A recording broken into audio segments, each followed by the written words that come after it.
Steve Weinberg. Armand Hammer, the untold story at the center of controversy since 1920. Armand Hammer remains one of the world's most fascinating and enigmatic figures. For the first time, a biographer without ties to Hammer has written the unexpurgated story of his remarkable life. Hammer began his amazing career in the Soviet Union, where he parlayed a meeting with Lenin into a personal fortune, a business empire, and a major role in world affairs. Today, Hammer is the favored businessman not only of the Soviet Union, but also of China, Libya, and a dozen other nations. A minister without portfolio, he has access to heads of state unmatched by professional diplomats. Hammer has had the ear of influential figures at home as well. Ever since Herbert Hoover's presidency, Hammer has ingratiated himself with White House occupants, members of Congress, and commission chiefs with campaign contributions, personal favors, and gifts. He survived years of FBI surveillance and charges of wrongdoing by the IRS, the FTC, and the SEC, as well as the wrath of officials in the CIA, the State Department, and the National Security Council, who believed he was a knowing tool of communist governments. The son of Russian Jewish immigrants, Hammer has lived his life under the cloud of his physician father's Socialist Party membership and conviction in 1920 for the death of a patient during an illegal abortion, while his father served time in Sing Sing. Armand,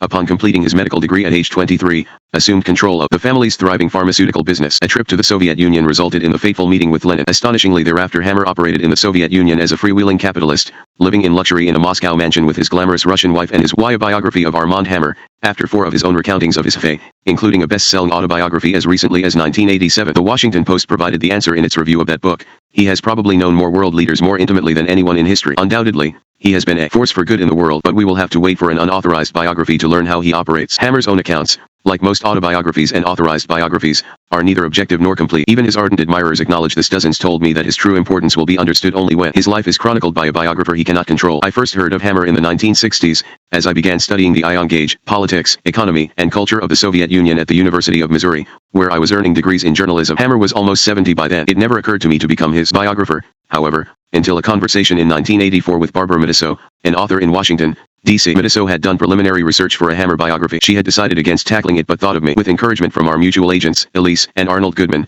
and from my wife, Scarago Etch, I began learning about Hammer in every moment that I could spare, from running Investigative Reporters and Editors Incorporated, teaching journalism at the University of Missouri, and writing freelance articles for magazines and newspapers. Later, I received vital, sustained help from Jennifer Josephy, my editor at Little, Brown, Deborah Jacobs, my copy editor there, editorial assistant Kristen Hatch, also at Little, Brown, and freelance editor John Stewart Cox. I heard from many sources that Hammer would refuse to cooperate. That raised a legitimate question: why proceed without his permission? The answer: Hammer is a significant public figure who has thrust himself into public view for nearly 70 years. By the 1980s, his name was a household word not only in the United States, but also in the Soviet Union, England, China, Libya, France, Israel, and other countries. Many people are fascinated by Hammer and affected by his actions. They deserve to know the fullest story possible. Hammer never responded to my telephone calls and registered letters. I went to great lengths to interview his associates, employees, and relatives. They included admirers as well as detractors. Almost nobody was neutral about Hammer. In the end, I conducted more than 700 interviews, in person, by telephone, and by mail. I also unearthed hundreds of thousands of pages of documents. Does lack of the subject's cooperation mean an incomplete or irresponsible biography? Incomplete.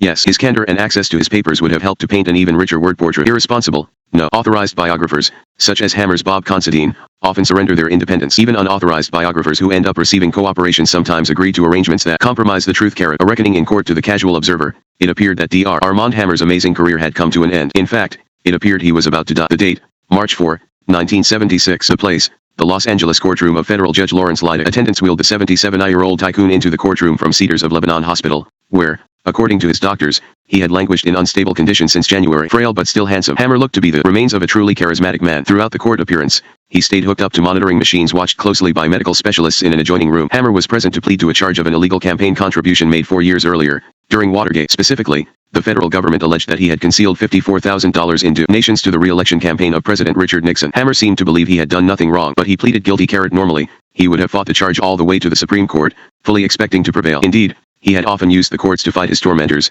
overwhelming them with millions of dollars worth of legal talent. Such battles were second nature to him. Unlike many modern-day celebrities, Hammer was not famous simply for being famous. A man of action, he embodied both substance and significance. His decisions influenced the prices that Americans and citizens of many other nations paid for gasoline, coal, and chemicals used in household products. His practices helped determine the quality of the meat they ate, the purity of the air they breathed and the water they drank, the odds that they would benefit from a cure for cancer, the news they heard on the radio, the artworks they saw in museums, even the very survival of the planet. Through his tireless efforts to reduce tensions between the superpowers, notwithstanding his deserved reputation for getting his way, he feared that continuing this court battle would kill him. By pleading guilty, Hammer knew he could face a 3-year prison term. He hoped, however, that the judge would spare him incarceration, a hope perhaps bolstered by the fact that Lydic formerly had been affiliated in law practice with Richard Nixon. Moreover, the judge had received more than 100 letters on Hammer's behalf, from U.S. senators, billionaire industrialists, religious leaders, world-renowned entertainers, university presidents, and distinguished fellow jurists. Besides, what judge would send an influential, wealthy, famous, elderly, apparently dying man to prison? The particulars of Hammer's offense began on March 30, 1972, during a lunch with Maurice Stans, Nixon's former Secretary of Commerce who was serving as finance chairman for the president's re-election campaign. The two men met in an expensive suite kept by Hammer at the Watergate apartment complex, in Washington, D.C. It was one of Hammer's favorite spots in the nation's capital, along with the elegant Madison Hotel, where he sometimes stayed because of the round-the-clock room service that catered to his taste for oyster stew, sweets, and grapefruit juice. Stans had good reasons to believe that Hammer would make the lunch a fruitful one. Hammer was extremely wealthy and had been for more than 50 years, a self-proclaimed millionaire even before his graduation from Columbia University's Medical College, in 1921. Some of the pharmaceuticals Hammer had sold to make his first millions had raised questions, to be sure, but Hammer had long since successfully swept them aside as he had swept aside other questions about the whole range of businesses that he had dominated throughout his life. Each new venture had grown inexorably out of those preceding it, garnering him more money, influence, and publicity. Hammer's third wife, Frances Barrett, was wealthy in her own right and sometimes made campaign contributions in her own name to supplement those of her husband. Stans had other reasons for optimism besides Hammer's wealth. Though more of a Democrat than a Nixon Republican, Hammer had courted U.S. presidents regardless of political party since Franklin Delano Roosevelt, doing all of them favors, sending them gifts, contributing money, trying to influence policy for his own good which sometimes coincided with the national good and sometimes did not. Hammer had grand dreams for the world, and for himself. Riches alone were not enough. He wanted influence, which he defined as getting things done his way by going to the top. His version of the golden rule was enshrined on a plaque in the bedroom of his Los Angeles home. He who hath the gold make the rule. Probably no other private citizen had access to leaders of so many nations. Stans also knew of Hammer's legendary philanthropy, ruthlessly doing good, said some detractors, and the legend was growing. The Armand Hammer Foundation, created in the late 1960s, was emerging as a major force in cancer research, just as it was in art. Hammer used his collections for political, diplomatic, and business purposes, as well as for philanthropic ones. His were among the world's best private collections and arguably were the last great ones built from scratch. Unlike most collectors, though, Hammer kept only a small fraction of his treasures at home. His art circled the globe year after year, bringing pleasure to millions of people, many of whom had never before been afforded an opportunity to view the old masters. Hammer thought nothing of spending millions of dollars for a single work of art to share with the world. Many people knew all of these dimensions, but to Stans, Hammer was, first and foremost, the chief executive officer of Occidental Petroleum, the giant multinational oil company. Hammer had become involved in the oil business only after marrying Frances and moving from New York to Los Angeles in 1956, when he was 57. Occidental at that time employed just 3 persons and showed a net worth of almost zero. Hammer had viewed it solely as a tax shelter, but, with Hammer at the helm, Occidental had discovered oil and gas deposits in California. Within 5 years, the firm had burst into the ranks of the multinationals with a stupendous find against long odds. In Libya, probably no other 20th century businessman had taken a little company so far so fast, and so late in life. 2 years before his meeting with Stans, Hammer had altered the world's balance of power by breaking ranks with other Western oil companies and negotiating unilaterally the conditions for continued oil exploration with the revolutionary government of Muammar al-Gaddafi. The resulting agreement with Libya finished the old order and shifted power from the Seven Sisters to the long-exploited oil nations, which, through OPEC, began to show their muscle. Suddenly, consumers were paying higher prices for energy. For Hammer, the agreement was the foundation for the growth of his beloved company. Gaddafi allowed Occidental to continue producing profitably in Libya rather than nationalizing the company's primary source of crude oil. Although Stans was accustomed to dealing with oil company executives, Hammer was not quite the stereotype of Stans's experience. One headline writer aptly termed Hammer a one-man flying multinational because of his personal negotiations with desert sheiks, communist party leaders, and military dictators. Some of the biggest of these deals had failed to turn a profit for Occidental stockholders, but Hammer pressed on. These arrangements allowed him to rub shoulders with heads of state, slaked his insatiable thirst for headlines, and more than anything else enhanced his aura of power. As Hammer and Stans sat down to talk, Occidental was negotiating a multi-billion-dollar fertilizer deal with the Soviet Union. Russia had special significance for Hammer. His parents had been born there. Hammer had gone there as a young man, in 1921, hoping to help the starving masses and collect debts owed by the Bolshevik government to his family's pharmaceutical business. The duality of his mission foreshadowed the mix of altruism and self-interest that characterized Hammer's life for the next 7 decades. He had planned to spend only a summer in the Soviet Union and return to New York City in time for a prestigious medical internship at Bellevue Hospital. Instead, because of a historic meeting with Lenin that dramatically improved his status, Hammer stayed a decade, making a fortune as the Communist Party's favored capitalist. Known to every Soviet leader after Lenin, Hammer came to possess access to officials that was unmatched among foreigners in the Soviet Union. He secured landing rights for his private airplane and occupied a luxurious private apartment in a pleasant Moscow neighborhood, a gift from Leonid Brezhnev. But even with his connections, Hammer needed help from the Nixon administration to complete the fertilizer plan, the biggest deal ever with the Soviet Union. There was opposition throughout America to trading with a nation perceived as an enemy, especially when the arrangement called for shipping a scarce natural resource, a form of phosphate rock, overseas. Hammer also had a China agenda for the Nixon administration. He dreamed of parlaying his reputation as a friend of Lenin's and of communism into relations with the government that controlled the biggest market of all. It was going to be tricky. China and the Soviet Union were rivals, but Hammer was confident he could bring it off. The Stans meeting had been arranged by Tim Babcock, hired by Hammer to open doors inside the Nixon administration. Babcock served in Occidental's Washington office, which Hammer had created to look after the corporation's interests and his own. A former Republican governor of Montana, Babcock was a favorite of Nixon's. Before the Stans meeting, Babcock had informed Hammer that a generous contribution could pay off in the future. Babcock had told Stans to expect a generous sum, but Hammer and Stans entered the meeting with different definitions of generous. Hammer arrived with $50,000, and $4,000 of that was for tickets to a political dinner. According to Babcock, Stans suggested that $250,000 would be more appropriate. Stans has said he never mentioned the higher sum. In any case, they settled on a $100,000 contribution. Hammer promised to deliver the remaining $54,000 through Babcock within a week. That deadline had special significance. A new campaign finance law required candidates to reveal the names of donors who gave after April 7. Before the cutoff, donors legally could request anonymity. Hammer, who rarely did anything without fanfare, this time desired a low profile because of his normal identification as a Democrat and because of his wish to avoid future solicitations. Yet, when April 7 had come and gone, Hammer's contribution inexplicably had failed to reach Stans. The money did not begin arriving until 5 months later. By then, it was illegal to keep the names of donors anonymous. So, Hammer became involved in an elaborate cover-up to skirt the law. When allegations of a cover-up reached federal prosecutors in the summer of 1973, common sense might have led them to dismiss such talk out of hand. Hammer was, after all, a multimillionaire with ready access to $54,000. Why would he contribute the money 5 months late, when he could have contributed it so easily before the deadline? If Hammer had in fact waited until September to begin contributing in installments, why would he have told Nixon in a White House meeting on July 20, 1972, that he was a member of the $100,000 club, a conversation available to prosecutors because Nixon had recorded it on his secret taping system? Hammer never would be so brazen as to lie to the president, would he? But the more lawyers on the Watergate Special Prosecution Force learned, the more they began to think they had a case against Hammer, no matter what common sense might indicate. Any prosecutor delving into Hammer's past while considering whether to charge him would have been both impressed and suspicious. Yes, Hammer was wealthy, and wealth generally confers its own kind of credibility. Yes, he was a generous philanthropist. Yes, he had access to the rulers of the Soviet Union, to other heads of state, from Japan to Peru, to presidents of the United States. But there was a criminal strain in his story as well. His father, Julius, a physician, had served time in Sing Sing for manslaughter after a patient died from an illegal abortion performed in his office. Julius had compounded the crime by orchestrating a cover-up after the death. The FBI possessed a fat file on Julius because of his lifelong involvement in socialist and communist movements thought to threaten the security of the United States. Then there was Armand's only child, Russian-born Julian. He had killed a man in 1955 during a drunken argument at his home. Julian's invocation of self-defense bolstered by a skilled lawyer, whom Armand paid, and the intervention of a U.S. senator friendly with Armand kept him out of prison. But afterward Julian was charged with other crimes, was sued by his victims, and ended up in a mental hospital. As for Armand Hammer himself, government agencies had been concerned with him ever since the 1920s. Federal law enforcers sometimes refused to ignore his bending and breaking of the rules. The Internal Revenue Service, the Federal Trade Commission, and the New York State Liquor Authority all had taken him to task. As the Watergate campaign contributions case was unfolding, the Securities and Exchange Commission was investigating him. All of that was more than enough to make a federal prosecutor wonder about Hammer's character. How,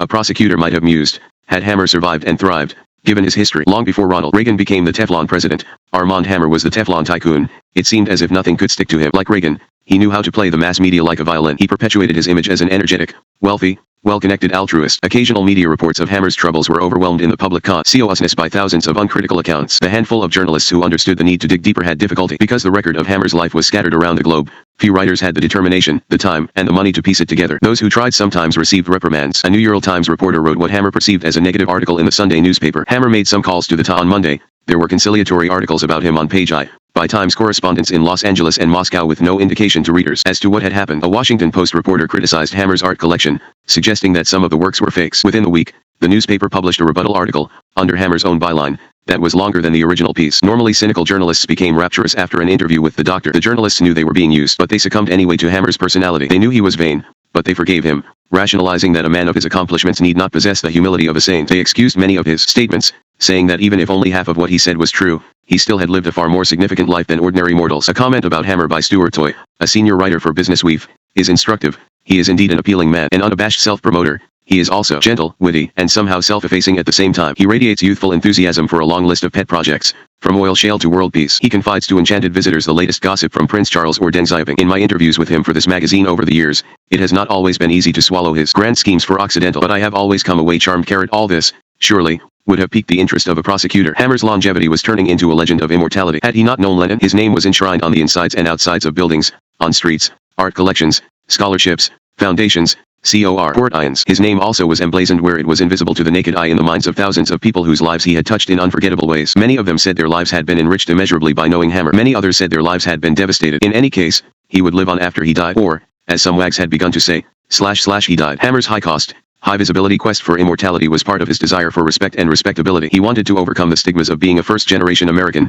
of coming from an educated family nonetheless beset by financial fiascos, including a stormy bankruptcy, of having a father who had spent time in prison, of being father to an only child who was in and out of police stations and mental institutions, of going through 2 failed marriages, the second of which had ended in a notorious divorce case, of obscuring his Jewish background as he made fortunes in anti-Semitic countries, of being labeled a communist and a traitor because of his father's beliefs and because of his own dealings with the Soviet Union, China, and countries in their spheres of influence, of using sometimes unorthodox money-making tactics in the pharmaceutical, pencil, alcohol, cattle, meatpacking, and oil industries, and of experiencing repeated run-ins with government agencies. The extent to which Hammer's quest for respectability had succeeded was shown by the disparate individuals who contributed blurbs for the dust jacket of his later, best-selling autobiography, Hammer. They included Jimmy Carter, Richard Nixon, Gerald Ford, George Bush, Edward Kennedy, Margaret Thatcher, Menachem Begin, Walter Cronkite, Barbara Walters, Dan Rather, Arthur Sulzberger, Jonas Salk, Isaac Stern, Mstislav Rostropovich, Irving Stone, Gregory Peck, Bob Hope, Norman Vincent Peale, Abigail Van Buren, and N. Landers. Still, for reasons obscure, Hammer had played fast and loose with federal laws governing campaign contributions after his lunchtime conversation with Stans, so the government's prosecutors pounced. When Judge Leidig sentenced Hammer in late March 1976, the penalty was 1 year of probation and a fine of $3,000. The letters from the rich, the famous, and the powerful may have helped, as the dire medical reports may have helped. Looking terminally ill, Hammer was wheeled out of the courtroom, upset at this blot on his reputation, but, in the main, relieved. A week later, he was back at work. 2 months later, he was running the annual meeting of Occidental Petroleum Corporation in his usual velvet-fisted manner. Shortly thereafter he flew in his personal Occidental luxury airplane to Moscow, where he met with Soviet leader Leonid Brezhnev. Louis Nizar, Hammer's lawyer, called his client's recovery a miracle. 12 years later, in 1988, Armand Hammer celebrated his 90th birthday with gala parties on 5 continents. Part I. An unusual path to manhood. Armand Hammer's quest for respect and respectability might well have taken root in the garden of troubles tended by his paternal grandfather, Russian-born Jacob William Hammer. Armand's version is that his grandfather's inherited fortune in salt was stashed by the shore of the Caspian Sea, but a freak storm buried it beneath the waters, immediately impoverishing Jacob. From then on, it seemed that bad luck and his grandfather often were synonymous. Jacob's first wife was trampled to death during a synagogue fire in Odessa, leaving him a widower with 2 sons, William and Alfred. Jacob soon married Victoria Slepak, a widow with a daughter, Aniota. Victoria and Jacob would be the grandparents whom Armand Hammer knew well, whose influence he felt, and who lived nearby throughout Armand's childhood. Jacob spent time telling a young, impressionable Armand family lore, including stories about what life had been like in the old country. The Hammers were a close-knit clan. Jacob instilled some of that fierce family loyalty in his grandson. There would be much family shame for Armand to live with, but through it all, Armand, who became the titular head of the family while still in college, remembered the childhood lesson that blood is thicker than water. Victoria Hammer's influence appears to have been the idealism that led her to challenge the established order, a quality Armand would possess in abundance. That idealism would account for the unusual kind of tycoon Hammer turned out to be, one who gave away much of his wealth for projects that he hoped might promote world peace. In many accounts of his exploits, Armand is referred to by uninformed authors as Russian-born. His birthplace actually was New York City, the destination of Jacob and Victoria Hammer when they left Russia. They might have been pulled to the east coast of the United States because of their certainty, shared by many immigrants, that the streets were paved with gold, but it is more likely they were pushed. Anti-Jewish pogroms beset the Odessa-Kherson area of Russia in the early 1870s. During a 4-day stretch in May 1871, 6 persons were killed and 21 wounded, with hundreds of homes and businesses destroyed. There is evidence that Jacob and Victoria Hammer left their native land that same year with his 2 sons, placing her daughter with relatives in Russia. The evidence is inconclusive because of discrepancies among Hammer family members who claim to know the true story. Assuming the Hammers did leave in 1871, they departed a decade before the mass migration, when anti-Jewish elements began an especially widespread, vicious campaign. Although Jacob and Victoria did journey to New York, they returned to Russia within a year or 2. Julius Hammer, the only child from their union, apparently was born there on October 3, 1874, in Odessa. The return to the homeland turned out to be brief. Julius, it seems, was living in New York with his parents by 1875. The confusion over these dates stems from numerous, conflicting passport applications by Julius, his wife, Rose, Armand, Armand's brother, Victor, and Armand's half-brother, Harry. Those applications show 6 different dates of birth for Julius, ranging from 1863 to 1875, and 8 different dates of immigration, ranging from 1872 to 1891. When Armand later wrote about his family, the information had to be treated with caution. His 1932 memoir, published when his knowledge was the freshest, contains no hard information about that background. His 1975 authorized biography, his 1985 picture book, and his 1987 autobiography do contain some family information. None of it is documented, some is unverifiable, and some is demonstrably inaccurate. Certain details vary from book to book. Despite confusion caused by contradictory family accounts, one verifiable item is that Jacob Hammer became a naturalized American on August 27, 1877. But even after Jacob obtained his American citizenship, he and his family remained peripatetic, a word used to describe Armand decades later. The family used the access that their new passports provided to travel freely. They lived in France, where Jacob tried his luck at business, without success. They returned again to Russia but fared poorly there. Finally, in 1890, Jacob and Victoria Hammer decided to settle in America. They chose the Branford, New Haven, Connecticut area as their first home. Jacob found a job as an insurance agent. Juhus, by then a husky teenager, took a job swinging a sledgehammer in a foundry, where he was exposed to management's exploitation of workers and to competing political parties that hoped to enlist the exploited. The one impressing Julius the most was the Socialist Labor Party with its 2,500 members, about 90% of them foreign-born. Julius became a party stalwart. By 1892, the Hammers decided to give New York another try. It was to become the family's permanent base. Jacob continued his work as an insurance agent, joined the Republican Party, and surrendered his Jewish heritage to Unitarianism even as the family found itself living next door to a synagogue. Jacob feared that being identified as a Jew might hurt business. His son Julius, ready to fight injustice wherever he saw it, temporarily shelved his political activity in order to earn money for the family. He found a clerk's job at a drugstore in the Italian section of the Bowery, a marginal area of Lower Manhattan, and soon prospered. Hard-working Julius eventually bought out the owner, studied successfully to become a pharmacist, expanded into the manufacturing of pharmaceuticals, and employed his half-brothers, William and Alfred, who became pharmacists, too. The family grew after Julius met Rose Lipschitz. Rose had come to America about 1890 from Witebsk, Russia. When she entered the United States, she had used her mother's maiden name, Runyanson, on the immigration forms, which officials anglicized to Robinson. She was probably 15 at that time, although she subsequently changed her birth date so frequently that nobody was sure of her age. Hammer family documents show 5 dates of birth for Rose, ranging from 1865 to 1876. When Rose arrived in New York, she moved in with an aunt,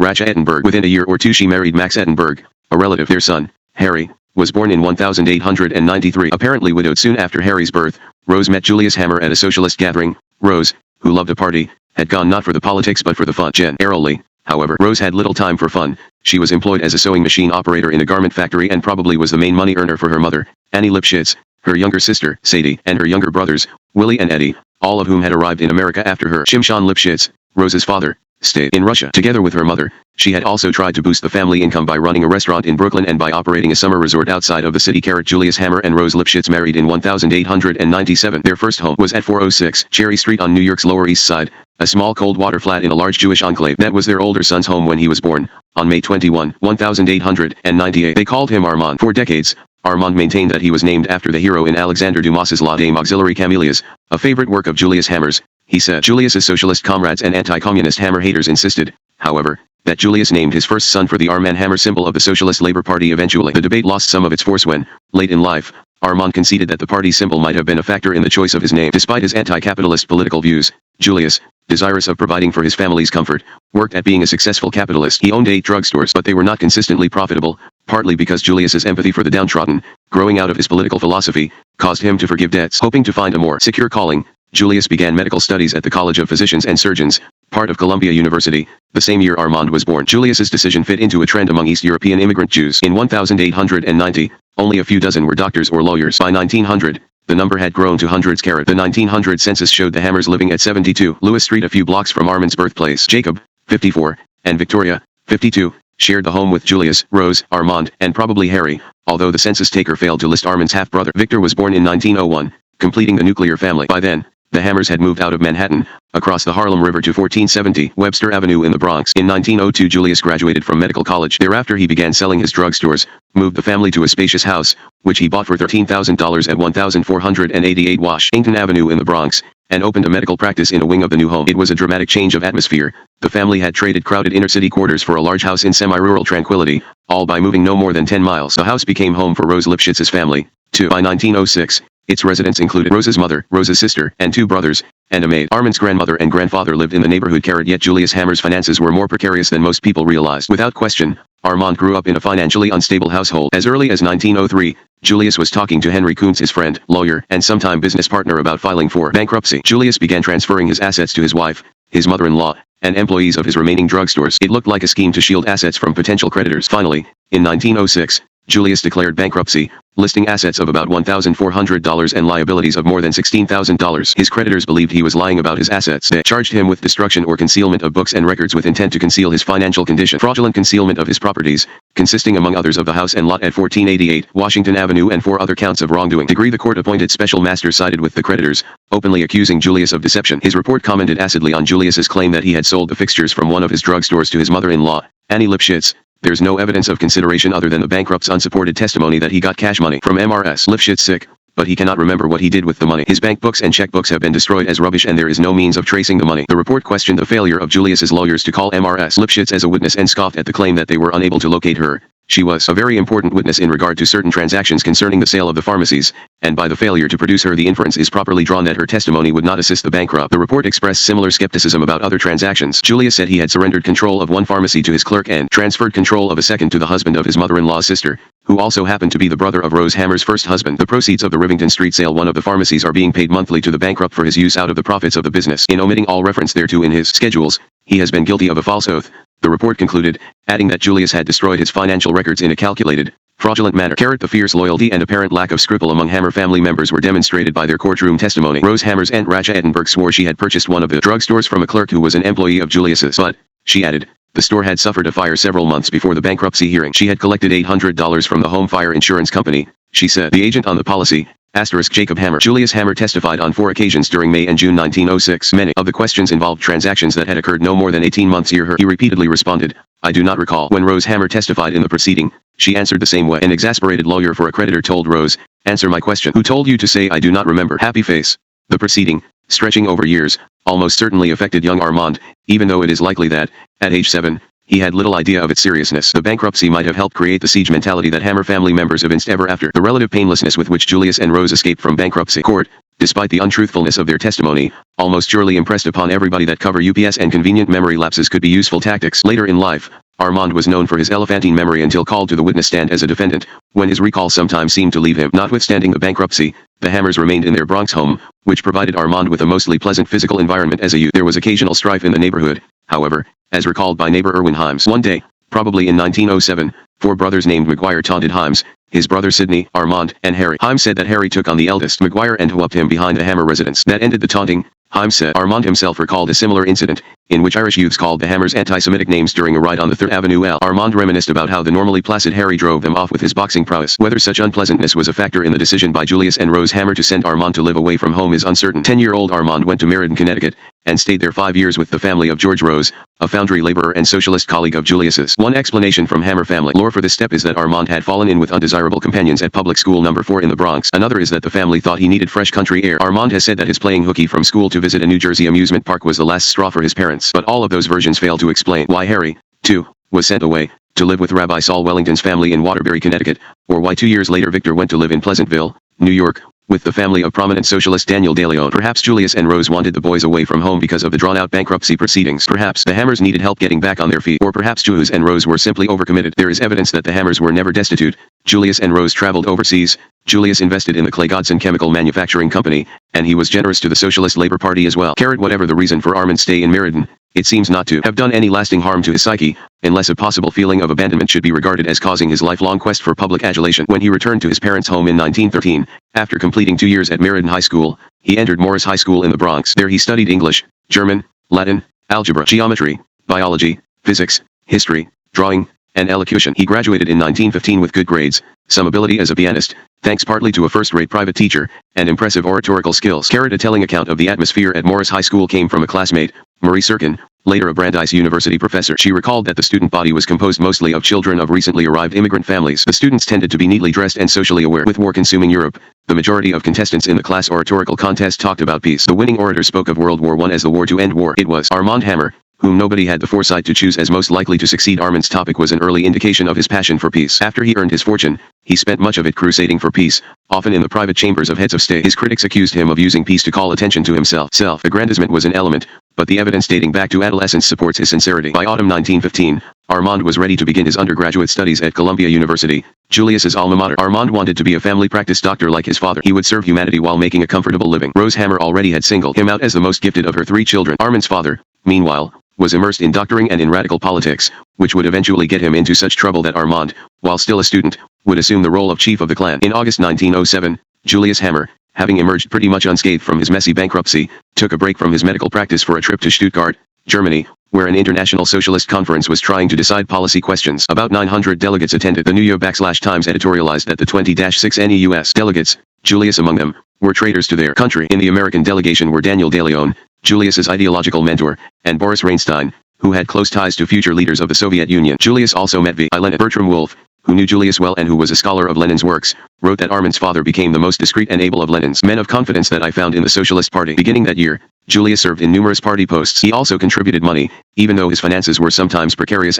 In partial compensation, He signed up a number of patients from **. In November 1913, Julius wrote to party headquarters asking for repayment of loans totaling $90 because his mortgage payment was in arrears. But the Socialist Labor Party was having its own money troubles. A week after receiving Julius's letter, the National Secretary sent him $15. 3 weeks after that, the secretary asked Comrade Hammer if he would accept the remaining $75 in literature and prepaid subscription cards. We could stand that very much better because it would be a gradual liquidation of the indebtedness. Throughout the next year, 1914, there was regular correspondence between Julius and party headquarters about their mutual needs for cash. When Julius received a plea for a loan of up to $500, he replied that he had no money on hand but would try to come up with something by month's end. In the meantime, he wondered, could the National Secretary do him the favor of procuring a particular translation of Karl Marx's Das Kapital R, Socialist Labor Party Archives, State Historical Society of Wisconsin, Madison, among his socialist connections. Indeed, the busy practice kept Julius away from party matters more than he HKED. In December 1915, he wrote the National Secretary an apology for his slowness in corresponding. I often lack the minimum necessary time for sleep and food. It is now almost like a battle time,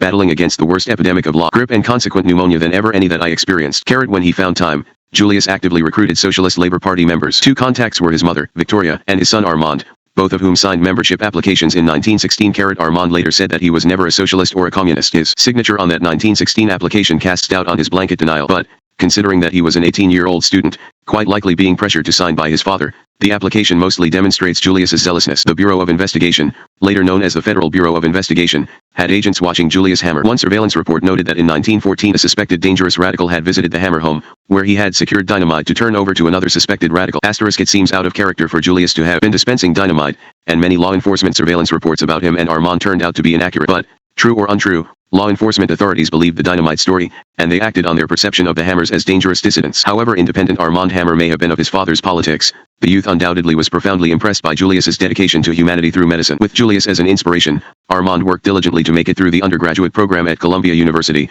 which enabled him to enter medical college, just as Julius had done. While an undergraduate, Hammer sought companionship by joining Phi Sigma Delta, a small Jewish fraternity. Besides the fraternity, he joined the fencing team, and participated in wrestling, debating, the sophomore show, and the varsity show. His graduating class had 350 students, its ranks having been depleted by World War I. 2 of his 17 fraternity brothers left school to serve in the military, as did 45% of his overall class. The Columbia Yearbook for 1919 noted that more and more of us are answering the nation's call as the academic year draws to a close. There is a gigantic task ahead of those who are able to remain at Columbia and to carry on the work of their classmates. Armand's service apparently consisted of working with the Mount Sinai chapter of the Red Cross in New York. As a young man in a hurry, he preferred service close to home, which allowed him to receive his bachelor's degree on schedule so he could begin medical college. All in all, life had been good to the Hammers during Armand's undergraduate years. After the fallout from the bankruptcy cleared, Julius had built a thriving medical practice, with many Jewish immigrants from Russia among his patients. He acquired interests in several pharmaceutical companies as well. Thus the Hammers could afford 2 servants in the house. The family spent summers on the beach at Belmar, New Jersey, staying in an upper-crust hotel, and enjoyed an occasional retreat at Edgemere, New York, by the Atlantic Ocean. In 1917, an expansive Armand wrote to a young female cousin that if she helped her mother take care of a baby, he would give her a long ride. When he bought his new car, shortly thereafter, while still a student, Armand moved into a place of his own at 183 West 4th Street, Greenwich Village. Strikingly handsome, with penetrating, soulful eyes, he considered the charming former carriage house an ideal domicile for an unmarried ladies' man. A high-ceilinged living room, complete with skylight, and a balcony leading to the bedroom gave the place a romantic atmosphere. He bought a grand piano and played it for his guests. A new car was parked outside. He entertained often. Alcohol was easy to obtain, even during Prohibition, because the Hammer family business handled bonded liquor, which could be sold for medical reasons if prescribed by a doctor. The idyll didn't last long. As Armand progressed through medical college, Julius became embroiled in the most serious troubles of his adult life, first because of his political activity, then because of his medical practice. In 1918, he was expelled from the Socialist Labor Party, a victim of intramural doctrinal squabbling. Undaunted, he jumped parties. By early 1919, he was involved in establishing the left-wing section of the Socialist Party of the United States. It was an early communist beachhead in America, a revolutionary Leninist organization. Julius immediately gained a position of power. Bertram Wolfe provided a description of Julius during this period,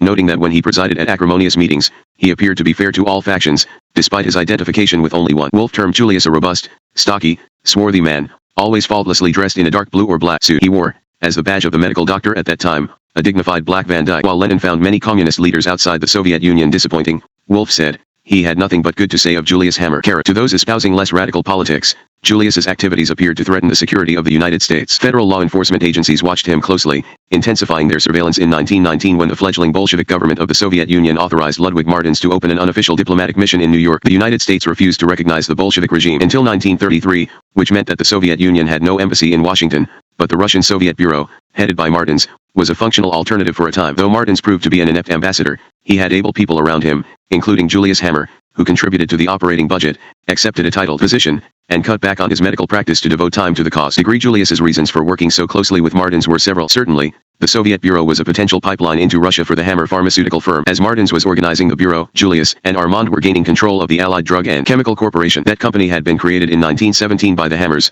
who amalgamated pharmaceutical firms in which Julius and other physicians had built up interests over the years. The Hammers agreed in April 1919 to pay a partner for his stock. One way they hoped to recoup the buyout money was by selling medical supplies, such as chloroform and ether, to the war-torn Bolshevik government through Martins. The Bolsheviks were having trouble obtaining such needed supplies because of an Allied blockade, which the United States was condoning. Julius was motivated by altruism as well. Trade with the Soviet Union was perceived as financially risky and unpatriotic by most business people. It is likely that the Hammers profited little from whatever medicines they got into Russia. The Soviet government was having trouble paying bills in 1919, and Julius had little inclination to press the matter. His loyalty to the cause overrode his business instincts. Armand has said the amount Allied drug grossed in its dealings with the Soviets was $150,000 at most, and about half OT that came from sales of oil well machinery, not medicine. Julius, meanwhile, was working hard for the socialist cause. He carried the titles of manager, Chemico-Pharmaceutical Division of the Commercial Department, and acting director of the Financial Department. While other employees of the Russian Soviet Bureau earned up to $100 a week, Julius waived his salary. He made contact with the Ford Motor Company about selling much desired American cars and tractors in the Soviet Union. He blanketed the country with letters intended to stimulate Soviet-American trade. For example, he sent a request to Stevens and Company of Providence asking to negotiate a contract for eyeglass frames and mountings. The goods would be sent to the Soviet Union, conditioned on the procuring of export licenses for their shipment. As happened at many companies receiving such letters, suspicious executives queried the State Department for advice.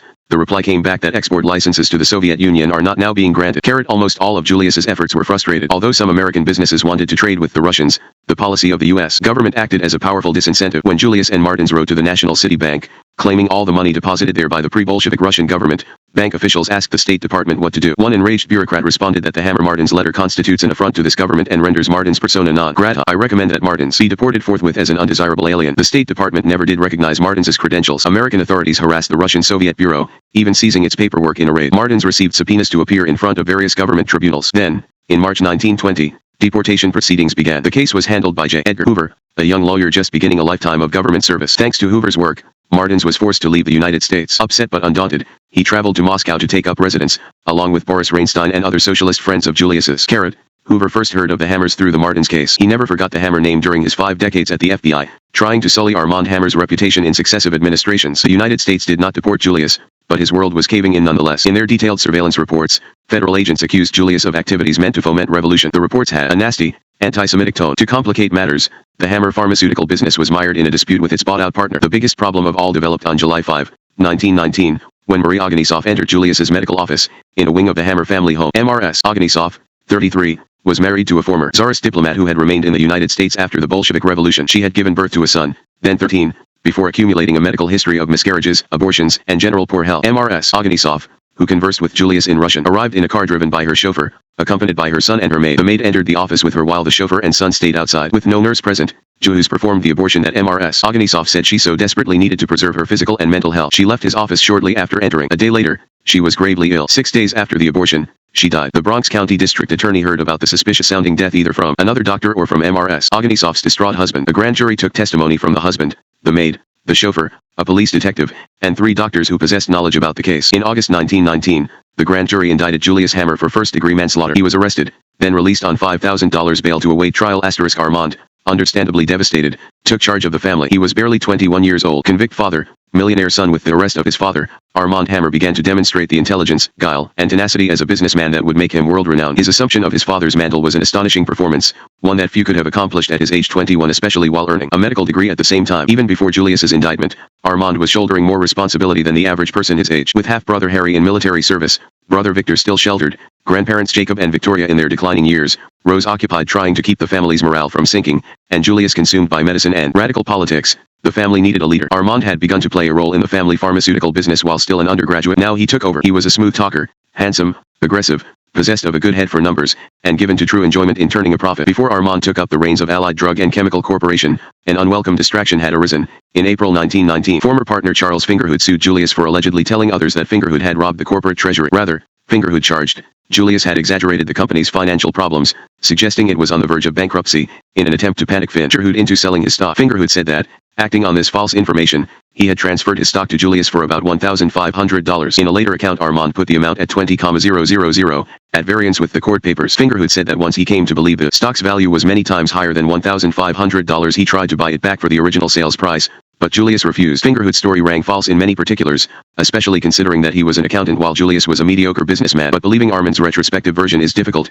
2. It fails to square with extant court records. Also puzzling is Armand's account of his relationship with Max Steuer, a famous lawyer he retained in the Fingerhood case. Armand has said that Steuer agreed to write a letter to Fingerhood for a flat fee of $1,000. The letter had the desired effect. Fingerhood dropped his suit, according to Armand's version. Then Steuer tried to charge $10,000 for his service, supposedly backing down when confronted by Armand. Yet the court records show that Fingerhood did sue, although they do not indicate the outcome of the suit. No letter from Steuer or anybody else appears to have dissuaded him. Furthermore, Steuer's name was signed to numerous documents in the case, not just to one. It is possible but unlikely that Armand's version referred to an unknown, separate dispute with Fingerhood. It is also possible that Armand exaggerated the incident to demonstrate his prowess when pitted against a legal legend. But the Fingerhood case did not prevent Armand from throwing himself into running Allied Drug. Throughout his life he would always welcome a challenge. Before his involvement, the company had been a modest operation, employing about 24 people to manufacture, package, and distribute medicines to doctors. It undercut competitors by using plain packaging. Allied Drug was getting along with a limited number of products, including Valogen, a toilet article for skin, and surgical lubricant, and a Daco salt, a saline laxative, manufactured at its main plant, on Upper 3rd Avenue in New York City. Armand decided to revamp the business. Using hindsight, some hammerologists have commented that Armand was a lucky kid, nothing more. In fact, when Armand Hammer was long past being a kid, detractors still were calling him lucky. The truth is that while there are many lucky tycoons, there are few lazy, lucky tycoons. Without question, Armand earned his early success by combining hard work and what some observers have considered opportunism. The formula exploited by Hammer might not have appealed to other businessmen, but it served him. His success started with the company's experiencing rising sales on its tincture of ginger, which was 85% alcohol, although it never had been a major item in the Allied Drug line. Armand, puzzled, decided to visit one of the customers placing large orders of the time. Tour, a druggist in Richmond. Apparently incredulous at Armand's naivete, the druggist took him into a back room, where he poured the tincture into a glass of iced ginger ale. The result was an instant, powerful highball. This occurred at the beginning of nationwide prohibition. In December 1917, Congress had approved a constitutional amendment to ban alcohol consumption. By January 1919, the needed 3/4 of all state legislatures had ratified the amendment, which took effect a year later. Congress approved the Volstead Act in October 1919, establishing the enforcement mechanism for prohibition. Under the circumstances, drinkers were not picky. They would consume what was legal, and live with the taste. Armand realized that his company could make a fortune by increasing its stock of tincture of ginger. He arranged a $1 million line of credit with banks. Then he learned as much as possible about ginger exporting countries from the U.S. Department of Commerce. His next move was to hire agents to buy ginger production in India, Nigeria, and Fiji. Armand has said he cornered the world ginger market, forcing larger companies to buy their supplies from Allied Drug. The firm's workforce grew to 1,500 employees. The fledgling medical student was taking $30,000 a day to the bank. He ended up with more than $1 million of income for 1919. If Hammer truly cornered the ginger market, he did it quietly. Newspapers, magazines, and trade publications appear to have ignored the amazing feat, but then, there would have been good reasons for Hammer to keep a low profile. Buyers of ginger from Allied Drug might have been upset to learn that its mastermind was a student backed by a father with a poor credit history who was active in radical politics and under indictment for manslaughter. Also, the morality of selling tincture of ginger per se was questionable. At the 1918 meeting of the Flavoring Extract Manufacturers Association of the United States, the talk was about Federal Internal Revenue Department efforts to prevent non-beverage alcohol from being diverted to beverage purposes. A Tennessee tincture of ginger manufacturer told delegates he had stopped selling the product, despite its profitability, because customers were abusing it. The association's lawyer reported that the state of Oregon had banned the product's manufacture and sale. At the association's 1919 convention, the group's president told of unscrupulous manufacturers shipping large amounts of ginger into dry states. He warned the membership, if you continue to countenance such transactions upon the theory that you might just as well sell it as the other fellow, everybody might be put out of business by the federal government. By 1921, the House OT Representatives was hearing disturbing testimony about the ghastly abuses of what was being called Jamaican or J. The president OT the Flavoring Extract Manufacturers Association testified in defense of Allied Drug and other member companies. But as scientists began to get a handle on the effects, there was no denying the dangers. Outbreaks OT Jamaica ginger poisoning occurred in Wichita, Kansas, Oklahoma City, and Cincinnati. Thousands of drinkers suffered paralysis of the arms and legs. Some deaths were attributed to complications from imbibing J. Although tincture of ginger was supposed to be available by medical prescription only, a bootleg version was being sold by pharmacists in 2-ounce bottles. Maybe Armand Hammer did wrestle at the time with the propriety of selling tincture OT ginger, but it appears doubtful. In his 1987 autobiography, he dismissed the matter by saying that he never considered himself a bootlegger, no matter what others believed. As long as it was legal, Armand determined that it was an appropriate way to make money. In other words, if it was legal, why worry? When the sale of tincture of ginger became illegal, Allied Drug got out of that line, using its profits to buy commonplace surplus government drugs and chemicals. Allied Drug's profits would help to pay for the expensive defense of Julius Hammer against the manslaughter charge. It was difficult at first for Armand to take command of the defense effort. He was traumatized. Not even wealth at an early age could cushion a son completely from the shock OT his father's tacking prison as a convicted felon. In later years, when Armand was able to discuss his feelings publicly, He likened his reaction to that of Charles Dickens when his father was imprisoned. Armand speculated that Dickens's nightmare contributed to his genius as a novelist. He left unsaid whether Julius's trial acted as a spur to his own success. When Armand began building a defense team, he contacted Henry Kuntz, who had advised Julius 15 years earlier, during his bankruptcy troubles. In the interval, Kuntz had served time in prison for illegally instructing a client on how to disguise assets in a bankruptcy case. After Kuntz was released, Julius had given him a job at Allied Drug. Asking Kuntz to set up the defense turned out to be a mistake, which stemmed from Armand's sometimes puzzling inability to judge a person's character accurately. One of the two lawyers chosen by the disbarred Kuntz to defend Julius was the man who had prosecuted Kuntz. Kuntz's other choice possessed no trial experience, reportedly showing up at the courthouse in a chauffeured Rolls-Royce and wearing a frock coat and monocle, creating an impression almost guaranteed to alienate the jurors. Armand has suggested that Kuntz retained the former prosecutor with the hope of winning support for a pardon. The other lawyer may have been a longtime Kuntz crony. When Armand realized Kuntz's legal team was making a shambles of Julius's defense, he hired another lawyer to conduct a salvage operation. It was too late. Testimony began on June 21, 1920, at the Bronx County Courthouse before Judge Lewis Gibbs and a jury of 12 men. Albert Cohn, the father of Roy Cohn, and his fellow prosecutor had an easy time. Although Armand blamed incompetent defense lawyers and dishonest witnesses, there was a factor he refused to accept. Julius Hammer's case was weak. A thorough reading of the evidence almost surely would lead most people to conclude he was guilty. He may have been a skilled,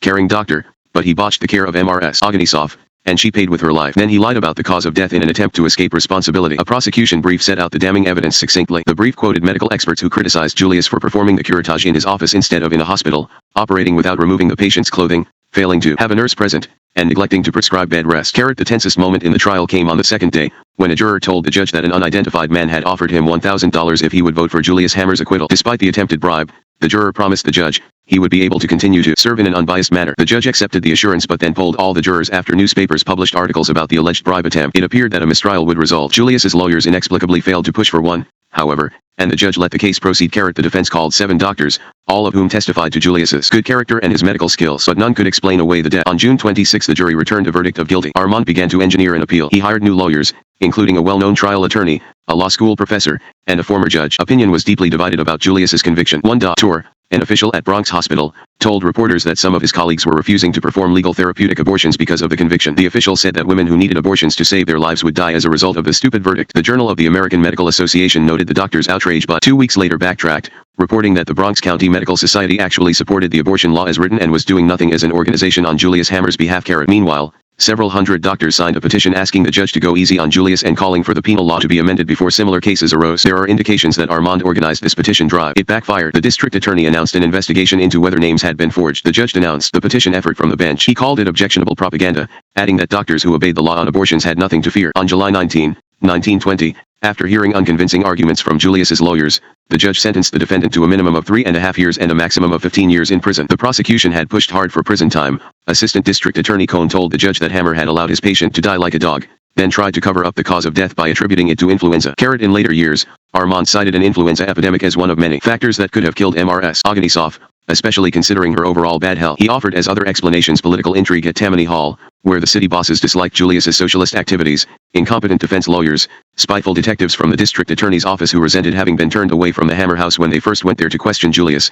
and the bile of the dead woman's husband, who might have blamed himself for continually impregnating his frail wife but who a former czarist diplomat thrown out when the Bolsheviks took power transferred the blame to Julius, a communist scapegoat. Armand's were pat, appealing scenarios from a son trying to live with having a felon for a father. All this hypothesizing could not prevent Julius Hammer's entering Sing Sing prison, in Ossining, New York, on September 18, 1920. The New Times assigned a reporter to cover the event. The reporter noted that Julius was fitted out in a suit of convict gray and assigned to the idle company, until he can be sent to the yard company to heave coal and do other rough work temporarily. More suitable employment will be found for him later. 3 days after Julius walked through the prison gates, a Times editorialist commented that the doctor's incarceration was a strong refutation of the oft-heard refrain that there is a special law for the rich and another law for the poor. The verdict stood, the editorial said, and the criminal is behind bars, certainly for 3.5 years and perhaps for the better part of 15. The evidence against Dr. Hammer was clear, his condemnation fully deserved, and his punishment errs, if at all, on the side of lenience, not severity. Such attention must have been terribly painful to Armand, and there was no let-up. On December 7, 1920, the Times reported the arrest of William Cope,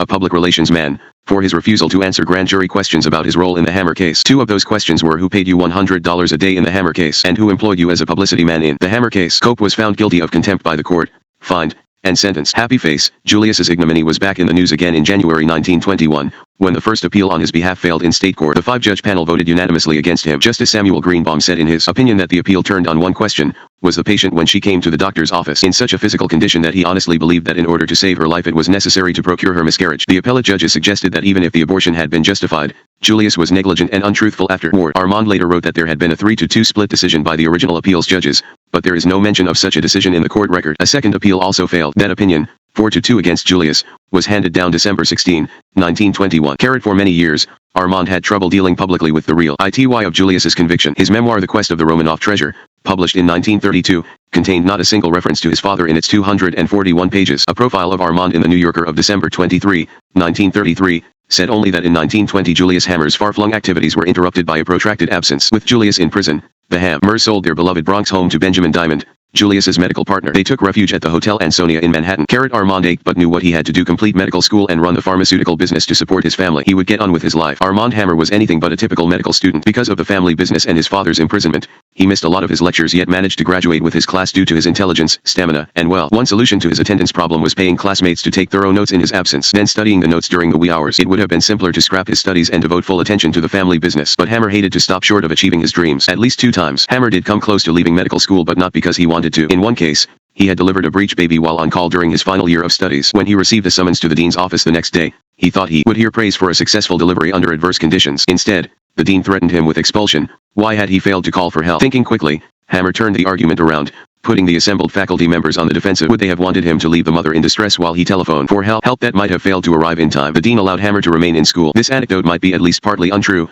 for Hammer's version named Samuel Lambert as the dean at the time, yet records at the College of Physicians and Surgeons show Lambert had left the deanship 2 years earlier. Another narrow escape came after a pharmacology examination. Hammer had missed the class lectures, so he prepared for the examination by reading the assigned textbooks. Unfortunately for him, the test questions were based on the professor's lectures, not on the textbooks. Hammer had no idea of the correct answers. He walked out of the examination, despondent. The next day, he visited the professor, relating the situation that had led to his failure. The professor gave Hammer a second chance. Hammer rose to it and earned an A in the course. Despite such close calls, Hammer made a good enough impression to win election to Alpha Omega Alpha, a medical student honorary society with membership based on grades and leadership, and to graduate on schedule. His class photograph shows him with 104 classmates, 5 of them women, the first female graduates from the Medical College. His friends in the class, such as Maxwell Rosenzweig, Milton Tomaszewski, and Daniel Michel, almost surely knew the details of Hammer's unorthodox student career, but not everybody did. Surviving classmates said in interviews that they had known little about Hammer then, partly because they almost never saw him. Hammer had an interest in remaining fairly inconspicuous during medical school, not only because of the unusual way he made it through,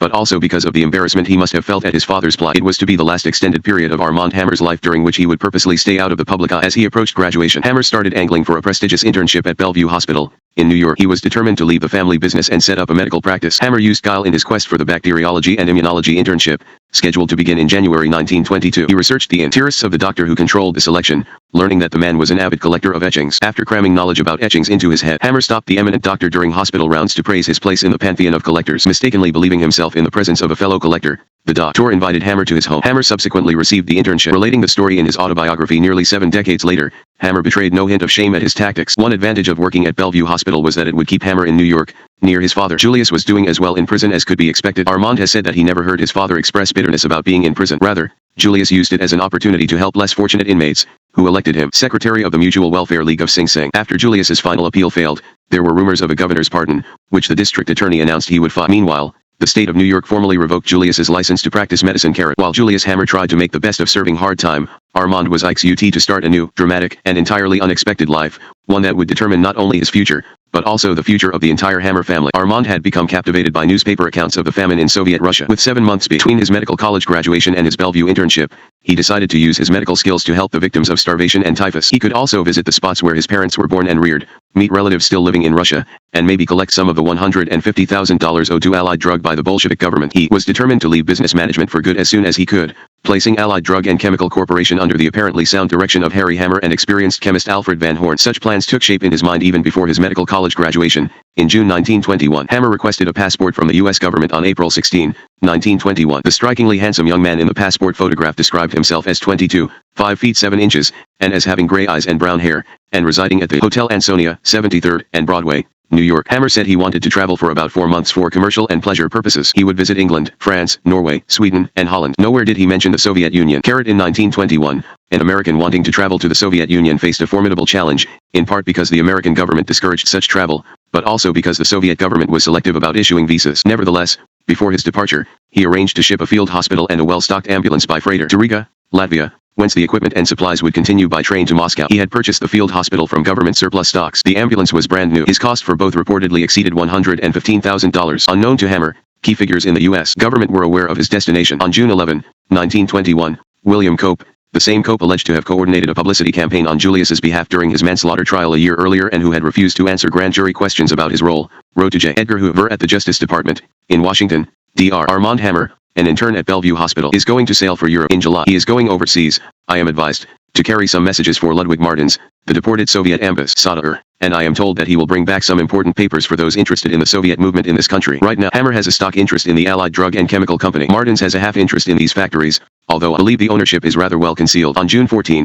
1921, Hoover wrote to the State Department, asking whether Hammer had applied for a passport and whether he mentioned Russia as a destination. The State Department replied that a passport had been issued but that the application made no reference to the Soviet Union. Hoover decided to let Hammer sail anyway. Perhaps federal agents wanted to see what he would carry on his travels. Perhaps State Department officials believed they had no grounds to halt his departure, because in 1921 it was legal, although inconvenient and imprudent, for an American to travel abroad without a passport. On July 12, the U.S. Embassy in London cabled Washington, confirming that Hammer had sailed on July 5 from New York aboard the SS Aquitania. We propose to have him thoroughly searched on arrival, and all documents he is carrying sent to this office for scrutiny. As he is an American citizen, I thought we had better let you know. In describing his dramatic journey from New York to Moscow, Hammer has emphasized different reasons at different times for its purpose. Exactly what he told his questioners when he was detained in Southampton, England, is unavailable in currently open files. But in some of his earliest published remarks, Hammer said he was carrying a letter of introduction from his father to Lenin, by then the preeminent figure in the Bolshevik government. Hammer expressed surprise at his detention. Trying to figure out what had triggered it, he concluded being unaware of Cope's letter that Scotland Yard had intercepted his own cable to the Soviet representative in Berlin. Hammer's cable mentioned that he was sailing for Europe carrying a film given to him by Charles Recht, the New York lawyer for Ludwig Martins and other political radicals. Recht wanted Hammer to deliver the film to Martins in Moscow. The footage showed Martins being deported from the United States. It never occurred to Hammer that anybody would consider the film politically sensitive. He had not learned yet that just about anything involving the Soviet Union aroused suspicions within the United States and Allied governments. At the end of his 2-day detention, Hammer reportedly received apologies, first from the Scotland Yard policeman who had questioned him, then again at the Yard's London headquarters. His possessions were returned to him, except for the film, which British authorities sent to the U.S. Embassy, along with a letter, translated from the Russian, that had accompanied it. The letter, written at the Cinematographic Association of the American Society for Technical Aid to Russia, was a proposal to Martins to arrange for movie projectors to be sent from America. After viewing the confiscated film, Edgar Hoover judged it to be undramatic. I can see, however, how the film could be put to good propaganda uses either in this country or in Russia, he said. The Justice Department began tracing Hammer's mail and examined his bank accounts. Meanwhile, Hammer, oblivious to the depth of his government's suspicions, reached Berlin, where he expected to pick up a visa into Russia from the Soviet consulate. His determination to continue on to the Soviet Union had remained strong, despite the upsetting delay. In Germany, Hammer received an unpleasant surprise. The visa was not ready, a supercilious Soviet bureaucrat told him. Hammer cabled Moscow, asking for expeditious handling of his visa request. He made it known that he had shipped the field hospital and ambulance as a donation to the Bolshevik government. The reply that his visa would be forthcoming came not from a minor functionary, but rather from Maxim Litvinov, who later became the Soviet ambassador to the United States. The quick response from somebody as important as Litvinov probably is explained by Armand's invocation of the names Charles Recht, Ludwig Martins, and Julius Hammer. Why else would the Soviet government have granted a hard-to-get visa to a youthful small businessman about to begin a career as a doctor in America? F. A. Mackenzie, a foreign correspondent for the Chicago Daily News, had applied for a visa at about the same time as Armand Hammer. It took Mackenzie 3 months to obtain his, even though the Bolshevik government wanted more publicity in the Western world. With permission granted to enter Russia, Hammer traveled to Riga, then independent of the Soviet Union, to meet Boris Michel, the uncle of Hammer's medical school friend Daniel Michel. Armand had recently hired Boris as the European representative for Allied Drug and Chemical Corporation, and he was vital to the change about to occur in Armand's life. Russian-born, Michel had immigrated to the United States at age 17. He ended up running a yarn business in New York City, but he longed to travel, so he sought opportunities overseas. He was fluent in Russian, a language Armand had yet to learn. Michel, 17 years older than Armand, became a second father to the young man, whose real father was incarcerated thousands of miles away. While they were together in Riga, Michel taught Armand quickly, explaining, among other things, how much to pay customs officials when they held baggage hostage in expectation of a bribe. After saying goodbye to Michel, Hammer journeyed by train from Riga to Moscow, where a representative of the Soviet Foreign Office met him and showed him to his hotel. The hotel was filthy. Armand was left on his own in a huge, devastated city where he was ignorant of the language and where many residents were near starvation. Unable to adjust at first, he stayed inside, learning Russian at the self-imposed pace of 100 words a day. Later, after consuming the canned sardines he had brought with him in his luggage, he ventured outside, to a club serving bootleg food, where he could eat decently as long as he could pay the price. This routine was broken only by a visit to Nikolai Semashko, the Soviet public health minister, who thanked Hammer for his offer of medical help but did nothing to take advantage of his skills. Uncharacteristically discouraged, Hammer began thinking about returning to the United States. Before he could make his arrangements, however, he received an invitation from Soviet officials to join a train excursion, led by Ludwig Martins, to the Ural Mountains, where the travelers were to inspect the parlous state of local industry. Hammer accepted with alacrity. Anything would be better than life in the ravaged capital, and after 3 unexplained postponements in as many days, the party set out. Part 2: American capitalist in communist Russia. Although Armand Hammer was more worldly than most 23-year-olds, none of his experiences had prepared him for the sight of mass starvation he encountered along the route of the 4-day train ride from Moscow, or for the wealth of precious stones and minerals he encountered at his destination. Hammer has recorded his impressions of that journey in 4 separate books, the first published in 1932. An independent account of the trip, published in 1922, a decade earlier than Hammer's earliest recollection, came from A. Heller, another foreigner on the train to the Urals. In his 1932 memoir, Hammer identified Heller as simply an aimer, icon writer sympathetic to the Bolsheviks. That thumbnail description omitted a lot. Hammer and Heller knew each other from New York.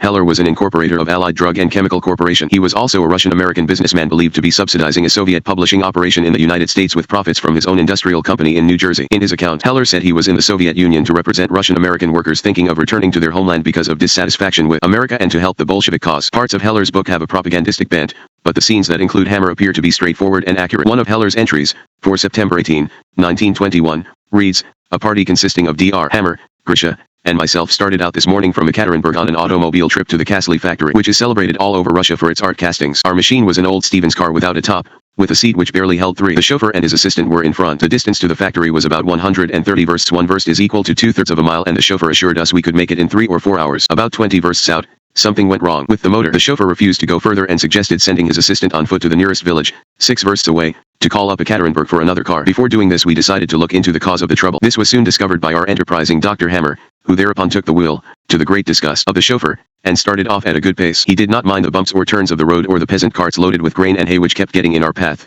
and we should have gone on splendidly if one of the tires had not burst while we were passing through a village. The journey resumed after the tire repair, but more engine trouble forced the group to stop at midnight to sleep in the open car as a cold rain fell. Hammer improvised a toaster from a tin can, and the travelers had warmed bread for breakfast. After setting out again, in daylight, the car ran out of benzene fuel and left the party stranded. Hammer, Heller, and the rest of the group finally reached Kassy that night, entering on a peasant's hay cart. Hammer's refusal to be discouraged by adverse conditions in a strange land was obvious from Heller's account. The week after the fiasco with the car, the group reached the town of Alipovsk. Another American on that leg of the journey was Lucy Branham, described by Hammer as a plucky little social worker and former suffragist. Again, his brief characterization failed to reveal significant information. It is quite likely that Hammer and Branham were acquainted before this meeting on Soviet soil. Branham's passion was diplomatic recognition of Russia by the United States. She brought greetings to Soviet laborers from American Union leaders. On the party's agenda in the Urals was a visit to a group of asbestos mines. A narrow-gauge railroad ran part of the way. They accomplished the rest of the journey by automobile on a muddy wooden roadway. The mining operation was fairly modern, having been built about 20 years earlier, but the idle site had been neglected. Heller noted that the deterioration was slight. He guessed a modest investment would make the mines operational again. As Hammer later recalled, it was at the mines that he had an idea. What the Russians needed most was food. In the United States there was plenty of grain. Why not have his family business ship grain to the Soviet Union? In exchange, Hammer could profit by exporting from Russia the commodities that he saw everywhere, unused and unappreciated furs, lumber, and semi-precious stones. Hammer suggested the idea to Martins, who took it up in person with the proper authorities in the Urals and by telegraph with Bolshevik leaders in Moscow. Making a profit never even entered his mind, Hammer has said. Somehow, though, the contract ended up including a 5% commission for the Hammers on each end of the deal. Hammer's offer became known during a speech by Martins to a group of mostly unemployed miners near Alipovsk, assembled to hear what the beleaguered Bolsheviks planned to do about renewing production. Martins told of the agreement which the Ural Industrial Board had concluded with Dr. Hammer for the delivery of 1 million poods. 1 pood equals 36 pounds of flour, and he assured his audience that the workers in the Urals would have part of the food necessary to get some of the factories going. According to Heller's account, Hammer was greeted as a hero at every tram station on the remainder of the trip. The news had spread that the young American doctor would supply grain to the masses. Martins's own version, written decades later, suggests a different progression of events. He noted that the wheat question was the central question of the economy of the time. The enormous attention which V.I. Lenin devoted to that question is therefore understandable. Before me lies a note sent to V.I. Lenin of November 17, 1921, in which I informed him about the fact that the first steamship of wheat was leaving New York in accordance with the agreement with American concessionaires, the first who received an industrial concession from us. I succeeded in interesting an American firm in a concession for the Alipayevsk deposits of asbestos. Among the conditions of the concession was the obligation of the firm to deliver to the Urals in a very short time 1 million poods of wheat. If Martins's version is truthful, It was his idea to bring American grain to the Soviet masses rather than Hammer's spontaneous humanitarian impulse. Whoever originated the idea, Lenin liked it. He cabled Martins in the Urals to confirm the report. When Martins cabled back that it was accurate, Lenin asked to see Hammer in Moscow. Hammer was pressed and with Martins at the telegraph office during the exchange of cables. It was the first time he was recognized by a head of state, and it made an indelible mark on him. For the remainder of his fate, Hammer would negotiate by starting at the top. Lenin and Hammer met the day after the Urals group returned to Moscow. Hammer devoted 10 pages to the meeting in his 1932 memoir. Subsequent versions sometimes add or alter details. For example, Hammer said in his later writings that Boris Reinstein accompanied him to the meeting inside the Kremlin. His 1932 version never mentions Reinstein's name. A Socialist Labor Party colleague of Julius Hammer's, Reinstein had returned to the Soviet Union after many years in the United States. His task in the Bolshevik regime was to cement relations with American radicals. Reinstein was part of Lenin's inner circle and thus an immense help. Hammer found Lenin shorter than he expected. Hammer, only 5 feet 7, had an advantage of 4 inches, but Lenin's shortness soon faded from Hammer's mind. Lenin's full concentration, piercing stare, and dedication to the betterment of Soviet society engendered trust in Hammer. Lenin wondered, would Hammer operate the asbestos mines in the Urals as the first American concessionaire in the Soviet Union? Hammer apparently had enough presence of mind to mention the primitive mining technology, the inefficient Soviet bureaucracy, and potential labor problems. Lenin said those concerns would be handled with dispatch. Meanwhile, Hammer should prepare a provisional contract. Upon leaving the meeting, Hammer evidently entertained no doubt about accepting the opportunity. He wrote to his professor at Columbia University, asking to postpone his internship at Bellevue Hospital. Lenin paid personal attention to the negotiations. He wanted the contract to spell out the grain and asbestos agreements as formal concessions, partly for public relations purposes. What we want to show and have in print is that the Americans have gone in for concessions. This is important politically. In a letter 8 days later, Lenin said that special attention must be given to our thorough, actual fulfillment of the terms. We must make a special effort to nurse the concessionaires. This is of exceptional economic and political importance. A point to be specially cleared up lists whether this should be made public. There is much indication that it is of great importance for us to have this concession and the contract publicized as widely as possible. Why did Lenin maintain such intense interest in a relatively minor deal? It appears that 3 factors were at work. One was Julius Hammer's prominence in American socialist politics, heightened by what Lenin thought was his martyrdom in prison. Lenin's perceptions were set out in a letter in which he said he had heard details about the grain deal from Boris Reinstein. According to Lenin, Reinstein reported that the American millionaire Julius Hammer, who is Russian-born and is in prison on a charge of illegally procuring an abortion, actually, it is said, in revenge for his communism, is prepared to give the Urals workers 1 million poods of grain on very easy terms, 5%, and to take Urals valuables on commission for sale in America. This Hammer's son and partner, a doctor, is in Russia and has brought Samashko $60,000 worth of surgical instruments as a gift. The son has visited the Urals with Martins and has decided to help rehabilitate the Urals industries. A second explanation for Lenin's interest was Armand's entree through Reinstein and Martins. They pushed the Hammer family's case because culmination of the bargaining in an actual contract would redound to their credit. A third factor was Lenin's desire to build business relations with the United States as a step toward diplomatic relations. The Soviet government, still unstable, was fearful of England and France and hoped America would halt any hostile plans by its allies. Simon Lieberman, then chief of the Soviet timber industry, wrote that Lenin's concessions were the bait which would help him to overcome the political hostility of foreign capitalists toward Soviet Russia. He would create, in one foreign country after another, influential groups of capitalists vitally interested in preserving peaceful relations with Moscow. As Armand conducted negotiations in Moscow, news of Lenin's offer reached the American public. The first report, in the New York Times, carried this headline: Look into Soviet asbestos grant/federal agents investigating chemical company headed by Dr. Hammer. Convict/Moscow tells of deal/William Hamlin Child says Allied Chemical and Dye Corporation uses no asbestos. The newspaper's report served nobody well. The Hammer family faced unwanted publicity once again concerning Julius's imprisonment. William Hamlin Childs was forced to admit ignorance about the affairs of his own company in the New York Times, for thousands of people to see. Readers of the Times would have understood Childs's bewilderment, however, had they known the newspaper was guilty of confusing the Hammer's Allied Drug and Chemical Corporation with Childs's larger, unrelated firm, named Allied Chemical and Dye Corporation. Federal agents began investigating the new development. A New York agent from the Bureau of Investigation sent a memorandum to headquarters that included information from a listening post in London,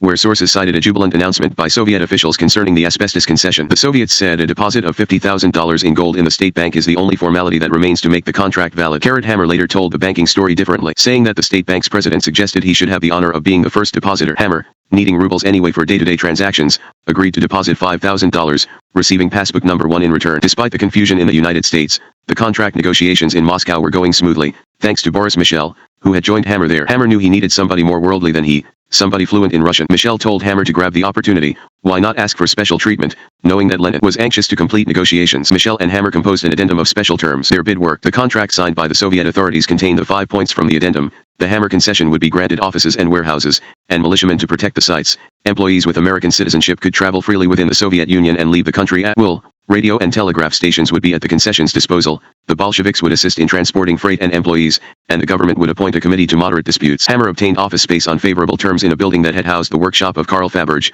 the jeweler whose creations for the last 2 czars of Russia were becoming legendary for their quality. The Soviet press began to trumpet the Hammer concession. In Moscow, Hammer became a figure of importance. His living situation improved dramatically after his meeting with Lenin. The Soviet authorities moved him to a mansion popularly called the Sugar King's Palace, in memory of the wealthy capitalist who had built it in Tsarist times with money from a sugar beet fortune. The Bolsheviks had transformed it from a single-family home to a guest house. Being placed there as a lodger by the Bolsheviks conferred the unmistakable status of distinguished guest. Claire Sheridan, an English artist and writer, was another foreign guest who lived there. She described it as standing behind iron railings and scent ride gates. The old family servant remained, who tried to look after his master's bric-a-brac and waited on the strange new government guests at table. The interior decoration was modern German Gothic, the furniture imitation Louis XVI, upholstered with real petit point. There were innumerable bronzes and Sèvres china ornaments and figures. There were gaps on the walls where the best pictures, Corot's chiefly, had been removed to museums. Lions by Rosa Bonheur, late Victorian family portraits and others had been left. The general effect, although vulgar, was sumptuous and comfortable. Boris Michel lived in the Sugar King's palace as well. He brought his wife, 2 sons, and 1 daughter to Moscow as soon as was possible. Armand had the Michels as his extended family while his own family worked on arrangements to join him. But with Julius Hammer imprisoned,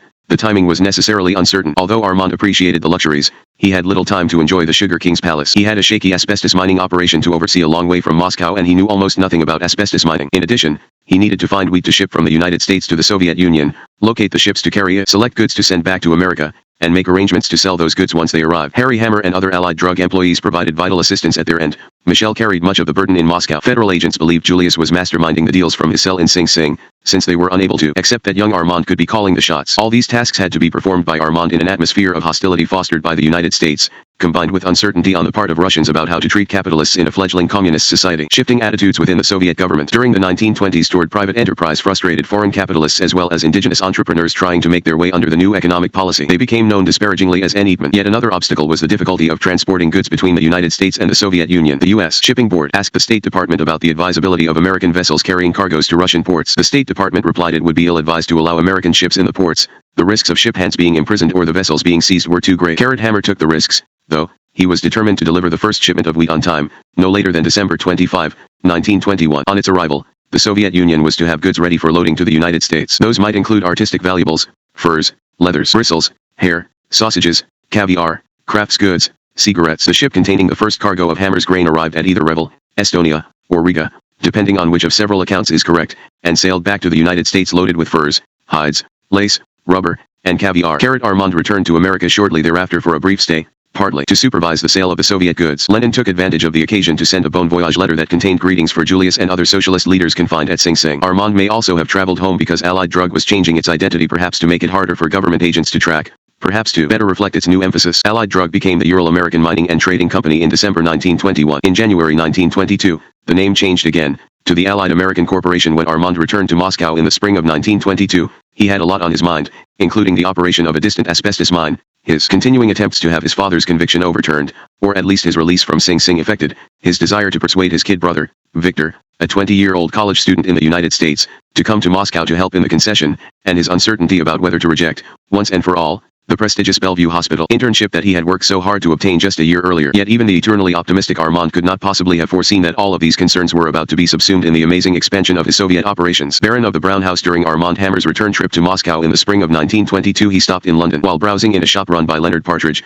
a well-known antiques dealer, Hammer noticed a monkey, cast in bronze, looking at the skull of a human. The monkey's perch was Charles Darwin's Origin of Species. Hammer bought the sculpture. After reaching Moscow, he arranged a meeting with Lenin through Boris Reinstein. Hammer presented the sculpture to Lenin, who was immediately taken with it. Lenin's delight made an impression on Hammer. He realized world leaders could be moved, maybe even swayed, by unexpected kindnesses. From then on, Hammer paid calls at the top with carefully chosen gifts in hand. Lenin interpreted the sculpture to mean that humanity would be annihilated if nations failed to achieve peace. Should that occur, a monkey might well pick up a human skull and wonder about its origin. The bronze monkey later sat on a desk in Lenin's study, which was kept just the way he left it on his last day of work. In 1923, visitors would call it the most striking of all Lenin's gifts from foreigners. Tour guides at the Moscow Museum where the office was replicated would point out the monkey, telling of Lenin's prescient reaction to it more than 20 years before nuclear weapons became reality, and praising Hammer for his decades-long role in Soviet-American relations. Despite Hammer's pleasure at Lenin's reaction, something more immediate than the theoretical destruction of humankind was on the young entrepreneur's mind during the early months of 1922. Asbestos mining and import-export arrangements. Lenin stayed on top of the concession, too. He worried that Hammer might be upset by low-quality goods provided for export to the United States, directing that our obligations under this concession are performed with absolute strictness and accuracy, and in general we must pay greater attention to the whole business. When Hammer and Boris Michel complained about an intransigent Soviet bureaucrat, Lenin handled the problem himself and obtained an apology from the Soviet official in charge. Lenin informed Joseph Stalin, who would emerge as his successor, that the Hammer concession is a small path leading to the American business world, and it should be used in every possible way. The logistics of the grain shipments became moot earlier than expected. Michel noted in private correspondence that after 2 of the planned 4 shipments, Soviet authorities asked the Allied American Corporation to cancel the remaining boatloads. Russian crops were doing well, and U.S. wheat prices were rising to unacceptable levels, but the Soviets had been impressed with Hammer's abilities during the truncated arrangement. As a result, Allied American received the Bolshevik government's blessing to be the exclusive representative of American companies trading with the Soviet Union. The key to the arrangement was the Ford Motor Company, or, more specifically, Henry Ford, the embodiment of American capitalism. The evidence about how the Hammers and Ford first met is inconclusive. One apparent link was Alexander Gomberg, called Uncle Sasha by Armand. Gomberg's wife, Aniota, was the daughter of Victoria Hammer, Armand's paternal grandmother. Gomberg maintained residences in Paris and Odessa and had operated a Ford Motor Company dealership near Odessa before World War I. Armand realized quickly that the Soviet Union needed a great number of tractors to mechanize its agricultural production, so he asked Gomberg whether Henry Ford might want to enter the post-revolutionary Soviet market in a big way. Gomberg replied that Ford was not only anti-communist, but also anti-Semitic. Nonetheless, Gomberg offered to help set up a meeting. Hammer has said he traveled to Detroit, where he met with Ford over lunch and continued talking into the afternoon. Ford agreed to allow Russian employees of Allied American to visit Detroit for training and gave Hammer permission to take automobiles and tractors to Moscow for display. Within hours, Hammer has said, he persuaded Ford to make Allied American his sole agent in the Soviet Union. Hammer's quick success was remarkable if it happened that way. Some researchers do not believe Hammer's account, pointing out that archivists at the Ford Motor Company have failed to locate proof of a face-to-face meeting between Hammer and Henry Ford. Other researchers accept Hammer's version or at least acknowledge he played a significant role in Russia for Ford. Still others never mention Hammer. Their evidence about Ford sales in Russia suggests Hammer either was unaware of what the automotive company already was doing in Russia before 1922 or embellished his own importance. Available documents are inconclusive about a face-to-face meeting but indicate an important link between Allied American and Ford Motor Company's Russian operations. Whatever the details, it is impressive that Hammer captured the Ford sales market in the Soviet Union, a market other companies would have fought to monopolize. An interview published by a Soviet magazine in 1922 quoted Hammer as saying of his Ford representation, "In the course of the year, we have delivered tractors, trucks, and light automobiles, and at the present time together with the Ministry of Foreign Trade we are working out a plan to disseminate tractors on a mass scale." A State Department official noted that Allied American recently completed a contract with the Soviets on behalf of Ford Motor Company for the delivery of 60 Ford cars. It is said that the cost will be $630 each, and that they will be sold for about $1,600 each. Hammer traveled throughout Russia receiving orders. When about 50 Fordson tractors arrived at Novorossiysk, Hammer and his employees picked them up and drove them to Rostov, more than 150 miles away, in a tractor cave. Russian onlookers had no idea what to make of the noisy procession. There were rumors of an invasion by Western tanks. As the correct information spread down the line, Hammer was greeted warmly by Anastas Mikoyan, then a local Communist Party secretary, among others. By spring 1923, Hammer and Michel had built an import-export empire in the Soviet Union, using Ford Motor Company as the foundation. Allied American was representing up to 36 companies doing business with the Soviet government. An advertisement on page 1 of the Moscow telephone directory told of offices there, in New York City, and in Berlin, Petrograd, Riga, and Rostov, and mentioned the firm's concession for asbestos mining and its contract with Ford. Hammer spoke of his company in messianic terms. He billed himself as much more than a profit-oriented capitalist. He was helping a struggling nation achieve self-sufficiency, aiding the American government's balance of trade, and making a contribution to international understanding. The U.S. government failed to share Hammer's viewpoint about the nobility of his enterprise. A State Department memorandum noted that one of his clients, the Emovny Plow Company, was selling a mower in the Soviet Union for $93, with 1/3 of the price going to Allied American as a commission. The memorandum writer fumed about Allied American's principals being Armand Hammer,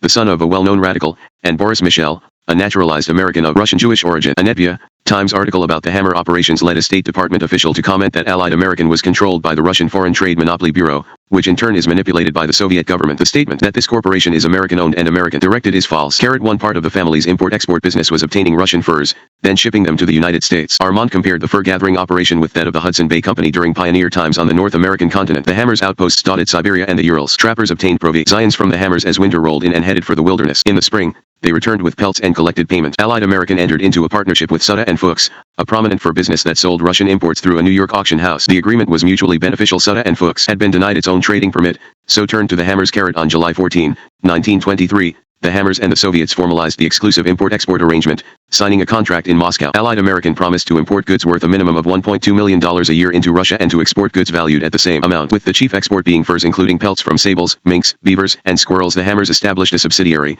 the Allied American Fur Sales Agency Incorporated. Other items exported by the Hammers included caviar, lumber, and sheep intestines used in sausages. The imports to the Soviet Union were varied, including, besides Ford automobiles and tractors, asbestos mining machinery. The Hammers took a 10% commission off the top. The Soviets received 50% of the remainder. Reports indicated the Hammers were handling at least $6 million a year. Walter Durante, the Ural Times correspondent in Moscow, called the Hammer-Soviet contract precedent-setting because of the independence the Russians gave the Hammers. Degree Pravda played down the Hammers' autonomy, noting that the Soviet government had representation on the Allied American board of directors. Further details about the arrangement were revealed inadvertently. Years later, After the Internal Revenue Service brought a case against Allied American for taxes allegedly owed from 1923, the agency claimed that the Hammers owed an additional $1,390 because of a non-deductible payment to the Soviets. Allied American responded that the payment was properly deductible as an ordinary and necessary business expense. The U.S. tax court sided with the Hammers, but documents filed with the court seem to indicate greater Soviet influence on Allied American operations than was generally admitted by Armand, giving credence, to some observers, to the State Department view of Soviet manipulation. Armand Hammer's detractors have used documents from the case in their decades-long quest to portray him as a communist tool, an enemy of America. If the Bolshevik government truly treasured Hammer as a tool, it certainly could have provided him with easier ways to earn money. The asbestos concession in the Ural Mountains, which covered several hundred acres, turned out to be troublesome. Before World War I, Russia had produced more asbestos than any other nation except Canada. During the disarray of the Bolshevik Revolution, production stopped as Hammer tried to revive it. A continuing problem was the distance between Moscow and the mine site. Hammer has told of a visit to the mines by him and his brother Victor. The train service over the last leg of the journey, about 100 miles, was so unreliable that they traveled instead by sleigh, through snow-covered forests. Poor transportation also meant difficulty in getting promised food to the miners. Part of the grain that Armand Hammer shipped from the United States was supposed to be routed to the Urals. Hammer learned that the first shipment of 25 grain-filled railroad cars had been halted by a station commander who wanted a bribe. Allied American complained to higher authorities, who executed the corrupt functionary. Hammer related the incident so matter-of-factly that his detractors have used it as evidence of his hard-heartedness, of his concern for profit before human life despite his decades of humanitarian pronouncements. Hammer's supporters replied that all he did was report a business problem. He had no control over how the Bolshevik hierarchy dealt with it. Despite these troubles, mining began more or less on schedule. The Soviets and Hammer marked the opening by staging a ceremony filled with speeches about Soviet-American goodwill. Hammer spread the excitement to the United States, returning to New York for a meeting behind closed doors at the Commodore Hotel. Businessmen in Dans hoped to emulate Hammer by tapping the Soviet market but worried about receiving financing from commercial banks in the face of continuing American non-recognition of the Bolshevik regime. Back in Moscow, Hammer talked to a correspondent for the Soviet publication Onomike/I as his economic life,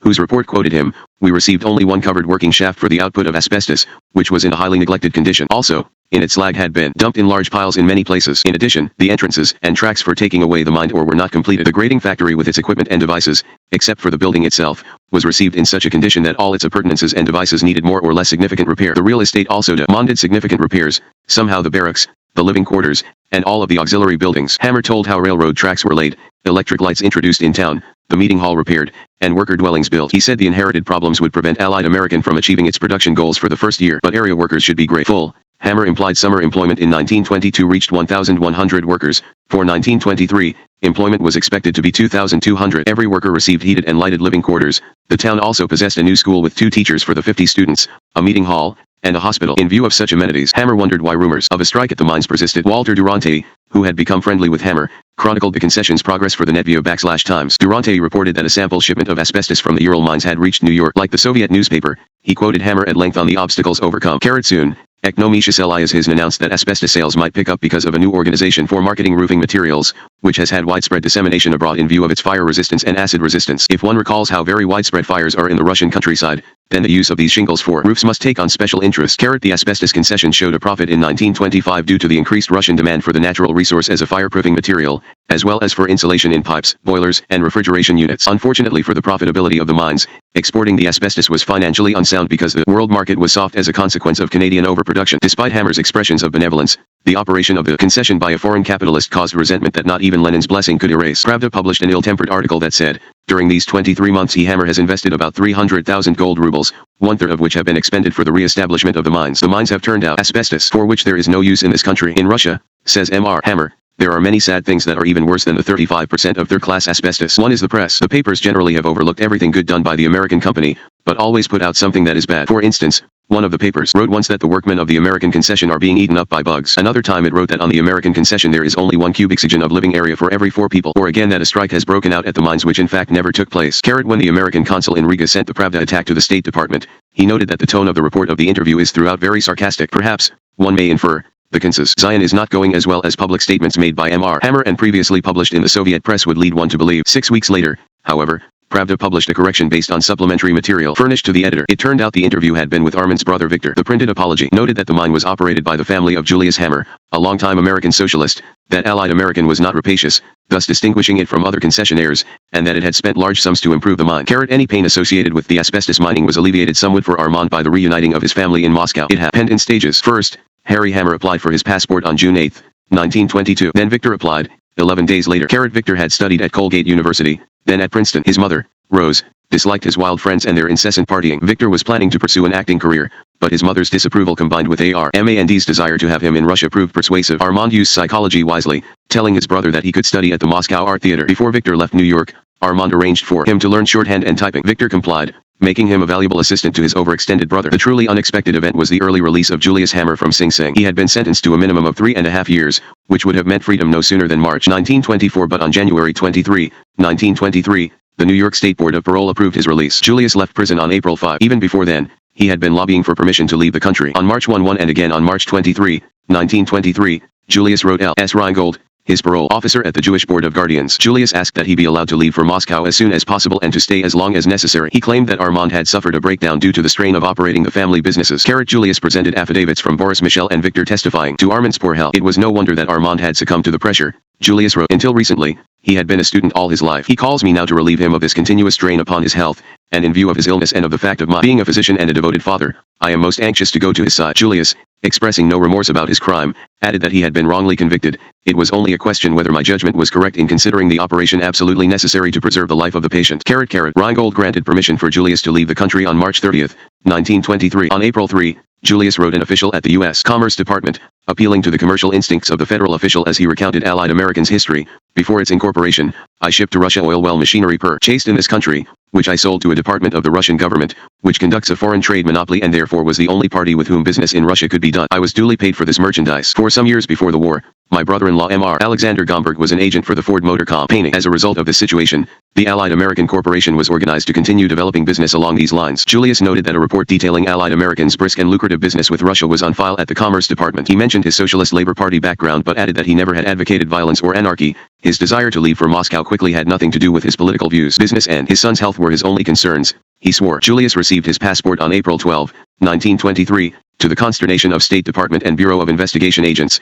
who considered him dangerous. By late April, he and Rose Hammer had arrived in Riga, where Boris Michel, accompanied by the supposedly gravely ill Armand, traveled from Moscow to greet them. Julius's involvement in the import-export business, which Armand later tended to dismiss as subordinate to his own efforts, focused initially on the Ford connection. On June 1, 1923, Julius wrote to Henry Ford about establishing a manufacturing plant in the Soviet Union, preferably at Rostov-on-Don.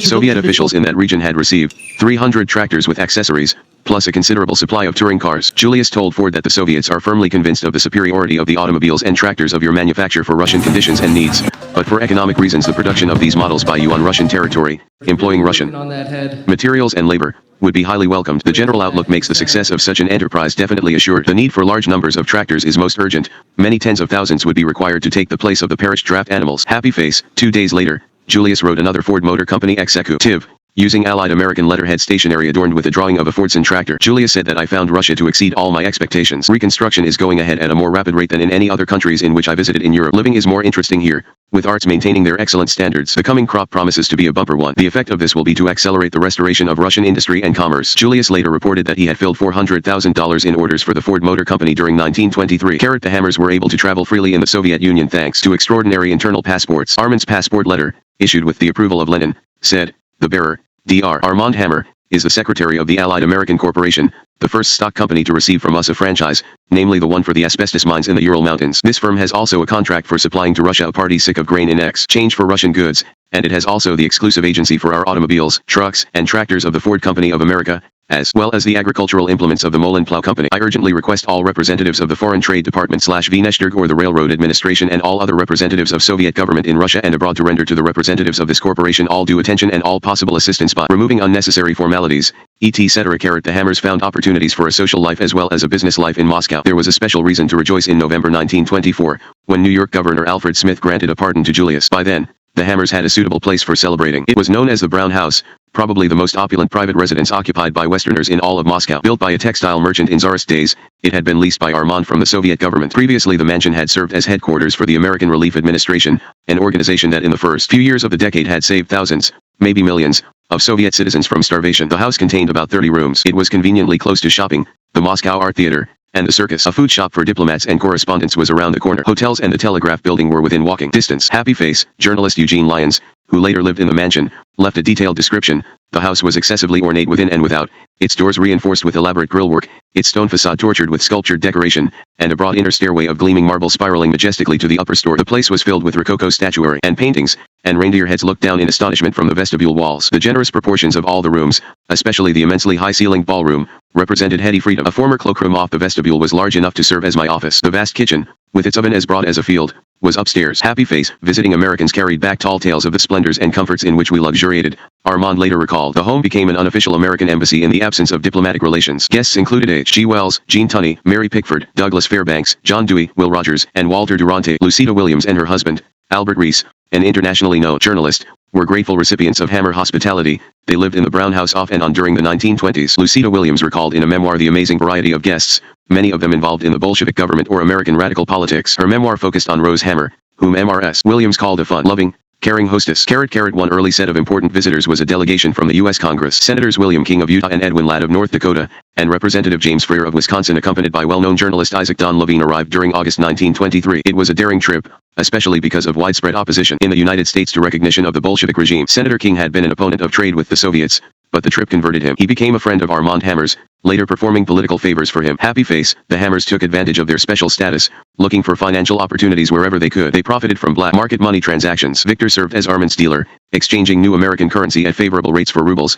which the Hammers needed to pay short-term bills in their businesses. Armand and Victor began buying works of art, secular and religious, and all manner of czarist bric-a-brac bargain prices. Some of it they stored, some of it graced the mansion. Armand learned about Arabian horses after receiving one as a gift from General Seaman Budeni, a military commander who was the father of the Red Cavalry. Happy face, collecting both art and Arabian horses became prestigious, lucrative pastimes of Armand's later in his life. One sad note associated with the Hammer family reunion in Moscow was the wedge that Julius's arrival drove between Boris Michel and Armand. For nearly 3 years, the Michels had been Armand's second family. Joseph Michel, Boris's oldest son, remembered his own arrival in Moscow to join Boris.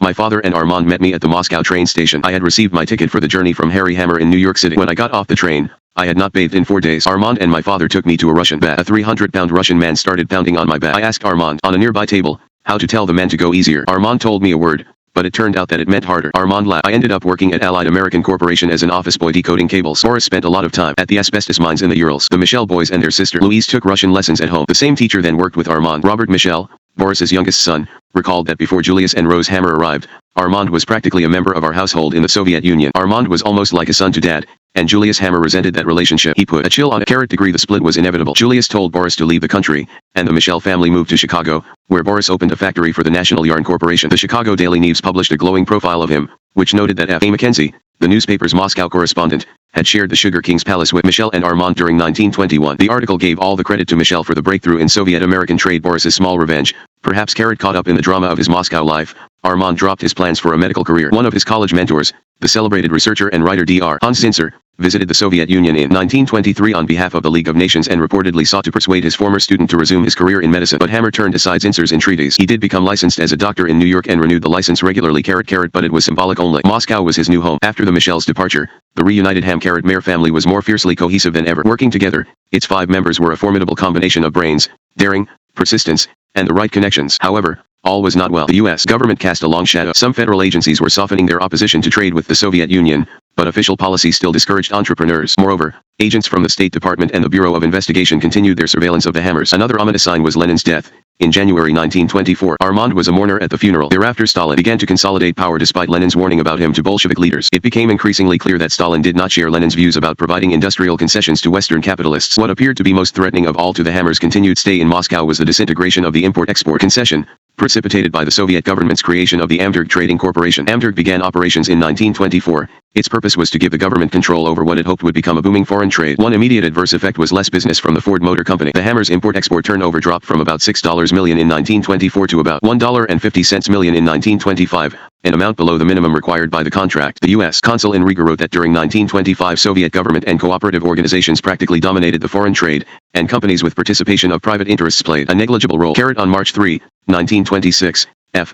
Onomikes Iashisn announced the expiration of the Hammer import-export concession. Most foreigners would have given up, but that never seriously occurred to Armand. As he would do so often, he turned what seemed to be a problem into an opportunity. His instincts and intellect told him there had to be other possibilities besides asbestos and automobiles in Russia. Before he could concentrate on his next Russian venture, however, he had to deal with a bizarre denouement to his involvement with a bank in the Baltic state of Estonia, which was temporarily free of Soviet domination but tied to its giant neighbor. The Hammer family's ownership of an Estonian bank was shrouded in mystery then and still is today. Armand has said he bought the bank to handle trade matters in the Soviet Union, using Russian banks carried a stigma in the West, and transactions through American banks had proved too complicated, so the Hammers availed themselves of a bank of their own to expand their business in the face of competition from Amberg. American government officials viewed the purchase as sinister, their normal reaction to any transaction involving the Hammers. A State Department report summarized the Hammers' Estonian banking connection. Early in 1924, Dr. Hammer, representing the Allied American Corporation, obtained control of the Harju Bank at Reval, Estonia, the purchase price for which was said to have been $250,000 American currency, of which $35,000 to $50,000 was paid down at the time of the purchase. This acquisition aroused some press comments at the time. Ostensibly the bank was to finance the export of butter from Russia. There was some suspicion,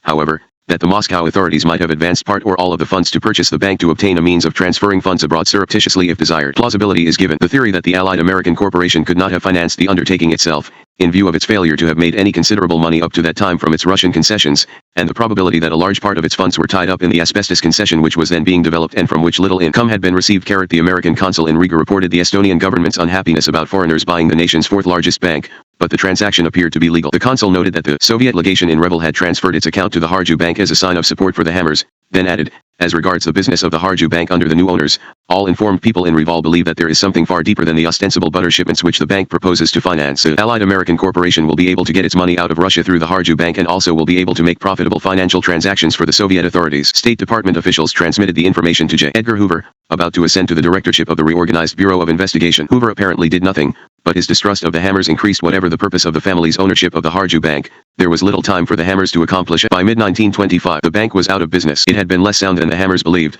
apparently the result of adverse banking conditions in Estonia combined with alleged embezzlement by the prior owners. Armand had placed Alexander Gomberg, his uncle who helped negotiate the Ford Motor Company contract, in charge of the bank. Gomberg may have failed to detect unsound loans made by bank officers, aggravating an already bad situation. The Hammers left the banking business and returned their focus to Moscow and replacing the income from their import-export concession. Armand heard from an English shipbuilding corporation wanting a partner in Russia. He discussed the opportunity with Leonid Krasin, a top Soviet trade official. Krasin discouraged such a plan, saying the Russians wanted to build their own ships. Instead, Krasin urged Hammer to acquire his own concession. Hammer was mulling that over when the epiphany happened during a search in Moscow shops for a lead pencil. Of all things, the best price Hammer could find was the American equivalent of 26 cents. In the United States, 3 cents was common. Why did the Soviets charge so much? Hammer wondered. He began to research the market and learned that the Russians were importing pencils from Germany. Before World War I, a German group had operated a small pencil factory in Moscow, but it was defunct. Hammer discovered that although the Soviet government wanted to resume production, its plan was still on the drawing board. So, armed with an idea for reviving the industry, he visited the vice president of the Soviet Central Concession Committee, who was both enthusiastic and skeptical. What did Hammer know about manufacturing pencils? Nothing, Hammer replied with his typical confidence, but he would learn. He promised his company would deposit $50,000 in the state bank as a guarantee of good faith. Production would begin within 12 months. Moreover, the factory would turn out $1 million worth of pencils during its first year of operation. The Soviet government was impressed enough to sign a contract. Americans learned of Hammer's newest venture through an aside in a Nitu Yuri Times article published in October 1925 that touted his other Russian ventures. The main topic was the import-export concession, which reportedly had shared with the Soviets a $600,000 profit during the previous fiscal year and was shipping large amounts of leather and cotton to the United States. The aside stated that the Soviets had signed a contract allowing Allied American to take over and re-equip on highly favorable conditions 2 large pencil factories in Moscow. Before doing anything else, Hammer traveled to Nuremberg, Germany, to learn everything he could from employees of the Faber Pencil factory. At first, employees feared being fired if caught talking to an upstart who planned to compete against established German manufacturers, maybe even steal their talent. But Hammer finally found a source of information: George Bayer, a disaffected engineer at Faber. Bayer had lived in Russia before World War I while helping to build a pencil factory there and had married a Russian woman. As a result,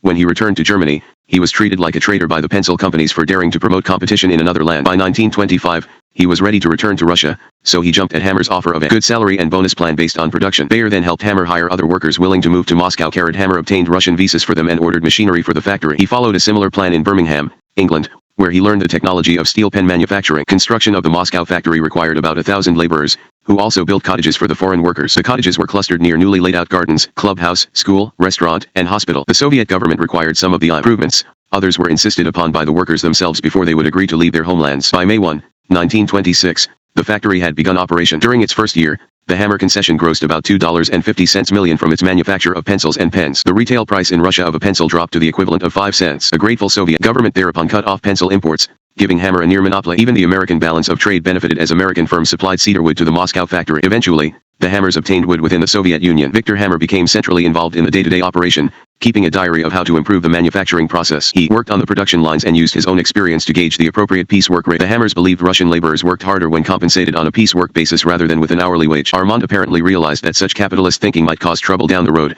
but in the short run his goal was the greatest production possible. Soviet publications, still eager to promote foreign investment on Soviet terms, used the hammer pencil concession as an example of how American capitalists could profit in a communist state. The Economic Review of the Soviet Union, published by Weinberg, reported that for 1926 the hammer pencil concession grossed slightly more than 7 million rubles, at a time when 1 ruble equaled 52 cents in American money. In 1927, that gross rose to nearly 8.5 million rubles. The annual profit approached 1 million rubles, even after a hefty payment to the Soviet government. In addition to pencils, the hammer factory was turning out sharpeners, steel pens, and rulers. Because the efficient factory was producing more than the Soviet market could absorb, the Hammers exported pencils to England, Persia, and China. Degree Alexander Barmine, a Soviet official, was assigned to explore ways of capturing some of the hammer concessions business for the state. Barmine served as a director of the Soviet International Book Company, whose main purpose was to import certain items for use in Soviet schools. When the company decided to expand into the manufacture of school supplies in competition with the Hammers, it was in for a nasty surprise. Barmine recalled that foreign concessionaires, who had been given contracts to manufacture certain of these articles inside Russia, were growing rich under our eyes. The largest of these companies was run by an American, Dr. Hammer. The state undertook to make cheap pencils, but the quality was so bad that they could not compete with Dr. Hammer's more expensive goods. The concessionaires, who had obtained permission to export their profits, must have laughed at our inefficiency. A neutral observer, British journalist Ellis Ashmead Bartlett, told of a pencil factory in Moscow run by a foreigner with considerable success because the demand for pencils amounts to a famine, where wages are nearly 100% higher than those paid in the two government-run pencil factories. Yet owing to efficient private management, the profits are far higher. Places on the benches are eagerly sought after by men and women who formerly occupied distinguished social and administrative positions. Professors, authors, generals, former captains of industry, ex-government officials, and ladies of noble birth sit side by side at the cutting machines and lead-filling machines, at the trimming and painting plants, and in the packing rooms with humble industrial workers. Their only ambition is to sink their individuality, and to destroy all records of their past in order that they may keep their jobs. Nevertheless, the government agents and spies are constantly tracing their lineage and former careers and insisting on their being turned into the streets to make room for the genuine proletariat. With the hammer pencil concession occupying a privileged position in the Bolshevik economy, U.S. government surveillance reports became more shrill. As a result, when the Hammers tried to renew their American passports from Moscow, State Department officials questioned them closely. Julius sought a renewal in August 1925 for his first trip to America since his release from prison. The State Department considered a denial until Senator William King, who had visited Armand at the Brown House 2 years earlier, apparently intervened on Julius's behalf. In 1927, when Julius applied for another renewal, the State Department required him to complete its affidavit to explain protracted foreign residence and to overcome presumption of non-citizenship. The American consul in Berlin thereafter found discrepancies between what Julius stated in the affidavit and what he had said during an interview. Julius, worried that the decision would go against him, mobilized American companies that retained him as their Soviet representative to intervene. The American Rule Manufacturing Company said Julius was its valued representative in Moscow, Berlin, and Paris. The Amalgamated Leather Companies was less forthcoming with its praise but asked the State Department to allow Julius's re-entry. He allegedly owed $27,000 on account, and the company wanted to collect the debt in person. Soon, trouble for the Hammers was emanating not only from the American government but also from the regime of Joseph Stalin. In 1928, Soviet accountants spent 5 months going through the pencil concessions finances, apparently because of concern about the amount of money being exported by the Hammers. The Hammers had obtained the right to export their profits at the rate of 1.95 rubles to the dollar after approval of the concessions financial records by the Soviets. But the Soviets hated to see that money going abroad. Pravda entered the debate by publishing an article based on discussions with workers at 24 concessions, including the Hammer Pencil Factory. Pravda percent sources said a director of the pencil concession, who was unnamed in print, took pretty female employees for rides in his car and sometimes took them to his home. Armand also received criticism for allegedly pitting skilled craftsmen against unskilled laborers and for refusing to allow workers to attend a Moscow Soviet plenum on the writer Maxim Gorky, even though the workers' contract mandated time off with pay. The Pravda sources charged that Hammer kept anxiety high by spreading layoff rumors. When a layoff did occur, he blamed the union's factory committee, thus sowing distrust. Employees said that working conditions were poor and that Soviet labor inspectors allowed the conditions to continue, leaving the impression that Hammer had bribed them. The article cited 42 accidents at the Hammer factory during the first half of 1928, compared with 28 at a comparable state-run pencil factory during the full year of 1927. A month later, Pravda published a related article criticizing 5 concessions, including the Hammers factory. The feverish race for profits was deemed responsible for an unsanitary courtyard and poor ventilation at the pencil factory, where, Pravda also claimed, the pens taken from the electric tempering oven are sorted by hand in heavy metal sieves. 10-pound drums in which the pens are polished are lifted to a height of 1 or 2 meters by the worker alone. The workers who finish the pencils carry boxes with pencils to and fro. Each such box weighs 35 kilograms. According to the existing statutes for women in production, it is allowed to lift not more than 12 kilograms. Because there was no lunchroom, workers at the Hammer factory ate next to their machines. The locker area reportedly was full of rats and bedbugs. Hammer, who thought of himself as a benevolent employer, found himself portrayed as a capitalist monster. But instead of publicly rebutting the criticisms, Hammer perhaps threatened with the loss of his factory told a Soviet publication aimed at Americans that running a concession in Russia was no problem. Abroad, I have often been asked whether the successful functioning of concessions is possible in the Union of Soviet Socialist Republics. The best answer to this question is supplied by the facts themselves,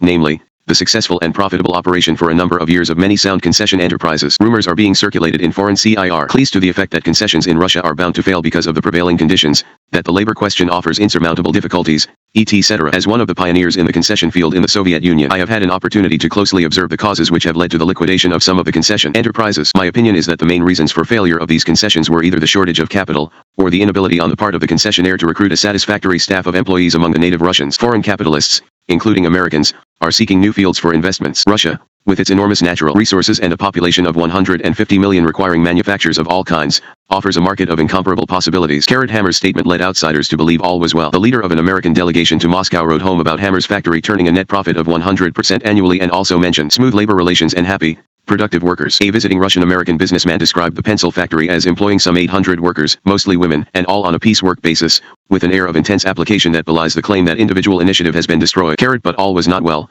Hammer had fallen from favor under Stalin. Probably nothing he might have done would have been good enough. The Chicago Daily News correspondent in Moscow filed a story headlined "Soviet Storms Over Bonus for Pencil Makers/Editors Accuse American Employer in Moscow of Bribing Workers." The article cited an attack in Pravda against the Hammers for sharing with 55 employees $4,000 in bonus money, bonuses the Soviets labeled capitalistic rubbish. By the end of 1929, the Bolsheviks had decided to purchase the Hammer concession. Again, the Netvia Times stood up for the Hammers. It is admitted that the Hammer interests made big profits, but they built up the big and profitable business at their own risk. The Hammer interests were the first Americans to do business in Russia, and profits or no profits they have not been treated over generously. In his 1932 memoir, Armand exhibited no bitterness about the takeover of the pencil concession, instead defending the Russian state. He noted that the concession had grown to the point where it needed outside financing, but obtaining capital in Western nations for a Russian venture was difficult. The most sensible solution was to work out a sale to the Bolsheviks, he said. As the Hammer family's reputation rose and fell, Moscow during the second half of the 1920s continued to be their playground. Victor Hammer was the first to fall deeply in love with a Soviet woman. In 1925, he married Vavra Sumsky, a 22-year-old native of Moscow. Their only child was born there 2 years later. They named him Armand,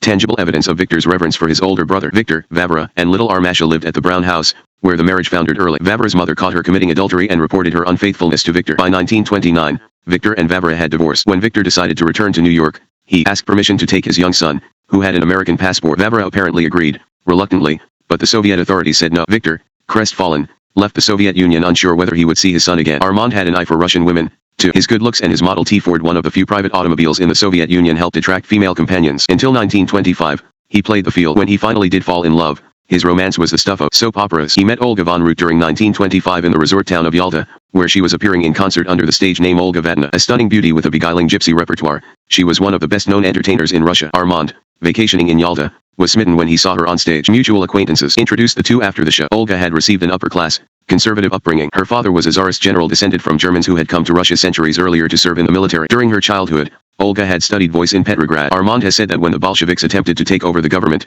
Olga's father remained loyal to the Tsar and commanded a White Russian army unit during the Civil War. Olga reportedly sang in cabarets to support her mother, sister, and brother in Kiev. Olga finally persuaded her father to side with the Bolsheviks, perhaps saving the family from execution. He became an instructor at a military academy, while she became famous as a singer. Olga had fair skin, light blue eyes, blonde hair, and a disarming smile. Within a week of first meeting, the impetuous new lovers were on a train to Moscow, where Olga filed for a divorce from her stage manager husband. After 2 years of courtship, Olga and Armand married, on March 14, 1927. He was 20-8, she was 22. Lucida Williams, who with her journalist husband, Albert Rees, lived in the Brown House intermittently as the Hammers' guests, wrote that when Armand brought home his beautiful bride to the Brown House, the vivacious gypsy singer Olga, Mother Rose accepted her as though she were her very own daughter. That was all very well, but Armand always had ideas of his own. He wanted his bride to have her own abode. In no time he had set up a small jewel of a house behind a high fence, a place that we greatly enjoyed visiting as we would a museum, only this was warm with Hammer hospitality, and Olga would sing for us enchantingly. I basked in the atmosphere of all the treasures Armand had picked up here and there to satisfy his aesthetic tastes. Olga gave birth to their son,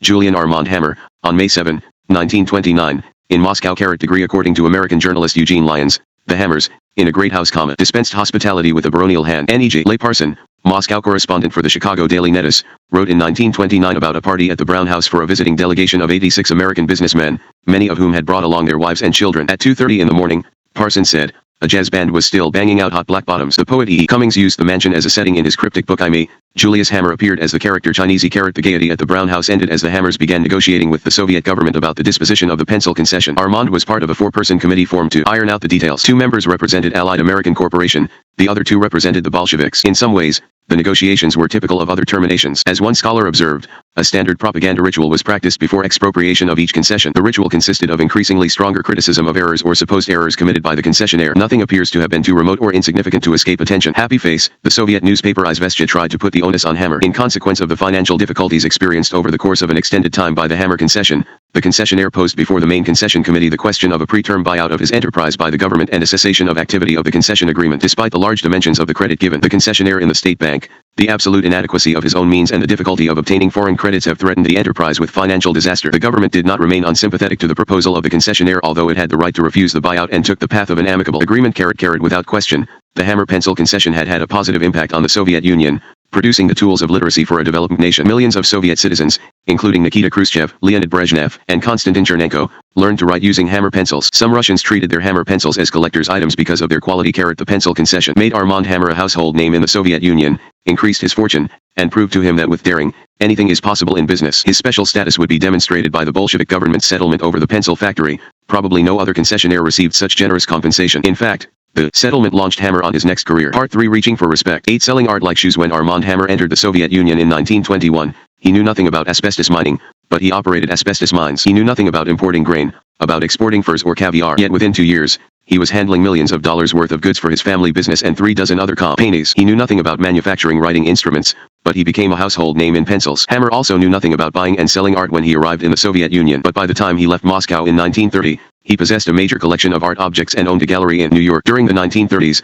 in fact, he gained two of the things he wanted most: money and publicity, by selling Tsarist art ranging from masterpieces to bric-a-brac. In the process, he turned the American art establishment upside down. From the beginning of the Hammer's sustained art-buying spree, Victor, who had taken art courses in college, played a major role. Between them, Victor and Armand have provided numerous accounts of how they began to collect Russian art. The accounts differ mainly in emphasis. The basic elements are fairly consistent. A synthesis might read like this: after the Bolshevik Revolution, many frightened, wealthy Russians abandoned their homes, leaving precious items behind. Walking through Moscow, any foreign guest could buy them at bargain prices. The Hammers, never inclined to pass up a bargain, had reason to buy after moving into the Brown House. The mansion's 30-odd rooms needed table service for entertaining, rugs for the floors, and paintings for the walls. So Armand put Victor in charge. Victor found religious icons everywhere and snapped them up. Because previous owners had treated them religious objects rather than precious works of art, the icons had been casually repainted as needed when they passed from father to son. Victor developed a method to strip away the CEIuries of overpainting to reveal the magnificent original underneath. He also dealt in fine china. At restaurants, he and Armand might enter for a meal and leave as the new owners of china from Tsarist palaces. The managers were pleased to get rid of the china,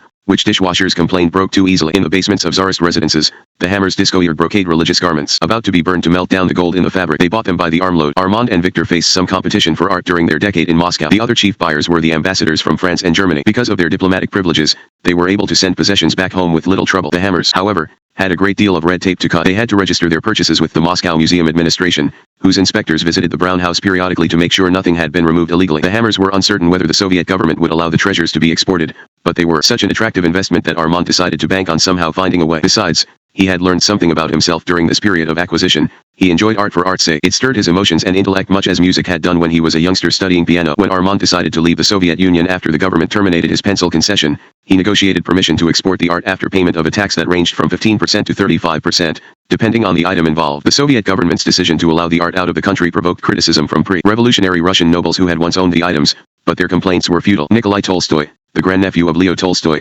summed up the anti-export sentiment. At the time of the revolution, there occurred massive expropriation of the wealth of the imperial family, the aristocracy, and other rich. Many art treasures were acquired by the new Bolshevik ruling class, but most were retained by them collectively as property of the state. Almost at once a number of rich and unscrupulous foreign entrepreneurs descended on Petrograd and Moscow like kites on a rotting carcass. Very soon they came to profitable arrangements with the Soviet authorities, whereby they exported shipments of art treasures at prices which in the West were knocked down, but in Soviet Russia provided valuable foreign currency at a time when the economy was suffering from ever worse difficulties. Tolstoy singled out the Hammers, whom he called a singularly unpleasant clan, themselves of Russian origin. They discovered at an early date the profitable conjunction of socialism and secret art deals with the Soviets. Robert Williams, a historian specializing in the Soviet Union, knew nothing about Armand Hammer when he began a research project during the 1970s. In his book, Russian Art and American Money, Williams told of his revelation. The buying of Russian art in America was an extraordinary sales campaign by both the Imperial and Soviet governments. As my research progressed, it became increasingly apparent that Russian art was a valuable export commodity intended to earn credit economic and political in the United States, especially in the years prior to American recognition of the Soviet Union in 1933. A crucial figure in this campaign turned out to be Dr. Armand Hammer. By the time Hammer received permission to remove his Russian art treasures to the United States,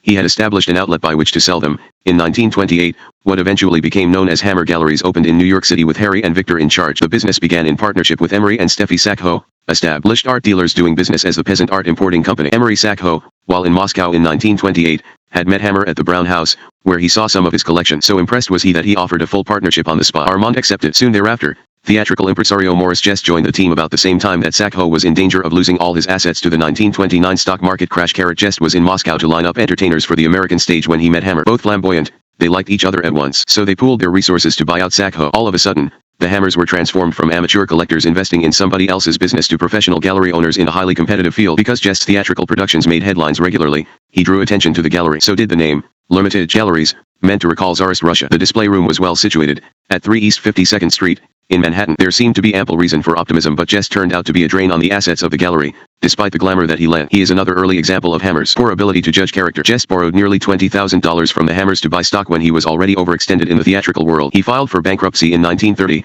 leaving Harry Hammer with an unpaid claim of $10,000, Limited Galleries with a claim of $18,700, and importers of antique art with a claim of slightly more than $21,050. Some of the difficulties during the early years of the Hammer Gallery almost certainly were attributable to Armand's absence from day-to-day management. When he, Olga, Julian, and Julian's nursemaid left Moscow toward the end of 1930, they settled in Paris. There, Olga shifted easily between her bohemian companions and high society, where audiences appreciated her singing. She and Armand moved into a chateau in Garches, a Parisian suburb. Benefiting from his Russian decade, Hammer opened a private bank, dealing in promissory notes issued by the Soviet government. Foreign businesses selling to the Soviets were paid partly in cash, partly in notes. Hammer had conducted his own commerce in Moscow that way. He believed the Soviets would pay the full value of their notes. Other businessmen were not so sure. They sold their notes to Hammer for far less than face value. Better 30 cents on the dollar than nothing, they calculated. When the Soviet government paid the notes in full, Hammer made a nice profit. H.R. Knickerbocker, a journalist who observed the phenomenon, wrote about private bankers, such as Hammer, who capitalized on reports of the Bolsheviks' demise. A sarcastic Knickerbocker said that with each rumor, the Parisian moneylenders knot their ties more hurriedly in the morning,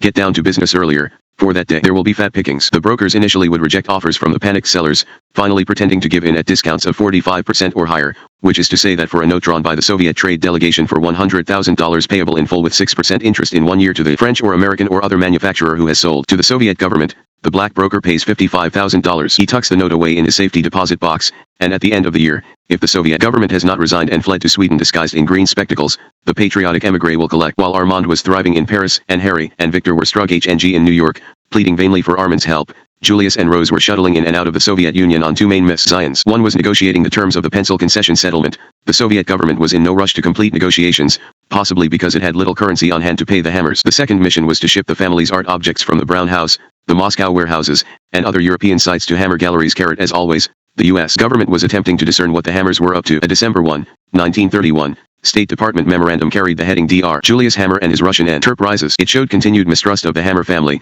There appears to be no recent direct evidence to substantiate the suspicion that Dr. Hammer has acted as a communist agent, and he seems to have been engaged principally in commercial activities. But the apparent importance and financial magnitude of such activities are somewhat surprising when it is considered that Dr. Hammer was previously a practicing physician in a small way, and that he served a prison term in New York for an illegal operation. Should any indication appear that Dr. Hammer has acted either as a communist agent or as a commercial agent of the Soviet regime, information to that effect would be received with interest. British intelligence officials, meanwhile, were telling American diplomats that Armand and Victor Hammer were Soviet agents who both continue to carry out secret missions for the Soviet government and travel between the United States and Europe for that purpose. British intelligence also labeled Olga Vatina a spy in the service of the Bolsheviks. Ironically, the State Department, so wary of the Hammers, became involved in helping obtain the release of the star-crossed Julius from a German prison. The American embassy in Berlin heard on December 2, 1931, of Julius's arrest in Erfurt, Germany. The notification came in a telegram from Henry Hollis, a former U.S. senator from New Hampshire who was practicing law in Paris. One of his clients there was Armand Hammer, private banker. Hollis asked the American embassy to do all it could on Julius's behalf. The U.S. government sent a representative to Erfurt, where he learned that the Hammers allegedly owed German manufacturers about $100,000 in connection with materials ordered for the Russian pencil concession. One manufacturer had asked German authorities to detain Julius until he paid all monies owed. Armand has said the litigant held a grudge because the Hammer pencil concession had sued him for providing inferior materials. He also said the same German creditor had conspired with a pencil concession accountant to defraud the Hammers. The German authorities, after studying the web of intrigue, agreed to release Julius if all parties worked out a settlement. Julius, meanwhile, was as equable about the German jail as he had been about Sing Sing. He never showed distress, instead making the best of what for most people would have been a nightmare. After his release, Julius resumed his travels in search of art for Hammer galleries. For a while, Victor shuttled between New York and Russia, too, buying art and visiting his young son. But sometime during the 1930s, the Soviet government withdrew permission for him to enter the country. Perhaps the visa withdrawal meant that the Hammers had fallen from favor during the anti-Semitic, xenophobic regime of Stalin, or that they were paying for their identification with Lenin. On the other hand, some inveterate Armand Hammer watchers, especially those on the political right, believe Hammer never fell from grace but that the Soviets simply gave him a lower profile to facilitate keeping him in their service. One thing is certain, whatever Hammer family members did to get their art out of Russia, they had to work mightily to sell it in New York. In the first place, Russian emigres, some of them anti-Semitic, were suing to halt sales of what they considered their rightful property. More serious, the Depression had caused a collapse in the price of art. So in 1931, belatedly heeding the pleas of his brothers, Armand left Paris. Olga, Julian, and the family nurse stayed behind and himself assumed control of the gallery in New York. He moved back into the converted carriage house on West 4th Street and got down to work. The gallery's account books validated Harry and Victor's alarms, but Armand, never doubting his ability to engineer a turnaround, followed the credo that there are no bad businesses, only bad businessmen. He decided the gallery would try something else, selling through downtown department stores. If the masses wouldn't flock into what they perceived as snooty, high-priced art galleries, then he would take the merchandise to the masses. He sought marketing advice from S.L. Hoffman, a dress manufacturer who had succeeded by emphasizing volume sales and who had been introduced to him by the lawyer representing them both.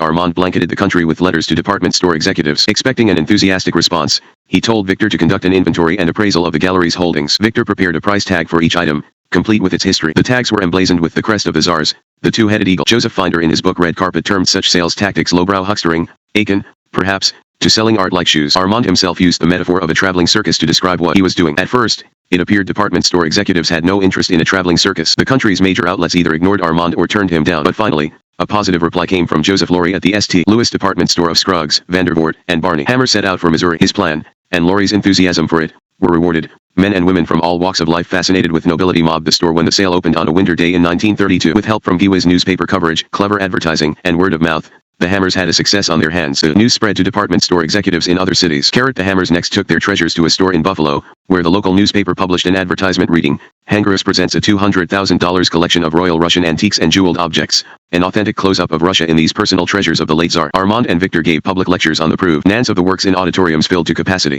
When the Hudson Galleries in Detroit booked Armand Hammer and his traveling treasures, the Detroit News publicized not only the art, but also Hammer's views on the Soviet Union. It was one of his first experiences as a pundit. The reporter quoted Hammer as saying that the Soviet wish for world economic liberation was a messianic hope, a poet's dream. The materialization of the 5-year plan may require 15, 20, or perhaps 50 years, but it is a plan nevertheless, remarkably adapted to the Russian psychology, which demands some concrete objective. In San Francisco, the Hammers convinced the Emporium department store to give the exhibit floor space. A local newspaper article, more free publicity, valued the items on display at $500,000. The exhibit includes old world antiques, brocades and fabrics, vestments, chasubles, imperial silverware, porcelain, Russian icons, glassware, crown jeweled objects of art in diamonds, emeralds, rubies, and sapphires. The assurance of long-running success arrived with an invitation from the prestigious Marshall Field and Company department store in Chicago. Milking the forum for all it was worth, Armand hired a Russian prince to display the sales items there. Another innovative part of the marketing plan was Hammer's first memoir, published when he was just 34 years old. The idea came from Ray Schaffer of Marshall Fields. Hammer composed the book partly from memory, buttressed by a diary of his decade in the Soviet Union. His publisher chose the romantic title The Quest of the Romanov Treasure. With photographs of Russian jewelry and a ringing endorsement of Soviet-American trade, Hammer's book helped promote not only his art sales but also American recognition of the Soviet government. The New York Times reviewer opined that Hammer's dramatic tales must be accurate because that newspaper's Moscow correspondent, Walter Durante, had said so in the foreword. The review noted that Dr. Hammer seems to be one of those enviable people to whom things happen, one of those magnets of destiny that inevitably become centers or 20 or events. The publicity surrounding the Tsarist art sale was not quite an unalloyed boon, for it further enraged the Tsar's descendants. Marie Romanov sued Hermitage Galleries in 1932, claiming it was selling her treasures. She described monogrammed white porcelain plates, a monogrammed white porcelain double-tiered candy dish, and a Russian icon in the shape of a cross, but her suit failed to stall the sales jug. At the beginning of 1933, the Hammers scored their biggest coup to that point, a show at Lord & Taylor, in downtown Manhattan. A brochure promoted the Hammer collection of Russian imperial art treasures from the Winter Palace, Tsarskoye Selo, and other royal palaces. The show attracted wealthy buyers enamored of the riches from Tsarist yesterdays. In fact, Hammer galleries had begun doing business with some of the wealthiest buyers of all, including Marjorie Merriweather Post. Robert Williams,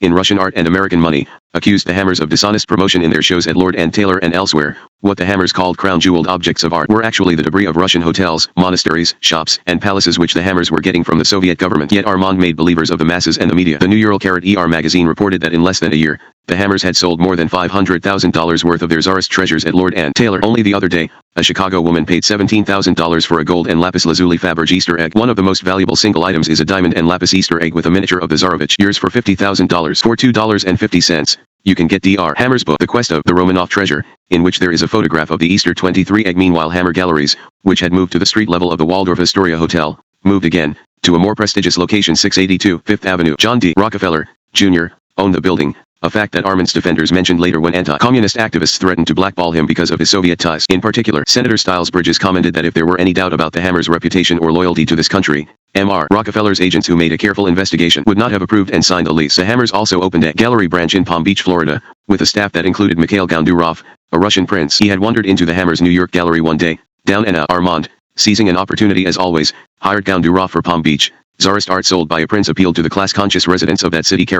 Armand established himself not only as a marketing genius, but also as an authority on Faberge. He recognized the inherent value, as well as the snob appeal, of Faberge's creations. Victor had acquired some of Faberge's Easter eggs from the Bolshevik regime just before the Hammers left Moscow. At one time or another, the Hammer family possessed as many as 15 Faberge eggs. The Queen of England, who owned 10, was their main competitor at the time. As the Hammers mounted more shows, publicity mushroomed. Time magazine praised an exhibition of 194 Russian icons spanning 7 centuries, the largest collection ever shown in the United States. Time termed Armand and Victor two of the most startling characters in the art world. And that they were taking the art world by storm was not enough for Armand Hammer in the 1930s. His desire for wealth, influence, and fame had been fed by his early successes. He saw new opportunities to achieve his goals, and he grasped for them. But even the most prescient observer would have been unlikely to guess in which direction Hammer would branch out. The new venture was cooperage, colloquially known as barrel manufacturing. Several paths taken previously by Hammer converged in such a way that making barrels seemed in retrospect ordained by fate. One of those paths was Hammer's first attempt at influencing American politics. Former Senator Henry Hollis, Hammer's attorney in Paris, was friendly with New York Governor Franklin Roosevelt, who was about to run for the presidency as the Democratic candidate. Hollis suggested Hammer become involved in presidential politics, now that he was living in the United States. Hammer found he agreed with Roosevelt's program, especially diplomatic recognition of the Soviet Union. On July 28, 1932, Hammer sent a telegram to Roosevelt expressing support. More to the point, Hammer's study of Roosevelt's program made him aware that Roosevelt as president might push for the repeal of prohibition. That realization set Hammer to thinking about the need for barrels. It took daring by Hammer to make any plans based on the possible end of prohibition. The 18th Amendment to the Constitution had taken effect in 1920. Legislatures in 47 of the 48 states had ratified it, indicating widespread support. No constitutional amendment approved by Congress and ratified overwhelmingly by the states had ever been repealed. For Hammer's plan to succeed, something unprecedented in American history would have to happen. Hammer knew instinctively there would be a barrel shortage if legal mass production of alcohol ever resumed. During Prohibition, companies that produced wooden staves for beer barrels had folded. Quality staves needed to be air-dried for up to 2 years. If Prohibition were to end soon, brewers could not afford to wait that long to slake the thirst of a nation. So Hammer went to work. He learned that seasoned white oak is nearly ideal for barrel manufacturing. He knew firsthand that the Soviet Union possessed it in abundance during the 1920s. The Hammer import-export concession had shipped Soviet white oak barrel staves to Germany. Therefore, when Prohibition in fact ended, in 1933, Hammer was ready to use his connections in the Soviet Trade Ministry to buy white oak and have it transported to New York. It proved to be a smart business move. The Soviets sold the white oak to Hammer at $105 for 1,000 staves, below the world market price of $180. American timber companies were unprepared for the demand. As a result, the few old-line cooperage firms still operating were searching desperately in Germany, Poland, and Yugoslavia for white oak. With its unmatched supply of Soviet white oak contracted for, the Hammer Cooperage Corporation registered to do business in June 1933. The next month, Hammer obtained a line of credit with the Trust Company of North America, run by principals from the New York City law firm of Scapiro, Wyson, and Scapiro, the same firm that had represented the Hammer businesses for years. It seemed to be a cozy financing arrangement. Obtaining orders for barrels was no problem at all. Since breweries were working overtime to produce alcoholic beverages, they needed every barrel they could find. One of Hammer's first customers was Anheuser-Busch of St. Louis. Hammer traveled there from New York in July 1933, returning home with a contract worth $95,000. The cooperage plant was using a separate family firm, Hammer and Company, as its sales agent. Hammer was producing barrels at a main plant in Brooklyn and at a contract shop in Marcus Hook, Pennsylvania. Within a short time, he opened another factory in Milltown, New Jersey. Advertisements showed a Hammer employee using a Hammer meter to test, in just 10 seconds, whether a company barrel complied with government standards. The Hammer meter technique received praise from the Ham Brewing Company of St. Paul, which quickly bought more than 50,000 barrels from the Hammer factory. Other customers included breweries in Los Angeles, San Diego, Baltimore, and Belleville, Illinois. When some Massachusetts brewers needed to be sold on the virtues of traditional wooden barrels over those of newfangled steel models, Hammer visited them, carrying the message that steel barrels were too loose at the welds and rusted easily. Hammer, always pushing for publicity, got it, despite operating what journalists normally would have considered a business with little news potential. His showmanship, combined with his knowledge of how to manipulate reporters and editors, paid off in national attention. Time magazine, already aware of Hammer as a showman in the art world, reported, Sensing the beer keg shortage, he had wangled out of Moscow last May a contract for the entire Russian output of the proper aired rye wood, adding that a hammer barrel cost $9.25, cheaper than they can be imported. Hammer wrote to Time that the article had brought him several mailbags of letters, not to mention calls. He said he had received offers of timber tracts in dozens of states. Innumerable propositions have been made to me to participate in a great variety of businesses, ranging from breweries to perfumeries. I have had many offers to augment my collection of Tsarist treasures by acquiring jewels and works of art which once belonged to bygone crowned heads of Europe. The New Yorker noted that Hammer drove from Manhattan to the Brooklyn Barrel Factory in a Rolls-Royce. He works so hard that he sometimes falls asleep in his clothes, too exhausted to go to bed. He still has his Greenwich Village house, which he uses for entertaining. He likes to play the host in a bartender's coat, and sometimes spends the entire evening behind the bar, mixing drinks. Meanwhile, the U.S. government was still watching him. Some investigators assumed he had established ties with organized crime, apparently because of the barrel company's negotiations with King's Brewery, believed to be run by racketeers. But if Hammer were consorting with organized crime figures, the government was unable to build a case strong enough to initiate prosecution. All the agents could do was gripe to each other. One later wrote Edgar Hoover at the FBI that the barrel business contained plenty of opportunities to violate the law and that the Hammers were individuals of unsavory reputation. Hammer soon encountered a more troublesome enemy to his business than Hoover, the bank owned by his lawyers. In June 1934, the Trust Company of North America sued Hammer over a financing arrangement the bank had made with him a year earlier. Hammer, normally astute in business, had been taken when he signed the original loan papers, and, too late, he knew it. The notification came as Hammer needed cash, fast, to pay the Soviet government's Amberg Trading Corporation for white oak about to arrive in port. It was only after the shipment left Russia that a bank officer told Hammer he must cough up a $50,000 bonus to receive the needed $100,000 line of credit. Hammer was stunned at the usurious rate, and he balked. He had known the principals in the bank for years. In fact, he trusted them so implicitly that he had given Jacob Skapiro power of attorney during his decade in the Soviet Union. The lending officer responded that Amberg quite likely would sell the shipment elsewhere if Hammer failed to pay when it arrived. Hammer knew that could mean cancellation of his Amberg contract, which in turn would spell financial ruin for the barrel business. He paid the bank its bonus under protest, commenting acidly to the lending officer that the only thing left out of the deal was the arsenic. The bank kept upping the ante, with Hammer's company eventually paying finance charges of nearly $63,000 and interest of almost $10,000. A lawsuit by Skapiro's bank added insult to injury. The bank claimed Hammer was shifting the barrel factory's assets to Tennessee without the bank's knowledge and asked the court to liquidate Hammer's company as well as award damages of nearly $230,000. Hammer responded that he was producing barrel staves in Oneida, Tennessee, because he had lined up domestic supplies of wood, but he said there was no intent to break the loan agreement with the bank. The bank's case rested on the contention that Hammer was an amazingly accomplished businessman at age 36 who never would have been bamboozled into signing an unjust agreement. Eventually, the court ruled that Hammer indeed had violated his contract with the bank, but, the court added, the Trust Company of North America was barred from relief because of its unconscionable, oppressive, unreasonable, and overreaching behavior. The lawsuit had hurt Hammer's barrel operations deeply for 3 years. That Hammer was able to gear up the business after the court fight was remarkable, especially considering the demands made on him by his art gallery, not to mention the turmoil in his personal life. Hammer and Olga had been drifting apart almost from the time she arrived in the United States from Paris with their son, Julian, and Julian's Russian nursemaid in 1931 or 1932. Olga, who spoke English poorly, liked to spend her time with other émigrés, whom Armand found boring. He preferred looking to the future. Why waste time reminiscing about the old days? Olga showed no interest in business, while Armand lived for business challenges. He frequently traveled on behalf of the art gallery and the cooperage factory. By most accounts, he was an uninvolved father, and he did not seem to be a model husband. Living in America instead of Moscow or Paris accentuated the differences between Armand and Olga. They tried to work out their problems. They spent winters in Palm Beach after Hammer Galleries opened its branch there. Olga liked the high society, but unhappily for her the season did not last all year. She tried to resume her singing career, but it never took off. Olga and Armand bought an 8-room house on 5 acres in Highland Falls, a suburb of Monroe near West Point, New York, where she and Julian spent much of their time. Armand joined them when he chose to agree with his marriage on the rocks. Armand found his attention wandering to other women. He has admitted he was searching for a new wife. From the audience, he fell in love with actress Helen Hayes when he saw her perform the role of Mary, Queen of Scots. He sent gifts to her from Hammer Galleries. A couple of years later, Hammer met her for a date after her performance as Queen Victoria. He preserved the memory in his diary for March 11, 1936, an entry he reproduced in his 1987 autobiography. An elderly Helen Hayes said she was flattered when Hammer published the account of their only date. Another woman on Hammer's mind was the less well-known but nonetheless entrancing Frances Barrett Tolman, who had entered his life as a result of the Tsarist treasure sale at Marshall Fields, in Chicago, where she had bought several items. They saw each other periodically after that and, Armand has said, talked of their love for each other. Frances's millionaire husband, Elmer, was nearly 30 years older than she and in poor health. Frances could not bring herself to seek a divorce. She and Armand limited themselves to clandestine correspondence. Armand also kept up with Frances from conversation with his brothers, Victor and Harry,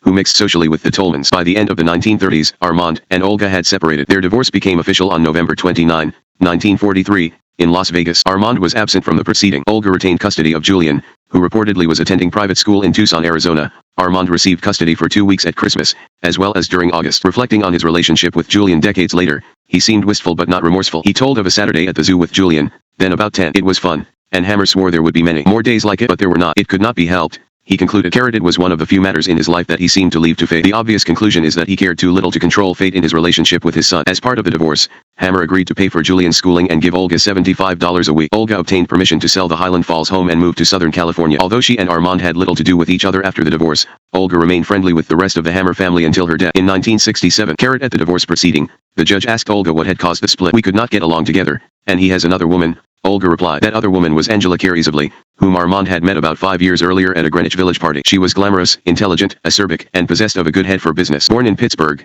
trained as a singer at the Boston Conservatory of Music, she had pursued a career in opera and network radio. She was forced to abandon it after an automobile accident impaired her hearing. Angela had married young, eventually obtaining a divorce on grounds of desertion. By the time she met Armand, she had begun buying farmland in Monmouth County, New Jersey. They started to look at acreage together, expanding their farm greatly in the next few years. Angela and Armand married in December 1943. 3 weeks after his divorce from Olga, the ceremony took place at Victor's Park Avenue apartment, with family acquaintance Judge Bernard Botain presiding. Armand was 45, Angela 40. Armand has said he was ready to have children and settle down on the farm. It was not to be. 10 selling spirits. 2. Although Armand Hammer's personal life was unhappy before he married Angela Zivley and would become unhappier during that marriage, he separated it sufficiently well from his career to continue conquering worlds. To be sure, he suffered from personal troubles, but not as much as most people. Nobody, not a problem wife, not a problem son, would stand in the way of Hammer's latest business deal or his sought-after meeting with the head of state. Life was too short to think about the emotional needs of others. Hammer had a wide circle of acquaintances and legions of admirers, including countless recipients of his philanthropy. But many people who knew him well disliked him, and even his admirers doubted whether he had any true friends. For Hammer,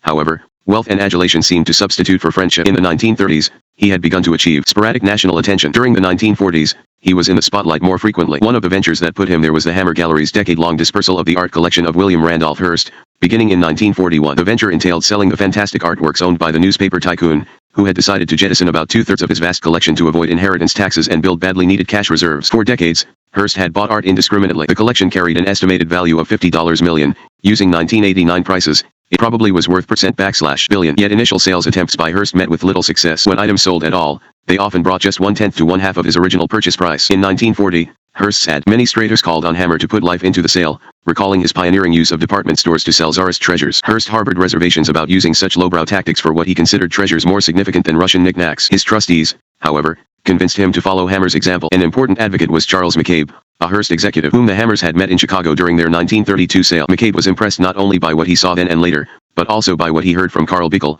a United Press executive who had met Armand and Victor in the Soviet Union during the 1920s. In 1940, McCabe was the publisher of the Hearst-owned New YBR Mirror. His approach to Sovietophile Hammer on Hearst's behalf was especially ironic because of Hearst's loudly voiced suspicions about the Bolshevik regime. Hammer accepted the offer from the Hearst organization, on his terms a 10% commission, plus freedom to set the prices on individual items, and began negotiating with the R. H. Macy and Company department store. Macy's, too, insisted on the right to establish a price for each item. Hammer responded that Macy's employees lacked the expertise.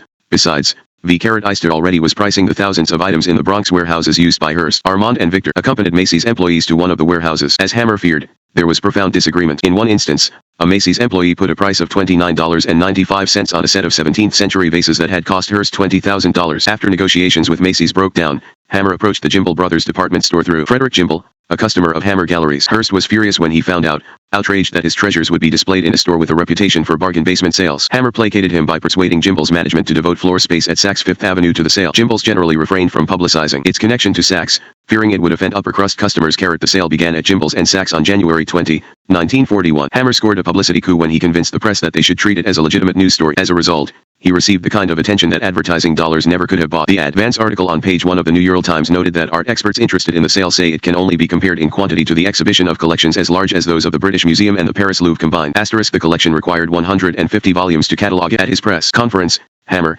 clearly enjoying the limelight, described items with his usual flair. Increased sales never far from his mind. The Times reporter recounted how Hammer called attention to an unimportant-looking lit mug, which he termed as possibly the most significant piece of English silver in the entire United States. Hammer showed the reporter the wool of Archdeacon Wright of Oxford, who once had owned the tankard. The Archdeacon had valued it at only £5 sterling, a tiny amount in light of its rarity in the modern world. Hearst had paid about $30,000 for the piece. Hammer hoped it would bring much more than that at the department store. To heighten interest, Hammer employed another technique, founding a monthly arts magazine that subtly promoted the Hearst sale and the role of Hammer Galleries in it. He was delighted with his creation, pronouncing it elegant. The first issue of The Complete Collector appeared in November 1940, subtitled A Monthly Discourse on the Fine Arts for the Contemplative Man's Recreation. Inside, it called itself a monthly message of goodwill from dealer to collector. The initial issue carried an article about the joys of owning art that immodestly said, currently, in special exhibits, The Hammer Galleries, whose great collection of treasures from the palaces of old Russia has long been known in this country, is now presenting these splendid and historical relics. The next issue emphasized the gallery's involvement in the upcoming Hearst sale. During the magazine's life, Hammer wrote many of the articles himself, sometimes capriciously using the name Brais et Marteau, arm, and hammer in French. One thing failed to go according to Hammer's grand plan. He was unable to attract one of the nation's most prominent persons to the sale, First Lady Eleanor Roosevelt. He asked Mrs. Roosevelt to open the sale officially on a date convenient to her, saying it was filled with significance because it would democratize art collecting. The profits from the preview would go to the Infantile Paralysis Fund, a cause of President Roosevelt's. Mrs. Roosevelt declined. But Hammer certainly suffered no disappointments when it came to personal publicity. The Nevia/Sun published an upbeat profile of him under its standing headline Who's News Today. The Netuya/Nebs offered a breathless Sunday feature about Hammer and the sale, reporting that John D. Rockefeller himself hankers, your scribe hears, for the Cellini Cup agate, ruby and gold encrusted at $25,000. Other interested buyers included actress Ginger Rogers, and Mrs. Wendell Willkie, the wife of the 1940 Republican presidential candidate. The feature told of how the smaller, more exclusive exhibition at Saks Fifth Avenue contained a Van Dyck portrait of Queen Henrietta Maria selling for $375,000. The most expensive item for sale at Gimbel's was a Flemish tapestry priced by the Hammers at $199,894. Befitting a bargain basement department store sale, the merchandise often carried such amounts on the price tags rather than the more expensive sounding round numbers normally found at art galleries. An enterprising reporter interviewed Miss Monahan, one of Hammer's grade school teachers, who was attending the Gimbel's exhibition. She remembered him as a good boy but not too smart, wrote the reporter, which just goes to show you. A decade's accumulation of positive publicity about the Tsarist treasures and the Hearst sale helped bring new business to Hammer Galleries. Hammer sold items on consignment that had belonged to such well-known collectors as Clarence Mackay and Dorothy Payne Whitney and disposed of the furnishings from the Corsair P. Morgan's yacht. One of the Hammer's most valued new customers was King Farouk, who ruled Egypt from 1936 to 1952. Farouk, a legendary Sybarite, possessed a large appetite for expensive and often frivolous items. Hammer obtained permission to place the phrase by appointment to His Majesty the King, along with a replica of Farouk's coat of arms, on the gallery stationery. The Hammer's role was to find Farouk the items he desired, whatever his whim might be. Their sales to Farouk brought in millions of dollars. Armand's relationship with Gimbel's department store, which helped handle the Hearst sale, led to his next business success even as the dollars kept rolling in from the Hearst collection. Again, Hammer quickly assumed a major role in an industry about which he knew little at the start. That industry was distilling. Frederick Gimbel was a key figure in this new venture. He and Hammer had become friends. In fact, Gimbel served as best man at Hammer and Angela Zivley's wedding. Armand and Frederick did well by each other. The Gimbels profited nicely from the Hearst sale, while the Hammers used the visibility of the Gimbel stores to generate business. The Gimbel brothers also cut the Hammers in on the Kent Galleries, an in-store art business that recorded millions of dollars of annual sales. Hammer already was somewhat familiar with the distilling industry from selling barrels to brewers. However, the cooperage factories operated by Hammer were suffering declining sales. He had capitalized on his Russian supplies at the end of Prohibition, but less resourceful manufacturers eventually had caught up. So Gimbel's tip to buy stock in the American Distilling Company, headquartered in Illinois, came at a propitious time. American Distilling had fallen on hard times early in World War II and therefore decided to dispose of 245,000 barrels of bulk whiskey in its inventory. The plan was to give a barrel of bourbon as a dividend for each share of stock outstanding. Hammer bought 5,500 shares at $90 each just before leaving with Angela on their honeymoon. Gimbel's department store was prohibited from buying the stock itself, but the company could sell the alcohol if it was purchased from an appropriate party. Hammer obtained a wholesaler's license from New York State, enabling him to become that party. The bourbon from Illinois was then put up in fifths and marketed by Gimbel's as the cooperage brand. Before he knew it, Hammer had sold 2,500 of his 5,500 barrels of bourbon through the department store. Hammer,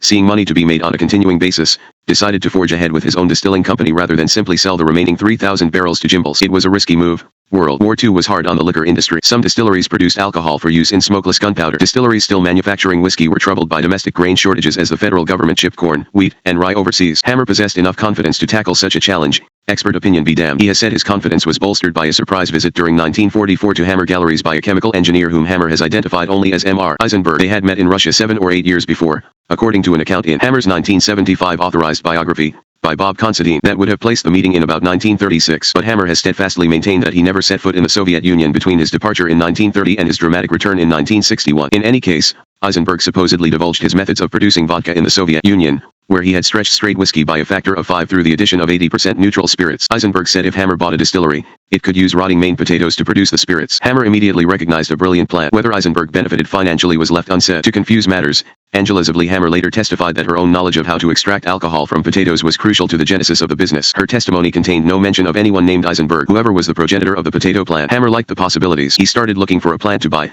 settling on the Nahum Chapin Distilling Company, in Newmarket, New Hampshire. Like other distilleries, it had been hurt by the federal government's grain cutbacks, so the owners decided to manufacture alcohol for war purposes. But the U.S. Reconstruction Finance Corporation had placed conditions on its conversion loan that Nahum Chapin management found unacceptable. In August 1943, the government had foreclosed on the Nahum Chapin mortgage, then advertised the property for sale. Since there were no bidders, the government had bought it. When Hammer decided to acquire the plant, he found friendly receptions in the offices of Senators Styles Bridges, from New Hampshire, and Owen Brewster, from Maine, both of whom figured that their state's economy would benefit. The senators arranged an appointment for Hammer with Don A.L.D. Nelson, head of the U.S. War Production Board. Despite the board's mandate to give priority to defense material, Nelson granted Hammer approval to manufacture potato alcohol for human consumption. The angry previous owners of Nahum Chapin later claimed Hammer had obtained the factory from them with help from government bureaucrats. They complained to Senator Bridges. The company understands that M.R. Hammer, with the help of the Reconstruction Finance Corporation, purchased and installed the boilers and equipment which the company had arranged to purchase but which the Reconstruction Finance Corporation had refused to finance, that he has operated the plant at full capacity in the manufacture of beverage alcohol, that his is the only concern in the United States which has been permitted to make and distribute beverage alcohol, while all other distillers had to make alcohol for industrial use only, that this discriminatory privilege was of enormous benefit to his associates. The memorandum called Hammer's profits unconscionable. Degree Hammer hired Hans Meister from the American Distilling Company, the firm that unwittingly had launched Hammer in the business. An expert fermentologist, Meister had produced neutral spirits from potatoes in Europe before coming to America. Bridges introduced Hammer to leaders of the American Farm Bureau Federation, who in turn introduced Hammer to Maine potato growers. Hammer bought rotting potatoes for as little as 10 cents a 100-pound sack, sometimes after the spuds had been judged unfit for human consumption. As the New Market Distillery started turning out its product, Gimbel's in New York City bought it, advertising it under the Gold Coin label. It sold briskly. Despite the successful startup, there were anxious moments. The federal government kept changing the rules determining which commodities were eligible for use, when they were eligible, and the allowable price for the finished product. In August 1944, as the New Market Distillery was humming along on rotten potatoes, the government unexpectedly told distillers that they could use grain again. Hammer feared he was ruined. He calculated that few consumers would buy potato alcohol when they could buy grain alcohol instead. But the government reversed course soon thereafter,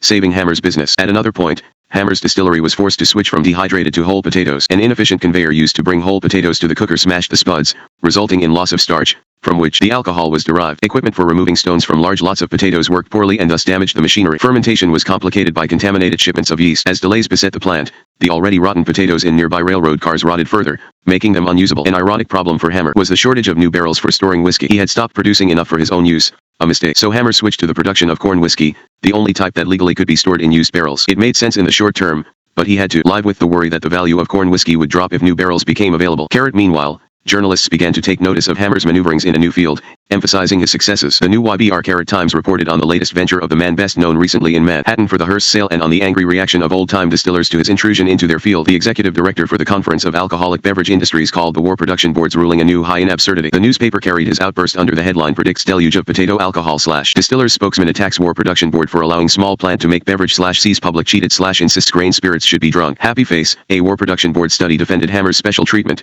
saying his distillery had been released from compliance with normal restrictions because the difficulty of transporting its small output to consuming points made it impractical to incorporate the unit into the industrial alcohol program. Unlike Hammer, other distillers were ill-equipped to use rotting potatoes. Hammer, a novice, had possessed more foresight than the established distillers. Hammer decided to go head-to-head with the industry giants. First he acquired United Distillers of America Limited for a reported $730,000 from a Canadian company. United Distillers already produced such well-known brands as Jesse Moore, a spirit blend, Paul Revere Rye and Bourbon Botted in Bond, and Old Grimsby Scotch Type. With its name and assets he transformed a Hammer Cooperage Corporation into United Distillers of America. Hammer also purchased West Shore Wine and Liquor Company, which enabled him to sell its brands of Romer whiskey and Buckingham Scotch. The purchase helped him circumvent regulations from the Office of Price Administration that were hurting his company's profitability. Anxious to expand into other money-making lines, he paid an estimated $240,000 to acquire the Bluegrass Distillery at Gethsemane, Kentucky. Hammer did not want to be caught short again by a federal grain holiday. Acquisition of grain distilleries would reduce his vulnerability. By mid-1945, everybody in the distilling industry was becoming aware of this daring upstart. Spirits, an industry magazine, published a profile under the headline "Armand Hammer, M.D., Independent Distiller Has Fantastic Saga." The author said that Horatio Alger himself never would have dreamed up such a character. In the summer of 1946, Hammer paid an estimated $3 million for the Dant Distilling Company plant, in Dant, Kentucky. The new company planned to blend its potato-neutral spirits with Kentucky bourbon whiskey under the name of American Bar Blended Whiskey. By October 1946, Spirits felt compelled to publish a sequel to its first Armand Hammer story. The article said that a powerful new personality is forging toward the top in the distiller set. The fellow who in a couple of years has acquired 8 distilleries with a productive capacity of about 40 million proof gallons of whiskey and neutral spirits annually, and bottling capacity of 3 million cases a year. The company moved its headquarters to the 78th floor of the Empire State Building. Hammer's decorating there made his office among the swankiest in the industry. The magazine commented, "Hammer, always looking for an angle, had obtained the office space after an airplane crashed into the building at that lofty height during bad weather. The previous tenants harbored understandable qualms about returning. The disaster was a propitious accident for United Distillers. Hammer had been looking in vain for a prime Manhattan location. What made the United Distillers offices especially elegant was Hammer's purchase of centuries-old paneling that had adorned the old Treaty House in Uxbridge, England. When the paneling left England in 1929 for America, British commentators had treated the sale to New York antiques dealer Lewis Allen as a national disgrace. 17 years later the British campaign continued for return of the paneling to Uxbridge. Despite the uproar, Hammer was delighted with his acquisition. One of the paneled rooms became his personal office. The other served as the United Distillers tasting room. Hammer purchased part of a third room from an Italian Medici palace. For meetings of the corporate board, Hammer's strategy and flair captivated the industry. While other distillers cut back, Hammer was buying plants on the general theory that the shortage might continue, and anyway there would always be a place for an independent. Sure enough, the shortage did continue, and Armand's company is now just about the largest privately owned distillery set up in the nation. Spirits noted the company was doing what came naturally in each geographic area, producing rye in Maryland and Pennsylvania, bourbon in Kentucky, and neutral spirits in Louisiana, New York, and New Hampshire. Hammer's vision received acclaim from U.S. Representative James Auchincloss of New Jersey, who told colleagues that United Distillers planned to use surplus grain in the manufacture of alcohol fuel. Hammer had visited Cuba to examine the process. More than 2 decades before fuel shortages struck the United States, Hammer was telling American distillers how they could use 200 million bushels of surplus grain annually to produce 500 million gallons of alcohol. That alcohol, when mixed with gasoline, made an excellent motor fuel. Hammer said. Auchincloss told his colleagues they should listen to this tycoon with the brilliant mind. As the 1940s progressed, Hammer attempted to wield his new prominence to influence occupants of the White House, as well as members of Congress. Investigators scattered throughout the bureaucracy who knew his past were suspicious of his motives. FBI files on him grew fatter. One day in 1951, after reviewing various reports on Armand Hammer, his brothers, and his parents, J. Edgar Hoover wrote in the margin, "A very bad group. I well remember the Hammers when I was presenting the case against Ludwig Martins." The Navy Intelligence Office compiled a report captioned "The Hammer Galleries, Armand Hammer, ETAL." It summarized investigations by the military and others, including the Treasury Department and the New York State Liquor Authority. The report noted Hammer's lengthy pro-Russian record. Congress published reports resurrecting the specter of Julius Hammer as a dangerous communist. The Internal Revenue Service moved against Armand's distilling company after receiving information from an informant on September 11, 1946. The agency alleged tax deficiencies of about $517,000. The case dragged on for 13 years before Armand prevailed. Despite such problems, Hammer's campaign to become an intimate at the White House continued unabated. His efforts had begun with the administration of Franklin Roosevelt, and his main advocate there was Senator William King, who first met Hammer as part of the 1923 congressional delegation to the Soviet Union. King regularly consulted Hammer for his views on foreign affairs. In the early part of World War II, at King's request, Hammer devised a plan for American financial aid to England and France in return for leases of military bases in the Western Hemisphere. Hammer knew of previous proposals, but he believed they had failed to take British objections into account. On September 21, 1940, Hammer wrote directly to President Roosevelt, telling of his concern about Britain's ability to continue its heroic struggle. Hammer hinted that he possessed inside knowledge of the British position on Lend-Lease and asked for a meeting with Roosevelt. The president's secretary sent a neutral reply. Hammer, not ready to give up, tried to get the attention of the Roosevelts in other ways. He sent Eleanor Roosevelt white oak and Northern pine ice buckets bearing the trade name Ices Avers from his cooperage factory. MRS. Roosevelt's secretary sent a thank you, in which she said the First Lady would use the gift at her Hyde Park residence. In October 1940, Hammer sent a telegram to the president, who was nearing the end of a re-election campaign. Hammer said he had tried to air a dramatization about the benefits of the New Deal, but a New York radio station had rejected the show. Hammer suggested that the president order an investigation by the Federal Communications Commission. The ploy worked. The station aired the program during the week of the election. It used cases from the Social Security Board, and the actors were people who actually had benefited from old age pensions and unemployment insurance. Hammer and MRS. Irving Berlin paid for the time. A New York newspaper columnist called the show one of the most novel broadcasts of the campaign. Franklin Roosevelt's secretary sent a thank you. Eleanor Roosevelt replied separately, commenting, "What a grand thing you did to help the president." On November 26, 1940, the New York World Telegram published an approving editorial based on a Lend-Lease pamphlet printed by Hammer. Senator King urged the White House on November 27 to give Hammer time with the president. Hammer, who was already in a Washington hotel, lobbied independently. On November 28, he finally achieved his goal of a White House meeting with Roosevelt. It was reported on seriously by the New York Times, whose article was based on an interview with Hammer. But at a press briefing, Roosevelt treated the meeting mockingly. Asked about his conference with Hammer on naval bases, the president responded, "Never talked about it." When the questioner said Hammer had given the impression of a substantive discussion, Roosevelt replied, "No, he gave me a long book here which I have not had a chance to look at yet. If you are really interested, you may look at it. It has 28,636,940 news clippings. These news clippings are on a bill proposing settlement of World War debts. I thought it was political, but it is not. For it says leasing of Pacific bases and granting credits to Great Britain, and then each paper that has favored it editorially with the circulation of the paper after it, and there are 28 million of these, and oh yes, favorable editorials for buying the earth,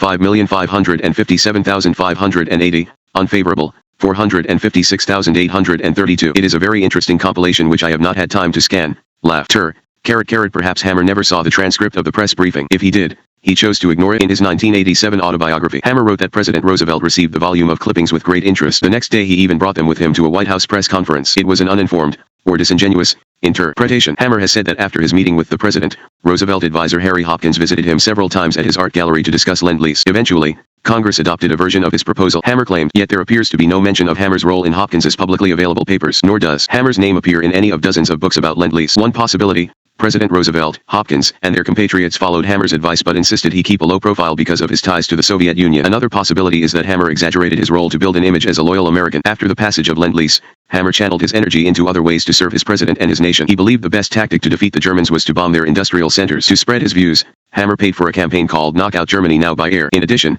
he tried to help the federal government plan for a return to a peacetime economy by making a presentation to the National Resources and Planning Board, chaired by Frederick Delano, the president's uncle.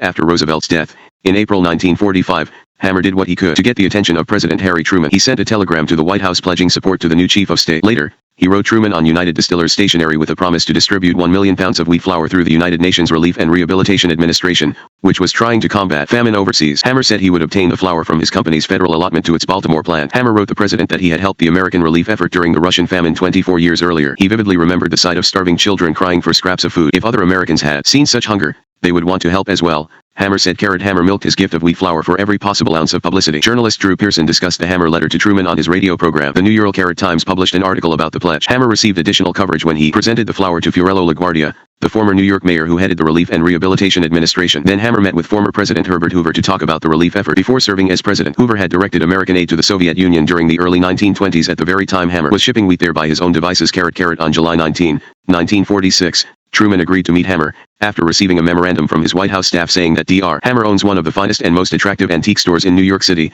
and recently personally contributed 50,000 tons of grain to help feed Europe, and is very anxious to meet the president. Hammer has no favors to ask. At the White House meeting, Hammer gave Truman a red calfskin portfolio from the desk of Russia's last czar. Hammer had acquired it from the Soviet government in 1927. Afterward, the New York Times reported that Hammer would tour Europe to examine the famine relief effort, then organize American businessmen to combat it further. Truman later named Hammer to his Citizens Food Committee. Charles Luckman already had accepted Truman's appointment to direct the committee. His goal was to conserve 100 million bushels of grain and ship them to Europe. A large portion of that amount was to come involuntarily from distillers, whose leaders were angry about a threatened 60-day shutdown in the name of conservation. Luckman worried about whether he truly possessed the authority to enforce the shutdown. Just before he was to ask the distillers for a voice vote, he feared he would lose. Hammer passed him a note. "You have the support of the president," the note said, "and nobody in the room wants to be recorded as opposing Truman. Why not call the roll, forcing each man to go on record?" Luckman took Hammer's suggestion. His proposal passed 14-7 while Hammer endeavored to become a force at the White House. He had as usual many other balls in the air. He was involved in redeeming Julius's reputation during his father's final years. He was trying to hold together his marriage to Angela. He was preoccupied with the sticky emigration case of his namesake nephew Victor's son who still lived in Moscow. Furthermore, Hammer had to worry about fending off attacks aimed at himself and members of his family, attacks that threatened to brand them as traitorous communists in the accusatory atmosphere created by U.S. Senator Joseph McCarthy and others of his ilk. If such allegations stuck, they would harm Hammer's drive for respectability, as well as hurt his expanding business empire. 11 Domestic difficulties. Although Armand Hammer was preoccupied with Moss-tearing new business ventures, he devoted considerable attention to family matters. His involvement in the latter perhaps grew out of a feeling of duty, strongly reinforced by practicality. Hammer knew that unless he removed the stains on the family's record, they would forever hinder his drive for social acceptance and one of his more determined efforts was orchestrating Julius Hammer's bid for reinstatement as a medical doctor. The state of New York had revoked Julius's license to practice medicine in 1922, after his conviction, but Julius never lost his desire to practice again, nor did he and Armand accept the correctness of the guilty verdict. So in 1942 they sought his reinstatement. The timing seemed right, with many American doctors off at war. Bernard Barron served as a character witness, a prominent Manhattan lawyer. He studied the court record of 2 decades earlier, then told the New York State Board of Medical Examiners that Julius's imprisonment had been unjust. Other testimonials came from former New York Governor Alfred Smith and James Gerard, a one-time ambassador to Germany and law partner of one of Julius's attorneys. On July 7, 1943, Julius regained his license to practice medicine and commenced a limited practice at age 69. Julius and Rose celebrated their 50th wedding anniversary 4 years later. Family and friends gathered for a lavish party at the Bison Plaza Hotel, where Julius and Rose had taken an apartment overlooking Central Park. How the three sons signed the guest book typified the differences in their personalities. Harry, the eldest and most reserved, signed simply Harry J. Hammer. Victor, the youngest and most outgoing, signed Victor, then followed with a gushy note. Armand, the dominant brother, wrote, "Until the diamond wedding anniversary, Dr. Armand Hammer, emphasis added." A year later, Julius, 74 and still an ardent socialist, died after a heart attack. He was buried in Middletown, New Jersey, near the rural estate of Armand and Angela Hammer. Armand has said that his mind was a blank during the week of his father's death, but the memory of Julius lived. In his later years, Armand spoke often of his father's legacy. In the 1970s, he donated $5 million to Columbia University to build a health sciences center named after Julius and himself. In comments at his 88th birthday party, he told hundreds of well-wishers, "From my father Julius I learned it is not what a man accumulates but what he gives away that counts in the final great reckoning." Hammer's absorption with family was not always so generous, especially when it conflicted with his quest for respectability. Another preoccupying concern was the plight of Victor's son, Armand, called Armasha to avoid confusion with his renowned uncle. Armasha lived with his mother, in Moscow, but by the time of Julius's death he had reached his majority. Victor wanted him to immigrate to the United States, and evidence suggests that Armasha wanted to do so. Victor had found happiness in 1941 when he married Irene Seton Wicker, a native of Quincy, Illinois. Irene had been making a name as the creator, writer, and solo performer of a children's radio show when Victor met her during the Tsarist art sale in Chicago. She was attending to interview a Russian prince brought in by the Hammers for publicity. At that time, she was married to another show business professional, but she divorced him 3 years before marrying Victor, who had not remarried after breaking up with his Russian wife. Irene had lost her son, a volunteer fighter pilot, in World War II, and her daughter was living overseas after marrying an American serviceman. Irene wanted Armasha, Victor's only child, in New York with them. So did Victor, who made forceful appeals for help to White House aide Harry Hopkins, the personal secretary of former ambassador to Moscow Joseph Davies, and others, all in vain. The Soviet government repeatedly refused to let Armasha emigrate. The evidence indicates that Armand was not enthusiastic about helping Armasha. To be sure, at first he may simply not have had the power, but from 1961 onward, when he undoubtedly possessed influence in Moscow, he apparently never pushed for Armasha's release. His relationship with his nephew was sometimes cool, sometimes hostile, usually volatile. An unsuccessful father himself, he may not have understood why Victor was so anxious to bring Armasha to America. Armand and Victor had very different emotional makeups. Although Victor was devoted to his older brother, Armand sometimes treated him offhandedly, even callously. Armand treated Irene shabbily as well, despite the national renown she had attained as radio singing lady. In the years to come, she played a big part in the family's affairs but received not a single mention in the authorized biography of Hammer, by Bob Considine, and only one unpleasant footnote in Hammer's 1987 autobiography. Like others who earned Armand's disfavor, Irene essentially became a non-person. She also, from an early date, evidently became an embarrassment. In the post-war anti-communist hysteria, she was blacklisted and lost her job. She fought back, forcing a right-wing newsletter called Counterattack to retract false charges made against her, but the damage was done. Although her talent remained intact, her days as a star were over. Armand apparently did little to help her. There is evidence he protested to the Sign magazine concerning an article it had published about her and asked Francis Cardinal Spellman to intervene with the magazine on Irene's behalf, but Armand opposed filing a libel suit, fearing that information about Julius's political activities, not to mention the Hammer family's period in Russia, might resurface, hurting business. He had his own reputation to protect. There was irony in the patriotic Irene's being smeared as a communist sympathizer, while Armand, who had lived for a decade in Bolshevik Russia, who knew Lenin, who had made a fortune while building up Soviet industry, escaped public calumny. Hammer did not deserve to be accused unfairly either, of course, but he would seem to have been an easy target for Joseph McCarthy. Roy Cohn, Senator *. Victor finally received permission from the Soviet government in 1956 to visit Armasha, who had just become the father of a daughter. Irene and Rose Hammer made the trip, too. It was an emotional reunion. Victor Hammer Papers and Associated Press report in the New York Times, July 23, 1956. 6 years after her blacklisting, Irene wrote to her husband, "Surely I can get a job now. Surely the ridiculous hogwash because I am married to a man whose Russian father is supposed to have been a communist, because I entertained Spanish refugee children, because I criticized the Taft-Hardy Act, because I sang Russian gypsy songs, because I did not fight back in case it might reflect on the business as Armand warned me well. Surely, all this claptrap must be unimportant by this time." Irene to Victor, August 25, 1956. Collection of Irene Wicker Hammer and Victor J. Hammer. McCarthy's influential aide knew about him. Cohn's father had prosecuted Jews in the abortion trial. A possible explanation for Hammer's escaping unscathed was that he worked to do so, contributing money and favors to politicians who were his supporters. His special guardian was Senator Styles Bridges, Republican of New Hampshire, a fire-breathing, hardline anti-communist. Senator Albert Gore, Democrat of Tennessee, helped, too. Hammer was friends with both men, as well as a business partner of Gore's. Although Hammer's powerful allies helped maintain his public image, they were unable to keep him from all harm. Behind the scenes, his ties to the Soviet Union haunted him in every administration. Though mention of this drag on his quest for respect is conspicuously absent from all of his books. The most telling controversy had its genesis in Hammer's desire to lease a former Army Ordnance Works in Morgantown, West Virginia, as a plant for United Distillers of America. The Army had built the Morgantown Works during World War II to produce ammonia. The plant, closed after the war, later geared up to produce anhydrous ammonia for fertilizer needed in post-war Germany and Japan. By 1950, the Army was ready to put the plant in mothballs again, unless it could find a private enterprise to lease it. 3 private concerns were eager: Allied Chemical and Dye Corporation, Matheson Chemical Corporation, and Hammer's United Distillers. The Army Corps of Engineers decided Hammer's bid was the best of the 3, but the Defense Department rejected them all after determining that the plant should use natural gas instead of coal. The bidding was reopened. Only Hammer's company and Allied Chemical participated. Once again, the Army favored Hammer's bid. This time, Senator Matthew Neely, a West Virginia Democrat, intervened. He told the Army he preferred to have Allied Chemical operate the plant in his home state. Neely dragged the White House into the fray, charging that New York State Democratic Chairman Paul Fitzpatrick was employing unfair influence on President Truman to swing the lease to Hammer. Fitzpatrick denied the charge, although he did ask U.S. Representative Emanuel Seller, a New York Democrat who chaired the Judiciary Committee,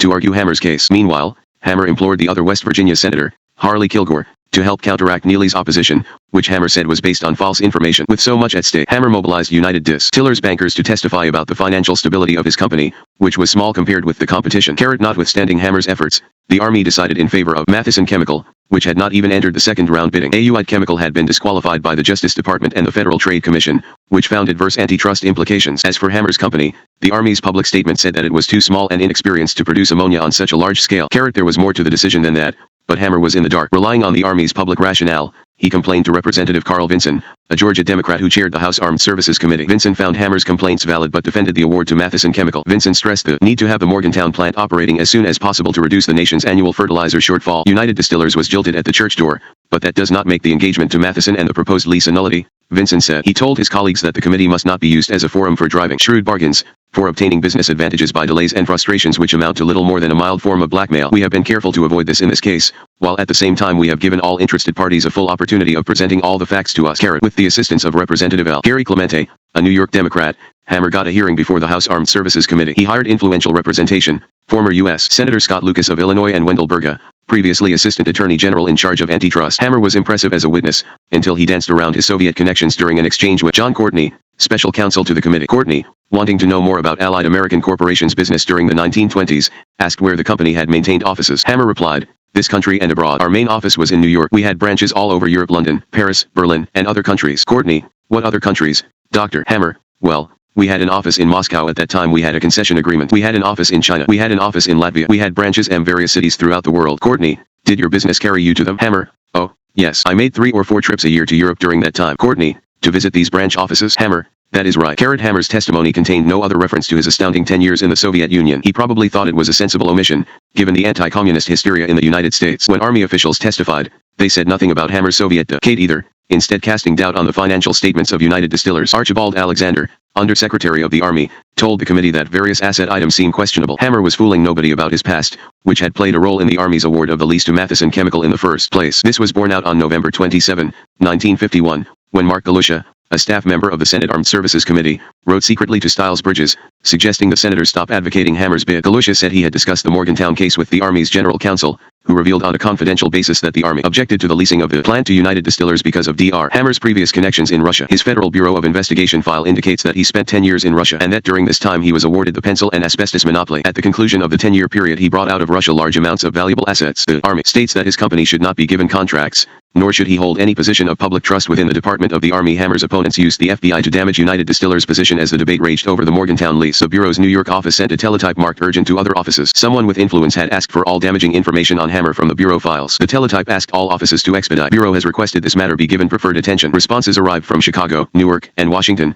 D.C. All said sensitive information had been located. Bridges wrote to his files, "There is reason to believe that the gossip and unfounded rumors about the Hammers being pro-Soviet or pro-communist have been used by competitors of United Distillers in a whispering campaign brought to the attention of the House and Senate Armed Services Committees." Later, for public consumption, the anti-communist Bridges minimized his efforts on Hammer's behalf. In an interview with the Reporter magazine, he said Hammer felt he was the highest bidder, but they gave it to somebody else and I never paid much attention to it. My interest in it was relatively slight. When the magazine later published an expose of Bridges, it devoted significant space to the Morgantown controversy. The article stated that during the debate an assistant to Army Undersecretary Alexander received a call from a fairly prominent New Jersey politician. The caller emphasized that Hammer's company was incorporated in New Jersey and that it might be advantageous all around if Hammer were to receive the Morgantown contract. The caller then said it would be worth $100,000 to Alexander's campaign for U.S. Senator from New Jersey if the Morgantown award went to Hammer. There was no indication that Hammer knew of this attempted bribe. Bridges excoriated the reporter on the Senate floor. Albert Gore also spoke out, protesting what he believed to be the magazine's unfair treatment of Hammer. "This private citizen has had aspersions cast upon his character and patriotism. I could see no reason for that except as a means of attacking the senior senator from New Hampshire." The Army's distrust of Hammer perhaps explained an earlier rejection as well. In 1949, United Distillers had proposed selling its Saftone antifreeze to the Defense Department. Ordnance officials responded that the antifreeze failed to meet military specifications. Hammer asked Bridges to intervene. Bridges wrote to the Secretary of Defense, who sent the controversy to the Munitions Board. Bridges obtained an appointment for Hammer with the Munitions Board chairman. In the end, Hammer's efforts failed. Whether the military told Bridges at that time about its blacklist is uncertain. The government's behind-the-scenes labeling of Hammer as untrustworthy showed up again when Hammer applied for a passport in 1952. The State Department turned him down on the grounds that he was a suspected communist. State Department documents cited Hammer's activities in the Soviet Union during the 1920s, his favorable passages about the Bolsheviks from the quest of the Romanov treasure, his father's political affiliations, his 1937 membership in the Institute of Pacific Relations, a left-wing think tank, and his hiring of an alleged member of the Communist Party as a United Distillers employee. The State Department quoted a former acquaintance and business associate who does not consider subject Hammer subversive but states he is unscrupulous and would do business with the devil if there were a profit in it. Happy face. All in all, the distilling business was beginning to be a problem for Hammer. It was filled with unsavory characters. Associating with them could link a distiller to organized crime in the minds of law enforcement agents, a link the already suspect Hammer could do without. Moreover, The New York State Liquor Authority had disciplined Hammer's wholesale and distilling companies for failing to file information about terminated employees, selling industrial alcohol without the appropriate licenses, wrongly storing liquor in the basement of the Empire State Building, and offering liquor at unauthorized prices. The agency suspended United Distillers' wholesale license for 10 days and canceled the license of its subsidiary, West Shore Wine and Liquor Company. Hammer, often accused of using predatory tactics in his business dealings, felt he was being preyed upon by the Big Four distillers Seagram, Skenley, National, and Hiram Walker. He complained during a House of Representatives hearing that the Big Four were trying to drive companies such as United Distillers out of the marketplace. In the past year, our company has negotiated with many distributors who expressed their desire to do business with us and add our line, but finally they had to tell us that they could not obtain consent from their principal distributor, and therefore were in no position to jeopardize their main line. Hammer told the committee that from 1944 to 1947 he had been forced to give the Big Four part of United Distillers' government grain allocation in exchange for scarce barrels. In view of all this, Hammer decided to start unloading his distilleries. The New Hampshire plant was the first to go. To Hammer's displeasure, the sale occurred under the glare of negative publicity. Senator Bridges was taking heat for his assistance to Hammer in obtaining the distillery. The criticism was an offshoot of a dispute over the placement of an Air Force base. Bridges favored a site in the Portsmouth-Newington area. The state's other senator, Charles Tobey, sided with the opponents of placing the airfield there. John Hoyt, town clerk of Newington, dredged up the Hammer connection to use against Bridges in the battle over the base. Hoyt told reporters he planned to ask Bridges to make full revelation of his and Senator Owen Brewster's association and friendship with Armand Hammer of United Distillers. Hoyt wanted to know why Bridges was such a frequent visitor at Hammer's New Jersey rural estate and why the senator spent so much time in Florida aboard Hammer's palatial yacht. The people of New Hampshire were wondering about the $10 million profit realized by Hammer's World War II distillery at Newmarket, Hoyt said. Georgia Mason, a Bridges constituent who also opposed the Air Force base, wired the senator that a great many people are becoming concerned about your association with Dr. Armand Hammer in the Newmarket distillery. Still, Hammer departed from the distilling business on an upbeat note. Thanks to his marketing genius, he had been planning to announce that United Distillers would drop the price of its 100-proof bottled-in Bond J.W. Dant bourbon from $5.39 for a fifth to $4.95. The advertisements were in production when Armand received an excited telephone call from his half-brother, Harry, who had asked for a bottle of Dant bourbon at a liquor store only to be told by the proprietor that the store did not carry it. Instead, the proprietor reached under the counter for a little-known bourbon. He told Harry it was reserved for his best customers. Its quality was excellent. The price, $4.49. Armand changed the advertisements at the last minute to match that amount. So low a price for an established brand was a daring move, and it shook up the industry. Within months, Dant shot to number 1 on the sales charts, pushed by Hammer's strategy of stamping a crown onto the bottle. His brand was advertised as the Crown Jewel of Kentucky Bourbon. Hammer promoted it by sending an actual crown and jewels on a national tour. In some cities, he invited prominent local women to pose for photographs wearing the jewelry. To build further goodwill, Hammer donated proceeds from these appearances to charity. It was a variation on the Tsarist Treasures marketing strategy from 2 decades earlier. The media loved it. When Victor visited Dallas, a newspaper there published a photograph of him with a diamond necklace reportedly worth $250,000 alongside a bottle of Dant bourbon. Victor told the newspaper that the jewelry had belonged to the Austrian branch of the Habsburg royal family. A San Antonio newspaper reported that Victor would have a police escort from the airport to a retail liquor convention because of the valuable jewelry accompanying him. The results were sensational. Spirits magazine called the rise in J.W. Dant sales the success story of the year. Happy face.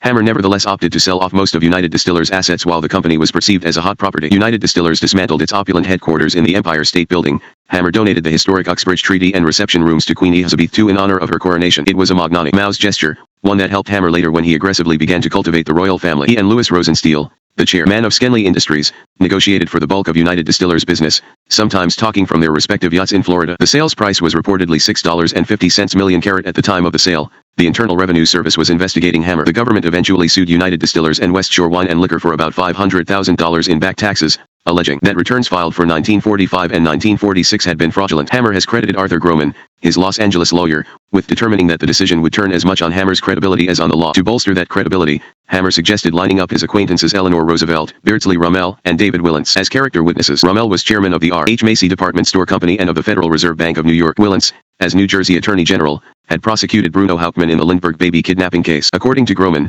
Eleanor Roosevelt assured a Hammer victory by testifying to his excellent reputation and the high esteem in which President Roosevelt had held him. That version, as recounted by Hammer's authorized biographer, Bob Considine, must be treated cautiously. However, the book contains inaccuracies, including the year of the hearing. Moreover, there is no evidence in publicly available files of M.R.S. Roosevelt's testimony. Certainly the judge's ruling was not a complete vindication, for he commented that accounting procedures used by Hammer's company could have been a vehicle of fraud, but the government had at most proved gross negligence, not fraud, said the judge. Happy face. The millions Hammer earned from the sale of his distilling empire in no way meant retirement. During the same period that he painstakingly built and then sold United Distillers, he was becoming dominant in another business, Aberdeen Angus cattle breeding. Angela Zivley was responsible for stimulating Hammer's interest in the breed. By the time they met, she had learned about animal husbandry on her New Jersey farm 45 miles south of New York City. Her land near Red Bank, New Jersey, was known as Nut Swamp. On her original 12 acres, Angela kept sheep, pigs, and chickens. Hammer's contribution was to take her unfocused interest in animals, add cattle, and expand the farm into a profitable enterprise. Breeders in Scotland had developed Aberdeen Angus cattle, and in the 1870s the breed found popularity in the United States. One attraction was the breed's high percentage of edible flesh to total carcass weight when compared with that of other breeds. Hammer discerned a logical connection between the cattle and distilling one byproduct of whiskey was mash,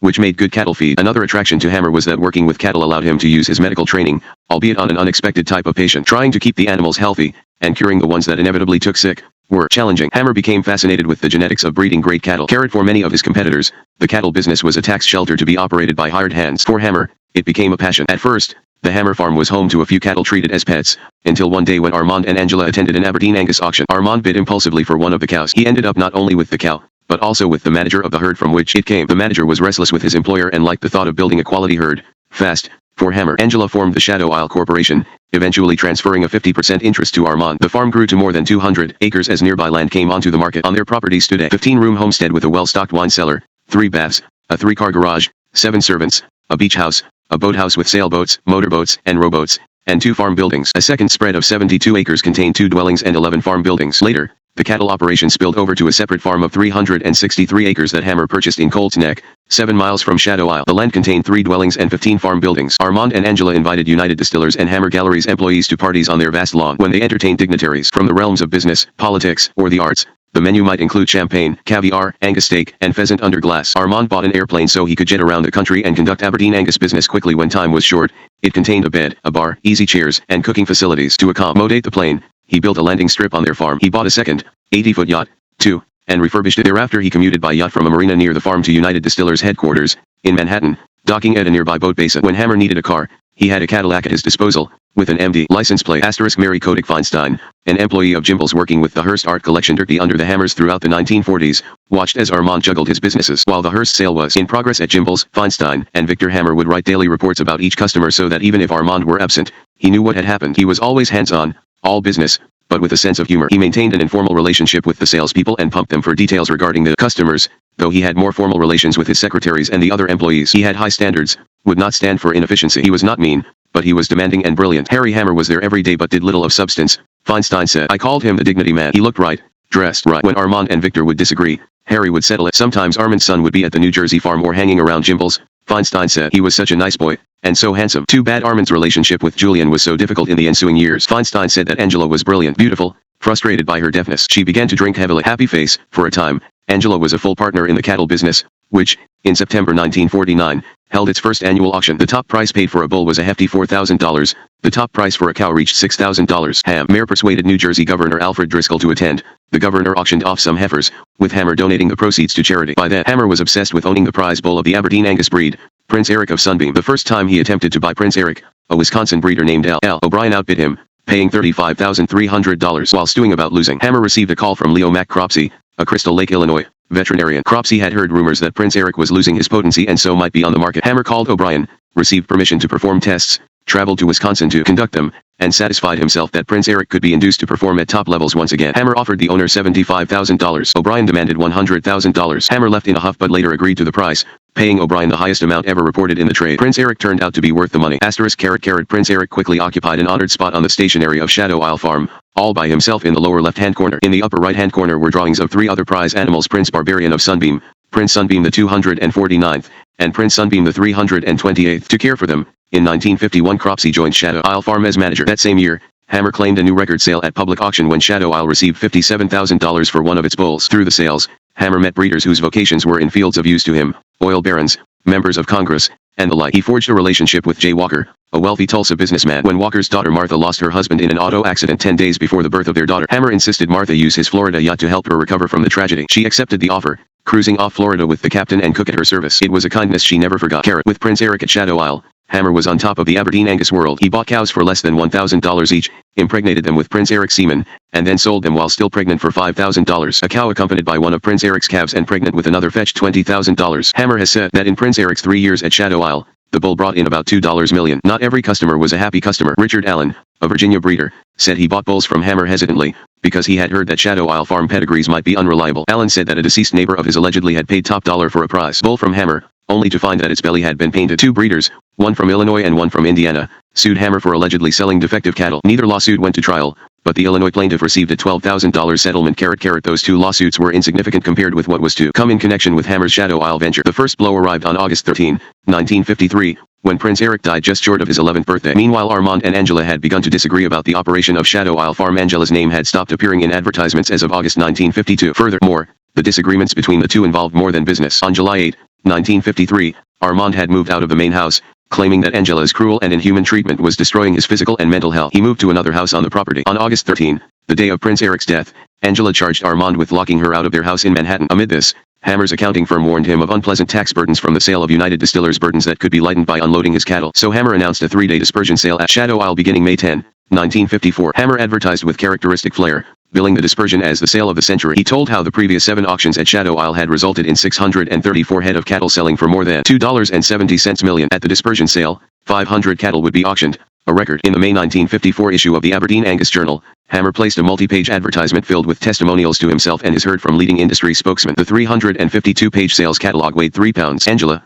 who said she had not been caught sold, threatened to stop the sale with a court injunction. She and Armand reached agreement just days before it was scheduled to begin. Buyers arrived from 37 states and 2 Canadian provinces. Every hotel in the vicinity was filled. American and overseas newspapers covered the event. When it was over, the gross topped $1 million for the first time in the industry's history. As the sale faded into memory, Armand and Angela Hammer focused their energies on ending their marriage. It was a protracted, ugly, exceedingly public spectacle. In October 1954, Angela sued Armand for an accounting of their money, some of which she believed had been diverted from the cattle business to buy art for Hammer galleries. That same month, she sued for an official marital separation. Armand replied by suing for divorce. Angela wanted to fight it out in the New York state courts because she thought the laws there would afford her a better settlement. Armand, too, felt that the New York laws would favor his wife, so he filed for a New Jersey divorce. Angela charged that he knew full well that he could not obtain a divorce in the state of New York against me for the only ground recognized, adultery. He hopes to use the New Jersey courts as his pawns to deprive me of my marital rights on a set of fictitious charges of cruel and inhuman treatment. Armand prevailed on the jurisdictional issue, but that was just the beginning.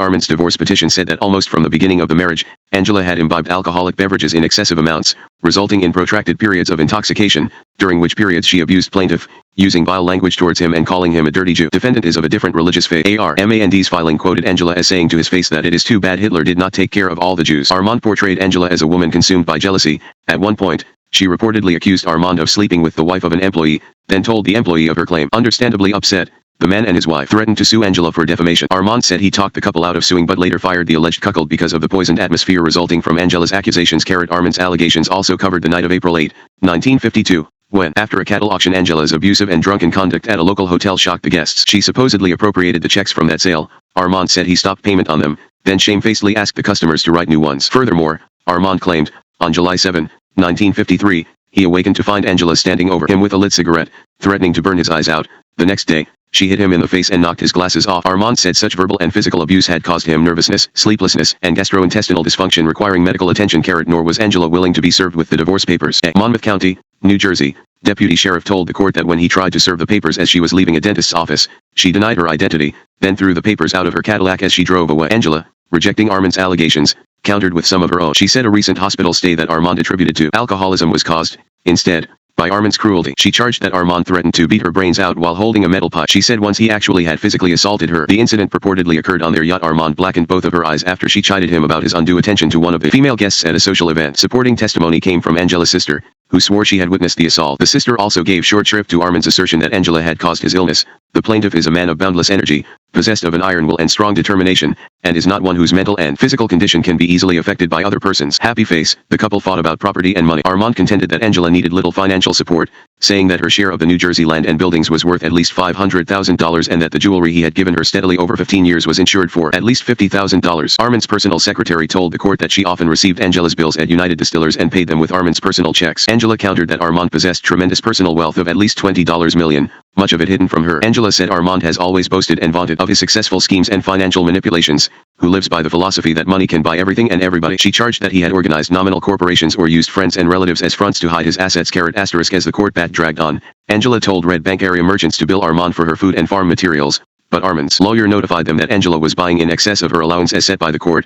Please be advised that you will at your risk furnish any supplies or other items to MRS Hammer. Angela requested that the court compel Armand to pay her legal fees, suggesting that the high cost of her lawyers was caused by the necessity of matching Armand's high-priced representation. Armand's legal retinue included Louis Nizar, one of the best-known trial attorneys in the United States. It was the beginning of an enduring legal business, and social relationship between the two dynamic men. Viewing the divorce decades later, one cannot easily determine who was telling the truth about such normally private matters. 6 persons who viewed the Hammers of Lee marriage firsthand provided information for this book. One of them said Angela appeared to have a drinking problem early in the marriage. The other 5 said they had seen no evidence of a drinking problem. All 6 had trouble picturing Angela the way Armand portrayed her. There is no question that some of Angela's charges against Armand were false or exaggerated, and that some of Armand's charges against Angela were equally false or exaggerated. For example, Armand said Angela cooked up a story that Julian had spied on them through their bedroom window, then reported the details of what he saw to Olga Vadna. Armand suggested that Angela meant to poison his relationship with his former wife and their only child. Indeed, a story about such an incident appeared in the New York/Daily News, which said Julian spied on their bedroom capers through binoculars and tattled to his mother, the first Mrs. Hammer. But Daily News files show the story was false. The report of the incident came from an entirely different divorce case and was mistakenly attributed to the Hammers. The newspaper published a correction after a complaint from Angela's lawyer. Happy face, whatever the truth,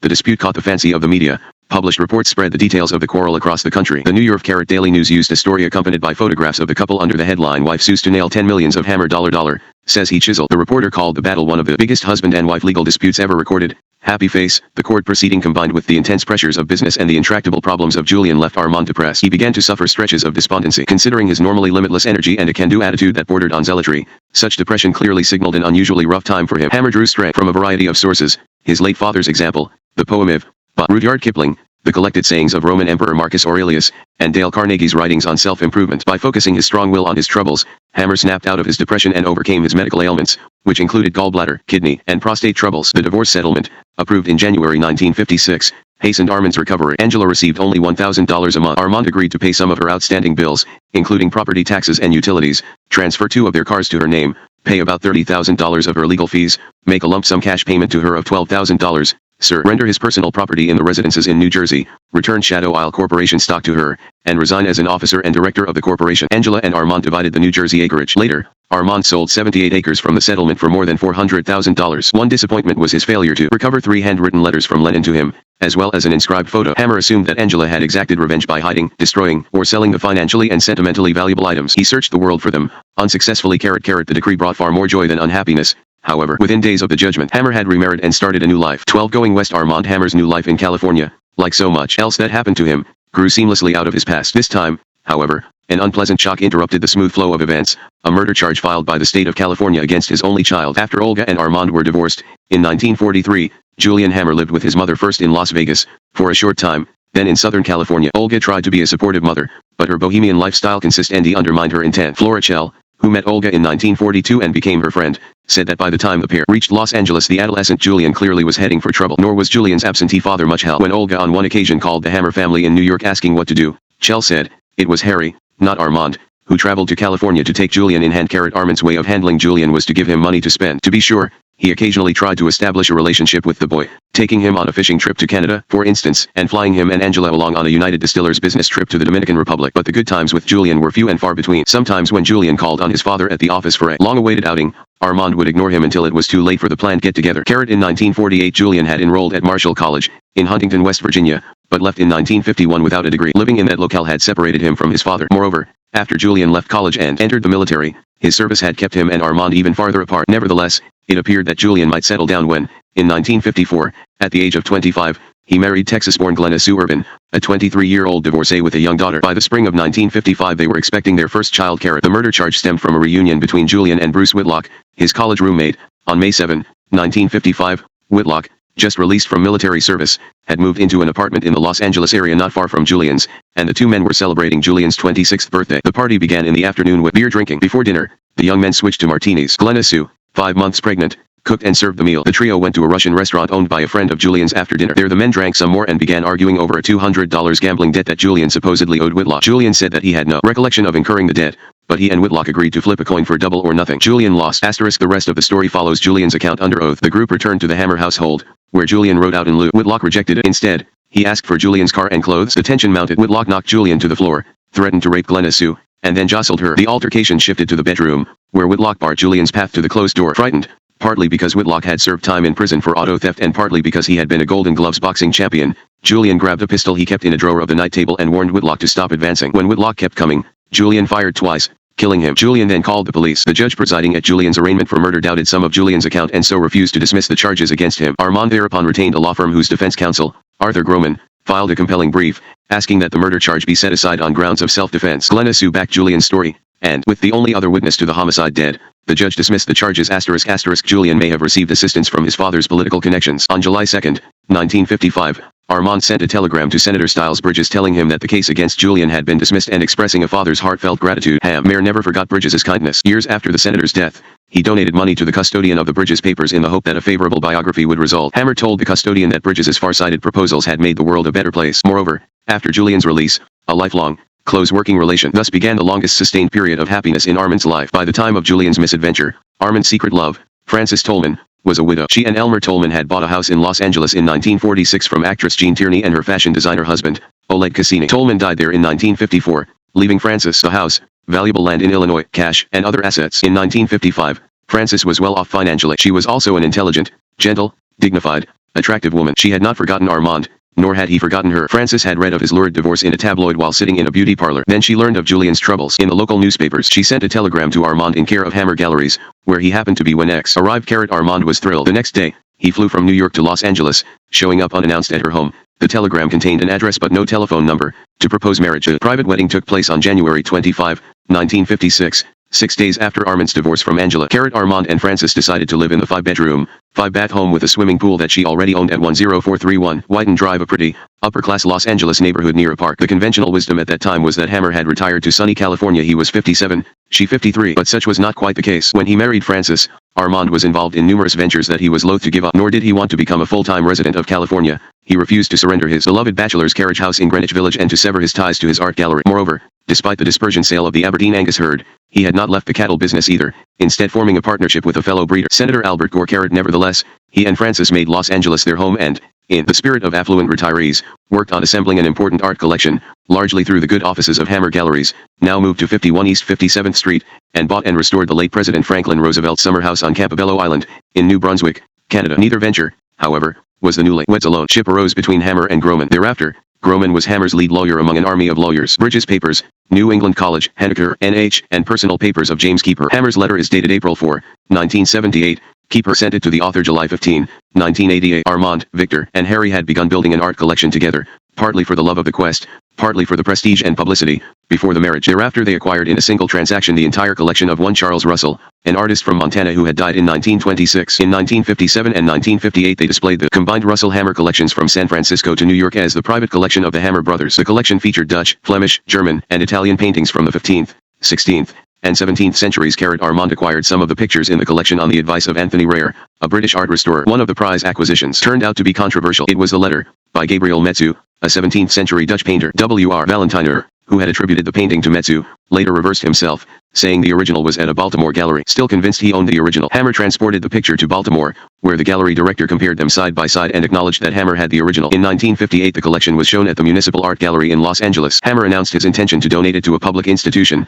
eventually bestowing it on the University of Southern California. John Walker, Director Emeritus of the National Gallery of Art, in Washington, D.C., commented that the collection constituted an important group of old masters intended for study purposes, invaluable in a university museum. By the time of the donation, newspapers were calling the pictures the Armand Hammer collection. The names of Victor and Harry had disappeared. A 1965 catalog contained a verbatim reprint from the 1957 catalog for the Russell Hammer collections, with the exception that all plural references to the Hammer brothers had been altered to Armand's name alone. After the donation to the university, Hammer began to assemble a new collection, a much more ambitious one, with nobody else's name attached. Degree Hammer's other retirement enterprise likewise had originated several years before his remarriage and likewise relied heavily on his brothers. In 1951 Hammer Galleries had previewed 1,450 items, mostly china and silver, from the private collection of Franklin and Eleanor Roosevelt and donated some of the proceeds to the National Foundation for Infantile Paralysis, a favorite Roosevelt charity. Partly as a result of that gesture, the next year they were afforded an opportunity to buy Camp Below, on the island where FDR's parents had lived and where Franklin had courted Eleanor. Elliott, the second of the Roosevelt's 4 sons, had inherited Campobello from his father and needed money.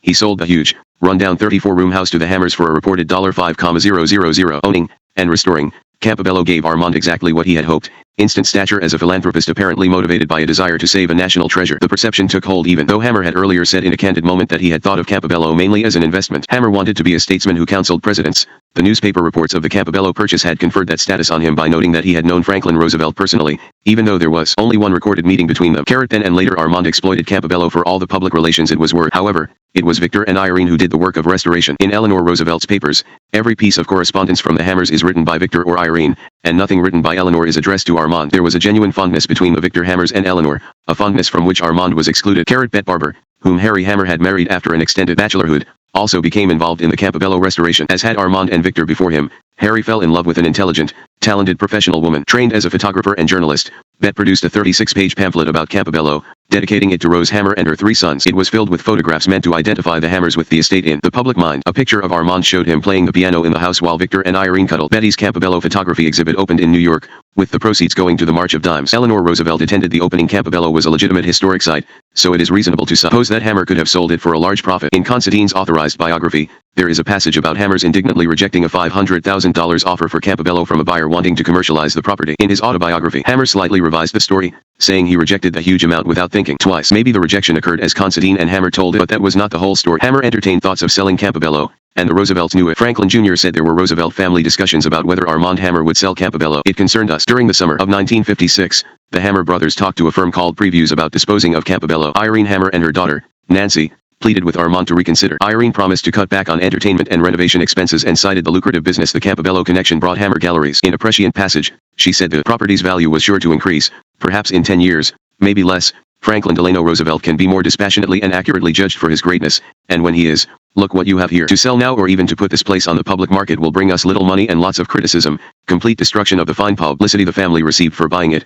restoring it. Noting that Armand had not visited Campobello for 2 or 3 years, Irene begged him to take a few days off from his busy schedule to see the changes for himself. The mood is different. The aimlessness has disappeared. The tension is gone. It is something very special and much too precious to give up without serious and thoughtful consideration. This is the only time I have been so bold as to interfere in order to ask, no, to fight for something. I think this is worth fighting for. If Armand were to continue to push for a sale, Irene swore she would try to buy Campobello herself. 9 days later, Victor told Irene that the prospect of selling Campobello does not make me happy either, but it is one of those things that has to be faced. No sale occurred in 1956, but Armand refused to drop the idea. In 1959 he tried to sell Campobello for $60,000 through an advertisement in a Canadian newspaper. The next day, the New York Times reported the offer. Victor, reached by a Times reporter, said the Canadian newspaper had published the advertisement mistakenly. He added, perhaps defensively, that the Hammers had spent at least $60,000 improving the property. Notwithstanding the negative reaction to a possible sale, the Hammers continued to correspond with real estate brokers about Campobello, but they never found the right buyer at the right price. In the end, Armand almost surely was pleased he had not sold to commercial developers,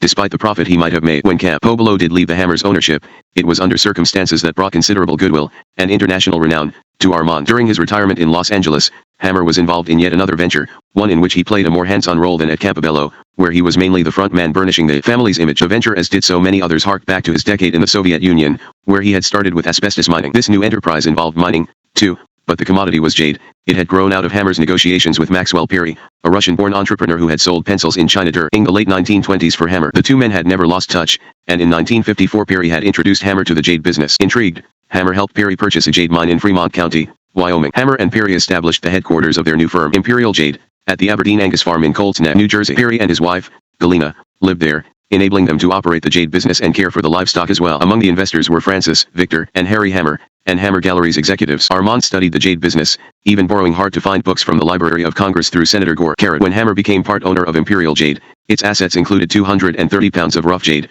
$15,000 worth of finished or nearly finished merchandise, and $7,000 worth of equipment. The company advertised flower design cabochons, rings, pins, and earrings hand-cut and carved in the Orient from our own jade. Looking for expertise, Hammer hired a seasoned sales manager, but within a year the manager resigned. By late 1957, Hammer faced up to the need for his direct involvement. Thereafter he called on customers himself to pep up moribund sales. But new complications arose because of a lawsuit filed by one of Imperial Jade's directors, Joseph Imhoff. Imhoff alleged fraud by Hammer in the handling of the company's assets. Hammer offered to settle for about $35,000. Imhoff refused. 15 years after he filed the lawsuit, the dispute ended, without Imhoff's prevailing. In this case, Hammer's way of doing things had provoked legal action by somebody who should have been an ally. The evidence offered by Hammer's antagonists sometimes appeared to contain the ring of truth, but knowing something and proving it to the satisfaction of a judge or jury were different matters. In other cases, the charges against Hammer clearly were unfounded. When Hammer decided to fight, no legal expense was too large. As a result, Hammer usually won in court, but sometimes those victories were hollow given the huge costs, the loss of time, and the residual bitterness. The Imhoff lawsuit fell into that category. The jade venture never took off, partly because Armand's attention was so divided. By 1957 he was devoting most of his time to new business interests in California. Hammer Galleries received only about 1 day a month of his time. Imperial Jade often received no more. However,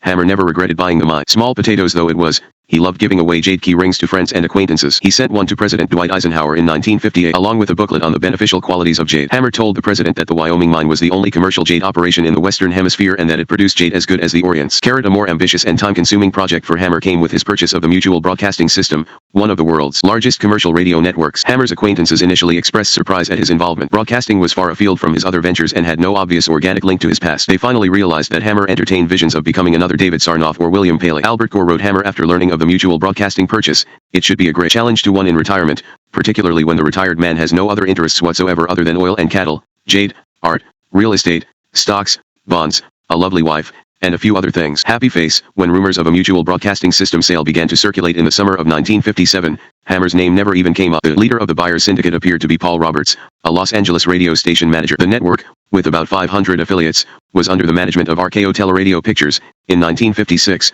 the network had reported a loss of about $400,000. Roberts signed an option to buy the network on July 25, 1957, agreeing to pay about $13,000 for the stock, plus $537,000 to reduce the network's indebtedness. Hammer's unexpected involvement in the purchasers' syndicate came at the urging of Frida Hennick, 6 years Hammer's junior. She had grown up in the same Bronx neighborhood and graduated from the same high school as he. Hennick had become a successful criminal lawyer while still in her 20s, at a time when few women practiced criminal law. She had received help from Hammer in 1948, when President Harry Truman appointed her as the first female member of the Federal Communications Commission. At that time Paul Fitzpatrick, New York State Democratic chairman, had asked Hammer to help win the seat for Hennick, so Hammer intervened through his acquaintance, Robert Taft, the Republican leader of the Senate. Hennick gained a reputation as a competent, strident, and independent commissioner during her 6-year term. After leaving the FCC, she HNED up Roger Stevens, a real estate broker turned theatrical producer, to finance the Mutual Broadcasting purchase. When Stevens pulled out unexpectedly, Hennick approached Hammer. Hammer knew the radio network was in weak shape, but he liked the price. Paul Roberts signed an agreement with Hammer and several partners whereby they promised to furnish almost all the money. Armand and Francis sank some of their own money into the network, about $53,000 apiece.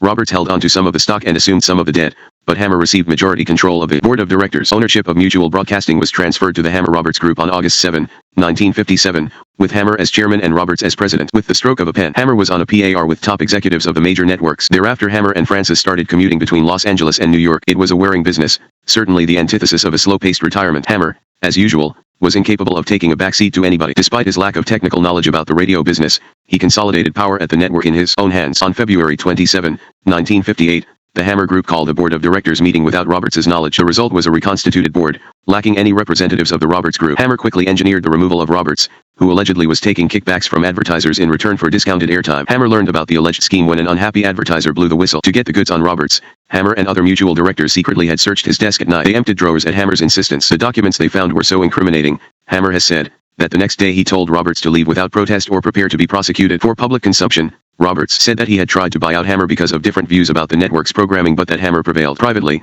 Roberts and his partners sued the Hammer Group. Without hesitation, Hammer offered to purchase the stock options of the dissatisfied group, thereby averting a messy trial.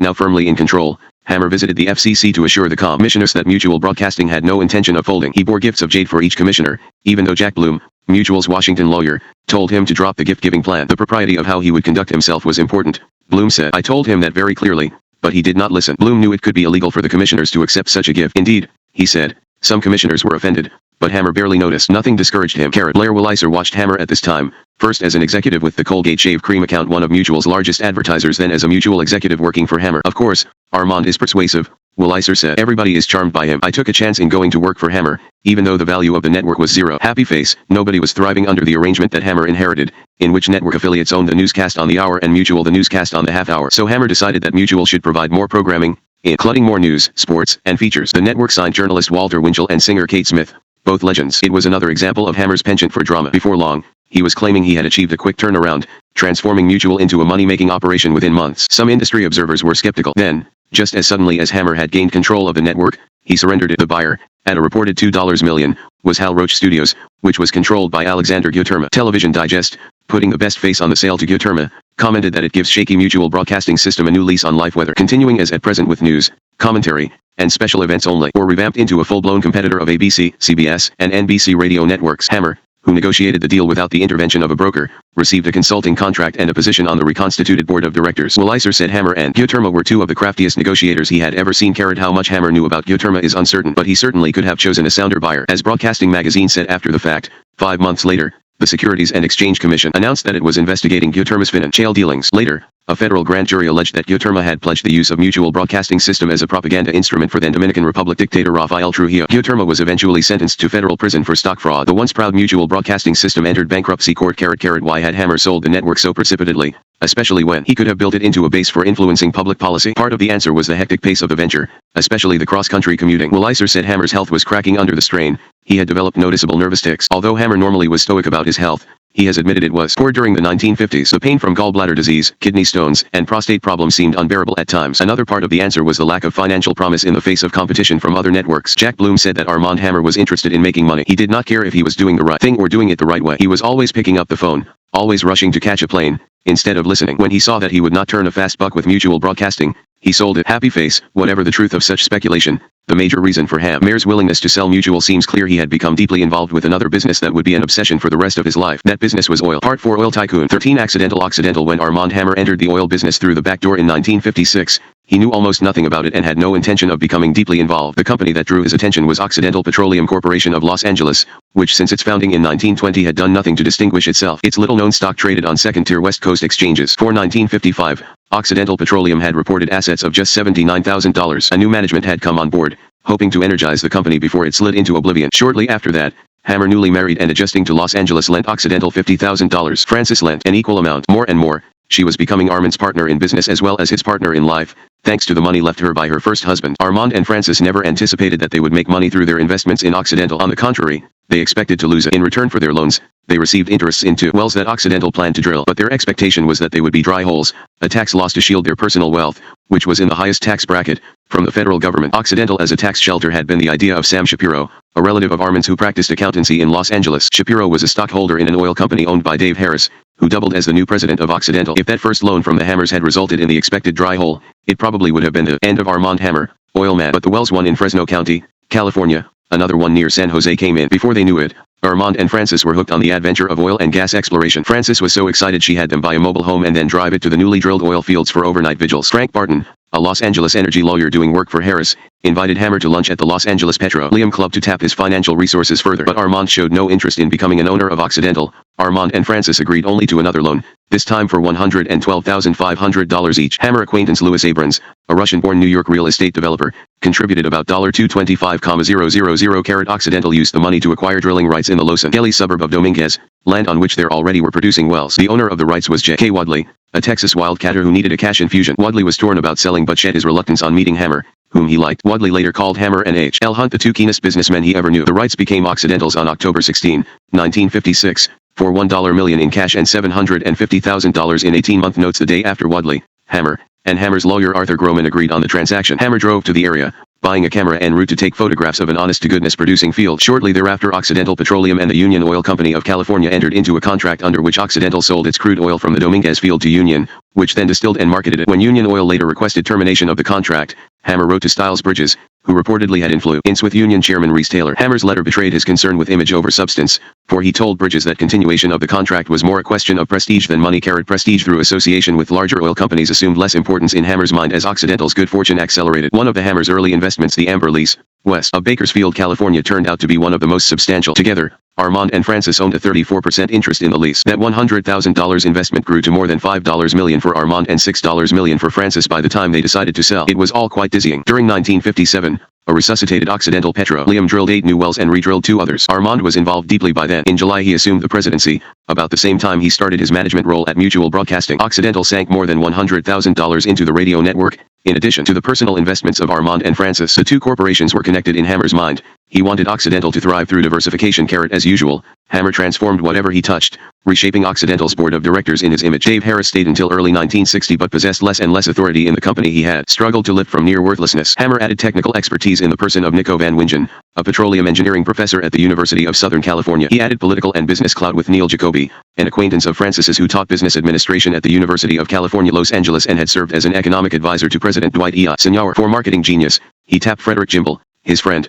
who had retired to Los Angeles after helping run a family department store in New York. Added legal skills came with Arthur Groman, who had defended Julian against the murder charge. Maury Leibovitz played a vital role in the company's early growth, as Hammer's financial advisor. Hammer had met Leibovitz, an accountant, by chance in a restaurant. Leibovitz impressed Hammer with his insight into corporate finance. As a result, when Hammer was considering buying a company, he consulted Leibovitz. Meeting during normal business hours was complicated because Leibovitz had decided to switch careers, enrolling at the age of 40 as a psychology student at UC. Hammer, used to working around the clock anyway, consulted with Leibovitz at unorthodox hours. After Leibovitz earned his doctorate, he joined the USC faculty as an assistant professor of clinical psychology but continued to answer Hammer's calls. Occidental employees viewed Leibovitz as a mysterious gray eminence. Some believed he provided valuable guidance, others considered him a rubber stamp for Hammer's ambitious expansion plans. Although Leibovitz never joined Occidental Petroleum in an official capacity, he did become an officer of Hammer's art gallery in later years. There he received credit for the fabulously successful marketing of contemporary artist Leroy Neiman. In his early years at Occidental, Hammer needed help from Leibovitz. When he assumed the presidency, the full-time staff consisted of just 3 people. It was a tenuous existence. Hammer learned that Occidental was renting its office furniture. Its building lease was month to month because the landlord lacked confidence that Occidental would be around to pay off a long-term contract. The situation looked more stable after 6 months of Hammer's presidency. At the end of 1957, Occidental reported assets of nearly $2 million and an annual profit of about $36,000. That was a far cry from the holdings and earnings of the major oil companies, but it represented a substantial improvement. Hammer was one of the largest shareholders at the time, although he never came close to owning 50% of the stock. His control, then and later, was based not on accumulation of stock, but rather on his forceful personality, keen mind, capacity for work, and incessant salesmanship. He persuaded acquaintances, and acquaintances of acquaintances, to buy Occidental Petroleum shares when those shares appeared to be nearly worthless. Never before had Hammer been forced to think about satisfying stockholders or reporting earnings for the world to see, but he adapted beautifully to taking the helm of a public company. He employed management principles aimed at fast growth. One of these was to seek the advice of technical experts. He learned the identities of the best geologists, petroleum engineers, and drillers, then offered stock options to them as an inducement to join the company. Hammer believed employees with a chance to become rich by owning part of Occidental would perform more aggressively, which in turn would lead to faster growth. Hammer bought Occidental cachet with Wall Street analysts by obtaining a listing on the American Stock Exchange. The company had completed its first significant acquisition, the drilling business of Eugene Reed, who at the time was briefly and uncharacteristically down on his luck. Dry well after dry well had set the experts wondering about him, and his company had lost money for 3 consecutive years. To some financial analysts, Hammer's willingness to give Reed 160,000 shares of Occidental stock for 3 drilling rigs and 54 seemingly marginal wells in Kern County, California, looked foolhardy. Hammer, however, believed instinctively that Reed would be a key player in a bright future for Occidental. Reed's son, Eugene Jr., better known as Bud, came with the acquisition. A geologist with valuable experience at other companies, he strengthened Occidental's nucleus of scientists. Bud had opposed selling the family business to Occidental Petroleum. If I had had anything to say about the merger with Occidental, I would have said do not touch it with a 10-foot pole. I had been a Shell oil engineer, and my calculations on Occidental were pessimistic. I thought Occidental's assets were overstated and Reed Company's assets were understated. Dad, who died in 1971, went ahead because of Armand Hammer, because Dad saw something of his entrepreneurship, his ability to raise money from others. Bud received stock options at $4 a share. The price later reached $120. Eventually he persuaded fellow Stanford alumni Richard Vaughn and Robert Tiedsworth to leave other employers for Occidental. In the end, Bud, Vaughn, and Tiedsworth helped turn the tide for Occidental. One immediate benefit accruing to Occidental from the Reed purchase was that a Wall Street broker started promoting its stock. Louis Redsonico, Jr., had known the Reeds before the merger with Occidental and was impressed with their knowledge of the oil business. They told me that Occidental might be a pig in a poke, Redsonico said, but I went ahead. I did not even know Armand Hammer at first. Dad and I came from the Wall Street scene. We tried to get a following for the stock. Redsonico's father, a dentist, was a major stockholder in PepsiCo, where he served on the board of directors. Louis Redsonico, Sr., eventually accumulated so much Occidental stock that he joined the board, retaining his position until his death in 1969. Through his connections, the elder Redsonico interested prestigious Wall Street brokerages in Occidental. The younger Redsonico worked for several of those brokerages, all of which had the ability to lend respectability to Occidental and Hammer. In the Reed acquisition, Hammer had used low-priced shares of Occidental stock as bait, which minimized the damage if the risky move went sour. It was a strategy that, with minor variations, worked again and again. In one case, Hammer wanted to acquire Parker Petroleum, a company headquartered in Oklahoma. Parker had filed for bankruptcy in 1958, the victim of a costly Texas gas well blowout, mismanagement, or both, depending on who was testifying. Hammer, sensing a bargain and a nice fit with his company, began to acquire Parker shares for Occidental, compensating the sellers with Occidental stock. When he had acquired a substantial equity, he offered to operate Parker, pay its creditors, and remove it from bankruptcy. Under Hammer's plan, Occidental would pay $1 for each of 1.3 million shares of Parker stock, making Occidental a 51% owner. The bankruptcy judge thought the plan made sense, but the Securities and Exchange Commission judged it unfair to Parker shareholders. Stung by the agency's criticism and sobered by a pessimistic revised estimate of Parker's assets, Hammer decided he wanted out. But that was not the end of the affair. By then a new judge, Stephen Chandler, had assumed jurisdiction because the previous judge had died. Chandler ruled Occidental could not walk away from its obligations and ordered Hammer to proceed with the Parker reorganization. At the same time he disparaged Hammer from the bench, suggesting Hammer might be planning to milk Parker's profits. There were reports that Chandler in his chamber called Hammer a son of a bitch and labeled Occidental executives in general shady characters, pirates, and vultures. Hammer asked a higher court to remove Chandler from the case on the grounds that the judge had demonstrated personal bias. The appeals court took Chandler off the case, allowing Hammer to escape the Parker morass. Judge Chandler was not the only person who bridled at Hammer's methods. Some Occidental stockholders disliked the way he controlled the company during his first years there. The most publicized early challenge came from Milton Jaffe, who sued Hammer and his hand-picked directors for alleged fraud. Jaffe charged that Hammer completely dominated the board, whose members unfairly reaped huge financial profits because of Hammer's alleged manipulative genius. Occidental called the lawsuit vicious and utterly without merit. Jaffe failed to prove his assertions conclusively. The evidence left no doubt, however, about Hammer's acumen in profiting for himself as Occidental began to prosper. Because of Hammer's early successes, many, probably the vast majority of Occidental's early stockholders loved him, but there was always a vocal, litigious minority of unhappy stockholders who kept Occidental under siege in courtrooms across the nation. Later, after the company became the target of repeated legal actions by the SEC, that group grew in size. Through it all, Hammer's conduct was the main focus of concern. Few Fortune 500 corporations have come so totally under the sway of one person, especially one who owned such a tiny percentage of stock. Hammer's solo performance was especially impressive because he was a novice in the energy business, while many of his subordinates had been in the industry for decades. It was, from the beginning, one of those mysteries of human chemistry. The other officers of Occidental were intelligent people, many of whom saw Hammer's flaws, his dominance of the corporate hierarchy, his desire to cut ever bigger deals, his thirst for publicity that would propel him into the corporate and social elites. Some of the executives and directors most captivated by him admitted he lacked the qualities they would choose in a friend, yet they voluntarily became planets in orbit around Hammer's blinding sun. Later, many of those planets left orbit involuntarily, fired to settle real or imagined scores. A few, belatedly aware they were becoming the kind of sycophants they so despised, left voluntarily. Hammer exercised his will during his early years at Occidental to chart an unusual course for the company, a course that harked back to his entrepreneurial roots in the Soviet Union. There was speculation among Hammer watchers, especially those who were obsessively anti-communist, about whether he had served as a Soviet agent in the West, complete with a control officer based in Moscow. Even many Hammer watchers with a worldview more accepting of Soviet-American détente believed he must have agreed to some kind of formal quid pro quo with the Russian government to obtain his special status there. But if Hammer in fact entered into such an agreement, its existence has been well concealed. American federal agencies that kept him under surveillance for 7 decades either failed to find it or chose to keep it secret. Rather, what Hammer appears to have had in his favor since 1960 was the trail he blazed as an American entrepreneur in the Soviet Union in the 1920s. That advantage without doubt made his case unique, that and his distinct point of view. He had 3 goals: to establish Occidental as a multinational corporation, promote peace through trade, and renew the kind of citizen diplomacy he had practiced with Lenin. The time seemed ripe in 1960 for Hammer's renewal of contact with the Soviet Union. Soviet leader Nikita Khrushchev had visited the United States in 1959, a breakthrough in relations between the two countries. Moreover, Khrushchev knew about the Hammers. When Eleanor Roosevelt entertained the Soviet premier at Hyde Park in September 1959, a Netvert Post columnist reported that the guest list included Victor Hammer, the art dealer. When Victor Hammer was introduced to the guest of honor and asked him if he remembered the Hammer pencil factory, Khrushchev said, "Who does not remember it?" Thanks to Eleanor Roosevelt's intervention, the Soviet government allowed Armasha, then age 33, to visit Victor in America in 1960. Like Khrushchev, President-elect John Kennedy knew about Hammer. The two had met on 3 occasions, once in the late 1950s during a 20-minute chat after a committee hearing involving Senator Kennedy and Senator Gore, who introduced them, a second time after he returned to Moscow. Armasha reportedly spoke harshly about his uncle Armand. Some of the Russians in Armasha's social circle believed that Victor wanted his son to defect and that Armasha had considered doing so, but they speculated that Armand Hammer was opposed because of the damage a defection could do to his plans for a renewal of lucrative links to the Soviet Union. Correspondence between Victor and Armasha Hammer, Victor Hammer Papers, and Finder, Red Carpet. A Kennedy fundraising dinner in Los Angeles in 1960, when the senator, then a presidential candidate, stopped by Hammer's table for a brief word, and a third time, in December 1960, when Hammer's yacht Shadow Isle just happened to encounter Kennedy's yacht at Palm Beach. Hammer next saw Kennedy from a distance at the inaugural on January 20, 1961, as Gore's guest. Later that same week, Gore and Kennedy spoke at a White House reception. Kennedy said something about the Soviets employing slave labor to produce crab meat for export. The U.S. government gave credence to the reports, he said, which the Soviets vigorously denied. Gore suggested to the president that he send Hammer to investigate firsthand. While such high-level contacts were developing,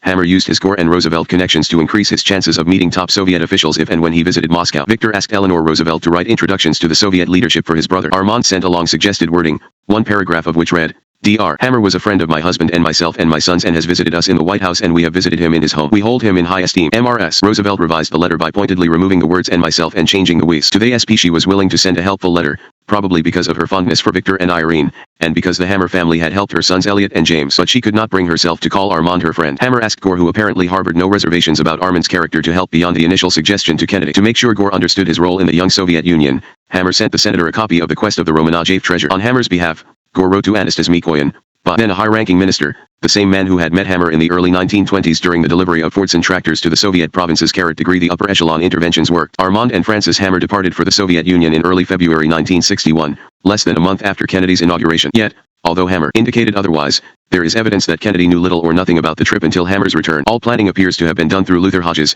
Kennedy's Secretary of Commerce, who had demonstrated interest in the Soviet Union before joining the Kennedy cabinet, having visited Russia in 1959 as governor of North Carolina. The urgency Hammer attached to his journey probably sprang more from his own mind than from anything anyone in the Kennedy administration said. Hammer was impatient to make Occidental Petroleum an international force, to enter the realm of citizen diplomacy. He sensed the wisdom of returning to the Soviet Union in 1961 to play his Lenin card. As Soviet historian Nina Tumarkin observed, in 1930, Stalin had laid Lenin to rest in the granite Lenin mausoleum as the emerging Stalin cult gradually eclipsed and ultimately eroded the formalized veneration of Lenin. Now, in 1961, the reverse process took place as the immortal Lenin arose to drive Stalin into the nether regions of the Kremlin wall. Lenin's spirit was restored to its original exalted status and achieved new heights. On his way to the Soviet Union, Hammer stopped in Rome, one of several side trips suggested by Hodges, where he met U.S. Foreign Service officials. Despite his lack of experience in Italian affairs, Hammer showed no hesitation in pointing out problems bedeviling trade relations between the two countries. He saw that American corporations had failed to demonstrate the requisite ingenuity to break into the increasingly attractive Italian market. Grounded in pragmatism as he was, he did not issue a general indictment and leave it at that. He provided specifics. For example, the Italians preferred the technology of American refrigerators but refused to buy the huge ones produced for the American market. Why had U.S. manufacturers failed to discern that? He wondered. He was amazed to find only 28 IBM computers in Italy with just a dozen experienced operators to make them run. Why had the company failed to train more Italian-speaking technicians? Such perceptiveness illustrated to his new friends in government how he had been able to dominate the marketplace in so many realms. Hammer visited Libya, too. At the time it was a seemingly inconsequential stopover, but not from Armand's viewpoint. The large, underdeveloped kingdom was beginning to experience a land rush by Western oil companies. Hammer's count showed 19 oil companies doing business there, with an equal number hoping to. Some of those companies had entered into agreements with individuals claiming to have influence with the king. Hammer, seeking to undercut them, wrote Hodges about the importance of the Libyan oil reserves, recommending American government assistance to develop closer commercial ties. Despite the problems of doing business in Libya, he was excited by the possibilities there for Occidental. Indeed, he could hardly wait to present his ideas to his board of directors. When Hammer arrived in Moscow on February 11, he did so with uncharacteristic discreetness that was calculated. He had no idea how the Soviets would treat him after a 30-year hiatus, and until he could be certain of a successful mission, he saw no reason to publicize his presence. Officials in the U.S. Embassy were skeptical that he would accomplish anything. He seemed to almost everyone to be an anachronism, but the embassy staff was in for a surprise. Hammer's association with Lenin turned out to be magic, especially when combined with an imprimatur of sorts from the Kennedy administration. Hammer's first meeting occurred on February 14, with V. M. Vinogradov, Soviet Chief of Trade for Western Countries, M. N. Gribkov, Chief of the American Trade Section, and William Morrell, Jr., the American Embassy's liaison for economic affairs. Hammer explained his dual role as a private citizen and emissary for Hodges and Gore. Expressing doubt that Congress would ease trade restrictions, he suggested the Russians accomplish change through the White House and cabinet agencies. The next day, Hammer met with Anastas Mikoyan, first deputy premier. Hammer's Russian was rusty, but he used it to good effect during the session. The two men reminisced about their first meeting in the Russian provinces 4 decades earlier, then got down to business. Mikoyan expressed hope that the crab meat ban would be lifted. He also articulated his views about settling Lend-Lease debts from World War II, most favored nation trade status, inadequacies of recent U.S. Secretaries of Commerce, Vice President Richard Nixon's hostile comments during a 1959 Moscow visit, American short-sightedness in failing to obtain Soviet orders for steel pipe, and direct commercial airplane service between the two nations. Hammer responded that the Soviet government needed to improve overall relations with the United States before receiving credits and most favored nation status. He offered a specific suggestion: the Soviets could send their top paintings on a tour of America, with Eleanor Roosevelt chairing a committee to supervise the undertaking. Mikoyan liked the idea. Hammer then turned the conversation to cattle breeding,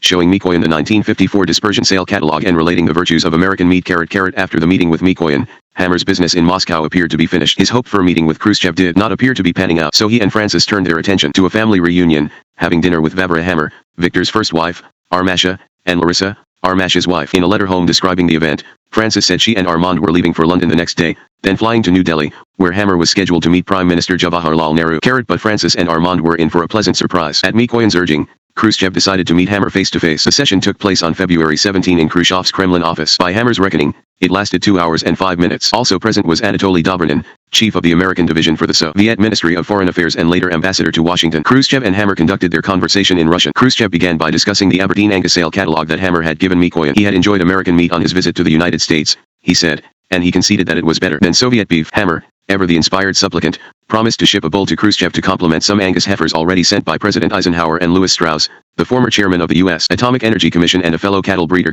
Hammer then presented Khrushchev with a copy of The Quest of the Romanov Treasure. The interpreter translated the final 2 pages into Russian. In those pages, written nearly 30 years earlier, Hammer had raised the question of whether the Russian experiment of government ownership on a vast scale will be successful. He had seen progress during the first decade of Bolshevik rule. Whatever may be said of a socialist system, the centralized control of the sources of supply and production has much to recommend it. Will some scheme of such centralized control be evolved to take the place of our present wasteful and planless system of overproduction? The present worldwide economic crisis would seem to indicate that we may yet have to borrow a page from Russia's 5-year plan. Khrushchev remarked that the passage showed considerable understanding and farsightedness. He gave Hammer an engraved gold automatic pencil to commemorate the factory Hammer had operated.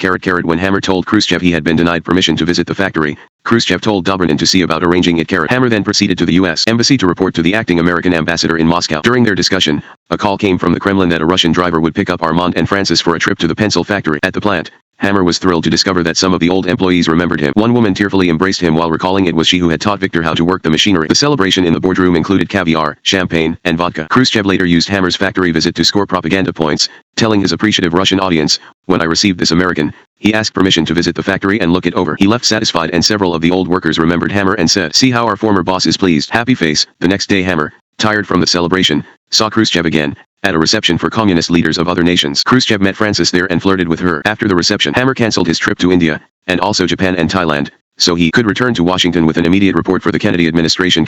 On February 25, Hammer met with Senator Gore and Secretary Hodges in Washington. Hodges had prepared for the meeting by talking with Llewellyn Thompson, the American ambassador to the Soviet Union, trying to glean what he could about the Hammer-Khrushchev session. Hodges and Thompson were suspicious of Hammer. They could not figure out why Khrushchev had received him while refusing to see official government representatives. In a memorandum to Secretary of State Dean Rusk, Hodges commented that we had a security check made on Dr. Hammer, which, as you probably know, was not too conclusive. With Hodges and Gore listening, Hammer reviewed his 3 major meetings in Moscow, adding an account of a recent 2-month visit to the United States by his nephew, Armand. Hodges wrote Rusk, "According to Dr. Hammer, the nephew has no desire to migrate from the Union of Soviet Socialist Republics. The nephew is satisfied with the Soviet Union, particularly so since the death of Stalin." Hammer's reports led to a reconsideration of the American ban on importation of Soviet crab meat. Until reading Hammer's findings, American officials had failed to understand how upset the Soviets were. On February 26, 1961, Rusk wrote the president that he wanted to approve crab meat imports. "We believe that it is of great importance at this juncture to take some action which would further our objective of developing the channels of communications with the Soviets. Removal of the ban on the importation of Soviet crab meat would be a tangible demonstration of our desire to improve United States-Soviet relations. It would remove a barrier to trade which Soviet leaders apparently regard as particularly discriminatory."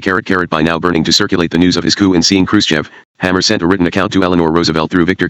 She in turn sent a copy to Adlai Stevenson, the U.S. ambassador to the United Nations. Soon, the blackout surrounding Hammer's visit ended. On March 7, United Press International released a story that began with Hammer's suggestion to Khrushchev about paying off the Lend-Lease debt in exchange for increased trade. The Net Times followed the next day with an account of the meeting, supplied by Hammer. The media attention and high-level Soviet contacts only whetted Hammer's appetite. He yearned to make a personal report to President Kennedy. Working through James Roosevelt, he prevailed. On September 15, 1961, he, Roosevelt, and the president chatted briefly. The meeting was not on the president's official schedule. There may have been no special reason for that, or it may have been an intentional omission by a president worried about Hammer's links to the Soviet Union, links responsible for Hammer's equivocal security check. Hammer has said Kennedy not only thanked him for improving Soviet-American relations but also expressed interest when told of Khrushchev's comment that communism must attain a higher standard of living for its peoples to compete with capitalism. Thereafter, for the next 2 years, until the president was assassinated, Hammer gave frequent advice to the administration. One initiative was meant to help the Allied powers gain permanent access to West Berlin. He formulated a detailed plan, then asked Gore to present it to the White House. He also offered to use his access to Khrushchev on the proposal's behalf. The initiative circulated at high levels but apparently failed to influence ongoing negotiations. In fact, Hammer never succeeded in becoming a Kennedy administration insider. Outside Washington, however, he gained widespread publicity and enough goodwill to last him a lifetime by donating Campobello to the U.S. and Canadian governments. Armand has explained the donation by saying that his mother's death, in 1960, and Eleanor Roosevelt's death, on November 7, 1962, set him to thinking seriously about Campobello's future because it was vacant so often. He said a donation had been in the recesses of his mind since August 10, 1962, when President Kennedy dedicated a new bridge between Lubeck, Maine, and Campobello Island. In his dedication speech, Kennedy had noted that the bridge was a symbol of better U.S.-Canadian relations. A park at Campobello, Hammer opined, would strengthen the bonds even more. Hammer acted on May 10, 1963, after hearing a report of a meeting between Kennedy and Canadian Prime Minister Lester Pearson at which the president expressed a wish for an international park in memory of Franklin Roosevelt. Hammer has said he promptly called Senator Edmund Muskie of Maine, who allegedly supported the gift. Muskie, however, has said he remembers no such communication. Hammer called James Roosevelt, who said he would inform Kennedy about the donation as a Roosevelt son, as a friend of Hammer's, and as Hammer's representative in Congress. Within hours, Hammer received a message from the White House that the president would call the next morning. Hammer was ecstatic. He set up recording equipment to capture the call in his home, complete with loudspeakers so family members and Occidental executives could hear the conversation. The president called at the appointed hour. Hammer asked if he had received a copy of the telegram concerning the donation. When Kennedy said no, Hammer put the president on hold while he went to search his bedroom for the text. To his horror, he could not find it. Frances, beside herself, scolded him for keeping the president waiting. Hammer picked up the telephone, apologized, then recited the text of the telegram as best he could from memory. Later, when comparing the recording of the conversation with the text of the telegram, Hammer found he had repeated it verbatim. After talking with Hammer, Kennedy announced news of the donation to the media. The acclaim was immediate. Most of the articles credited Armand alone. Harry and Bet, Victor, and Irene received virtually no attention, even though they were more involved in the renovation of Campobello than Armand had been. Hammer used the gift to heighten his visibility at the White House and in Congress, bombarding the president, senators, and representatives with examples of the outpouring of gratitude. Hammer also offered Kennedy the use of his indoor pool during an upcoming visit by the president to Los Angeles. The invitation specified that the pool was glass enclosed, with sliding doors connecting it to the garden. Hammer informed Kennedy that the pool was 34 feet long and 20 feet wide. The water was kept at 95 degrees Fahrenheit and the air at 80 degrees. Kennedy politely declined the invitation. Disappointed but unbowed, Hammer, through James Roosevelt, asked the president to autograph a picture. Kennedy complied, giving Hammer another inscribed memento for the growing collection displayed prominently in his office. Kennedy also appointed Hammer a trustee of the Eleanor Roosevelt Memorial Foundation, newly created to raise $25 million for causes that had been close to the First Lady's heart: UN programs, human rights, and cancer research. Meanwhile, negotiations between the United States and Canada over Campobello were underway. Such a donation, to two governments, was unprecedented. The negotiations had proceeded far enough by January 1964 that Lester Pearson and Lyndon Johnson, who had succeeded to the presidency after the assassination of Kennedy the previous November, met to sign the Roosevelt-Campobello International Park Agreement. Hammer, who attended the White House ceremony, curried favor afterward with Johnson's staff by sending thank-you notes and Campobello guidebooks to them. Although Hammer negotiated at the top, he understood the importance of cultivating underlings in administration after administration. He sent gifts to mid-level White House and Cabinet Department employees. In the long run, he asked for big favors in return, but in the short run he requested only a photograph with an inscription to M.R.S. Johnson. Hammer presented not only the Campobello guidebook, but also jade gifts ** after passage of the enabling legislation. M.R.S. Johnson spoke at Campobello on August 20, 1964, praising Hammer by name. Armand sent her his thanks for her generous words, enclosing $1,000 from himself and another $1,000 from Francis for Lyndon Johnson's election campaign. M.R.S. Johnson responded by saying that my words about you and your brothers spoken at Campobello were not adequate to express all that was in my heart. Everyone is so grateful to you for your gift in memory of our beloved President Roosevelt and his wife. Thereafter Hammer took advantage of the Campobello donation to build bridges to the Johnson White House, Congress, and the federal bureaucracy. For the first time he truly had the ear of a president. Throughout the rest of Johnson's term, Hammer used his access to promote himself and Occidental Petroleum. Partly as a result, in the 1960s Occidental started a metamorphosis that transformed it into one of the world's largest companies.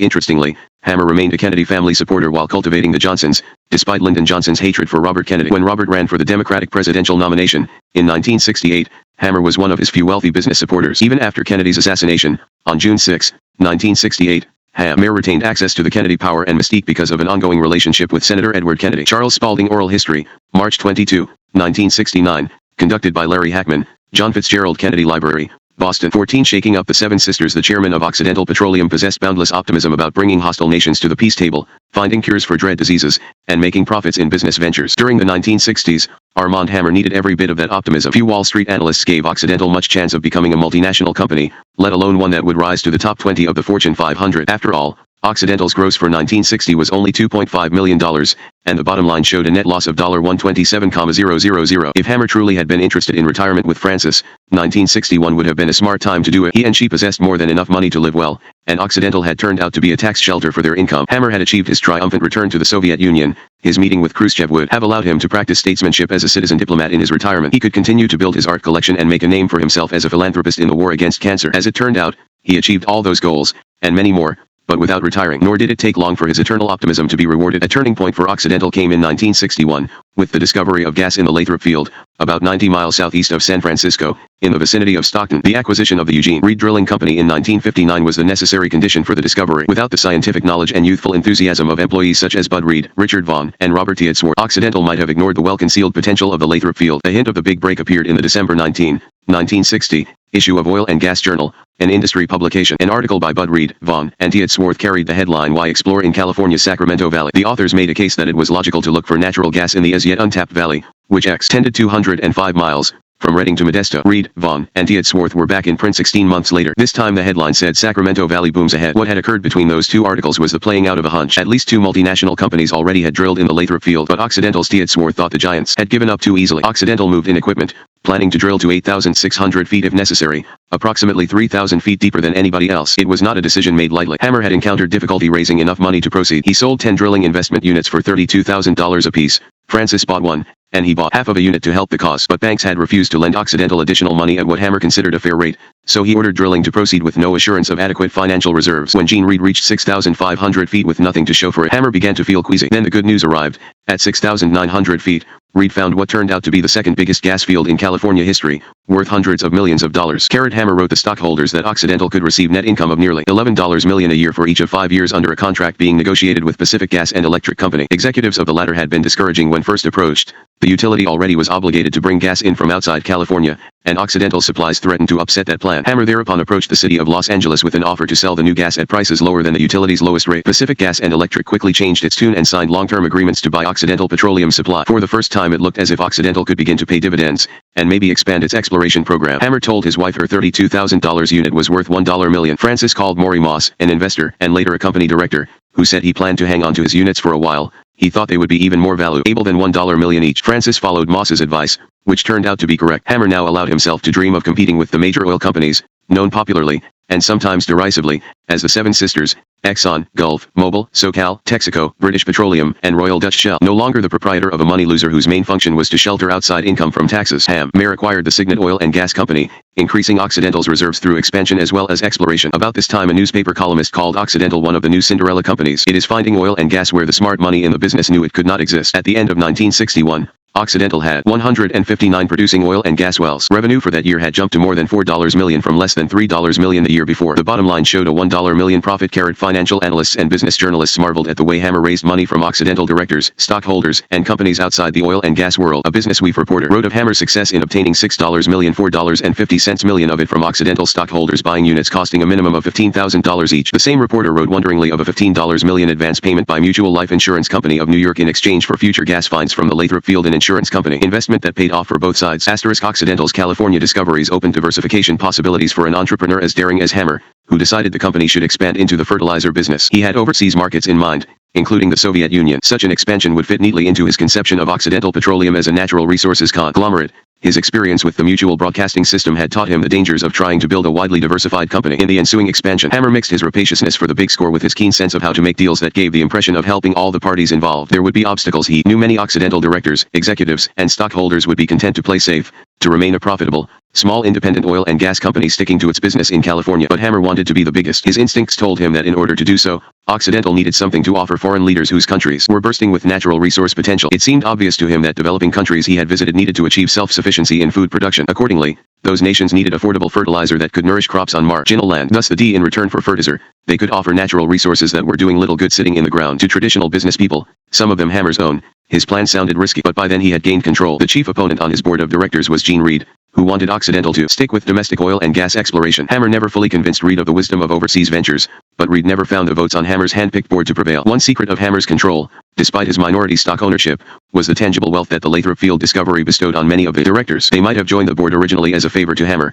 but he had returned the favor by fattening their bank accounts through the appreciation of Occidental shares. A lesser-known weapon was the sheaf of undated resignation letters from directors that Hammer possessed. One of those directors was Hugh Ten Eyck, who joined the board after the company he worked for merged with Occidental. It was a dominated board. Ten Eyck said, "You could speak freely, but you knew that Hammer always had that manila envelope with your undated resignation letter. You signed that letter because he told you to. What were you going to do when he asked? Resign on the spot." Robert Rose, Occidental's general counsel and a director, not only signed the undated resignation letter but said Hammer threatened to use it against him. The directors knew the practice was wrong. Hammer had received specific legal advice against it, but they failed to speak out publicly against him. Between 1962 and 1972 Hammer received undated resignation letters from 10 directors. 9 of the executives were part of Occidental's management, which meant they depended on Hammer's goodwill for their salaries. During that same period, Hammer allowed 15 other directors, 10 from management and 5 outsiders, to serve without submitting such letters. Clearly, he trusted some directors to do his bidding more than he did others. When the Securities and Exchange Commission many years later learned about the practice, it reprimanded Hammer. But by then the practice had served its purpose. Hammer's control of the board had been of such long duration that most Occidental employees and stockholders took it for granted. Another way Hammer retained his iron grip was through his superb recall, aided by copious notes. He scribbled throughout meetings on folded paper that he divided into 3 vertical columns. Afterward, he gave the notes to his secretary, Dorothy Prelwitz, who cross-referenced them and placed them in a binder. Hammer worked around the clock 7 days a week. He expected everybody to be available whenever he called. Stories of his telephone calls at 3 o'clock in the morning are legion. He thought nothing of interrupting wedding anniversaries, birthdays, and out-of-town vacations. When employees were unavailable, he could be unforgiving. Wielding his dominance, Hammer encountered little trouble in obtaining approval for the early acquisitions that he had targeted to transform Occidental into a multinational natural resources conglomerate. A significant early purchase was International Ore and Fertilizer Company. It marketed agricultural chemicals in 59 countries. Hammer had heard from the U.S. commercial counselor in Tripoli, Libya, that International Ore would be a good outlet to market ammonia produced by a proposed Occidental fertilizer plant in Libya. A proposal Hammer believed would help his company win an oil concession from the Libyan monarchy in upcoming competitive bidding. Hammer eventually decided he wanted more than a marketing agreement, though. He wanted to buy International Ore. Seeking out Hugh Ten Eyck, then an Interore executive, Hammer entertained him on his yacht, offering him an attractive package to join Occidental if the sale went through. Ten Eyck soon thereafter met Hammer in Italy, where Henry Lear, the owner of International Ore and other natural resource companies, was staying. Ten Eyck voted in favor of the merger, I felt we had gone as far as we could go as a marketer. But the Hammer-Lear negotiations got off to a bad start. Both men were afraid the other would take him in. Ten Eyck said. In the Montecatini Hotel where the negotiations were in progress, Ten Eyck happened to see lawyer Joseph Alioto, soon to be elected mayor of San Francisco. Alioto, on vacation with his family, coincidentally represented Lear. Ten Eyck said the sale would benefit everyone if the two tycoons could agree.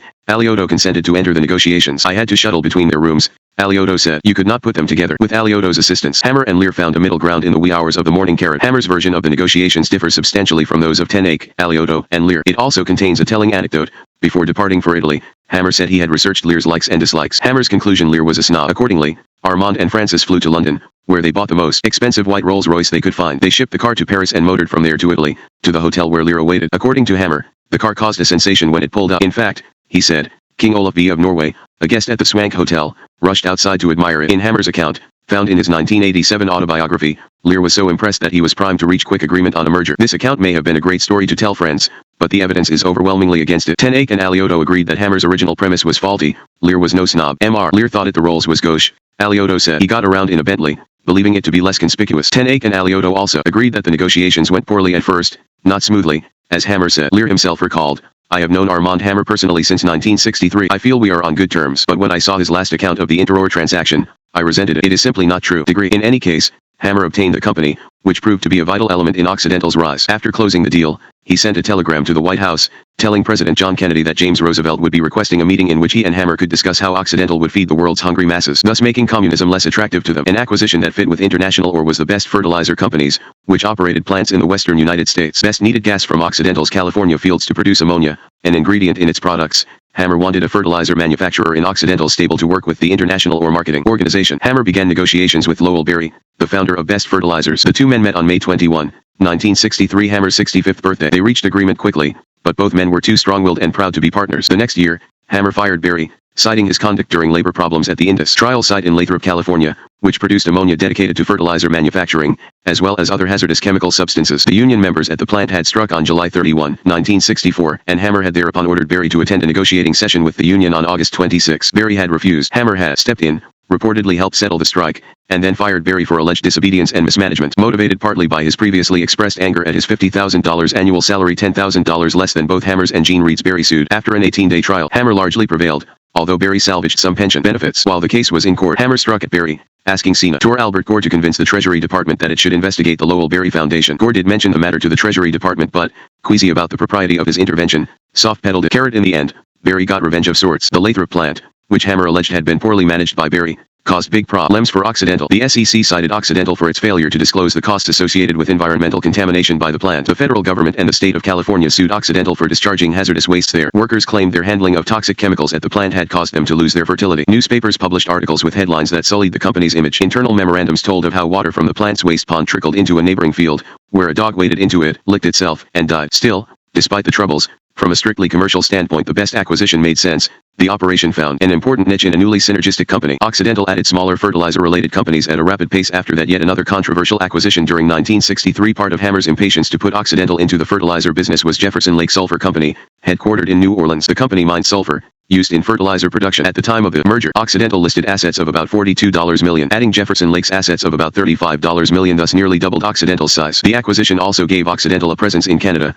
where a Jefferson Lake subsidiary produced natural gas and extracted sulfur from hydrogen sulfide gas. Some Occidental executives were nervous about Jefferson Lake, which reportedly had approached Hammer out of financial desperation. Sulfur prices were volatile, many of Jefferson Lake's key indicators looked weak, and Hammer seemed to be pursuing size for size's sake. To give Occidental more visibility, Hammer had been aching to secure a listing on the New York Stock Exchange. The Jefferson Lake merger had given Occidental enough assets for Hammer to submit a listing application. If his plan worked, it would be a devilishly fast progression from the Pacific Stock Exchange to the American Stock Exchange to the big board in just 7 years. Approval was by no means certain. However, the SEC had raised questions about the close relationship between Hammer and a brokerage firm called Gilligan, Will & Company that specialized in Occidental trading on the American Stock Exchange. But the federal government decided against charging Occidental with wrongdoing in the Gilligan, Will matter. The New York Stock Exchange eventually approved Hammer's application. Occidental stock began to trade there in March 1964. Victor, Harry, and an ecstatic Armand joined together on the exchange floor to celebrate the occasion. A few weeks later, Occidental reported 1963 revenue of nearly $35 million, with a profit of almost $7 million. Hammer concentrated on making Occidental self-sufficient in the fertilizer business as quickly as possible,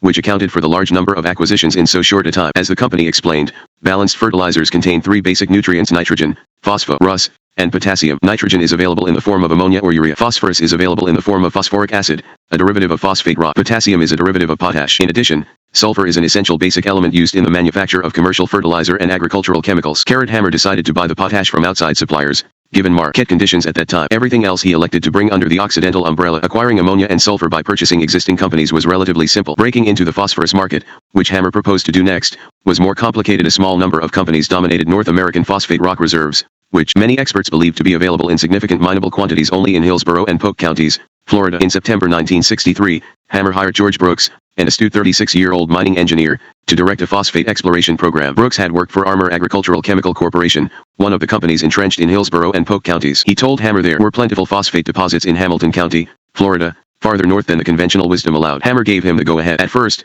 the two men got along well enough, but Brooks soon chafed under Hammer's suffocating oversight and business practices. Brooks had served his purpose by the time of his unhappy departure the next year. Meanwhile, A. Guffey, who had joined Occidental about the same time as Brooks after 14 years in the phosphate industry and who stayed for the rest of his career, agreed with Brooks about the untapped areas. We knew that Continental Ken and Owens Illinois owned reserves there. Dr. Hammer knew General Lucius Clay at Continental Ken. We outbid Monsanto for the rights. Dr. Hammer was the more clever one. In fact, Hammer had obtained information about the price that the Monsanto company which dwarfed Occidental planned to bid for the reserves. He then submitted a higher bid. The Continental Ken board of directors was inclined to favor Monsanto anyway, but Hammer had a link to Clay through Wall Street titan Robert Lehman, a fellow art collector whose firm had accepted up-and-coming Occidental as a client. Pushed by Lehman and Hammer, Clay in turn rammed through Occidental's bid. Suddenly, Occidental had the rights to mine phosphate beneath 5,300 acres on the Suwannee River, a bit south of the Georgia border, in Hamilton County, Florida. Hammer could hardly wait to get going. When he appeared at the groundbreaking, a reporter present for the Florida Times-Union wrote that curiosity about the new plant was only slightly greater than interest in the personal background of the company's president. Hammer is one of the most interesting persons to ever visit this county. Degree. Occidental began mining phosphate rock in August 1965. A year later,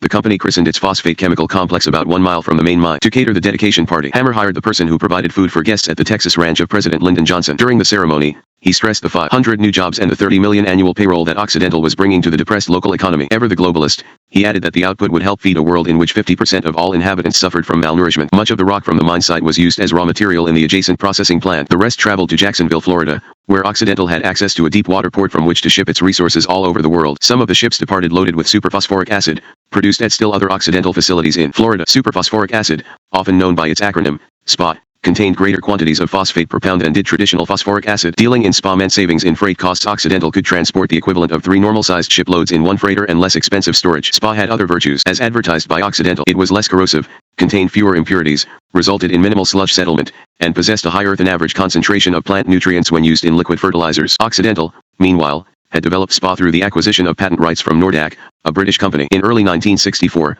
Occidental had constructed an SPA pilot plant in Uxbridge, the same English town to which Hammer had returned the historic paneling that once graced his United Distillers office in the Empire State Building. Next, Occidental built an SPA plant in Lakeland, Florida. It in turn worked so well that the company erected a second SPA plant, adjacent to the chemical plant and mine site in Hamilton County. As Armor and Company executives saw what was unfolding at Occidental, they were not amused. Armor sued, asking courts in Delaware, Florida, and California to forbid former employees hired away by Occidental from sharing trade secrets about SPA production. Later, Armor alleged that Occidental had infringed on a patent. Occidental countersued several Occidental executives involved in SPA production. At that time said Hammer had lured people from Armor and other established companies specifically to gain expertise about SPA production. One such employee was Ernest Xens, who testified that he had feared legal action by Armor if he jumped into SPA research immediately after joining Occidental and believed he had obtained Hammer's promise that such duties would be 3 to 5 years away. Soon thereafter, however, Hammer allegedly pressured him to help Occidental sell SPA technology in Morocco. Xens said he told Hammer that he was crazy, that he could take his contract and eat it. An angry Hammer reportedly hung up on Xens but later apologized. He needed Xens's know-how too much at that time to drive him away. Whether Hammer had committed an actionable offense by hiring Armor employees was a question for the judge to decide. The importance of the case to each company was indicated by the length of the trial, 42 days. After 4 years of post-trial legal maneuvering by both companies,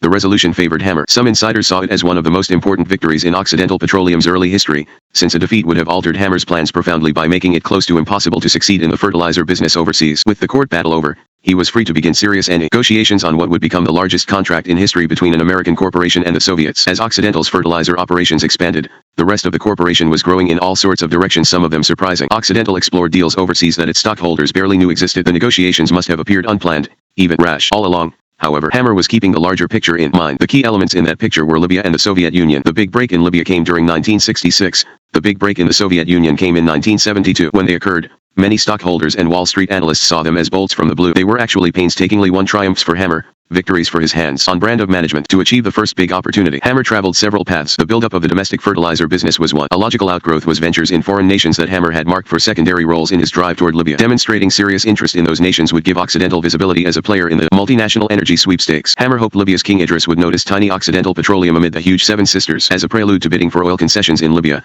he concentrated on Saudi Arabia, where Occidental and King Faisal agreed to build a $33 million ammonia urea plant in Dammam. The kingdom would provide all the money. Hammer signed a 20-year management contract for its effort. Occidental would receive 10% of any profits and 5% of sales. The unused output would be purchased by Occidental for sale elsewhere. Occidental's Saudi Arabian contract demonstrated that Hammer was serious about operating in Arab nations. Thereafter he strengthened that impression by meeting with King Hassan II of Morocco about copper recovery and agrichemical manufacturing. He then shipped Aberdeen Angus cat to Hassan. When the king visited the United States, Hammer sponsored a dinner in his honor at the exclusive Lotos Club in New York. Hammer also kept tabs on negotiations to establish Occidental fertilizer ventures with Nicaragua, Venezuela, Singapore, and Turkey, in addition to Saudi Arabia, Morocco, and Tunisia. The dizzying overseas negotiations served many purposes in Occidental Petroleum's fledgling decade under Hammer. They allowed Hammer to practice his special brand of citizen diplomacy with heads of state, a practice some would say an obsession of his since his meeting with Lenin in 1921. They gave Hammer the attention he craved. They provided Occidental with visibility in cash-poor, resource-rich nations, and they held out a promise to Wall Street analysts and Occidental stockholders of good times to come. With the Lathrop Field discovery, in 1961, the value of Occidental stock had begun to climb. In 1962, its shares on the American Stock Exchange ranged from $10 to $22. In 1965, with its overseas activity in motion, the stock, by then trading on the big board, reached $34. But Hammer seemed to know his plans for abroad would take years to pay off. As a result, he concentrated on other internal and external measures in an attempt to achieve a healthy, growing bottom line in short order. Uncharacteristically, he decided to launch Occidental in the real estate field. On the surface, real estate might have seemed like a logical venture for Hammer. It was, after all, a permanent resource that appreciated in value, especially in cities such as New York and Los Angeles, where Hammer had spent most of his life. Many other tycoons had built fortunes in real estate or had dealt in it profitably after becoming wealthy. But Hammer was different. His only significant personal investment in real estate at that time had more to do with sentimentality than with profit. In 1962, he had finally acquired title to his beloved carriage house in Greenwich Village. The seller was the estate of Alfred Maclay, a banker, gardener, book collector, and president of the American Horse Shows Association. The property had been in the Maclay family since 1857. Hammer paid $58,500 to the estate and slept in his Manhattan home whenever he could. The owner of Patisserie Claude, next door to Hammer's house, said that whenever he is in town, people ask me who lives there because they see 2 or 3 limousines in front. I do not tell them. He likes privacy. He is a very nice man,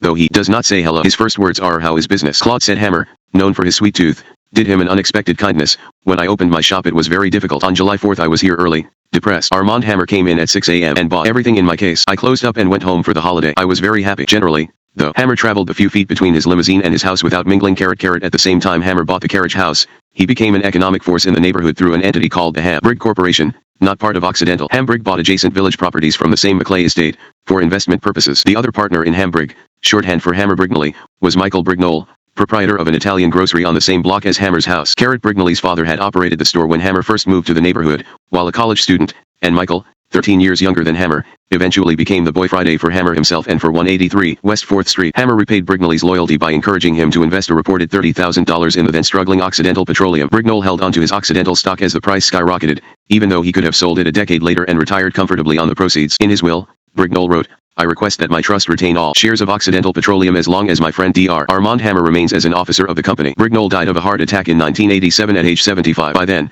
he was living with his wife in retirement on Staten Island. But when Brignoli's body was discovered at nearly midnight, it was not in his home. Rather, it was at Hammer's Manhattan house. Although elderly and financially comfortable, Brignole had not stopped doing chores for Hammer. Hammer and Brignole dissolved the Hambrigg Corporation 5 years after forming it, selling the properties at a tidy profit. By then, Hammer had tried to make real estate pay off for Occidental. The company's first foray into land came with the acquisition of S.V. Hunsaker & Sons in mid-1964 for stock valued at about $5.60 million. Hunsaker had been building homes and apartments in California since 1938. By the end of 1965, Occidental also had acquired the Family Realty Corporation and the William Development Corporation from William Weinberg. The companies had been buying and selling undeveloped land in Southern California and Arizona since 1959. Hammer gave Weinberg Occidental stock valued at slightly more than $5.30 million. In March 1966, Occidental bought Monarch Investment Company for stock valued at about $2.60 million. In August 1966, Occidental used close to $4 million in stock to buy Dean Brothers.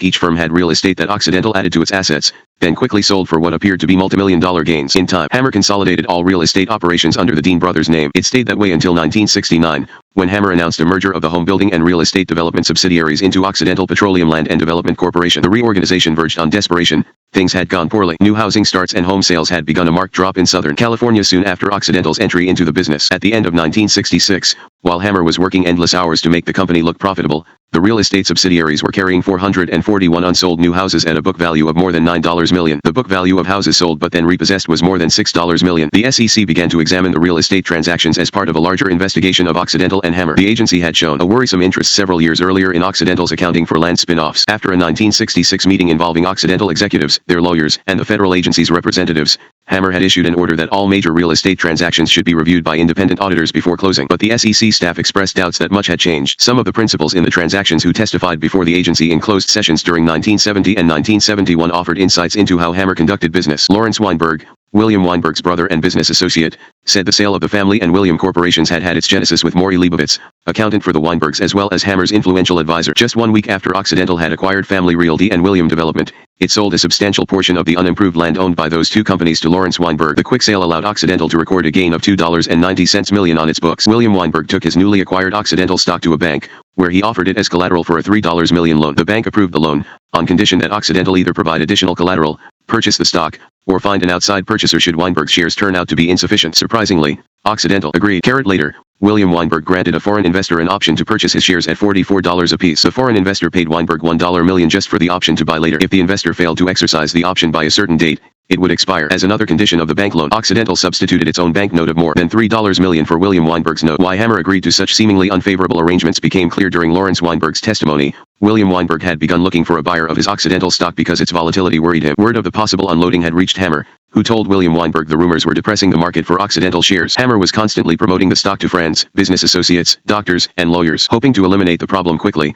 Hammer said he would find a purchaser. He did a mysterious European firm called the Hall Establishment, with offices in Switzerland and Liechtenstein. Hammer's contact there was John Tigrat, a Tennessee toy manufacturer turned European financial representative for J. Paul Getty, James Goldsmith, and other tycoons. It transpired that Tigrat had bought the $1 million option from William Weinberg. The latter thereupon had applied the sum to reduce. When Lawrence Weinberg purchased the very just a week earlier there were legal complications growing out selling his shares. However, so Washington law resenting Occidental on one side of the deal and on the other, asked the SEC for a letter signifying no action should the option be exercised. The letter, and Hammer then arranged the purchase, was well connected, having worked in the Ken houses. While Feldman was serving on Ken Ekmer had corresponded. They also knew each other. Roosevelt Memorial Foundation Board of Trust, been named by the President. In 1971 the SEC heard additional testimony pishous real estate dealings from Lawrence Kag Arch Investment Company to Occidental in 19 transaction. The Monarch acquisition had yielded for Occidental. Within a week, Occidental sold Monarch's unimproved land for a reported Gare Lion. Kagan said his link with Occidental Pedro Bovitz, who had initiated acquisition discussions on a flight from Los Angeles to New York, had asked about Hammer's role in the land transition. For example, did he provide specific, formal say anything that comes out of Dr. Hammer's actions is formal as far as I am concerned. He emissions inquiry. Occidental slowly eliminated turning over management of the properties to a successful builder and developer. When that occurred, lived in dealing at the top in every country, including his own, prepared to conquer markets in Libya and the Soviet Union. He began to knock at that door, using Senator Gore and the Bellow donation as entrees. Then, tragically, Kennedy was dead. Hammer thereupon started all over again with Lyndon. Shortly after Johnson's succession, he sent a telegram to the White pledging support. Always one to drop a name when it would. One said, "For many years I have heard our mutual friend John sing your praises. Now I know it was well deserved." Meckham, oil man, and Hammer went back to 1951, when they had transatlantic cruise and Hammer had started Meckham in the Caithness. Thereafter President Johnson became increasingly AV Hammer through the Campobello ceremonies, through Vario whom Hammer cultivated, through mutual acquaintances such one pressure point was Representative James Roosevelt. Sist the White House staff make an appointment for Ham Johnson. The president's aides and Johnson himself were v. Hammer's hucksterism and of the uncertain nature of his link Soviet Union. Meyer Feldman said that Lyndon did not want Hammer because he was extremely cautious of anyone even suspicious. Happy face. After the Campobello ceremony at the White House, working through Roosevelt and Johnson aide Lawrence O.B. obtained a photograph with the inscription to Dr. Armand H. with high regards and best wishes, Lyndon B. Johnson. On Hammer's office, it gave visitors the impression of special statue White House. With Hammer, impressions mattered a great deal. Next trick would be to change the impression into reality. ACO on May 5, 1964, Roosevelt called a Johnson assistant. "Hoorah, the president do about this?" Congressman Roosevelt keeps CAUing. "This man Hammer is obviously a big contributor to him. As I understand it, this man had some contact with Secretary of Commerce Luther Hodges. In my conversation with Secretary Hodges, he was not too high on Dr. Hammer having an appointment with the president." Bundy replied, "Pass Hammer to one or another of us on staff. President should not have to see him." Undaunted, Hammer worked to win over Lady Bird Johnson and daughters Linda and Lucy, knowing they could provide access to the president. In April 1965, Linda wrote Hammer a thank you for some earrings. Lucy thanked him for a pin. The next month, Lady Bird wrote Hammer that she deeply regretted being unable to visit an exhibition by Russian artist Pavel Korin at Hammer Galleries.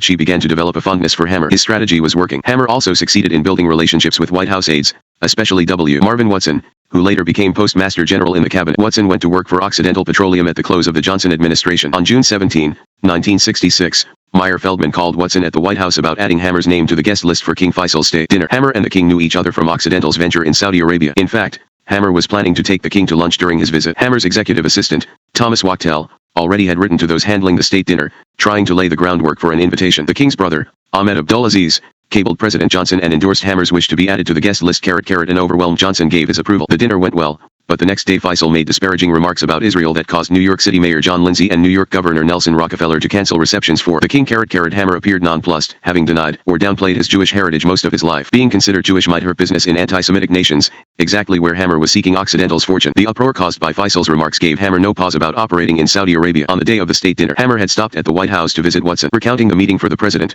Woodson wrote, Armand Hammer was in today. He says he has 25 that he would like to do without. You will recall that Mike Meyer Feldman brought him in. The 25 referred to a donation of $25,000 Hammer had contributed to Johnson in the past. His name appeared on a December 1966 HST of 27 principal supporters compiled by Johnson's finance chairman, Happy Face. The supporters received a bust of the president as a Christmas remembrance. As was his practice, Hammer presented Woodson with a jade keyring. On the heels of that gift, he mailed Woodson a Saturday Evening Post profile of himself. He asked Woodson to give the article to the president, underlining passages about how Occidental's development of fertilizer plants in underdeveloped countries would help feed a hungry world. Hammer had sent the Saturday Evening Post profile to the White House at least one time previously. Social Secretary Bess Abell acknowledged it in a letter dated April 15, 1966 on New Year's Day, 1967. Armand and Francis Hammer sent encouragement to a president beset by protest over Vietnam, reminding Johnson of the wisdom attributed to another beleaguered president, Abraham Lincoln. They were words Hammer sometimes applied to himself. If I were to read, much less answer, all the attacks made on me, this shop might as well be closed for any other business. I do the very best I know how, the very best I can,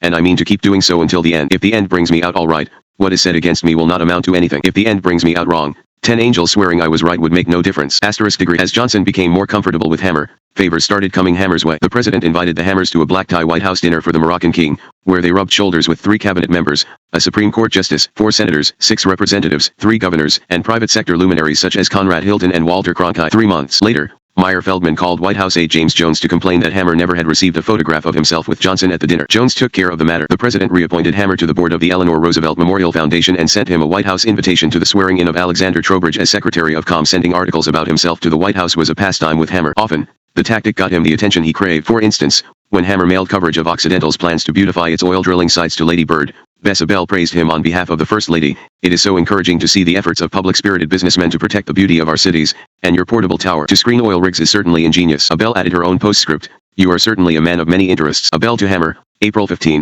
1966, Lyndon Baines Johnson Library, Austin, Texas. MERS. Hammer reciprocated by sharing his insights into the battle against inflation, telling the president to raise taxes, advice that contradicted Johnson's top advisors and was abhorrent to most business executives. No matter, Hammer said, his advice was based on clearer vision than that possessed by others. Some months later, Armand and Francis received a coveted invitation to the Johnson Ranch itself. Of Hammer's many attempts to win recognition at the Johnson White House, however, the most successful probably was his gift of 2 bronze sculptures by Western artist Charles Russell. The stratagem started at a White House dinner to honor the Shah of Iran. Senate Majority Leader Mike Mansfield of Montana took Hammer aside to say how nice it would be for the White House to have a Russell bronze to complement its Frederick Remington bronze.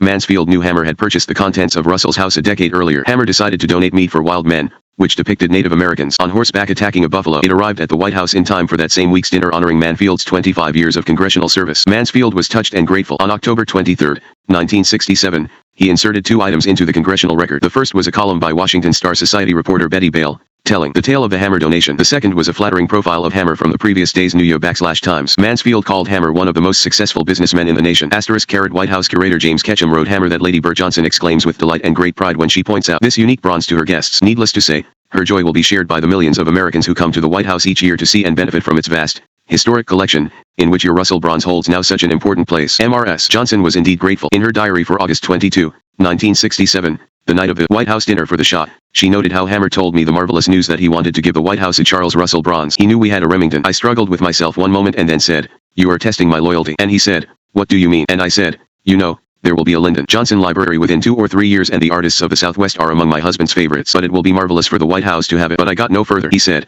I will give one to the Lyndon Johnson library, too. What a great addition those would be. The second bronze chosen by Hammer was Remington's Bronco Buster. At the time, The two bronzes had an estimated value of $175,000. All of Hammer's goodwill and largesse paid off. On June 19, 1968, he received the White House Oval Office meeting for which he had been campaigning. Accompanied by W. Marvin Watson, he saw the president, and the next day he returned for an off-the-record lunch about plans for the Johnson Library in Austin, Texas. Those invited were a select group of 25 influential people, many of them extremely wealthy. The president also helped Hammer's image by appointing him to an advisory committee on trade policy. It looked impressive on a resume. Privately, many on Johnson's staff and Johnson himself continued to waver about how to treat Hammer. High-level policymakers spent inordinate amounts of time considering whether the president should see him at all. The ambivalence within the administration was suggested by a round of memorandums beginning with a plea from Hammer to Watson about obtaining the president's imprimatur for a trip to the Soviet Union. Hammer said he would be willing to disguise the purpose of his trip if that would please Johnson. He attached a 6-page letter and 6 exhibits meant to strengthen his case by demonstrating his influence. He then stressed the problems of Soviet agriculture, not the dependency of the Russians on grain from the United States and Canada. Hammer wanted to convince the Soviets that with American help they could be agriculturally self-sufficient. In return,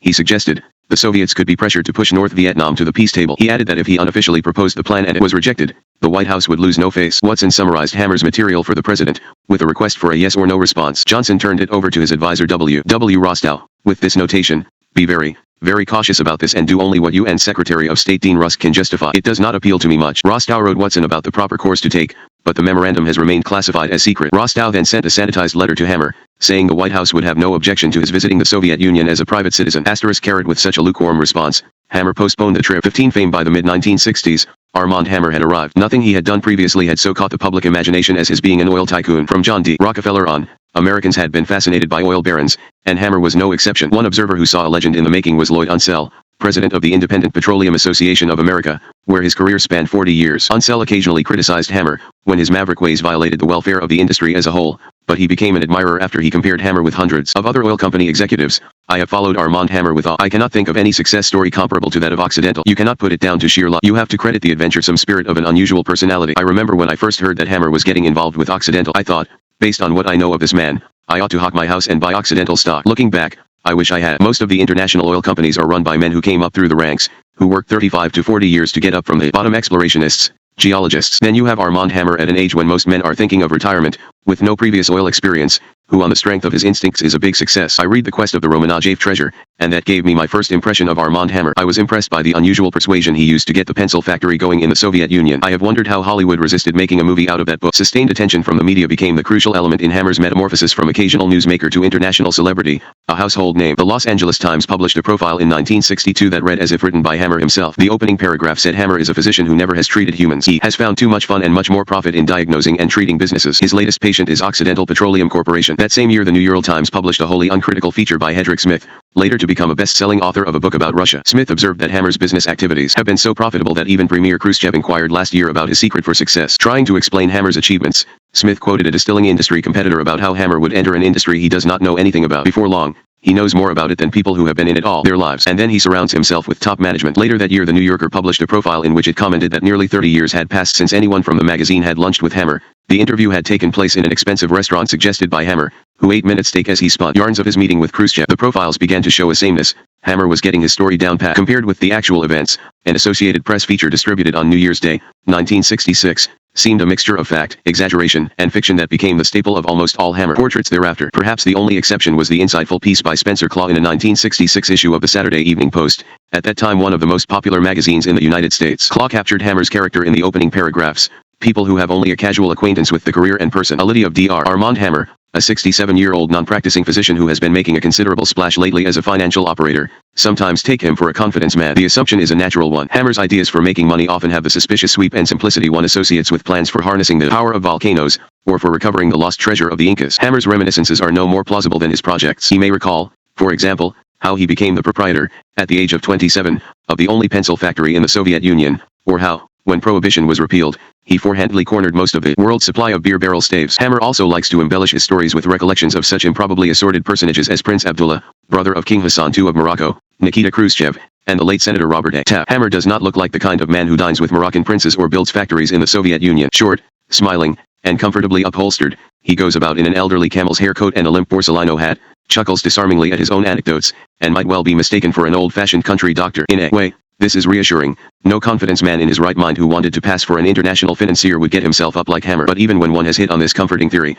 a glance from Hammer can quickly arouse one's suspicions all over again. Hammer's brows are divided by two very deep vertical furrows which give his eyes at times a look of hypnotic intensity, like the eyes of a mad scientist in an old horror film or the author of a book on conquering life through willpower. As it happens, Hammer's stories are true. Although unique in most ways, Hammer was in one way a type. Author Leo Braudy noted that the urge for fame mingles one's acceptance of oneself with the desire for others to recognize that one is special. That observation is especially significant in the modern-day media world, where, Braudy said, honor becomes less a matter of personal satisfaction and personal values than of an external recognition that makes that inner honor real. The spiritual glow conveyed by being recognized means finally not having to say who you are. Touched by the magic wand of the secular religion, the aspirant moves beyond the usual social context of achievement to a place where there is no career, no progress, no advance, no change, only the purity of being celebrated for being oneself. In a world of increasing anonymity and powerlessness, where every day on the news life goes on without you, your name in print or your picture in the papers promises at least a moment of respite from despair. For, if an image lasts beyond death, it implies that its possessor is more than human.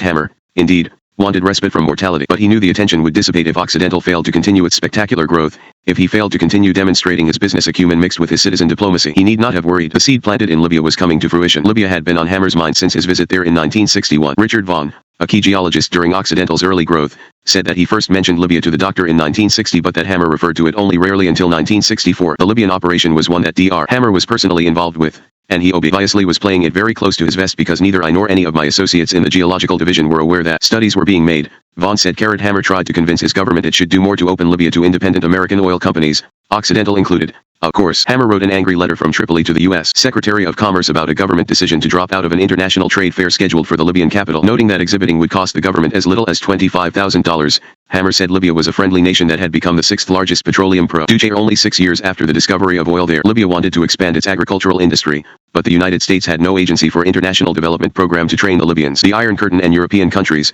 however, had established training programs skilled at perceiving other people's interests besides his own. Hammer argued that the United States needed Wheelus Air Force Base in Libya, whose lease expired in 6 years, so why not give aid to Libya? Hammer was convinced Occidental would profit if it could gain a foothold in the kingdom. Thanks to his research, he knew Occidental had a better chance of competing in Libya than in other oil-producing nations. In most parts of the world, the Seven Sisters already controlled the market, but Libya had initiated a new way of awarding drilling concessions. King Idris gave specific exploration areas to separate bidders rather than awarding nationwide rights to one company. The monarchy divided the 84 available concessions among the conglomerate oil majors and the smaller independent firms, 17 companies in all. The majors disliked the system evolving in Libya and disliked Hammer for trying to exploit it. His efforts produced incredulity, even mirth. Who was this upstart, anyway? But also hostility. Despite the favorable omens Hammer saw, it was a bold move for his company to attempt to win a concession in Libya. A successful bid would be just the first step. Exploration would be tremendously expensive, with no promise of a return. Hammer decided to face the challenge. His plan was innovative: offer the Libyans more than just money to take the oil out of their ground. The acquisition of international ore and fertilizer was calculated to build up Occidental's agricultural chemicals business so it would have something tangible to offer to crop-poor Libya. Senator Albert Gore wrote Hammer an introduction to the U.S. ambassador in Libya,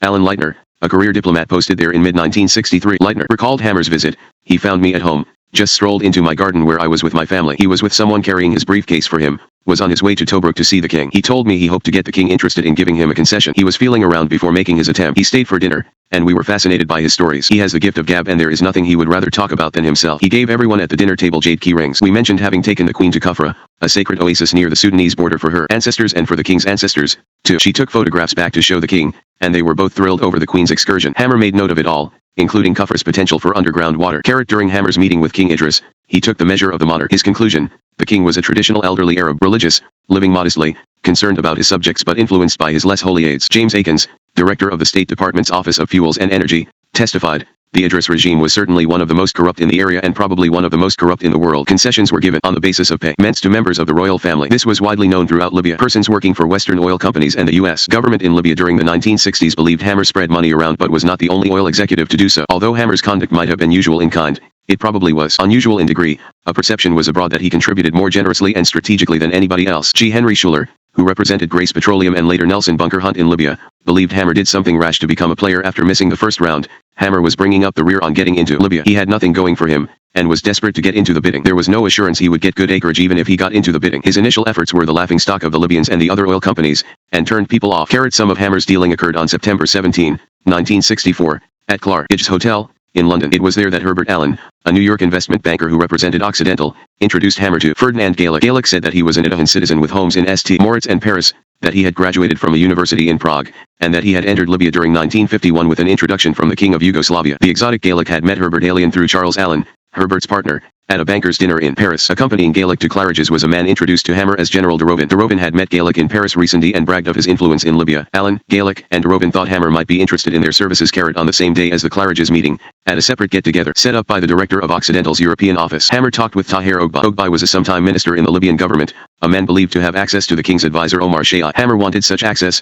Months before the clandestine meetings in London, Occidental had submitted an informal bid for a Libyan oil concession. Hammer was shuttling Occidental employees in and out of the country to work on winning a concession. He had also hired James Lawler, a geologist headquartered in Rome, to prepare reports on 7 tracts in Libya. Lawler had kept Hammer abreast of political developments as well as scientific findings, but Hammer worried that was not enough. The purpose of the London meetings, therefore, was to determine how to strengthen Occidental's chances for success. On September 18, 1964, Hammer signed agreements with Gaelic, de Rovin, and Ogbay, who promised to use their connections in Libya on Occidental's behalf. On December 17, he and Herbert Allen signed an agreement covering cost-sharing and profits of any oil discoveries resulting from Gaelic's influence in Libya. Degree as it happened, Hammer, usually the crafty one, had been bamboozled. The clandestine contracts became more troubling the more he learned. De Rovin turned out to be an international crook and swindler and bankrupt man. Hammer later testified. The whole thing looked like a big promotional swindle and everybody in it was engaged in a lot of hot air, so I decided then that we had to be careful to see that these people did no harm to us in Libya. And, although I had made up my mind to terminate them immediately, I felt I was better off to wait until such time as we were sure that they could not harm us in Libya. So I waited until some time later and then made my move and served notice on all of them. The showdown occurred in June 1965.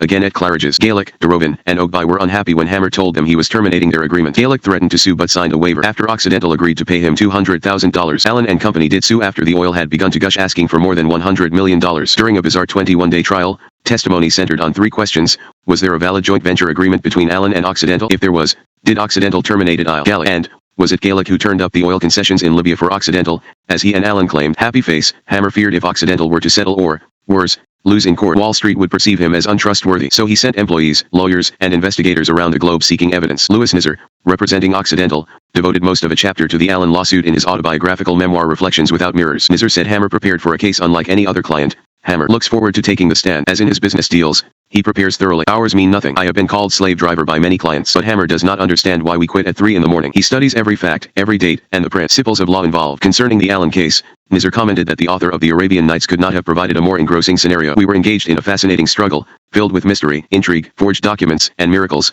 such as the discovery of an ocean of water beneath the Libyan desert. Naturally, then, Hammer enjoyed the drama while hiding his anxiety, while I, as lawyer, shared the anxiety without appreciating the drama. Nizar believed Occidental had an airtight defense, but, he worried, was there ever a suit in which a surprise witness or document did not suddenly appear to upset all calculations? The aliens produced such a document. It detonated in our midst and almost drove us to surrender. Then we recovered our stance and fought on more determinedly than ever. That document was a letter from Libyan oil minister Fuad Kabeza to Gaelic, dated before the awarding of any concessions to Occidental. The letter testified to the close relationship between Kabeza and Gaelic. It also testified to the importance of the Allen Company's financial standing in the awarding of concessions. The letter was devastating, only it was phony. Analysis by Occidental's experts showed it had been concocted by Kabeza long after the date it carried in order to help Allen and Company win the case. Presumably Kabeza had been promised a cut of the proceeds in the event of an Allen victory. Thereafter Hammer and Nizar convinced the judge that Occidental was being victimized. The judge ruled in Occidental's favor on every point. He felt compelled, however, to say he found Hammer's testimony to be of questionable credibility on some points, an observation made by other judges in other cases. Such criticism of his integrity notwithstanding, Hammer said the judge's ruling saved his good name, and it certainly saved Occidental hundreds of millions of dollars. With no help coming from Gaelic, de Rovin, Ogbay, or Allen and Company, Hammer initiated another clandestine operation in his effort to win a Libyan concession. It involved a different cast of characters: Hans Albert Koons, Kemal Zienelzade, and Wendell Phillips. On October 6, 1965, Hammer signed an agreement under which all 3 men would receive a share of Occidental's oil revenues should it find anything of value in the ground. Koons and Zienelzade were little known outside Libya, where they had operated for years. Phillips, on the other hand, was a fabled explorer, archaeologist, author, and promoter. The New York Times called him the world's largest individual holder of oil concessions, adding that he was the first Westerner since Lawrence of Arabia to become a tribal sheikh. Through his travels, Phillips had become friendly with the Sultan of Muscat and Oman, who reportedly had introduced him to King Idris of Libya. Hammer later denigrated Phillips's influence, claiming all he did for Occidental was bring Koons and Zienelzade into the picture. Hammer's remarks came during a lawsuit in which Phillips's heirs accused Occidental of cheating on Libyan royalty payments to the estate. David Orser, who went to Libya for Mobil Oil Corporation in 1960 and joined Occidental there in 1968, said that during the first half of the 1960s Occidental was just one of 50 gangs trying to get in the door. I had heard of Phillips, Koons, and Zienelzade long before I met them. The Libyans would sometimes seek out people like that to bring in new business, to do favors. Mobil did not use people like them, but Occidental was the new boy on the block and had to play differently. Hammer continued his relationships with Koons and Zaid into the late 1980s. He and Koons finally fell out over royalty payments from the Libyan wells. Koons had received at least $23 million over 18 years but said Occidental owed him far more than that. Whoever else deserved credit for Occidental's entry into Libya, there was no question that Hammer earned a large share. Cabeza, Libya's Minister of Petroleum Affairs from 1961 to 1962 and again from 1964 to 1967, said that when he was approached by Tahir Ogbay about Occidental's chances, he expressed doubt about the company's ability to finance the venture. On the other hand, Occidental took the initiative in exploring the possibilities, something few other companies its size had done. Cabeza said. Hammer had Occidental's annual report translated into Arabic and delivered to Cabeza. Statements from Occidental's bankers at Chase Manhattan helped convince Cabeza that the company not only was serious, but also financially able. Hammer solicited an endorsement from Signal Oil and Gas Company, which promised to assist Occidental with refining and marketing any oil discovered on Libyan territory. When Cabeza examined the 120 competing oil company bids beginning in July 1965, Occidental stood out. It was, Cabeza said, very thick, and had, I think, a leather binding and everything, and with the nice Libyan color ribbon and so on. It was very fancy and colorful. Hammer had devised a special sheepskin diploma on which to submit the bid. It was bound with red, green, and black ribbons, the colors of the Libyan flag, a transparent but effective appeal to the king's paw. Triadas of the bid included proposals for an ammonia plant, production of fertilizer from the residue of Libyan gas, deployment in Libya of an Occidental process to preserve perishable foods during shipping, educational assistance for Libyan students, and a promise to spend 5% of Occidental's Libyan oil earnings for agricultural development of the Kufra Oasis. The Kufra proposal was the most imaginative of all the inducements in Hammer's package and quite likely the most effective. Hammer understood from geological data that the oasis, in southeastern Libya, lay on top of a large aquifer. He also knew from Alan Leitner that it was a symbolic spot for the king, whose father was buried there. Hammer's special attention to the proposal produced the desired result. On February 20, 1966, Occidental surprised its competitors by receiving two of the most sought-after concessions to drill in the Sirte Basin. Occidental agreed to pay a 1/8 royalty to the Libyan government on any discovery, plus a 50% tax on any profits. Occidental's negotiators and the Libyan government signed the final contract on March 29, 1966. Hammer, as usual, was upbeat, announcing that the concessions are surrounded by multi-billion-barrel oil fields, so we think the concessions will be producers. Hammer's optimism was one thing. Actually finding oil, then extracting and marketing it, would be another, and represented a difficult, expensive undertaking. Occidental spent $2 million on seismic tests, then %million on each of 3 consecutive dry holes. Within the company, executives privately were referring to Libya as Hammer's folly. Eugene Reed's skepticism echoed through Hammer's mind as he worried about a revolt by his normally agreeable board of directors. But that never happened. The first successful well came in during mid-November 1966, at the smaller of the 2 concessions, known as the Ojala field. David Orser, for one, was not surprised when success arrived. Orser worked for Mobil Oil in Libya at that time and later commented that we were keenly aware at Mobil that the Occidental people had got potentially valuable concessions. Some oil companies that also won concessions during 1966 could not or did not carry through and develop the concessions. We were interested and impressed at how Occidental handled the former Mobil land. Occidental drilled one successful well right over a Mobil campsite. Occidental used new technology well. They could see things that older technology did not allow you to see. Occidental was lucky enough and bright enough to bring all that into play. At Occidental's 1967 annual meeting, Hammer said the oil was plentiful and low in sulfur content. Clean oil during a time of rising environmental concern was especially welcome. A Wall Street Journal reporter attending said the audience was giddy with the recent price appreciation of its stock. Obviously in an ebullient mood,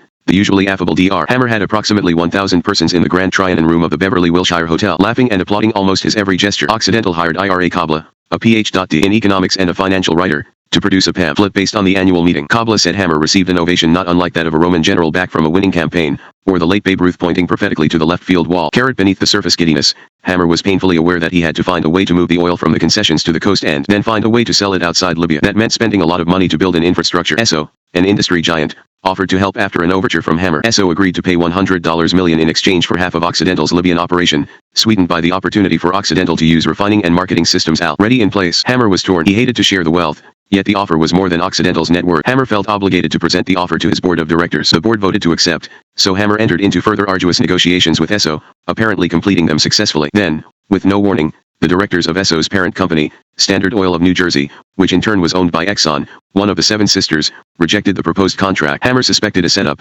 retaliation by the major companies that would leave Occidental stuck with millions of barrels of unmarketable oil, but he was unable to prove a conspiracy. Then, after he announced another major find in Libya, Standard of New Jersey called again, according to Hammer, this time sending one of its directors to California accompanied by 17 lawyers. Hammer, bargaining from strength, asked for $200 million this time. The Standard Oil team agreed to the terms, and everybody celebrated, but, again, the full Standard Oil board said no. Something seemed amiss, and Occidental was back to square one. Certain that the Seven Sisters were conspiring against him, Hammer decided to consult the federal government. On May 15, 1967, Hammer met with 4 high-ranking State Department officials, including Eugene Rostow, Undersecretary of State for Political Affairs. Rostow had joined the Johnson administration after serving as the dean of the Yale University Law School. There was plenty of law to discuss at the meeting, because Occidental was thinking of negotiating a Libyan partnership with Gulf Oil. Hammer wondered if the Export-Import Bank or some other government entity would make the deal more enticing for Gulf by offering political risk insurance. Rostow said he would ask the Justice Department about the legality of various alternatives. Meanwhile, Hammer was focusing on whether it was feasible to go it alone. The big question was how, or even whether Occidental could build a pipeline quickly and affordably. No existing pipeline in Libya would do. Hammer approached the one company that in his opinion could handle such a massive project,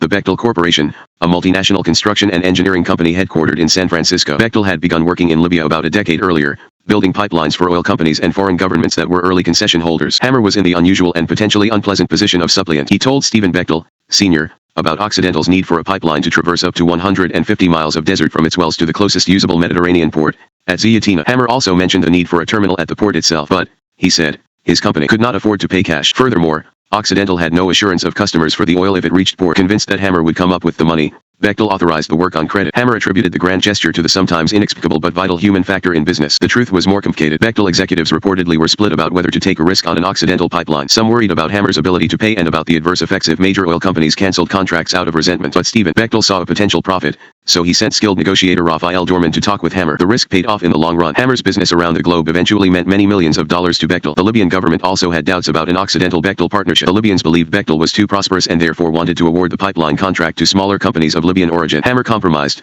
agreeing to award subcontracts, for example, transport and catering, to companies designated by the Libyan government. He worked feverishly to help his chances with side deals, including an executive airplane for the Libyan Minister of Petroleum Affairs. His push to complete the pipeline quickly meant grueling, even inhuman, conditions. The temperature in the Libyan desert reached 120 degrees Fahrenheit during the day. Hammer ordered the work to proceed around the clock, necessitating the stringing of lights on poles across the desert. Disgruntled Bechtel supervisor John McGuire became a whistleblower. He recalled the details for Senate investigators, who wrote, "The frenzy that encompassed Occidental's operations was disastrous to life, limb, and property. 16-hour days and rampant drinking were givens. The desert heat did get to the brain, and some grown men actually came up to McGuire and cried at his feet, begging him to let them leave the country." Occidental and Bechtel, incidentally, did not bother to tell their employees what was in store for them before they were sent to Libya. McGuire said that there was absolutely no adherence to any kind of safety standards. In all of his many years of travel for different multinational corporations, McGuire said, he never saw anything that even approached the conditions he witnessed in Libya in 1968. McGuire was never sure of the reason for the dynamic push, why Occidental was in such a hurry to get the crude out. McGuire said that Occidental and Bechtel personnel were forever pouring on the heat, working the Arab laborers into the ground. For example, when the Arab laborers would get down on their knees and pray to Mecca 6 times a day, McGuire said, the Occidental Bechtel people were crawling all over them. Happy face. Bechtel executives vigorously denied the charges by McGuire, who, the company noted, was a disgruntled former employee. Whatever the truth about working conditions, the pipeline was completed ahead of the projected deadline. There was at least one reason for Hammer to rush the construction. The closing of the war-torn Suez Canal in June 1967 had made Occidental's Libyan oil, located as it was west of the canal, more valuable because it could be transported with relative speed to Europe and beyond. The cost of the accelerated construction turned out to be nearly $150 million.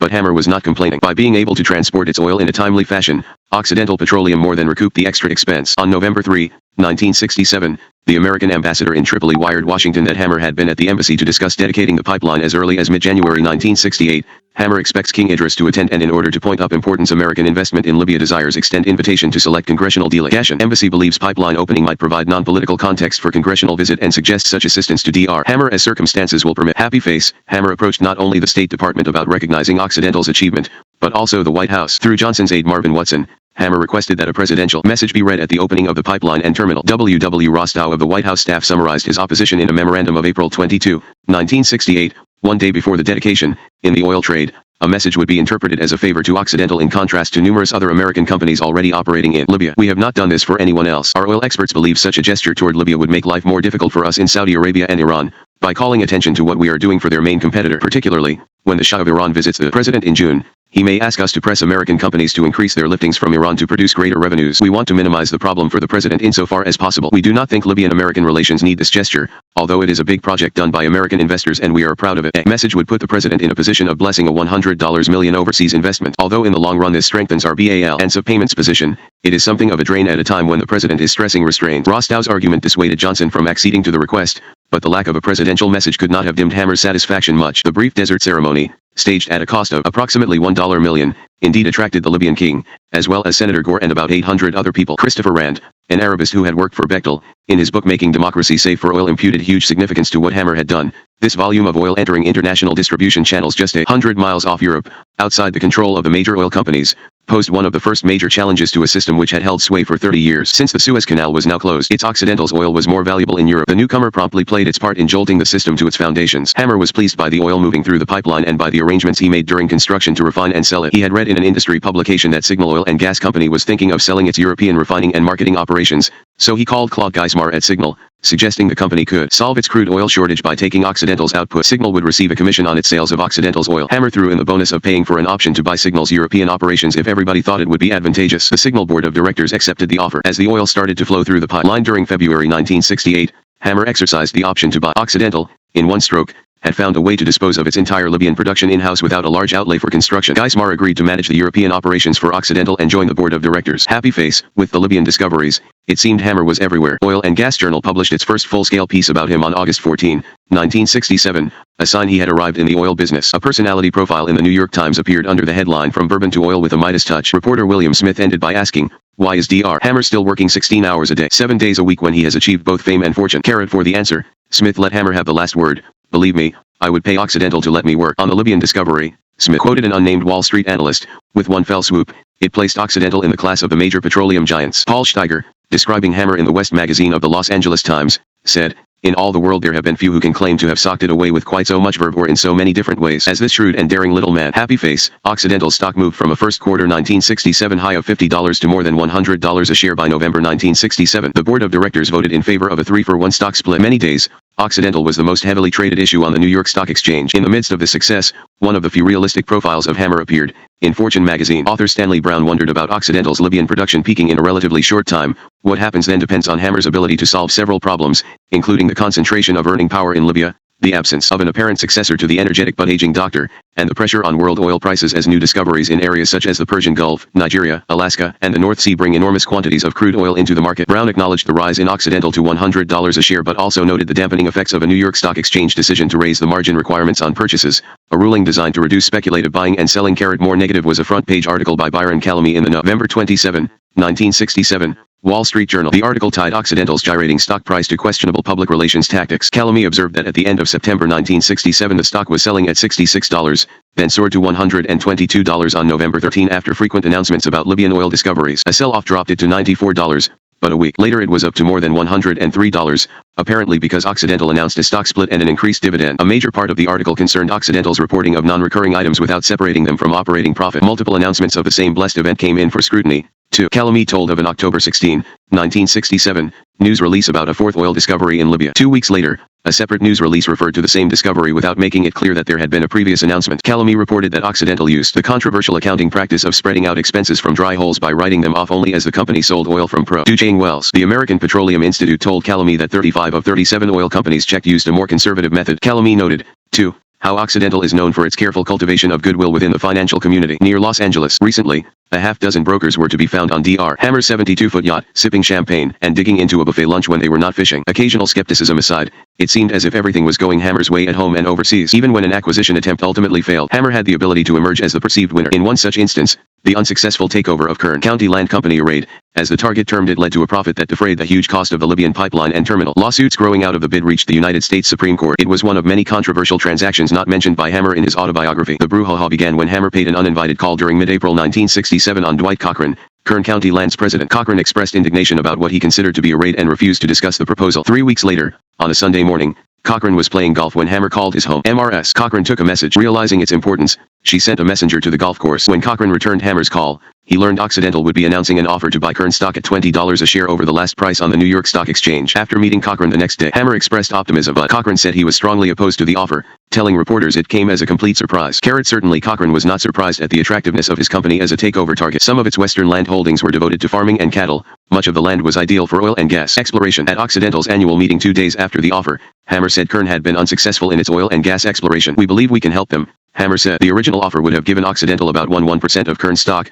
but as the days passed, Hammer raised his sights until it appeared he might aim for majority control. Cochran was furious, using terms such as power grab and opportunistic to describe Hammer in communications urging resistance by Kern stockholders. From Cochran's viewpoint, There was good reason to oppose a merger with Occidental. Kern's management was horrified at Hammer's promotional style, how he hyped Occidental to Wall Street analysts and potential stockholders, how he brazenly predicted future earnings and inserted quotations from positive media coverage in the company's annual report. Kern moved conservatively, generally refraining even from issuing news releases. Cochrane searched for ways to stop Hammer. After Occidental had acquired about 20% of Kern's shares, Cochrane proposed marriage to what he considered a more compatible partner, Tenneco, a diversified energy-based company. Now it was Hammer's turn to be furious. There was Occidental with a $75 million investment, and all it had to show for it was a minority position. Hammer threatened to halt the marriage to Tenneco, then went to court to force Kern to open its books for examination. After acrimonious negotiations, Hammer decided to allow the Tenneco merger. His price: Occidental would give Tenneco an option to acquire its Kern shares. In exchange for the option, Occidental would receive $10 a share, nearly $9 million upfront. The Tenneco stockholders approved the arrangement at a special meeting. Kern shareholders approved the merger the next day. Occidental refrained from voting its shares,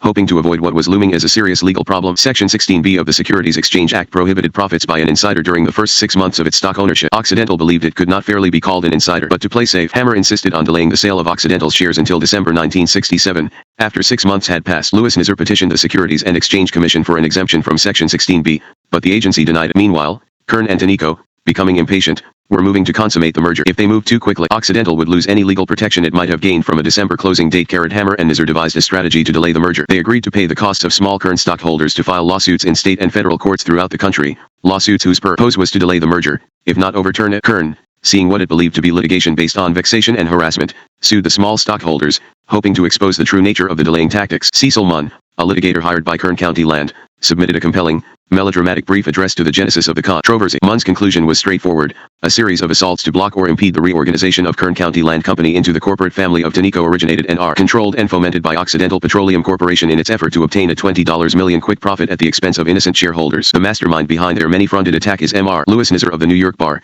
acting as counsel for Occidental. The federal judge accepted Munn's conclusion, noting that whoever was footing the bill for the tiny shareholders had deep pockets. It is apparent that the obvious expenses of the litigation in some instances will exceed the entire value of the plaintiff shareholders' stock, and in all instances will be more than the difference between the claimed value and the figure he is getting under the reorganization plan. The plaintiffs in those cases have insisted that they did not expect to be held responsible for the expenses, and have claimed that they did not know who was putting up the money for such expenses. Naming Occidental specifically, the judge said that there is little doubt that somebody with a lot more at stake and a much stronger motive for delaying the closing than these named plaintiffs was furnishing an almost unlimited expense account to finance this weird pattern of delaying actions. The timing, the coordination, the connection of the same lawyer with all the cases, and the ever-present, mysterious source of money to foot the heavy expenses were not just happenstance. Hammer's delaying tactics failed to keep Kern and Tenneco from merging before December 1967. In the short term, that was fine. Tenneco exercised its option to purchase Occidental's shares in Kern. Occidental received about $95 million in the transaction, of which about $20 million was profit, before expenses. But in the long run, the picture was less clear. Without the protection of the 6-month hiatus, Occidental could be forced to disgorge its profits. Kern and Tenneco moved to achieve just that result and won the first round.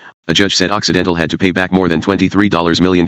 Frantic, Hammer hired prestigious lawyer Whitney North Seymour to argue the case at the appeals courts, which ruled that Occidental was innocent of violating Section 16B. The decision, arrived at on narrow legal grounds, had nothing to do with Occidental's outrageous behavior in seeking to stall the Kern-Tenneco merger. Hammer's opponents were outraged. They sought review by the United States Supreme Court and received it. On May 7, 1973, the Supreme Court ruled 6-3 in Hammer's favor, but not even that decision put an end to the litigation arising from the takeover attempt. Occidental Petroleum's legal bills mounted, eating up a portion of the huge profit. Julian Rogers, who worked for an Occidental subsidiary and had owned Kern stock before the takeover attempt, sued for a finder's fee. Rogers presented evidence that it was his idea to acquire Kern. He testified that he had attended a meeting in Hammer's office during which Hammer had asked about how to implement the transaction. Rogers suggested hiring an investment banker, but Hammer reportedly replied, "Oh, no. They would want $300,000 just to talk to them. That's out." Hammer authorized Rogers to explore alternate means. When Hammer responded to Rogers's claim in court, his vaunted memory deserted him. A jury decided that Occidental indeed owed Rogers for his idea and awarded him $850,000 in May 1975. When Occidental told Rogers it would press an appeal, he bitterly accepted a settlement that reportedly was about $100,000. In 1978, Occidental finally disposed of the last lawsuit attempting to strip away the $20 million profit from the Kern deal. Hammer made bids for other firms in a less contentious atmosphere. Probably the most significant for Occidental's future was that for the Permian Corporation. It was one of many companies that seemed to fit well into the big picture being painted by Hammer. The successful drilling in Libya drove up Occidental's stock, making it attractive to companies that Hammer wanted to acquire. Permian, based in Midland, Texas, was an oil gathering, transporting, and reselling operation, a middleman with a high gross. The key figure was Walter Davis, Permian's founder and CEO, who met Hammer during 1963 through Terry Sanford, the governor of North Carolina, Davis's native state. Davis and Hammer were impressed with each other, despite their different styles and backgrounds. Davis, rough-hewn and salty, began to discuss a merger with Hammer on August 4, 1966. By October 27, The two men had reached agreement. Occidental used stock valued at more than $54 million to acquire Permian. Davis described Hammer as the greatest financial and business genius of our time. Hammer said Davis was being groomed for the presidency. We acquired Permian principally to get him. I see in him the kind of executive I have been looking for. Other executives at Occidental failed to understand Hammer's enthusiasm for Davis, whom they considered crude and lacking in PLE skills. Hammer never had reason to regret the acquisition of Permian itself. The company helped Occidental's growth immensely, but the honeymoon with Davis soured quickly. Davis was the first of many men to be hailed by Hammer as the heir apparent, only to be later forced out. After buying Permian, Hammer acquired the McWood Corporation, headquartered in Abilene, Texas, whose business was much the same as Permian's. Next he bought Garrett Research and Development Company, a purchase that led him into a near obsession with the potential of synthetic fuels. Judging by the rise in Occidental stock prices, investors and brokers approved of the transactions. Encouraged, Hammer went after bigger fish, starting with Signal Oil and Gas. He already had bought that company's European operations, now he wanted it all. The merger would have just about doubled Occidental's size overnight, in one of the largest oil company transactions ever. The perception among some investors was that Hammer's offer surpassed Signal's true worth. He pressed on anyway. As rumors abounded that the Justice Department was looking into antitrust violations, the stock prices of both companies dropped, for whatever reasons. Signal's chairman, Samuel Mosher, publicly questioned the merger, while other Signal executives worked to negate Mosher's opposition. With everything in disarray, the two companies dropped plans for the merger in February 1968. The indefatigable Hammer did not miss a beat. If Signal was off limits, well, there were lots of other targets out there. Hammer knew King Idris could not last forever and, although optimistic about Occidental's future in Libya, realized it made sense to diversify on a grand scale while the company prospered. One motive was to make Occidental so big it would be takeover-proof. Hammer liked being the shark.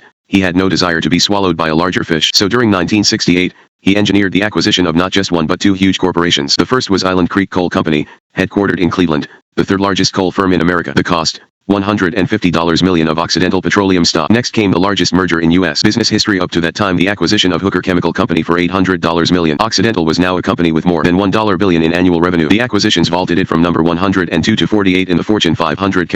In the short run, the acquisition of Hooker caused unpleasant ripples amid the general rejoicing. The Federal Trade Commission charged that the acquisition illegally reduced competition in the manufacture of diammonium phosphate and blended fertilizers. Occidental signed a consent order, agreeing to divest some of its operations within 3 years to stimulate competition. To complicate matters, Representative Hale Boggs, a Democrat from Louisiana and one of the most influential members of Congress, complained to the SEC that Occidental had violated insider trading rules when acquiring Hooker, a company from his home state. The agency found no evidence persuasive enough to prosecute Occidental. In the longer run, Hammer's acquisition of Hooker Chemical stained his and Occidental's names irrevocably. But as 1968 turned into 1969, it appeared nothing would dampen Occidental's performance as the hot stock of the late 1960s. Senator Gore sent Hammer money to cover the purchase of 1,000 Hooker Chemical shares at $50 each. J. Paul Getty wrote Hammer from his English estate, commenting that Occidental's statements, sent by Hammer, were an amazing story of what one man can do today. We all know there were titans in the past, but most of the present generation believe that conditions today do not permit a small independent to become a great major oil company. You have proved that it is still possible, and I congratulate you. There was plenty to gloat about. On November 16, 1968,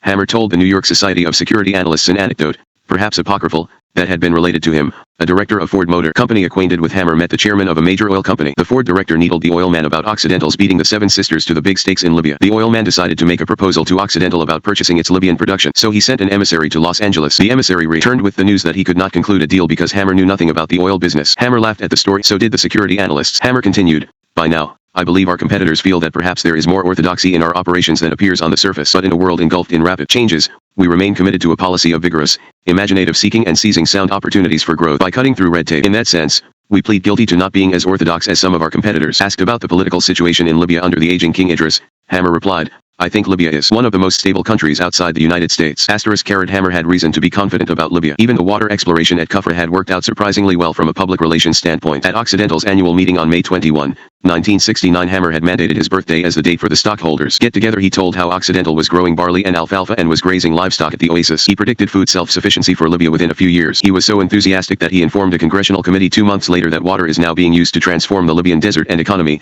and may prove in the long run to be more valuable to Libya than the discovery of oil. King Idris told Hammer that Allah sent you to Libya. The king reportedly asked if he could rename the royal birthplace Hammer. Armand said he diplomatically declined, asking if he could name one of Occidental's oil finds the Idris field. The flattered king consented. Dudley Miller, who directed Occidental's Libyan operations, gave Hammer credit for Kufra. It was great public relations, but it was truly close to the doctor's heart. He likes agriculture, and had every intention of making North Africa the breadbasket of Europe. The wide world of Occidental. 16 hotspots. Although by the end of the 1960s Armand Hammer was riding high at Occidental Petroleum, he had failed to achieve what he considered adequate public attention and acclaim. The attention, if not the acclaim, was about to increase exponentially, however, for in September 1969, Hammer found himself thrust onto the world's center stage as the lead in a long-running drama. The site of the theater was Libya. The play had begun away from the public eye 3.5 years earlier, when Hammer won drilling concessions, and moved into the public eye on September 1, 1969, when a self-styled Libyan Revolutionary Council overthrew King Idris, the 79-year-old monarch who had reigned since 1951. Because Hammer had obtained Occidental's lucrative concessions by courting the king, he was distressed to see Idris unceremoniously dethroned while undergoing medical treatment in Turkey. The bloodless revolution took most foreigners by surprise. There had been political unrest 2 years before,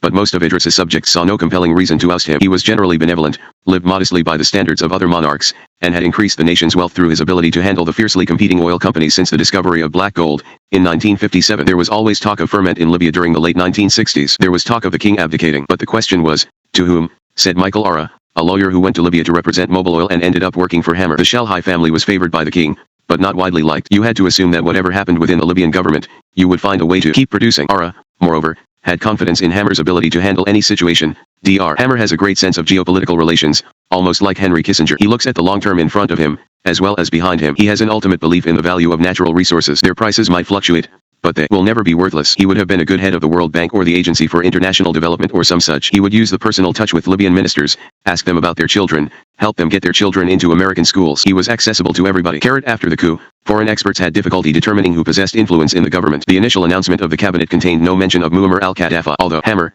too, was in the dark, he sounded sanguine. One of his first public statements appeared 4 days after the coup. We have been in contact with our management in Libya, who have advised us that they are having good relations with the new Libyan authorities, who have assured the oil companies operating in Libya that they will honor all concession agreements. Hammer watchers discounted his optimism as self-serving, but in fact he had good grounds for his statement. The new government was placing little emphasis on renegotiations with the oil companies. Premier Mahmoud Maghrabi said there would be no spectacular changes in oil policy. Hammer, however, understood that if the government ever decided to squeeze the oil companies, Occidental perhaps would be the most vulnerable. There was a difference between Occidental and every other major producer in Libya, its much heavier dependence on that country's oil. Hammer also realized the importance of making peace with a government that had displaced the monarchy with which he had been identified. So he played what he perceived as his strong suit himself. Certain of his ability to sway heads of state, he arranged to visit Libya, ignoring contrary advice from Occidental staff there. To this end, he sent John Bowles, a former university economics professor with Middle East contacts, as an advance man. Bowles called at the U.S. Embassy on October 6 to announce that Hammer would arrive on October 13. The embassy wired the State Department that Bowles asked if embassy considered visit good idea at this time. Economic counselor replied, it probably would be best if Hammer deferred visit until January, especially since only purpose was apparently establish contact with members new regime. The embassy staff explained the potential problems with an immediate visit by Hammer. Contacts by embassy with members of new regime still difficult to establish in view of regime's preoccupation with governmental organization, its investigations into activities of old regime, and heavy workload on limited number of personalities chosen for governmental positions on basis of their political reliability and freedom from any taint of corruption, which increasingly stands out as major thrust against former leadership.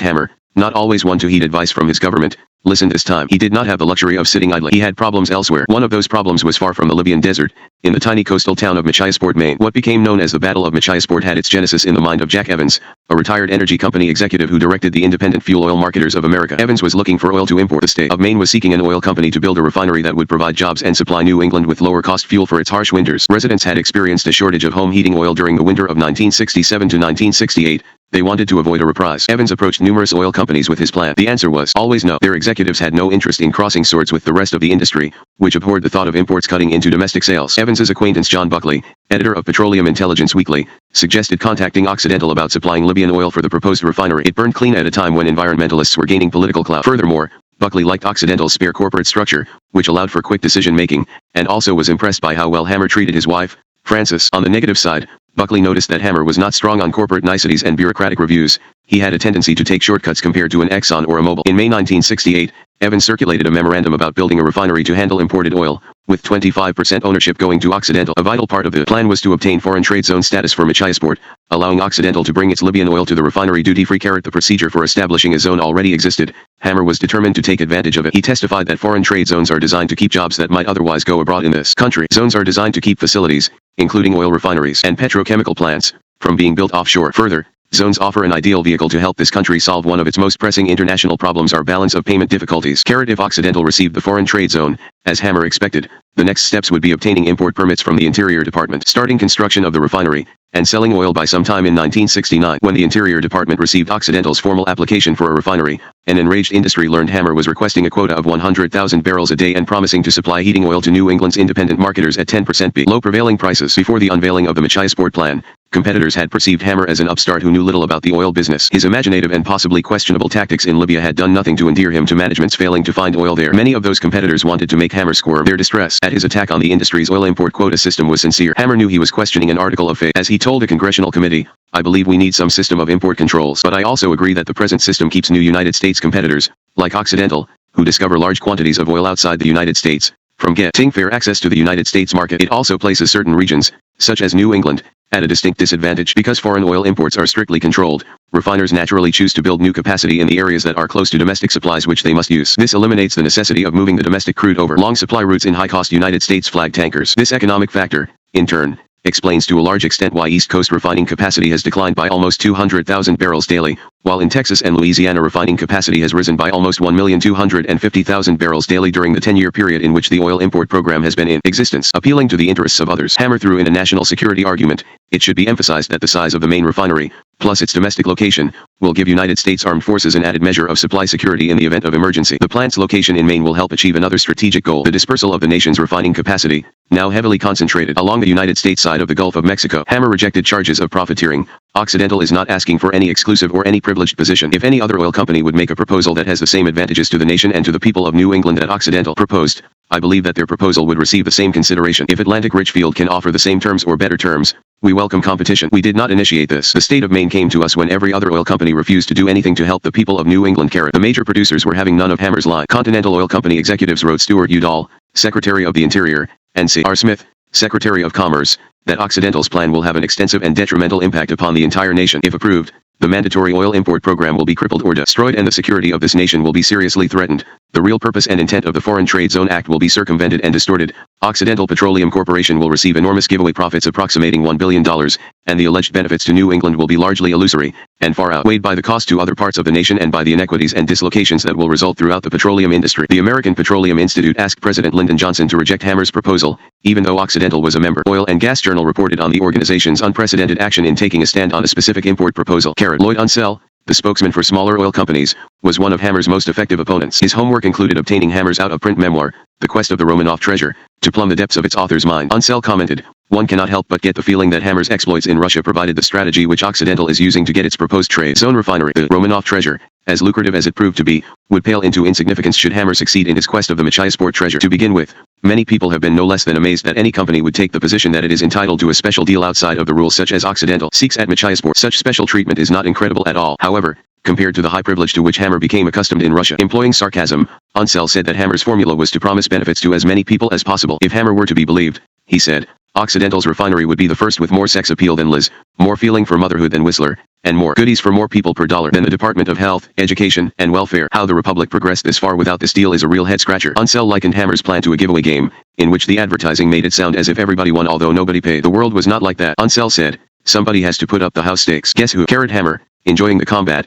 called a session in Occidental's New York office. Peter Bradford, an aide to Maine Governor Kenneth Curtis, described the meeting, which was attended by Curtis, Hammer's lawyer Louis Nizzer, his lobbyist Meyer Feldman, and New England oil marketers. The meeting was vintage Hammer. He kept everybody waiting, a reminder of his importance. From the moment he arrived, a mini-skirted secretary with a British accent interrupted the meeting at 5-minute intervals to bring him phone messages, some of which he left the room to return. In his absence, Nizzer philosophized about the importance of cooperation and the evils of the major oil companies, while Feldman passed out political assignments. When the independents raised the question of their share of the refinery, they were told that such discussions were premature. The New Englanders worried about Hammer's desire for complete control. To Armand Hammer, friend of Lenin and of every Democratic president since Roosevelt, a 38-year-old governor and a state of less than 1 million people were objects to be used, albeit nicely, since the association was potentially a long one. Bradford wrote, Andy Nixon, at the meeting as an aide to Governor Curtis, was taken aback at Hammer's cruel treatment of underlings. He could be charming, but I would have to say he was a most inconsiderate person. He seemed not to care about people. He used them up and discarded them. Later, Nixon, who became an oil company executive himself, answered a telephone call at 2:00 a.m. from Hammer, who wanted to talk to a Washington lawyer in whose home Nixon was staying. Nixon refused to help, telling Hammer the lawyer was asleep. He got very angry. Nixon said he couldn't believe anyone would say no to him. The Maine representatives expressed added concern about the participation of Fred Valsing, Jr., as a representative of Occidental. Hammer and Fred Valsing, Sr., had a long association through their mutual interest in cattle breeding. Fred Sr. was a respected figure credited with making Maine potatoes a household staple. His son, However, a businessman who was a supporter and friend of Senator Edmund Muskie's, was not perceived by everybody as respectable. A Bureau Times profile told of Fred Jr.'s notoriety in Maine. The legendary M.R. Valsing is beginning to run into difficulties along a broad front that could affect the 1972 presidential race. Financial headaches at one company in Maine have been felt throughout the state. Charges of stream pollution by the company are being used in an attempt to embarrass a potential presidential candidate Muskie. Bradford described Valsing as an ebullient man given to boasting of his extensive political contacts. Carried with all his high-powered help, Hammer had no doubt he could make the refinery a reality, but building such a controversial refinery meant more than convincing Lyndon Johnson. Many agencies would have to approve. Bradford wrote that Hammer failed to realize how limited his influence would be when opposed by so many powerful forces. He was able to arrange White House meetings,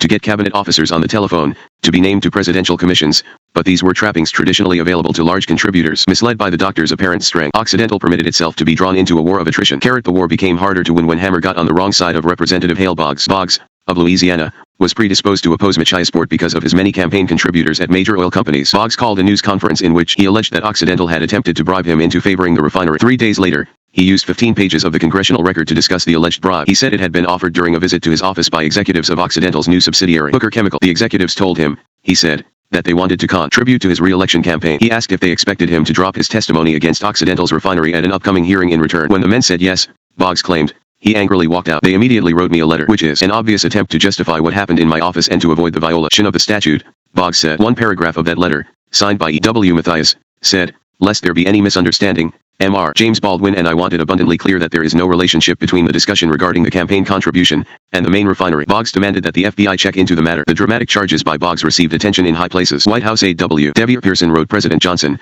the attached clippings show what a big deal the main foreign trade zone project is. Hale Boggs held a wild press conference Friday in which he accused Occidental of trying to buy him off to drop his opposition to the project. It was carried in the Sunday New York/Times. Similarly, Representative Wayne Aspinall of Colorado asked the president to delay Occidental's foreign trade zone application until completion of a thorough investigation. In a matter of such importance involving such a large benefit to a single company, an immediate investigation of all matters involved is essential. If the charges all prove to be true, and our government had already granted the special treatment which has been requested, we might well have a very serious scandal on our hands. Hammer was enraged, writing the president that Aspinall's letter was part of an attack by competitors gouging New Englanders, who needed fuel oil. Hammer said Boggs had invited the Hooker representatives to his office to entrap them. Expanding on the charges, he sent the president sworn statements by Hooker representatives to the effect that they had done nothing to bribe Boggs. He also included an memorandum, which said that even if Boggs' statements were true, no law had been broken. Attacking Boggs backfired on Hammer. This was one time when a combative strategy made no sense. Johnson and Boggs were friends. The miscalculation probably stemmed from Hammer's overweening desire for legitimacy. He had come so far, only to see his name sullied by the word of one politically motivated opponent who had congressional immunity. The Boggs episode hurt Occidental's chances to win Johnson administration approval for Machiasport, but the main reason Hammer failed to carry the day with Johnson was that he ran out of time. Richard Nixon, a Republican, was by then the president-elect. Johnson saw no reason to make a decision bound to anger important Democratic contributors no matter which way he ruled. In December 1968, his lame duck Secretary of Commerce announced that Nixon would inherit the controversy during the transition from Johnson to Nixon. Hammer kept the issue on the front burner by persuading Senator Thomas McElntire of New Hampshire to call a sympathetic hearing, allowing Occidental to score points in the media. He continued to take his case to the public after Nixon settled in. He received an introduction from Senator Alan Cranston of California, who called him an outstanding citizen and a man of genius. Hammer promised not only plentiful, clean, lower-cost oil, but also a $7 million donation to a marine resources foundation established by governors of the New England states. Hammer distributed a pamphlet called Let Us Keep the Record Straight on Machiasport. The 25-page propaganda piece had the look of author ity, containing 29 footnotes and a statistical table. As the debate about Machiasport continued, Hammer had to adapt to circumstances beyond his control, something he had learned to do well during his decade as a concessionaire in the Soviet Union. Part of his effectiveness was putting the best face on a bad situation. About the time of the Libyan coup, he had demonstrated his adaptability by unveiling a new feature of the Machiasport plan, denying that the shift had anything to do with the uncertainty in Tripoli. While we initially planned to import a large percentage of crude oil from Libya at Machiasport, our current plans are to use up to 70% Venezuelan oil. It makes economic sense for us to sell Libyan oil to the rapidly growing and nearby European markets than to Maine, and to use largely Venezuelan supplies for Machiasport. Venezuela is as close to Maine as ports on the United States Gulf Coast. Hammer wanted to avoid a public admission of anxiety about Libya that could have devastated Occidental's stock price, so he portrayed his new emphasis as being in the public's interest, but, in fact, using Venezuelan oil was entirely in Occidental's interest. As Peter Bradford noted, Hammer's plan sought to draw the Venezuelan government into the quota struggle on Occidental's side. Venezuelan oil interests had demonstrated considerable past leverage with the State Department, and Occidental was hoping that the leverage would influence Secretary of State William Rogers's conduct as a member of the Cabinet Task Force on Oil Import Controls. Second, Occidental had submitted bids for exploration concessions on Venezuela's Lake Maracaibo, and Hammer's offer of a large United States market share would make those bids more appealing to the Venezuelan government. Because Venezuela crude was exceptionally high in sulfur and difficult to desulfurize, the doubling of the Venezuelan role made the refinery less compatible with the promise of low-sulfur fuel for the East Coast. Furthermore, because Venezuela had no deep water ports, The supertanker savings dwindled. Hammer's revisions of the original plan meant it was unlikely that he would be able to deliver a 10% reduction in the cost of home heating oil, something he conveniently omitted from his statement. Bradford noted Hammer lobbied Nixon about Machiasport, sending a letter through John Ehrlichman, the president's influential assistant for domestic affairs. Hammer expressed concern that the cabinet task force on oil import controls had heard mostly evidence from opponents of Machiasport. The letter precipitated debate within the White House staff about whether the president should respond, thereby injecting himself into the controversy. The staff drafted a letter for Nixon on White House stationery, but in the end the president delegated the reply to his assistant Peter Flanagan, who had met with Hammer during the transition. The controversy had acquired political overtones, which made Nixon cautious about getting involved. Crosby Noyes, in his column for the Washington Star, explained the awkwardness of the situation for Maine Senator Edmund Muskie, who favored Machiasport and planned to run for president on the Democratic ticket. Muskie was a darling of the conservationists, who opposed building a huge refinery on the beautiful Maine coast. On this issue, however, Muskie was on the side of an oil company perceived as an enemy by the environmentalists. Fred Valsing's identification with Occidental's plan was especially harmful to Muskie. Hammer again wrote Nixon through Ehrlichman, suggesting that the Noyes piece had been planted by an Occidental competitor. The president avoided a decision by ordering further studies. The oil state senators were delighted but lay low so Nixon might avoid being charged with selling out to the Seven Sisters. Almost all members of Congress from New England, on the other hand, were upset by the delay. Hammer looked for alternate channels of influence. He met with Robert Finch, who served Nixon on the White House staff and as Secretary of Health, Education, and Welfare. Finch talked to Flanagan about helping Hammer. Flanagan in turn wrote George Lincoln, head of the Office of Emergency Preparedness at the National Security Council. As you can imagine, Hammer made a pitch for his Machiasport refinery. I am not particularly sympathetic to Hammer, but I do think you might wish to review this proposal so that there will be an administration position. Happy face. When Hammer finally admitted to himself that the Machiasport plan was dead, he salvaged something by appearing to drop the plan voluntarily, thereby defusing some of the oil industry's resentment and winning gratitude from Nixon staffers by taking the president off the hook. It is hard to say exactly why Hammer's clout failed. The most obvious answer is that even he was no match for the combined might of the large oil companies. Muskie said the increasing strength of the environmental movement, peaking as Hammer was pushing his plan, probably was the factor that hurt most. President Johnson's surprise lame duck status was damaging, too. He wanted to return to Texas, where even a former president would be a pariah at the Petroleum Club if he gave in to Hammer. Not one to dwell on his rare defeats. Hammer virtually ignored Machiasport in his 1987 autobiography, devoting only 4 paragraphs to it. There was no mention of Boggs, Valsing, or Hammer's sometimes brilliant, sometimes misguided lobbying. His scant analysis placed the onus on the greed of the major oil companies. While Hammer was preoccupied pushing for the main refinery and trying to decipher what was going on in Libya, trouble arose for him in a spot more remote than either Machiasport or Tripoli. That spot was the Persian Gulf Sheikhdom of Al-Kaywan, a trishul state, in southeast Arabia. What happened there during 1969 and 1970, with Hammer in the middle, as always had international repercussions, poisoning relations among 4 nations. For a time, it appeared war might result. Hammer's emotional references to Al-Kaywan 17 years later, in his autobiography, demonstrate the depth of the agony it caused him. At first, there was no sign of trouble. Hammer courted the Sheikhdom on the recommendation of Texas oil tycoon John Meckham, who had been drilling offshore there until running out of money. Hammer had learned a lot about the oil business from Meckham, so he was inclined to follow his advice about Al-Kaywan. After contacting the kingdom's ruler, Hammer and the ruler's son the Crown Prince met at Claridge's Hotel, in London. The prince told Hammer what the price would be to assume Meckham's concession, %/ for the first year, $217,000 for the Sheik's personal account, and $444,000 that would go to various other recipients. Later, the Sheik requested another $200,000, paid by Occidental to a Swiss attorney through a Liechtenstein investment partnership. The attorney transferred the money to an international businessman, who delivered the cash. The cloak and dagger nature of the transactions perhaps should have suggested that somebody was worried about the morality and possibly the legality of the payments. But Hammer apparently did not think twice about the arrangement. How could the payments be construed as bribes in a country with an absolute ruler? It was ludicrous to talk about bribing the Sheik to influence himself. Occidental simply was paying the costs of doing business.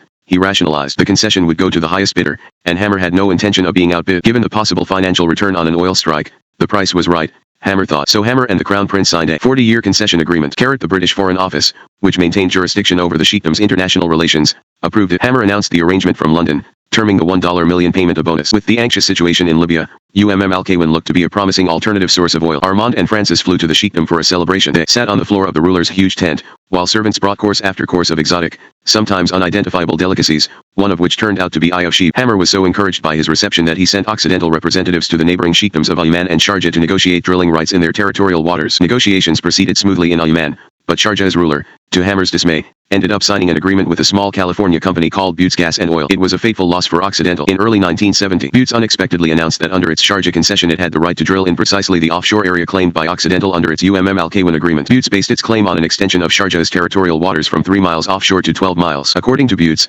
Sharjah's ruler had issued the decree in September 1969, 2 months before Occidental signed its agreement with Al-Kaywan. Hammer wondered why he had heard nothing about the decree at the time of its issuance. The answer from Buttes: Sharjah's ruler had put the decree in a coat pocket after signing it, then had forgotten to take it out. Sharjah's legal experts, however, said the ruler had a solid argument based on a 29-mile doctrine established in the Continental Shelf Convention. Those legal experts found no basis for Al-Kaywan's 37-mile claim. Outraged, Hammer pored over nautical maps with his experts. Convinced Sharjah had backdated the agreement in conspiracy with Buttes, Hammer decided Occidental would continue to drill. John Tigrit, Hammer's overseas consultant, said Al-Qawan would back Occidental all the way. But neither Hammer nor Tigrit had figured on the intervention of a much more powerful nation, Iran. The Shah said his country owned the legal claim to the territorial waters. Iran had claimed the area for many years, but had paid little attention to it previously. The possibility of oil wealth suddenly stimulated the Shah's interest. Hammer referred to him as perfidious. The British government, responsible for the external relations of the Sheikdoms, tried to cool off the situation by urging Sharjah to settle with Iran and ordering Occidental to halt its drilling. Hammer ignored the order, unwilling to abandon Occidental's large investment, especially when he believed he was in the right. On June 1,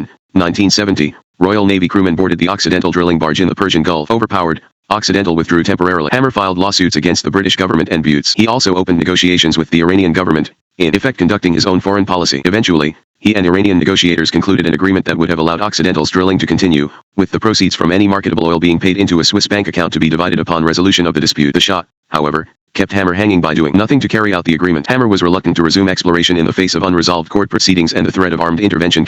Anxious to motivate the Shah on Occidental's behalf, Hammer looked for ways to ingratiate himself. The Shah took advantage of the opening, arranging for Occidental to purchase up to 200,000 barrels a day of oil from the country's nationalized energy company. The deal was not quite what it appeared to be. Iran wanted to buy military aircraft manufactured in the United States but needed Western currency to do so. Hammer had agreed to be the conduit, pledging to pay Iran 30% of the oil's true price, then use the other 70% to purchase dozens of fighter planes for the Shah's arsenal. But the Shah never intended to sell the oil to Occidental. He outsmarted Hammer by showing Occidental's offer around to obtain better prices from the Seven Sisters, who were anxious to freeze Hammer out of Iran. The Shah then used the handsome profits to buy the American aircraft anyway. Hammer has said the Shah's chicanery cost Occidental hundreds of millions of dollars. Hammer was unable to prevail in the various courts where he brought suit over the Al-Qawan quagmire, mainly because a variety of judges said they lacked jurisdiction. Successfully suing governments for misconduct in business turned out to be fruitless under then current legal doctrine. Some of the antagonists contended that Hammer had received British Foreign Office permission to sign the Al-Qawan agreement only because of connections, not on the merits of his case. It turned out that Hammer had befriended Sir John Foster, an English barrister and member of Parliament. Foster understood the complex situation well, having served as the British government's legal advisor to Al-Qawan. Hammer's opponents suggested that Foster had taken the liberty of signing the official permissions in the minister's anteroom, quite possibly without prior communication between the Foreign Office and Al-Qawan. Detractors suggested further that Hammer had paid Lord Roy Thomson of Fleet Street to visit Persian Gulf rulers on Occidental's behalf. As part of the bargain, Thomson, the British media magnate, might have ordered favorable coverage for Hammer in the pages of his newspapers. Hammer also contacted Douglas MacArthur too, U.S. ambassador to Iran, who, in light of Occidental's claim and its reputation at the embassy as a responsible American company, arranged for Hammer to meet with the Shah to discuss the matter directly. Foster later became an Occidental director, and Thomson thrived financially as a business partner of Hammer's. After his retirement from the Foreign Service, in 1972, MacArthur eventually performed work for Occidental as a consultant and was offered a spot on the board of directors, which he declined because of doubts about whether he would be kept fully in the picture. Yet all of Hammer's connections failed to accomplish the vital objective, convincing Iran that it should take itself out of the dispute. If that had occurred, the British government almost surely would have allowed Hammer to continue his drilling. Because of the Shah's unwillingness to compromise, Occidental never finished its explorations in the promising waters of the Persian Gulf. Feeling deceived, Hammer swallowed his pride and learned from the experience. When the Shah tried to trick him several years later on another deal, Hammer was wary. Meanwhile, because of the Shah, Hammer's sizable investment was lost, and huge legal fees made a bad situation even worse. The longest-running, most expensive lawsuit of all stemmed from Hammer's indiscreet combativeness. At a press conference in London called mainly to discuss Occidental's operations in Libya and Europe, Hammer lashed out at Buttes Gas and Oil during the question-and-answer session. Buttes officials sued Hammer for slander. Hammer responded with a suit for libel, based on a circular sent to Buttes shareholders. The British courts were saddled with the case for more than a decade, causing a judge to comment sarcastically about the interminable action. No expense had been spared, no stone unturned. It looked like outdoing Jamdis versus Jamdis, a long-running case from Charles Dickens's Bleak House, except that the present litigants were not likely to run out of money. Happy face, neither side ultimately prevailed in the welter of litigation. Nevertheless, despite temporary setbacks, at the beginning of the 1970s Hammer had reason to be optimistic. Yes, Machiasport and Al-Qawan had been costly defeats, but Hammer's reputation as an influential statesman and business wizard nonetheless remained intact. He publicized his many successes and hoped that few would notice the failures. In fact, few did. Observers figured anybody willing to take such chances in the first place would come up short once in a while. Occidental Petroleum was a thriving company, undertaking daring ventures in every part of the world. Fortunately for Hammer, some of those ventures would be spectacularly successful, because, in Libya, the time bomb was about to explode. Hammer and Gaddafi. After the September 1969 coup in Libya, Armand Hamkarat relied on his intelligence network to learn what the new government was thinking. Under King Idris, the oil companies had had a good deal as long as they kept paying royalties into the treasury and kept the right palms greased. Hammer had proved himself as highly adept at operating in Libya. Unlike most chief executive officers, he learned Libyan customs and negotiated in person with the king's ministers. Because of his long experience with heads of state, he was comfortable doing so. Yet, despite his negotiating ability, Hammer was apprehensive about Muammar al-Gaddafi and his ministers. In their minds, Hammer was identified with King Idris. One early action by the revolutionaries was to rename Occidental's Idris Field. Hammer knew that Gaddafi realized how vulnerable Occidental petroleum was because about 90% of its production came from Libya. Occidental was the third largest producer in Libya,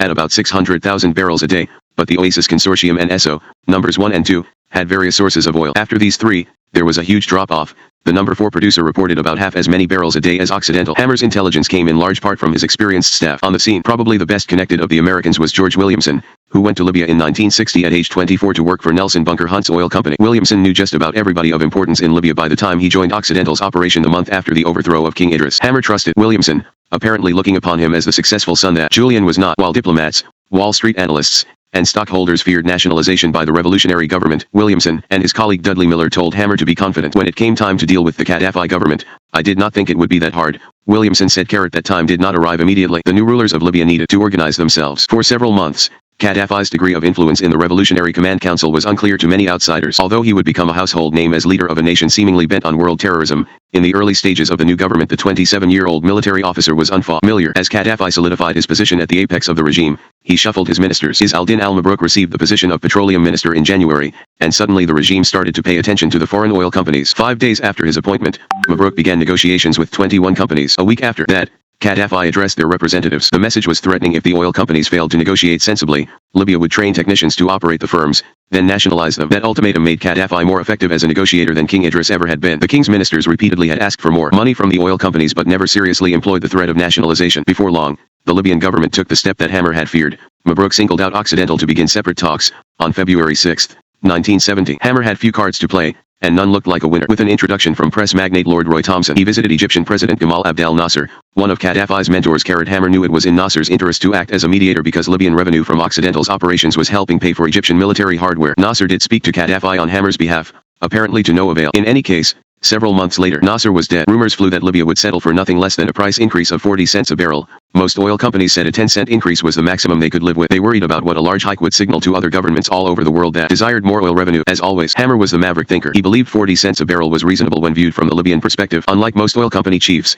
he put himself in the shoes of the negotiator on the other side. An American diplomat noted that Hammer thought Libyan leaders were probably not communists or Soviet pawns, but instead very intense nationalists. He believes there is a good possibility of dealing successfully with the Libyans, provided we approach them with patience and understanding of their sensitivities, aspirations, and determined nationalism. Gaddafi had no sense of Hammer's unique thinking early on, however, nor did Hammer telegraph it. In those first months, he told his negotiators to keep the price increase minimal, if possible. With both sides appearing to be intransigent, talks halted for weeks at a time as one party found a new position proposed by the other to be insulting. Losing patience, Gaddafi in June 1970 reduced Occidental's allowable production by 300,000 barrels a day. The official Libyan position stated that the reduction was meant to conserve oil that Occidental was depleting at an unacceptable rate. That probably was true, but it strained credulity to think of the reduction as totally unrelated to the price talks. In August, Occidental offered an increase of 20 cents a barrel. Gaddafi said no and reduced Occidental's maximum daily production by another 60,000 barrels. Occidental was feeling the pinch. Although Hammer had strained relations with other American oil companies, he decided it would be foolhardy to stand alone if he could obtain help. Maybe one of the Seven Sisters would supply Occidental with oil to replace the lost Libyan barrels. Such a guaranteed supply would allow Hammer to resist a steep price increase,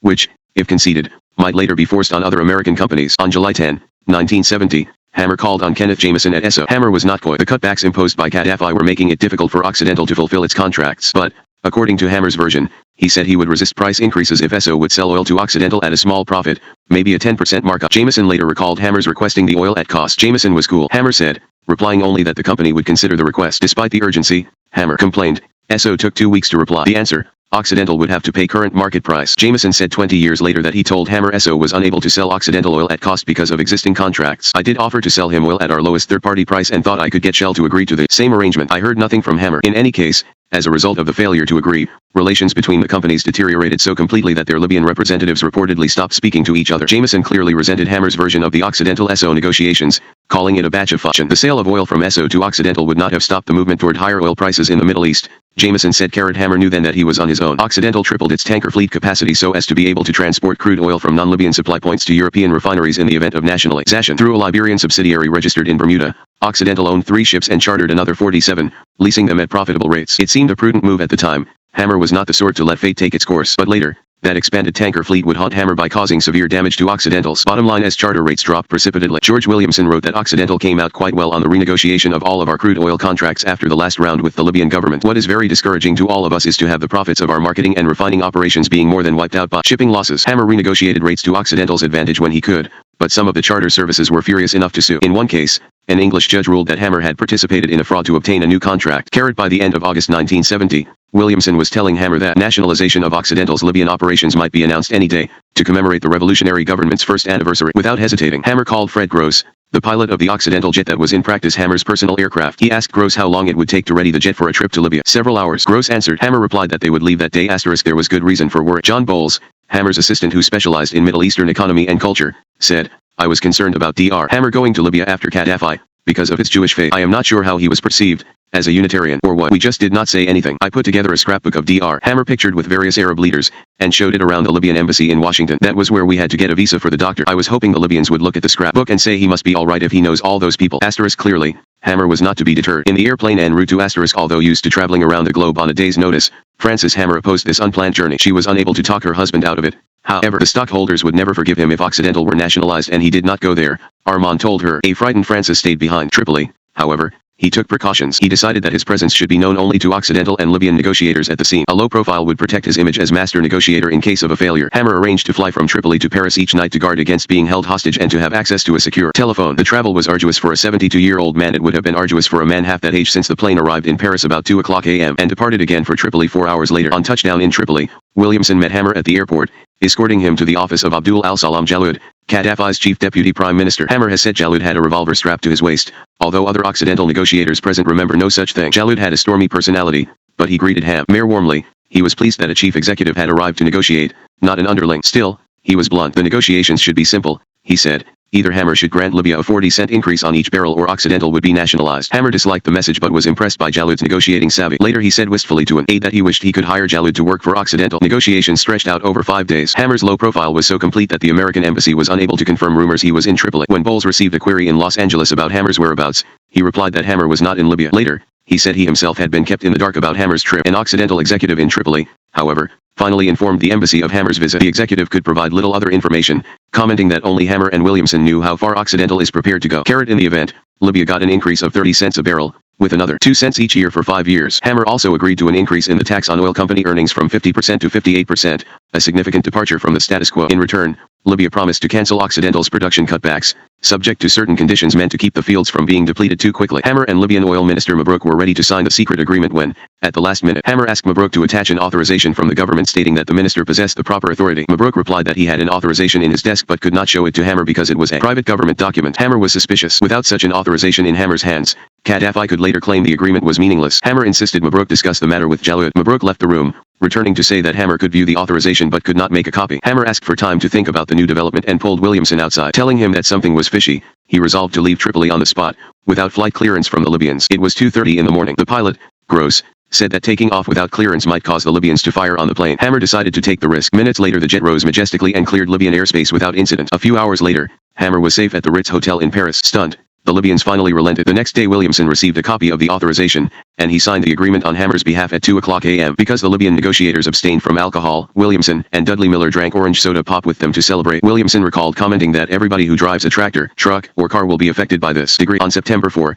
1970, Gaddafi announced the settlement to the world. For his part, Hammer did more than put the best face on a bad situation. He sounded downright heroic, telling a group of London bankers that I came at the last minute and probably averted the Libyan government's intention of taking unilateral action against the oil industry. Using hindsight, hundreds of commentators have analyzed Hammer's decision to compromise with Gaddafi. Libyan expert Henry Schuller said Hammer made a dangerous decision by admitting that past dealings were not fair. This convinced the Libyans that they had all the power in the world. Maybe Hammer was right that prices had been too low, but the way he did what he did set in train the oil price rises in the 1970s. Hammer did the right thing for Occidental. He was able to pass through the increases to consumers. The question is, did he have a broader responsibility? James Cook, in a Forbes cover story about Hammer, commented that the agreement was the beginning of the end for the age of cheap energy. Occidental's Libyan settlement may have been the most important single event since the end of World War II, and one that marked a turning point for the modern world. Hammer had saved his Libyan concession at a terrible price to the industrial world, but but he did so at remarkably little cost to himself. Prices went up so rapidly thereafter that Occidental, and most other producers, were able to make more and more money on an increasingly smaller share of an immensely large pie. As predicted, the other oil companies operating in Libya capitulated to the pressure in the wake of Hammer's settlement. Other oil-rich nations then called for price and tax increases. Under the auspices of the formerly toothless OPEC, they issued joint demands impossible to resist. Such pressure brought Western oil companies to the realization they should have reached months earlier. Divided they would fall, united they might stand. In his autobiography, Hammer has suggested it was Sir David Barron, the chief executive of British Petroleum, who made the first approach to work in tandem. The date was December 2, 1970. Hammer reportedly took Barron's call from a hospital bed, where he was recovering from a kidney stone operation. Barron said he was afraid that the Libyans would demand further price increases of Occidental, then expressed his hope Hammer would resist. Hammer said he wanted to resist but could afford to do so only if the Seven Sisters supplied him with oil at cost to replace Libyan-ordered cutbacks. According to Hammer, Barron replied that he found such a request reasonable. Barron, however, provided an alternate account, one supported by Hammer himself in court testimony that seems to contradict the autobiography. Barron said it was Hammer who called first, in early October. The two men followed with a meeting on October 9 in London. Afterward, Hammer assigned consultant John Tigard to negotiate with Barron. Whatever the truth about who called whom first, the discussions led somewhere. On January 11, 1971, representatives of 23 oil companies met in New York. The federal government said it would set aside antitrust concerns for the special occasion. The meeting took place under a shadow stretching from Tripoli. Gaddafi was insisting that Occidental and Nelson Bunker Hunt return to the negotiating table to discuss further price increases. The Western companies, realizing the urgency this time, agreed to a Hammer-inspired safety net arrangement. Any company suffering cutbacks or nationalization would receive oil from other companies in quantities based on previous Libyan production. The Justice Department gave qualified approval to the collusion. It was a painful agreement for the oil men in the room, hating Hammer as they did. Gordon Brown, who observed the sessions for the State Department, said, in a strange way, fear of M.R. Hammer was the driving force behind the actions of the United States government and the oil companies. We never knew what M.R. Hammer was thinking, and his representatives at the meetings were very discreet. We assumed that only M.R. Hammer knew for sure what was in his mind. That caused lots of befuddlement. The arrangement involving Occidental and its sister oil companies was a halfway measure at best. For years to come, Libya would have the upper hand. Hammer lived in uncertainty about just when Gaddafi would make new demands, but lower profits were better than the financial disaster of nationalization. Discussing Libya in public, Hammer tried to sound optimistic. At the end of 1971, he told Occidental stockholders that relations with the government of Libya are good, and we are operating in a spirit of mutual respect. Meanwhile, he used the time he had bought to reduce his company's dependence on Libyan revenue. It was a global quest that included exploration in Venezuela, Peru, Nigeria, the North Sea, Ghana, the Spanish Sahara, Sierra Leone, the Persian Gulf, Canada, Jamaica, Nicaragua, Honduras, and Trinidad and Tobago. The search for new sources of revenue took on fresh urgency in 1973, when the Libyans sought 51% ownership of the foreign-owned oil companies operating there. Hammer flew to Malta for a strategy session with George Williamson, David Orser, Dudley Miller, and John Tigard, abruptly canceling a 75th birthday party in Los Angeles. The Libyans were pressuring Occidental to be the first to agree to control of its local operations by the government. In the past, Hammer might have resisted vigorously. By this time, however, it was clear the Libyans meant business. 49% ownership sounded better than nothing, especially because the Libyans were willing to compensate Occidental with a payment of $136 million. Hammer decided to accept it. Ray Vicker of Dow Jones News Service wrote about the agreement before it was supposed to be public, thanks to a chance meeting in Moscow with Hammer at which Occidental's chief executive talked openly about Libya. A surprised Occidental Public Relations Department in Los Angeles disavowed the story, but Vicker had it right straight from the boss's mouth. As part of the new arrangement, a three-man administration committee came into being, composed of 2 members from the Libyan government and 1 from Occidental. The dark joke within the company was that the Occidental representative got to vote in case of a tie. James Patton, an Occidental lawyer posted to Libya, said the Libyans on the negotiating bodies were sharp, knew the oil business, and were pleasant to work with. Patton expressed admiration as well for Hammer's ability to buck opposition within Occidental about staying in Libya. Executives in Occidental's stateside exploration division always wanted to walk away from Libya innocent, but Hammer had more sense than that. Patton said, unlike other foreigners, Hammer tried to understand Gaddafi as something other than the devil incarnate. He commented that Gaddafi was a combination of uncanny cleverness, idealism, perhaps fanaticism, and he certainly wants to raise the living standard of his people. Hammer apparently never met Gaddafi, but not for lack of trying. Occidental's David Orser said, the doctor really wanted us to get him an appointment with Gaddafi. We always thought it was because he wanted another chapter for his next book. Under 51% Libyan ownership, the sky did not fall. Drilling and exploration returned to normal until late 1975, when an ugly altercation broke out over 2 related issues, the way the company was compensating the government, and the amount of oil Occidental was pumping. Hammer requested arbitration, warning Libya he would withhold $440 million until the dispute was resolved. The Libyan petroleum minister, upping the ante, said no Occidental employees or their dependents could leave the country until Hammer capitulated. That edict covered 520 people, of whom 230 were American citizens. The U.S. government was worried that the conflict would escalate. Hammer wrote to President Gerald Ford, asking for White House support. One of Hammer's Washington executives, former Nixon and Ford aide Noel Cook, kept the National Security Council, State Department, and members of Congress advised. Assessing the situation, The London Sunday Times put its money on Occidental, noting that the Libyan government had misjudged Hammer, or rather it forgot just how clever a capitalist is the man who built Occidental. Only people who have not kept an eye on Dr. Hammer's past and present capitalist coups could be so naive as to imagine he could be easily caught out. Degree after several tense months, Hammer and the Libyans approved a settlement generally perceived to be a victory for Occidental. Occidental held on in Libya until the administration of Ronald Reagan forced American companies to pull out their American employees during a political and military offensive against Gaddafi. Hammer reluctantly complied, reporting to the president that only known Americans were operating the oil fields. Rumors kept cropping up that Occidental and other companies were allowing Americans to travel into Libya. Anyway, on January 10, 1985, Deputy Secretary of State Kenneth Dabb wrote Hammer, demanding that if your company has American employees who reside in or travel to Libya, you forego this practice by asking those now in Libya to depart, and those planning to go not to do so. As relations worsened, Reagan ordered an end to all trade with Libya but allowed Occidental to operate through foreigners in the short term if the company promised to sell soon in a manner consistent with the policy goals of the United States government. When New York Times columnist Flora Lewis alleged that Hammer was trying to reverse Reagan's evacuation order, Hammer angrily denied it, pointing out that Libyan operations constituted only 1% of Occidental's business at that time. Still, even as Occidental searched for a buyer of its Libyan concessions, Hammer never lost hope that he would regain control of them one day. Without question, by giving in to Libyan demands during the August 1970 negotiations in Tripoli, Hammer changed the balance of power in the world. But for him personally, what was widely perceived as a cave-in to revolutionaries was worth it. He saved Occidental from disaster. Despite the added bill every consumer paid as a result of Hammer's agreement, and others that followed, his reputation not only survived largely untarnished, but even thrived in the minds of the public. Nor did his months-long front-page celebrity during the Libyan negotiations end when the situation there finally calmed. On the contrary, it took off like a red star, this time over the Soviet Union. Détente through trade. Armand Hammer apparently played no significant role in Soviet-American relations from 1930 until 1961, when he decided the time was right to re-establish commercial ties with Russia and worked hard to meet Nikita Khrushchev. Thereafter, as he had done with American presidents, he devoted countless hours to cultivating Soviet leaders, Leonid Brezhnev, Alexei Kosygin, Yuri Andropov, Konstantin Chernenko, and Mikhail Gorbachev. His record of unofficial contacts was unmatched by any other private citizen. In these meetings, Hammer usually took the discussions beyond considerations of vanity or greed. His devotion to the cause of world peace was constant. He pushed his agenda for peace when it would have been easier to ignore the topic. As he put it, "I am a man who can look back over a lifetime of involvement in world affairs and can appreciate the fact that communications can lead to understanding and understanding can lead to peaceful relations. I am practical enough to know there are still many obstacles in our path, but I think for the first time we are finding ways around them, and that one important means to détente is through trade. As a nation we do not buy the Soviet ideology, neither do they buy ours, but there is no reason why we cannot trade with each other instead of threatening each other with nuclear bombs." After the breakthrough in 1961, Hammer solidified his standing with Khrushchev. He sent messages and gifts, then started lobbying for a second meeting, using the Soviet embassy in Washington and the American embassy in Moscow as his channels. When that meeting failed to materialize quickly, he asked Senator Albert Gore to help. Gore, in a sensitive position as a member of the Senate Foreign Relations Committee during a time of strained superpower relations, decided against writing Khrushchev directly, but he did send letters to the U.S. and Soviet ambassadors. Hugh Ten Eyck, an Occidental executive who traveled to Moscow with Hammer in 1964, recalled having the clear impression that Hammer was on his way to regaining his special status there. "I always had thought that his stories about Lenin were exaggerated, until I went through Lenin's office with an tourist guide. She pointed out the brass monkey on Lenin's desk. I said the man who gave that to Lenin is in the next tour group. She left our group like a shot to see this legendary man. He was treated like a god over there." During the 1964 visit, Hammer met first with the chief of the Foreign Trade Department's American division. The meeting held out promise for Occidental's plans in the Soviet Union. His next move was unorthodox, a harbinger of how he would operate in the future. He sought a meeting not with a higher-level trade minister, as most negotiators would have done, but rather with the Minister of Culture, Yekaterina Furtseva. Art was a universal language that Hammer spoke fluently, so he mixed it with business, suggesting an exhibition of Grandma Moses paintings in Russia. Furtseva was enthusiastic. She counter-proposed that the Soviets send works from Moscow to the United States. "Good," Hammer replied, already one step ahead of her. "How about a show featuring the sculptor A. Neizvestny? And how about opening it at Hammer Galleries in New York?" Furtseva hesitated on settling the details, but her excitement caused her to say just what Hammer had hoped. "How about a meeting with Khrushchev?" It was one of the first times he used his art collecting to open doors at the top. It would not be the last. Hammer's second meeting with Khrushchev occurred during a reception for Walter Ulbricht, the leader of East Germany. Khrushchev took Hammer aside while Mrs. Khrushchev entertained Francis separately. The conversation covered lots of ground, including the possibility of a visit by President Lyndon Johnson to Moscow. Then Hammer turned the talk to business affairs. Occidental had become a fertilizer powerhouse. The Soviet leader had spoken often about improving the yields of his country's cropland. Maybe a deal could be beneficial to all parties. Khrushchev was interested, especially if Hammer could help soften the attitude of Congress toward trade with the Soviet Union. He then reiterated his admiration for the Aberdeen Angus bull that Hammer had sent in 1961.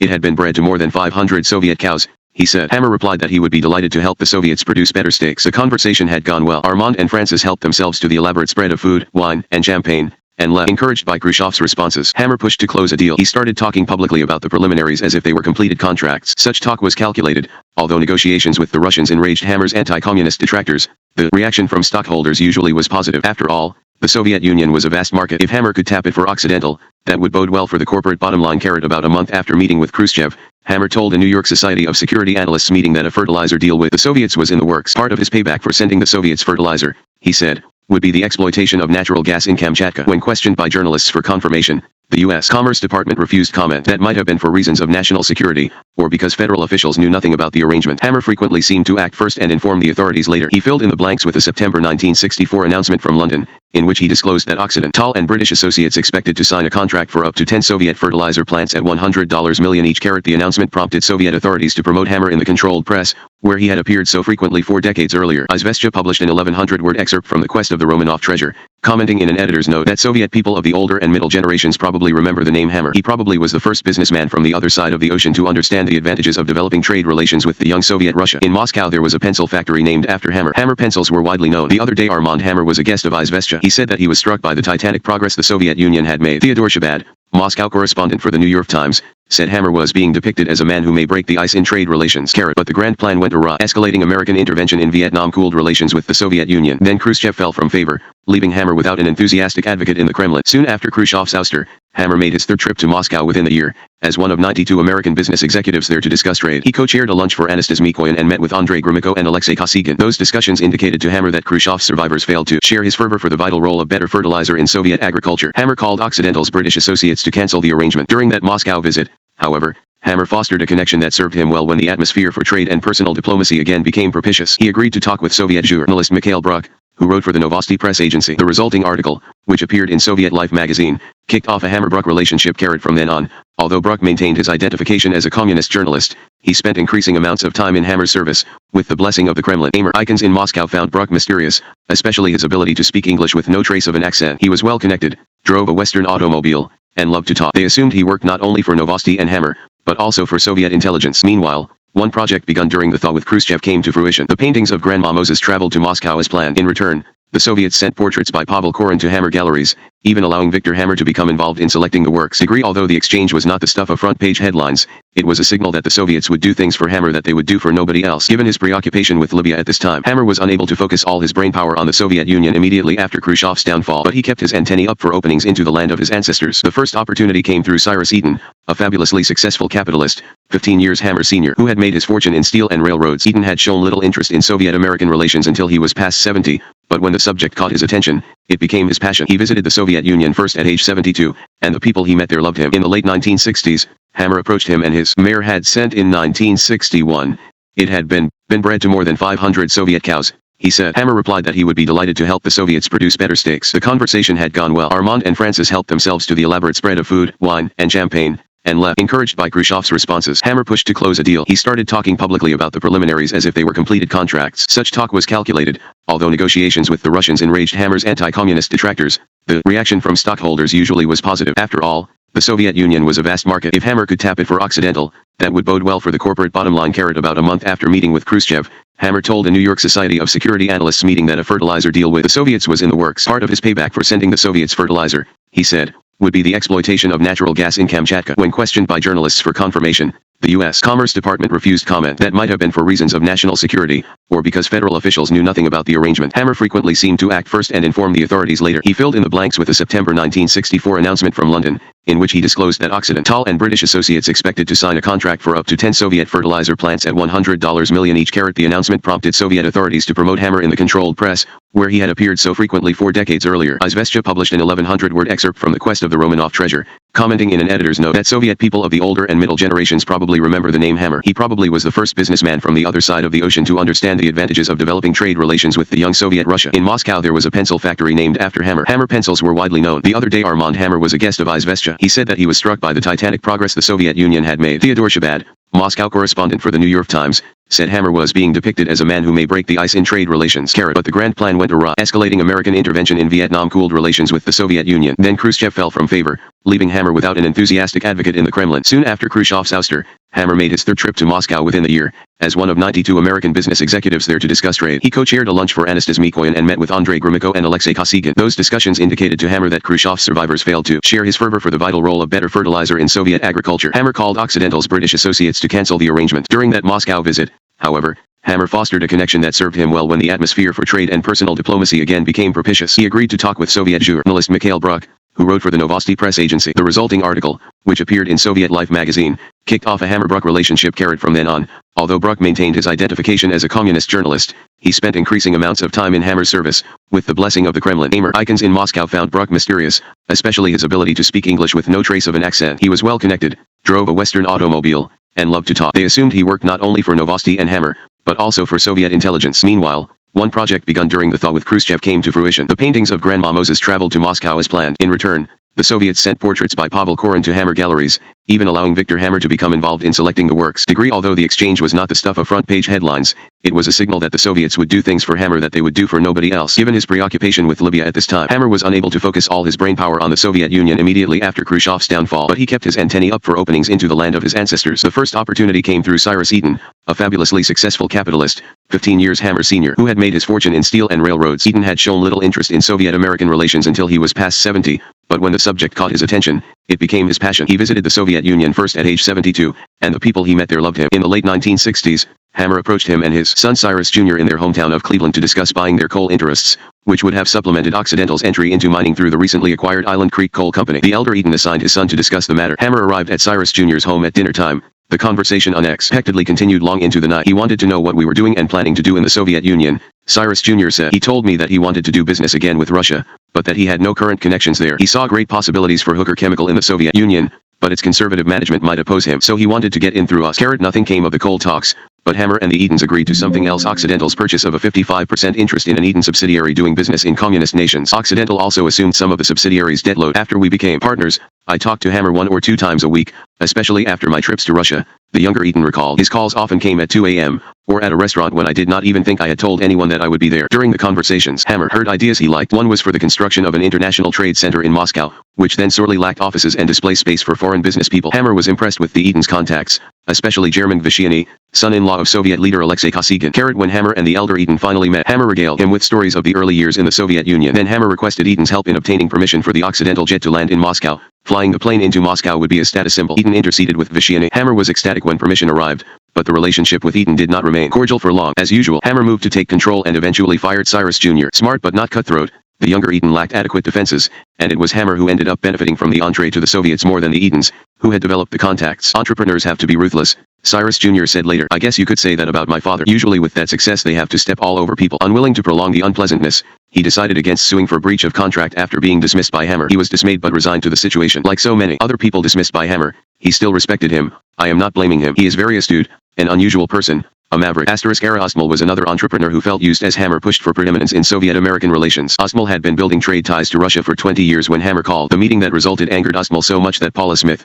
profiling him for Dunn's Review, began her article with a mention of Ostmal's continued irritation over the matter 3 years later. Ostmal recalled how, in early 1972, he received a call from Hammer. The two men never had met. When they talked in Ostmal's office, according to Ostmal, Hammer replayed all the legends about himself, accompanied by photos of Lenin and the pencil factory. Then, as I know now, he spent the next 3 hours picking my brain. His approach was that he envied me, that if he were a young man he would be doing the things he heard I was doing. And, by the way, what was I doing? Perhaps we could do something together. But he was too old to re-enter the Russian market after such a long absence. Would I tell him some of my transactions anyway? What, for instance, did I do with nickel? Well, it did not take him 2 months to announce that Occidental Petroleum was entering the market for Russian nickel, was going to do this and that, all in a way that very strangely resembled everything I told him about my own operations and plans. Ostmal believed Hammer's announcement was the factor that killed other nickel transactions for a while. Hammer responded dismissively that Ostmal's contract was so minuscule as to be impractical for Occidental, so why copy it? Hammer believed his big breakthrough with the Russians was about to occur. He desperately wanted everything to click. One concern he mentioned to almost nobody was the potential problem of his nephew, Armand, Victor's son, who still lived in the Soviet capital. By then in his mid-40s,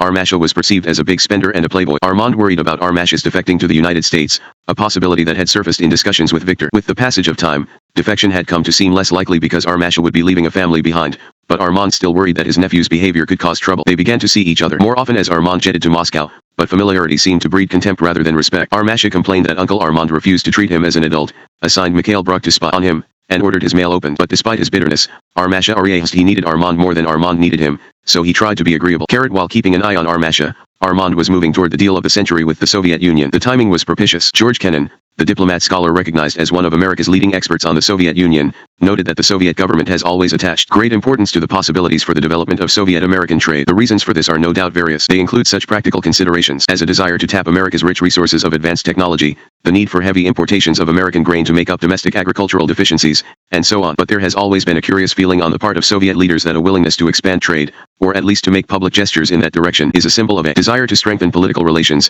particularly in the case of a capitalist country, and therefore has high political significance. The Soviets could not have wished for a better choice than Hammer. After all, Lenin had sanctioned him decades earlier. Many Soviet officials revered him because of that connection, all the more so after the appearance in 1970 of an Izvestia interview emphasizing his links with the great leader. The American ambassador in Moscow, Jacob Beam, summed it up for the State Department in a memorandum entitled Armand Hammer Joins Lenin Adoration Campaign. Beam said that in general, Hammer gives a picture of Lenin which coincides with the official Soviet image. Hammer concludes the interview with a statement that he plans to visit the Union of Soviet Socialist Republics in the near future. This visit, he says, reflects his desire to make a personal contribution to the development of Soviet-United States business relations. Such a contribution would be the best way to honor the memory of the great Lenin. For the Soviet reader, the message must be that if the capitalists revere Lenin, the ordinary man in the street positively loves the great leader. Hammer's uncharacteristic low profile during his Soviet negotiations of the late 1960s and early 1970s probably stemmed from his knowledge that many powerful people in America opposed trading with a country perceived as the enemy. But while he deferred to such opposition, he broke none inside Occidental, where he knew resistance would be minimal. He already had the board of directors under control. A dissenting vote by a director was virtually unknown, and in 1972 he consolidated his control by assuming the presidency in addition to the chairmanship. Some assistance in putting together the big deal came from outside Occidental. Key figures included Sergeant Shriver, a Kennedy-in-law who had served as director of the Peace Corps and ambassador to France, influential Washington attorney Max Kampelman, international trade lawyer Samuel Pisar, one-time American communist David Carr, by then a deal-maker extraordinaire based in Paris, and, on the Soviet side, Chairman Vishiany, Kosygin's son-in-law. President Richard Nixon helped set the stage with his highly publicized May 1972 trip to Moscow, and the Soviets agreed to help end the Vietnam War. All the omens looked good. They were. In July, Hammer and the Soviets signed a preliminary protocol covering oil and gas resources, agricultural fertilizers and chemicals, metal treating and plating, solid waste disposal, and hotel construction. Hammer announced the plan to the world during a heavily attended news conference on July 18 in London. The timing of the announcement served the Soviet Union well. Earlier that day, Egyptian President Anwar as-Sadat had announced the expulsion of 20,000 Soviet advisors from his country, an embarrassment in the U.S.S.R.S drive for world hegemony. The press conference helped divert attention from Russia's humiliation in Egypt. Hammer downplayed the tentative nature of the agreement. The Soviets had asked him to omit dollar figures from the announcement. He did their bidding, on the surface, but Occidental executives had informed journalists ahead of time, off the record, that the transactions would be in the multi-billion-dollar range. Asked at the press conference about a reported figure of $3 billion, Hammer responded disingenuously, "I wonder where they got that from." When the Times of London correspondent pressed the point, he replied, "I do not know whether the figure is ridiculous or not. I just said that I do not know where it came from." As one journalist noted perceptively, Hammer is his own best public relations man, shattering one myth after another and making just the sort of comments that he knows will look good in print. Once one gets down to talking about specific risky ventures, the promoter aspects of Hammer's character shine forth strongly. The announcement from London caused the New York Stock Exchange to go crazy. Trading of Occidental shares came to a halt because of Wall Street's inability to process all the buy orders. When trading resumed late in the afternoon, more than 1 million shares changed hands, the day's largest volume. A few voices questioned the enthusiastic reaction. In the New York Times, for example, William Smith said Hammer's announcement contained few facts. Energy experts expressed puzzlement about how to interpret the surprising announcement. "Why the hell do the Russians need Armand Hammer?" was the tersest comment. According to Smith's story, the majority of the analysts interviewed by Smith talked about Occidental's lack of experience in areas where the Soviets required the most help. The answer to the question why Hammer may simply be because the Russians know Hammer far better than any other businessman from the non-communist bloc. Happy face, Alan Abelson, writing in the Financial Weekly Barons,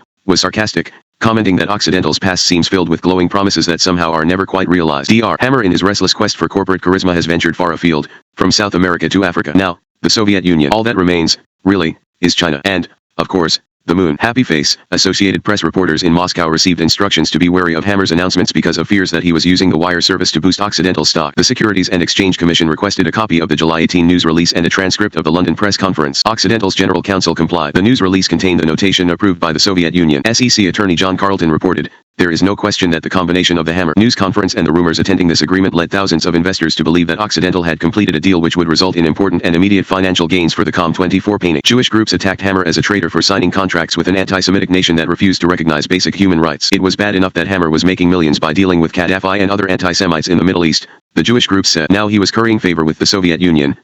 Hammer had expected that reaction. The skeptic who surprised him, though, was Peter Peterson, U.S. Secretary of Commerce and Chairman of the U.S. Soviet Commercial Commission, visiting Moscow to negotiate most favored nation treatment, trade credits, and other commercial matters in the aftermath of President Nixon's visit.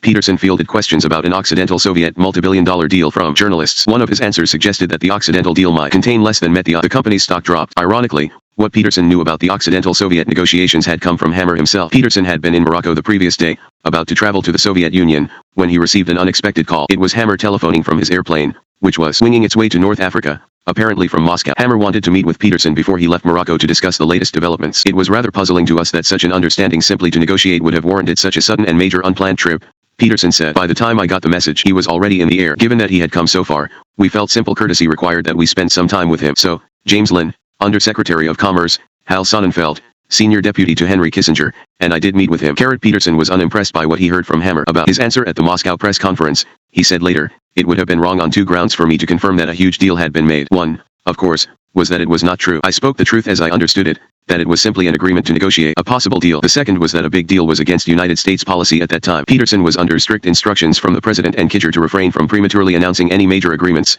Nixon insisted on linkage between large transactions and progress on foreign policy matters, such as Vietnam and arms control. Knowing nothing about Hammer's London announcement, Peterson was unaware that his skepticism would cause a drop in Occidental stock. Hammer was furious, and he said so to Nixon during a White House meeting on July 20, the day after Peterson's public remarks. The meeting was otherwise cordial. Nixon was pleased that Hammer had stressed to reporters the importance of the administration's breakthrough on East-West trade. It certainly did not hurt Hammer that he had been a major contributor to the president's re-election campaign, a member of the $100,000 club, as he reminded Nixon, never one to pass up an opportunity. He also mentioned that his art collection was about to open in Ireland. He hoped Nixon's daughter Julie would attend. Ingratiating himself further, he agreed to give Occidental executive Marvin Watson time away from the company to help with the president's re-election campaign. Watson had served in the Lyndon Johnson cabinet, but Hammer apparently thought Watson would have no hesitation in joining a one-time fellow Texas Democrat, Governor John Connally, as a supporter of the Republican candidate. Watson said later that he did no work on Nixon's behalf. Hammer left wearing cufflinks from the president, while Francis sported a special pin. White House Press Secretary Gerald Warren was non-committal about the meeting, but a newspaper dispatch said, when a reporter suggested that Nixon would not have met Hammer if the president was opposed to the deal, Warren agreed this was so. The president never reprimanded Peterson, although he apparently gave Hammer the impression a reprimand would be issued. A Washington Post editorialist expressed the same doubts as Peterson, writing that Hammer had proceeded without waiting for the signing of a bilateral trade agreement, which the Secretary of Commerce was trying to negotiate in the Soviet capital. Whether the new Hammer announcement has removed some incentive from the Russians to compromise on issues bearing on the trade agreement, or whether the announcement has only whetted the Russians' appetite for further deals they can make only by concluding the trade agreement, remains to be seen. The editorial said. Several months later, Peterson signed a Soviet-American protocol covering trade matters. Hammer was pleased. His separate negotiations obviously had not undermined the talks between the two governments. Furthermore, the Comprehensive General Pact would help Occidental with its specific projects. Welcome praise arrived at Hammer's office from A. W. Clausen, President of the Bank of America in San Francisco. "We have just read of Occidental Petroleum's exciting agreement with the Soviet Union. Congratulations. The possibilities of expanded trade with the Union of Soviet Socialist Republics are enormous. President Nixon's visit has done much to enhance these possibilities, and your recent visit and arrangement with the Soviet Union is in the early vanguard of establishing the probabilities." Hammer sent the Clausen letter to White House aide H.R. Haldeman, commenting that it was much like other letters he had received. Hammer asked Haldeman to encourage Peterson to mention Occidental favorably. In addition, he asked Nixon's former Secretary of Commerce, Maurice Stans, somebody acutely aware of Hammer's fat cat status, to intervene forcefully with Peterson. Hammer made sure Occidental's deal of the century stayed in the news as he filled in the blanks of the agreement to agree. He commuted between Los Angeles and Moscow as if it were a ride between the suburbs and downtown. The slightest new wrinkle in the negotiations spawned another press release. Hammer met Kosygin in September, announcing afterward that Occidental had permission to open a permanent Moscow office. The two men discussed construction of the International Trade Center Cyrus Eaton's project until the breakup with Hammer. Kosygin was praised by Hammer, who told reporters the Soviet leader would have been a first-rate businessman in the capitalist world. Hammer also met with Nikolai Patalichev, the Soviet foreign trade minister, to close an $80 million contract under which the Soviets would supply nickel in exchange for metal finishing equipment to be used in automobile and truck plants. It was the first specific contract to emerge from the previous July signing. Then Hammer disclosed he had agreed on a preliminary letter of intent for the transfer of American phosphate to the Soviet Union in exchange for ammonia and urea. Much of this press agentry was attended by compliments for Hammer, although there were occasional naysayers, such as Robert Kaiser, Moscow correspondent of the Washington Post, who took note of Hammer's 4 visits to Moscow during 1972, during which he held a private meeting with Premier Kosygin, donated a valuable painting by Goya to Leningrad's Hermitage Museum, and, as usual, received a great deal of publicity. His performance angered many competitors and, reportedly, some of the Russians he was dealing with. Kaiser noted whether the billion-dollar deals he has discussed in the past are ever to materialize remains to be seen. Because of the Lenin connection, it is still conceivable that he can bring off big deals which others could not. Big deals, of course, implied important contacts, and Hammer pursued both. For example, in 1972, as he was trying to close the Soviet fertilizer deal, he decided it was vital to see party leader Leonid Brezhnev. He likened Brezhnev to the chairman of the board of a major corporation, and he believed that all significant decisions were made at such a level. Hammer had talked with Kosygin and Nixon, but in his mind Brezhnev's blessing was necessary. The Goya gift was a means to that end. However, Hammer sensed something even more dramatic was needed if he were to meet the aloof leader. The means came to hand in the person of Otto Kellier, owner of Gallery St. Etienne in New York. According to Hammer's version, he received an unsolicited call from Kellier, who claimed to possess 2 letters written by Lenin. In exchange, Keller wanted masterpiece paintings from Soviet museums. Hammer viewed the letters, one from 1919, the other from 1921. They seemed authentic. He sent copies to Moscow, where authorities agreed. According to his own account, he then convinced Keller that the request for Soviet treasures was unreasonable. Why not accept instead art from Hammer's collection, sweetened by $128,000 M cash? Keller said yes. Keller's associate at Gallery St. Etienne, Hildegard Bachert, told a story substantially different from the Hammer version. Bachert said Hammer and Keller had known each other at least a decade before the transaction. During that period, Keller's ownership of the letters was known to Hammer, who periodically raised the possibility of buying them. In 1970, Keller was ready to entertain an offer,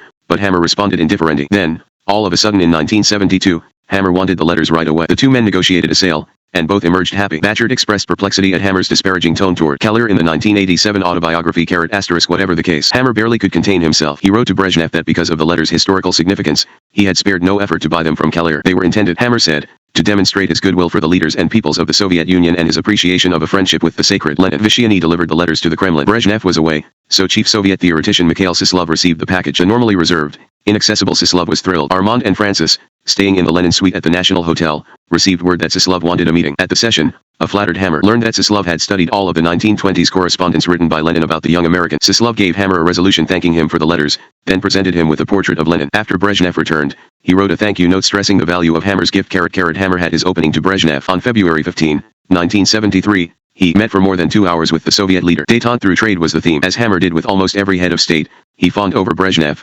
commenting later that he has great wisdom, great empathy for the people of the world, and very clearly has a great desire to lower the few remaining barriers of the Cold War and introduce Russia and America into an era of peaceful coexistence through trade. Hammer and Brezhnev discussed President Nixon, whom Hammer considered a great leader. The tycoon reassured Brezhnev that Nixon was no longer the communist-baiting, right-wing demagogue of the 1950s. Nixon had the support of American voters. Hammer said, in his quest for détente through trade. Concerning the allegations of the political scandal becoming known as Watergate, Hammer reported that they appeared to amount to no more than a minor irritant. At the end of the session, Brezhnev displayed his warmth and generosity, according to Hammer's account, by giving him the gold watch and chain from his vest as a spontaneous gift. Brezhnev promised direct access for Hammer should Occidental encounter difficulties with the fertilizer exchange, the International Trade Center, the nickel/machinery contract, or a plan to import Siberian gas to the west coast of the United States. In effect, Hammer had obtained an imprimatur from the top as significant as the one from Lenin 52 years earlier. Pravda gave the meeting front page coverage. After the Hammer-Brezhnev encounter, the U.S. Embassy staff gathered information from its sources, notifying the State Department that Brezhnev was worried about the slow pace of negotiations with Occidental,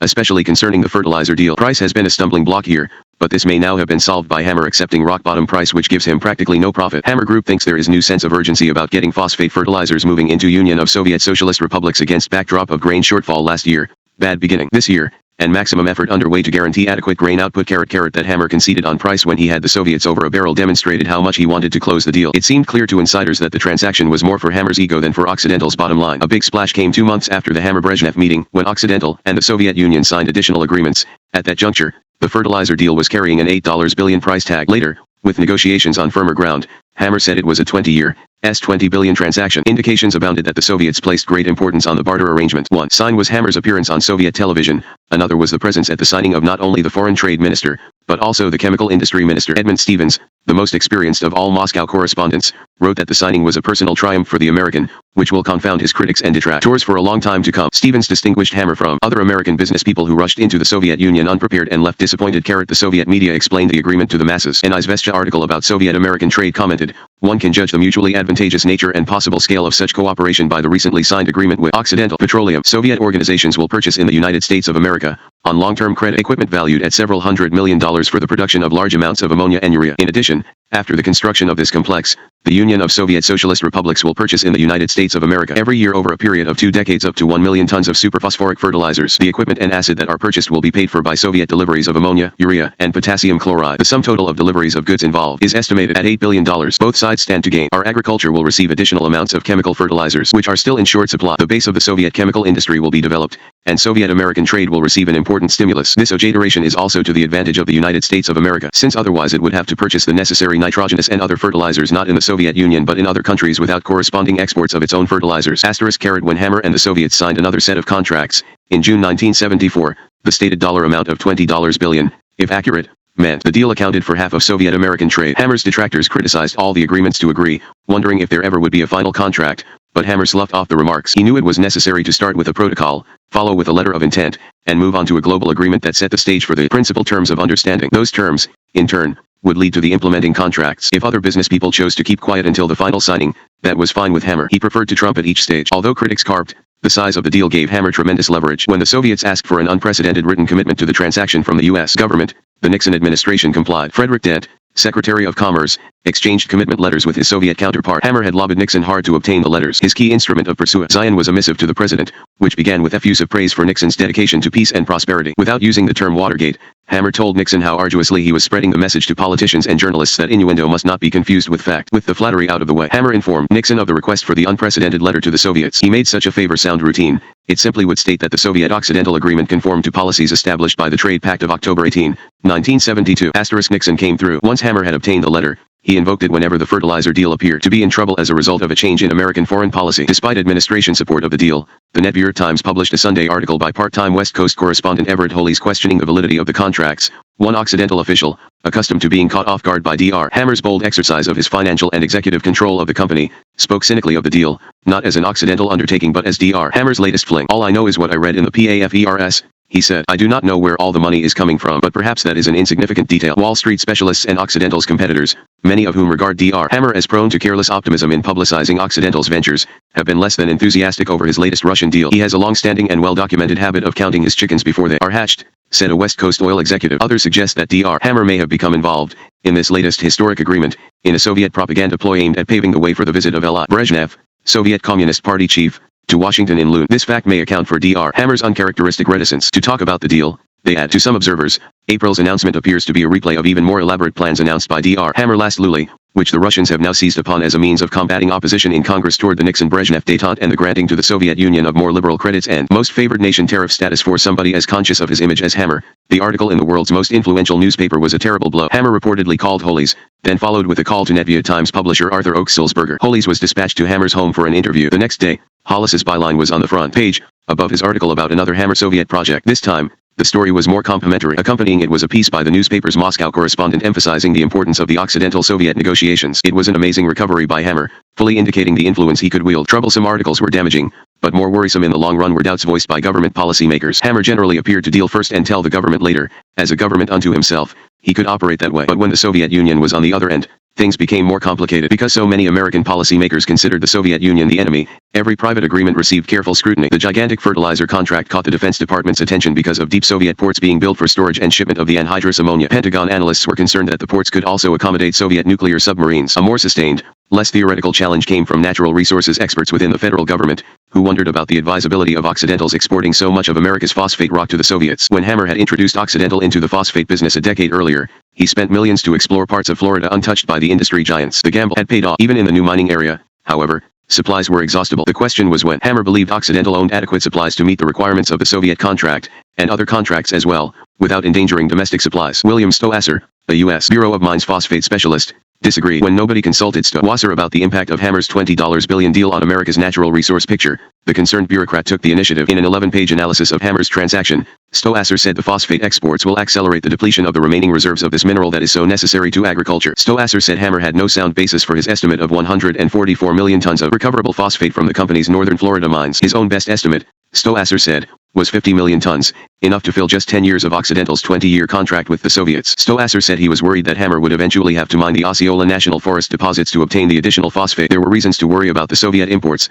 too. He said potash from the Soviet Union would compete with Canadian producers and might destroy the American potash industry. Imports of Soviet ammonia and urea will further increase the dependence of the United States on foreign supplies. Stowasser's criticism was well documented but little noticed. More emotional, louder complaints came from members of Congress, led by two hardline anti-communists, Representative Richard Ichord, a Missouri Democrat, and Representative John Ashbrook, an Ohio Republican. Ichord, chairman of the Committee on Internal Security, previously known as the Committee on Un-American Activities, looked for ways to shoot down Hammer's fertilizer deal. Committee Research Director William Shaw, who had worked as J. Edgar Hoover's speechwriter, said in an internal memorandum that careful consideration has been given to the means by which the chairman could best call attention to the adverse impact Hammer's deals with the Soviets could have on our national security. It would appear that the most effective approach would be for the chairman to deliver a speech on the floor of the House pointing out Hammer's long-standing Kremlin connections and explaining how Hammer's trade deals appear to be designed to give an advantage to the Soviet Union. At the same time, an appropriate press release could be made which should engender public interest throughout the nation. The public indignation hopefully will cause the executive branch to closely scrutinize Hammer's negotiations with the Soviets to ensure that these deals are not being carried out so as to adversely affect United States interests. Ichord delivered the speech Shaw had suggested 5 weeks later.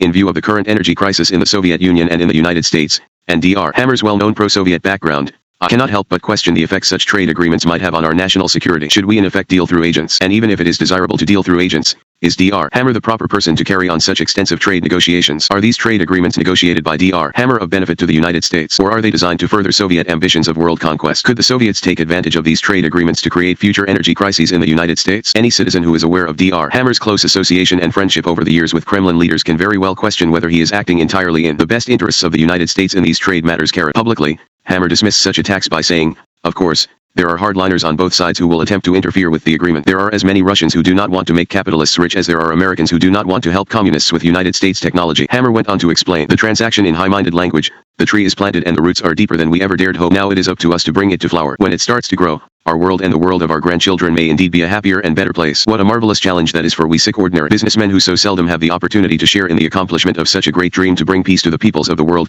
Privately, Hammer labored to defuse congressional opposition. He wrote to Peter Flanagan, President Nixon's assistant for international economic affairs, that he had talked to 3 senators about the transaction. At Flanagan's suggestion, each of the 3 had promised to raise no public objection. Hammer said, Flanagan responded in a Dear Armand letter that the administration was discovering when we talked to members of Congress and explained the project. They understand its validity from a United States viewpoint. We will continue to work on this matter in an effort to bring it to a satisfactory conclusion. Despite such reassurance, Hammer had reason to worry about the financing of the deal. The Bank of America and 9 other banks had agreed to lend $180 million to the Soviets to build the Occidental-inspired fertilizer complex. That covered about half the projected cost. For the remainder, Hammer this time was at the mercy of a U.S. government entity, the Export-Import Bank. The bank's officials seemed inclined to go ahead with President Nixon's blessing, but there were countervailing pressures from Congress. In one of the biggest power plays of his career, Hammer took charge of the effort to win congressional authorization for such a major commitment to a project in the Soviet Union. He began by summarizing his concerns in a letter to Walter Sauer, the chairman of the Export-Import Bank, reminding him that the bank's participation was written into the Occidental-Soviet contract, that the Nixon administration and Soviets had exchanged letters of support,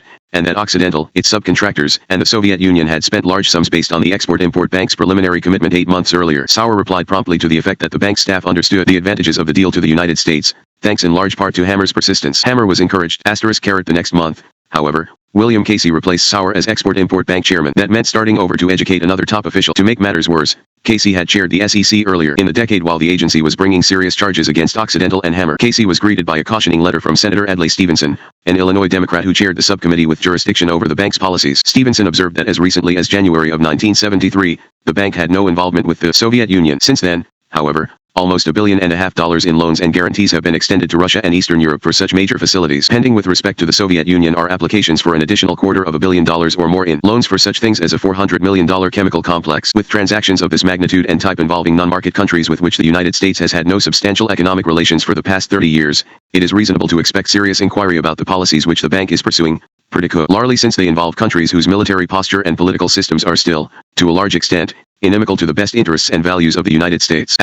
Stevenson scheduled a hearing, but before Hammer's appearance, the senators heard Richard Stone, Florida Secretary of State, who was making what turned out to be a successful bid for the U.S. Senate. Accompanying Stone was Richard Click, a chemistry professor at Florida State University. Stone expressed concern that the phosphate rock from his state, after being converted into superphosphoric acid by Occidental, could be employed militarily by the Soviets. Stone mentioned other reservations, too. Converting phosphate rock into superphosphoric acid took huge amounts of domestic energy. Did it not? Occidental would be contributing to domestic phosphate shortages, would it not? Ammonia could be produced more efficiently at home than imported from the Soviet Union, could it not? Hammer was ready with the answers. As was his practice, he began by taking the high road. I am, at 75, one who can look back on a lifetime of involvement in world affairs and who sees the possibility that we, as American businessmen, may play an important role in assisting our government in its efforts to achieve a lasting peace between the world's 2 greatest powers. In my opinion, one of the ways to bring this about is through internationally beneficial trade. The fertilizer deal's benefits reached far beyond stockholders of Occidental. Hammer said it would mean help for developing nations who face the specter of famine, which many economists and agronomists tell us may not be far off. Hammer expressed puzzlement at objections that the involvement of the Export-Import Bank meant giving away money rightly belonging to American taxpayers. This, of course, is pure nonsense. Credit is a basic tool in any large international business transaction. If everything had to be done on a cash and carry basis, the wheels of industry would grind to a halt. Converting Florida phosphate rock into superphosphoric acid was energy efficient, not wasteful. By this process, we can deliver in one ship as much phosphatic material as would otherwise require 4 ships, 3 for the phosphate rock and 1 for the sulfur. As for the imported Soviet ammonia and urea, those commodities allowed the United States to save its own natural gas, which otherwise would be employed in the manufacture of domestic ammonia and urea. Hammer was especially scornful of the argument that Occidental superphosphoric acid would be used by the Soviets for military purposes. It is possible to convert superphosphoric acid into phosphorus, but it requires a lengthy and expensive process. It would be the height of economic absurdity for the Soviets to do this, since they would be taking an expensive fertilizer component for which they were paying a high price, reducing it back to basics, then extracting basic chemicals which they already have in large supply. To spur Congress, Hammer was unsubtle. He reminded the senators of the Nixon administration commitment in writing. He talked of lost profits for dozens of American suppliers. He raised the possibility of the Soviets giving their phosphate business to Morocco. Still, despite Hammer's virtuoso performance, the conventional wisdom remained that Congress would scuttle the Export-Import Bank. Credit to the Soviets. It is easy to understand how his detractors could have underestimated his clout at the White House. Hammer's decade of living in the Soviet Union, combined with his father's political activities, had made him suspect at the White House ever since the 1920s. If any president entered office neutral about Hammer, the thick FBI file on him was quite likely to alter that neutrality. Until his death, in 1972, J. Edgar Hoover showed no hesitancy about pulling out the file. After Hoover was in his grave, his legacy died hard. As a result, Hammer had to expend extraordinary energy to influence leaders of his own country. Yet, despite the obstacles, he had made his presence felt during every administration. The difference now was Hammer's renewed access to Soviet leadership. In an age of superpower tension, complete with nuclear bombs, no president could afford to ignore a diplomatic backchannel like Hammer, despite his questionable reputation. During the Johnson administration, Hammer had honed two techniques that advanced his influence: hiring experienced political hands to staff a full-time Washington office and funneling campaign contributions to the White House and key members of Congress. For the Washington office, Hammer chose mostly well-connected Democrats, although it never lacked well-connected Republicans. The staff came from the White House, executive branch agencies, Congress, and the state houses. The number of personnel hovered around 20, a substantial addition to the Occidental payroll. Almost everybody who worked there operated on the assumption that they served Hammer first, and then Occidental. If the interests of the doctor and the corporation coincided, all the better. William McSweeney, a former Boston newspaperman and Democratic National Committee official, emerged as Hammer's top Washington aide. Hired at a salary of $55,000 to launch the office in 1969, he soon was earning many times that amount. McSweeney was a master at putting powerful Washingtonians in his debt. He was also a master at staying out of the limelight while getting exposure for his boss. Hammer's other influential Washington representatives included Tim Babcock, former Republican governor of Montana, who just missed being appointed President Nixon's Secretary of the Interior; Jack King, another former newspaperman from Boston who had achieved recognition in Washington as the voice of the National Aeronautics and Space Administration; Rear Admiral Tazewell Shepard, Jr., son-in-law of Senator John Sparkman and former naval aide to President Kennedy; John Kyi, former Republican congressman from Iowa appointed by Nixon to a top position at the Interior Department; Noel Cook, special assistant to Presidents Nixon and Ford; and former Senator Albert Gore, originally hired to manage Occidental's coal subsidiary, Island Creek Coal. Additional access in Washington came through paid lobbyists. Hammer used at least a dozen different lawyers/lobbyists on Occidental's behalf. Even though he had put together an effective Washington staff, often Hammer was his own best advocate in the corridors of power. Senator John Tunney, a California Democrat, said Hammer's personal visits distinguished him from other tycoons. He believed in direct contact, unlike so many other business executives who would send their vice presidents. He knew that when you are dealing with big political egos, one-on-one contact works best. One time he and his entourage came with me on the Capitol subway when the bells started ringing for a vote. Hammer called me personally after my election but before my swearing in. I cannot think of anybody else of his prominence who called without wanting anything. I was impressed. He is a genius, and I have heard absolutely ruthless with his own people, but able to ingratiate himself with just about anyone, and willing to take on long odds to succeed. As the Occidental Washington office geared up during Nixon's first term, there was nothing subtle about Hammer's approaches to the White House. He gave Nixon not only money, but also loyalty, praising the president on television and in print for being willing to talk constructively to the Soviets. So it should have been no surprise when Nixon wrote Casey at the Export-Import Bank that the Occidental deal was indeed in the national interest. That letter broke the impasse. Casey announced the granting of the $180 million credit, the biggest ever to the Soviet government. Perhaps coincidentally, the announcement came the same day as Occidental's annual meeting, which, as usual, was being held on Hammer's birthday. It was quite a gift. Members of Congress expressed outrage. The below-market 6% interest rate especially angered them. Representative E.G. Schuster of Pennsylvania wrote a typical letter to Casey. It is absolutely incredible to me that the United States has agreed to assist the Soviets in the construction of a plant which will produce such a strategic material as agricultural fertilizer and to provide the financial assistance at such a low interest rate as well. When our own industries and businessmen are forced to pay interest rates that are nearly double that which we have offered the Russians, the finalization of such a proposal, in my mind, is totally indefensible. Schuster and other dissenters received a form letter from Casey defending Hammer's project. The debate over the Export-Import Bank credit was especially emotional because it was conducted in the supercharged atmosphere of another debate about whether the United States should use trade sanctions to punish the Soviet Union for its human rights stances. Many Americans believed it was unconscionable to trade with the Soviets while Jews were being denied permission to emigrate. The centerpiece of the controversy was proposed legislation sponsored by Senator Henry Jackson, a Washington Democrat, which linked trade to human rights. Hammer and chief executives of many other multinational corporations wanting to make money in Russia opposed Jackson. Hammer argued that if the United States tried to dictate Soviet policy,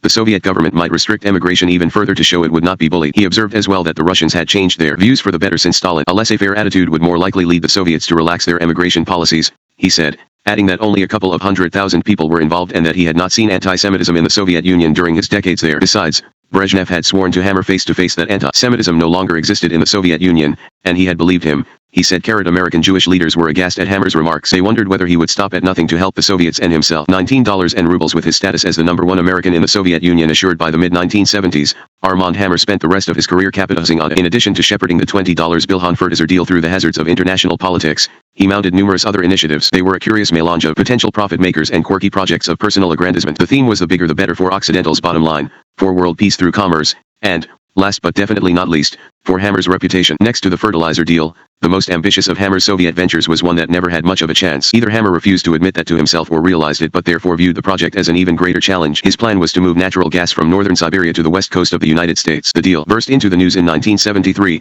when Hammer started at a Moscow press conference. Also present were Howard Boyd, chairman of El Paso Natural Gas Company, and Nikolai Osipov, Soviet Deputy Foreign Trade Minister. If the plan could be brought to fruition, Occidental reportedly would buy 20 super tankers to transport the gas, and the Soviet Union would build a 2,000-mile pipeline from the gas fields to a coastal port. Hammer involved Japanese firms in financing the multi-billion-dollar project. The implications were mind-boggling. As the Associated Press reported from Moscow, the gas agreement is tightly linked with the Soviet Union's détente efforts, at easing tension with the West, and at obtaining goods and technology from the capitalist world to bolster a sagging domestic economy. The importance of the project to Hammer and the Soviets was obvious to Theodore Shabbat, Moscow correspondent of the New Ural Times, who was judging by some new high-visibility tactics. In the past, Hammer had avoided American reporters after meeting with Soviet ministers, preferring to give a sanitized version to the Russian language media instead. Shabbat said the strategy had been harming Hammer's credibility, something that apparently finally dawned on the parties involved. Soviet officials, always sensitive to the image they project in the West, may have found such press relations counterproductive, and may have encouraged Dr. Hammer to discuss his projects with newsmen. In the United States, the project needed approvals from the Export-Import Bank and the Federal Power Commission,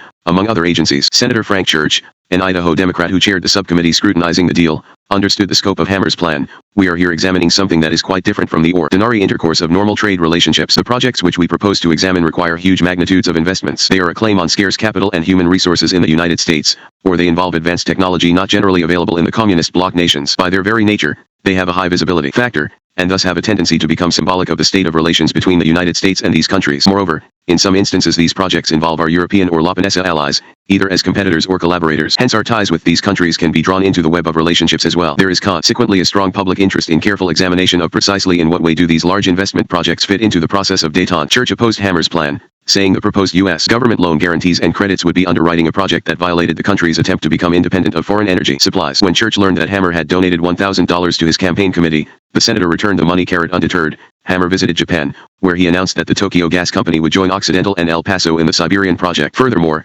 Occidental agreed to become partners with the Japanese in a second giant Siberian project, as well as an oil pipeline in Peru. Prime Minister Kei Tanaka promised to discuss the Siberian projects with President Richard Nixon during an upcoming visit to Washington. Key speech of the Chicago Daily News watched Hammer parade about Tokyo and noted that he was Trave HNG more HKE a visiting chief of state than a businessman. The tycoon already has seen everybody here who matters, including Tanaka.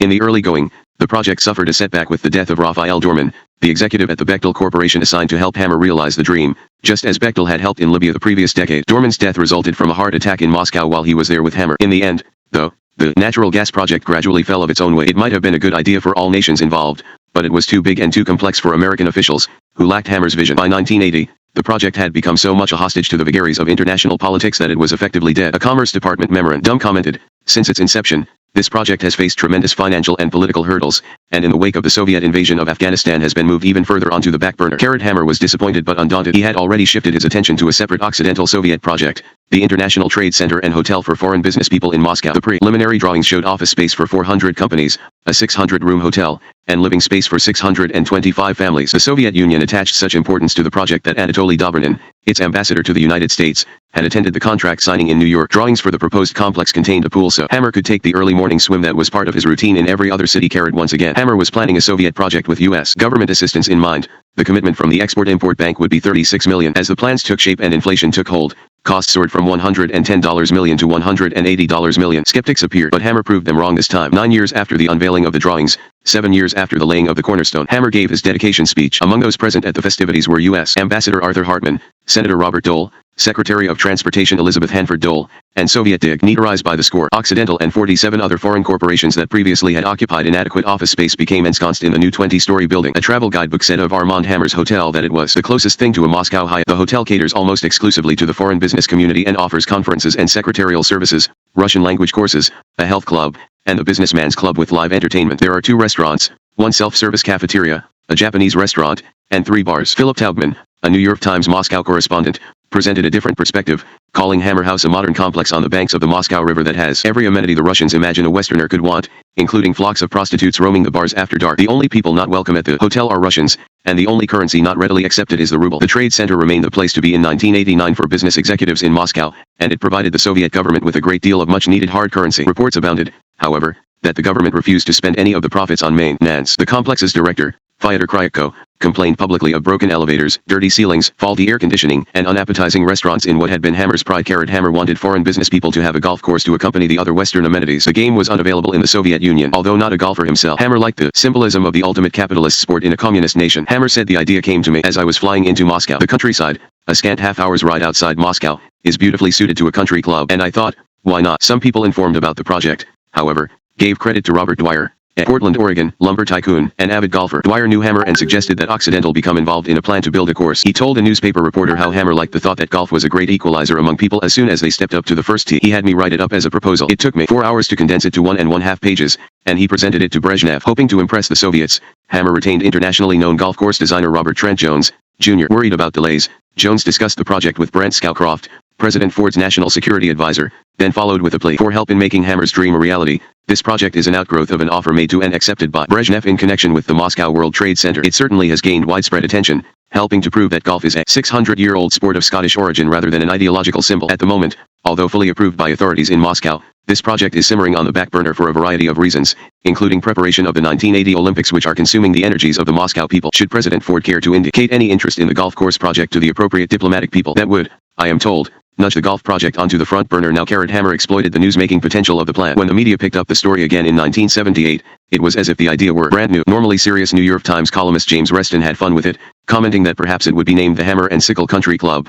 No doubt Hammer made his offer in the spirit of détente and the reduction of international tensions, but golf is an addiction like vodka and produces more physical and mental tensions than any other form of human activity, with the possible exception of sex. Even when the golf course seemed to fall victim to superpower disagreements over the Soviet invasion of Afghanistan, Hammer, bolstered by Jones's determination, refused to surrender hope. At age 90, Hammer pronounced the project revived at a Moscow press conference during the Reagan-Gorbachev summit of May 1988, and construction began. Another Hammer sports-related venture with the Soviets also caught the attention of the public. Hammer had never before ventured into the realm of the Olympics, but the 1980 games were different because the site was Moscow. The Soviet regime, looking to obtain Western currency, decided to sell commemorative coins and medals. Jockeying was fierce for the distribution rights, estimated to be worth $150 million. In September 1977, Hammer emerged the winner as part of a consortium involving Occidental Petroleum. The arrangement seemed incongruous. Colleen Sullivan, author of an investments column, noted that the Soviet Union is selling its own legal currency around the world with the help of Western corporations using modern marketing strategies. But, she added, when the name Armand Hammer surfaces in connection with the project, the incongruity vanishes. The silver coin series totaled 28 pieces,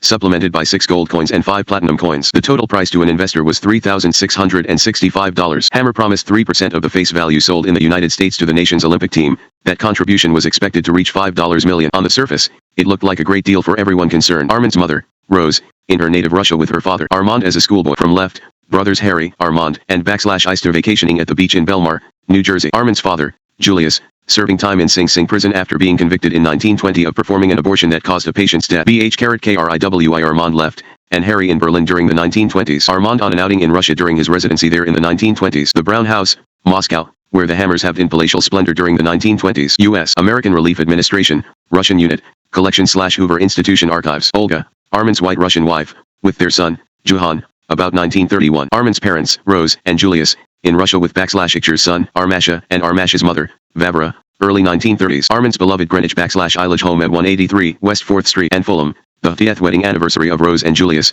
1947. From left are Harry, Julian, Rose, Armand, Julius, and Margaret Seaton, Victor's mother-in-law. Armandel and his second wife, Angela, accept $100,000 for a half interest in their prize bull, Prince Eric, 1952. UPI/Batman News photos, the Hammer family in happier times. From left, unidentified guest, Nancy Hammer Shelby, Elan, with son Michael, Rose, Victor, Harry, Angela, and Armand. A Sandor Klein portrait. O.T. Armand holding a coral landscape. Courtesy O.T. Sandor Klein, portrait painter. After 3 decades away from Russia, Armand returns to meet Nikita Khrushchev, 1961. Batman News photos. Armand, Armasha, and Victor in Russia. Armand, center, at the 50th anniversary of Hammer Galleries, 1978, with Albert Gore, left, and the Lowell Thomases. Armand and his aide James Pogash peruse the treasures of a Parisian art gallery early on a Sunday morning, as Frances, Armand's third wife, dozes. Anthony Howarth, Armand displays the Leonardo da Vinci manuscript he just won at auction by bidding more than $5 million, 1980 UPI/Batman News photos. Mikhail Gorbachev and Armand Hammer converse at the December 1987 U.S.-Soviet summit in Washington. Reuters/Batman News photos. The Los Angeles mausoleum for Armand Hammer's family,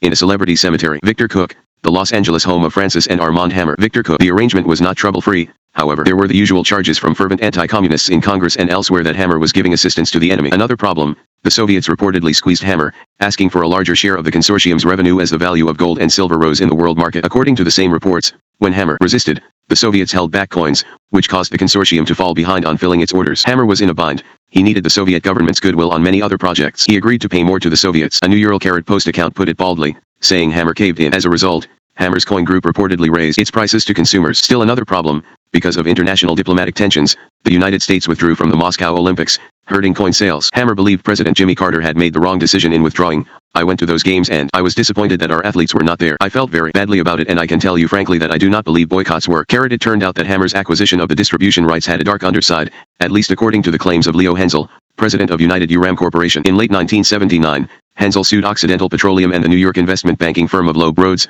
which played a role in the consortium. The story as told by Hensel went like this. He had produced a television special called The Russian Festival of Music and Dance, which he sold to NBC. Problems developed with the marketing. To placate Hensel, the Soviets in March 1977 let him bid on the contract to distribute the Olympic coins. Hensel put together a consortium of large businesses. Dudley Cates, a Loeb Rhodes vice president, traveled with Hensel to the Soviet Union. Cates's associates at Loeb Rhodes suggested bringing Hammer into the deal, apparently in part because some consortium members had pulled out, in part because of Hammer's legendary ability to negotiate with Soviet leaders. Occidental agreed to take 70% of the deal, Loeb Rhodes took 22.5%, and United Uram took the other 7.5%. On a trip to Moscow soon thereafter, Cates was in Occidental's office without Hensel present. Hammer was there, along with 3 deputies. According to Cates, Hammer suggested cutting United Uram out of the consortium. When Hensel arrived later that day, Hammer offered him $250,000 to withdraw. Hensel refused. Hammer responded that he was out anyway. Cates, upset and perplexed, recounted the incident to his boss, John Loeb, but Hammer was determined. The next month, he approached Cates again about jettisoning United Uram. When Cates warned Hammer about a possible lawsuit by Hensel, Hammer reportedly replied,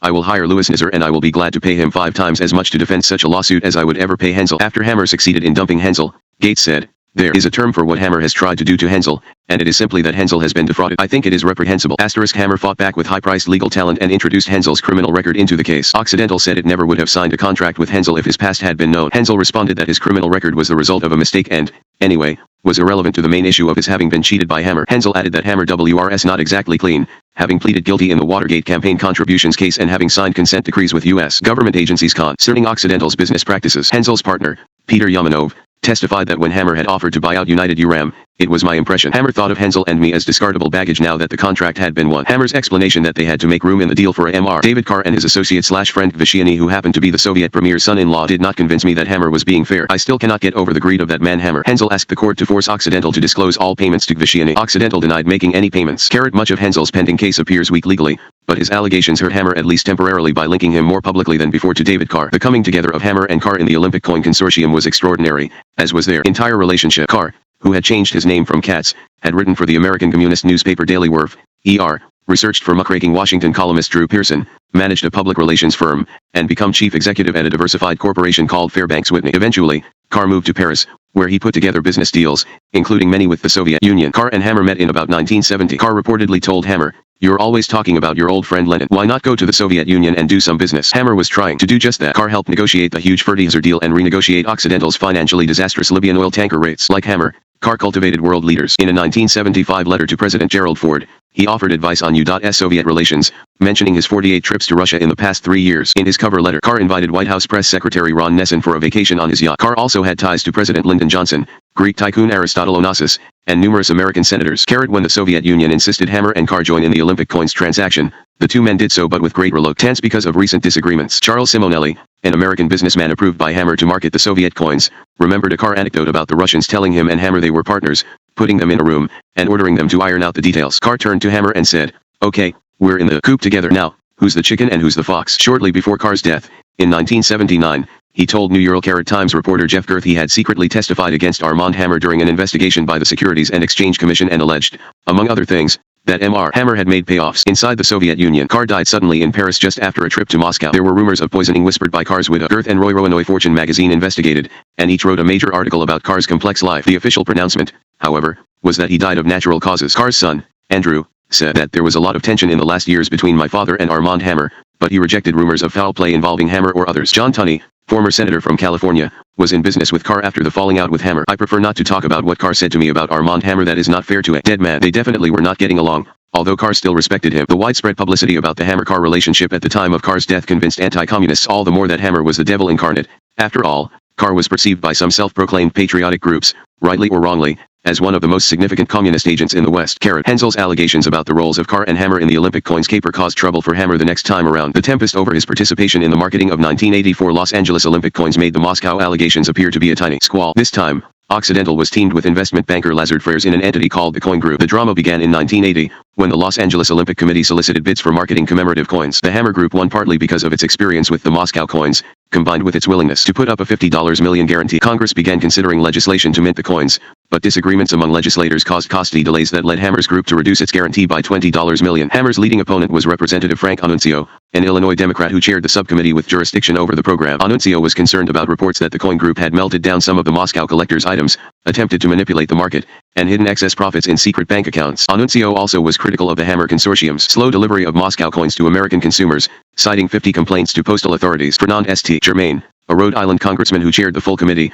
was in Hammer's corner. However, the disagreements came to a head during House hearings in April and May 1982. Mary Brooks, former director of the U.S. Mint, charged the Hammer Consortium with being probably the most high-powered group ever unleashed upon the Congress. Their vision of the United States Mint as a gigantic money machine is the most ambitious program in the history of the modern world. The spectacle of the greatest nation with the strongest currency allowing its money to be consigned to a private group for sale and profit is outrageous. Hammer replied that he was puzzled by such outrage. His group hoped to make a profit, sure, but the Los Angeles Olympic Committee would receive a minimum of $30 million even if Hammer had to eat red ink. Attacking his role in the marketing of the Moscow coins was unfair, he said, for several reasons. The payment made to the United States Olympic Committee from sales of the 1980 Moscow Olympic coins represented one of the largest sources of revenue for the committee. Although the United States Olympic athletes did not participate in the Moscow Games due to President Carter's foreign policy decision, our organization paid from its own proceeds a sum of over $400,000. Although we had no obligation to do so. I would also point out that the Moscow Olympic coin program was a success despite the fact that sales were made during a time of unprecedented increases in the values of gold and silver. One result is that we found ourselves under contract to customers to sell coins at prices which were substantially less than the actual value of the coins. Nevertheless,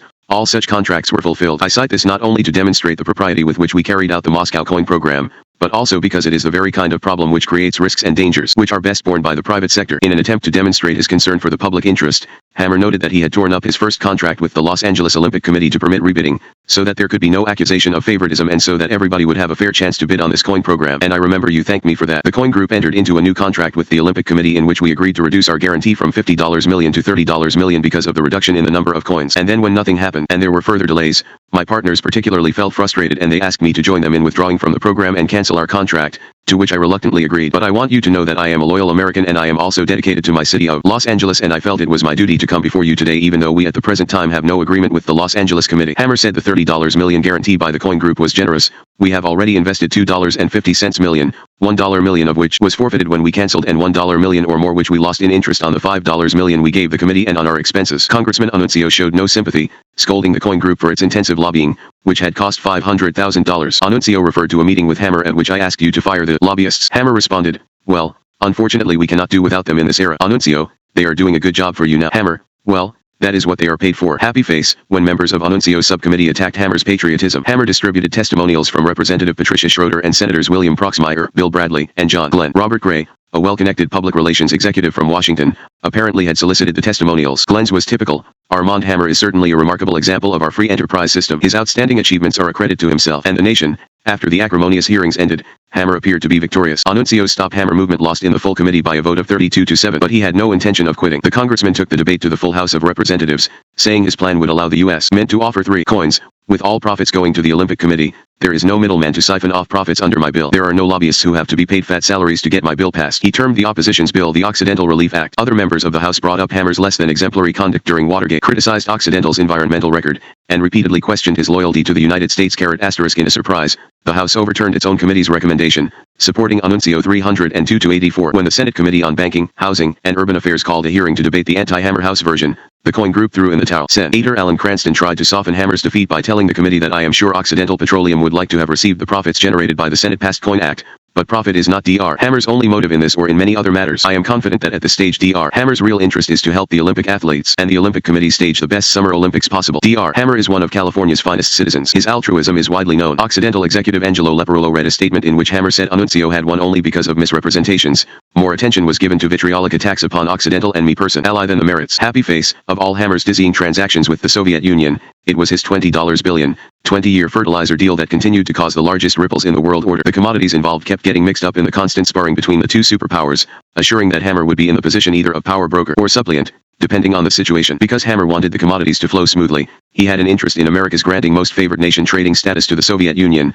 something Leonid Brezhnev also fervently desired. Pravda and Izvestia printed interviews with Hammer in which he called on Congress and the President to grant such status. One question about the deal that would not die was whether Occidental owned enough phosphate in Florida to supply the Soviets and the company's domestic markets without exhausting reserves, which would place the United States in a vulnerable position. George Brooks, who had convinced Hammer to mine northern Florida reserves in the first place, kept the controversy alive. The more he learned after leaving Occidental about Hammer's ties to Russia, the more upset the patriotic Brooks became. In July 1976, he surprised a House of Representatives hearing on phosphate leasing in Florida's Osceola National Forest by stating flatly that Occidental planned to mine the forest as part of its Soviet contract. Maywood Chesson, Jr., Occidental's Florida vice president, denied Brooks's allegations and insinuations. Although Chesson disagreed with the decision to ship superphosphoric acid to Russia, he continued to maintain that Occidental had no designs on the national forest. A lawyer representing Occidental wrote the subcommittee a 7-page letter intended to demonstrate that Occidental had never considered the possibility of mining the Osceola land. There the matter stood until the General Accounting Office, an arm of Congress, published its report Phosphates, a case study of a valuable, depleting mineral in America. Noting that phosphate rock was crucial to fertilizer production, the report said that over the next 2 decades the richest United States phosphate deposits are likely to be depleted. There is cause for concern as to how new sources may be developed to meet the nation's growing agricultural needs. Brooks, William Stoasser at the Bureau of Mines, and the GA report reached a wider audience when Lee Smith Fortune cited them in an article carrying the headline Armand Hammer and the Phosphate Puzzle. Hammer told Smith that Occidental owned enough phosphate in Florida to last 50 years. Smith countered with the skepticism of his sources. The fact that the sale to the Russians was approved by the federal government should not be taken as a guarantee that Hammer has the goods to deliver. The State Department evaluated the foreign policy implications. Commerce was responsible for seeing that none of the technology supplied to the Russians was classified. Treasury had to assess balance of trade and other economic ramifications. Agriculture sized up the effect on the American farmer, and the Export-Import Bank had to protect its loan. But no one questioned whether Occidental had the phosphate rock it claimed. William Casey, who was then chairman of the Export-Import Bank, gives a reasonable explanation of his view at the time. As far as we were concerned, that was the Russians' problem. Smith said the possible dependence on foreign supplies might be more acceptable if the exchange with the Russians guaranteed the United States something equally valuable in return. It does not. In exchange for the superphosphoric acid, the United States would receive 3 commodities that its consumers had in abundance. Smith said when 2 key Occidental executives involved in the phosphate negotiations looked back on the charges and countercharges from the perspective of the late 1980s,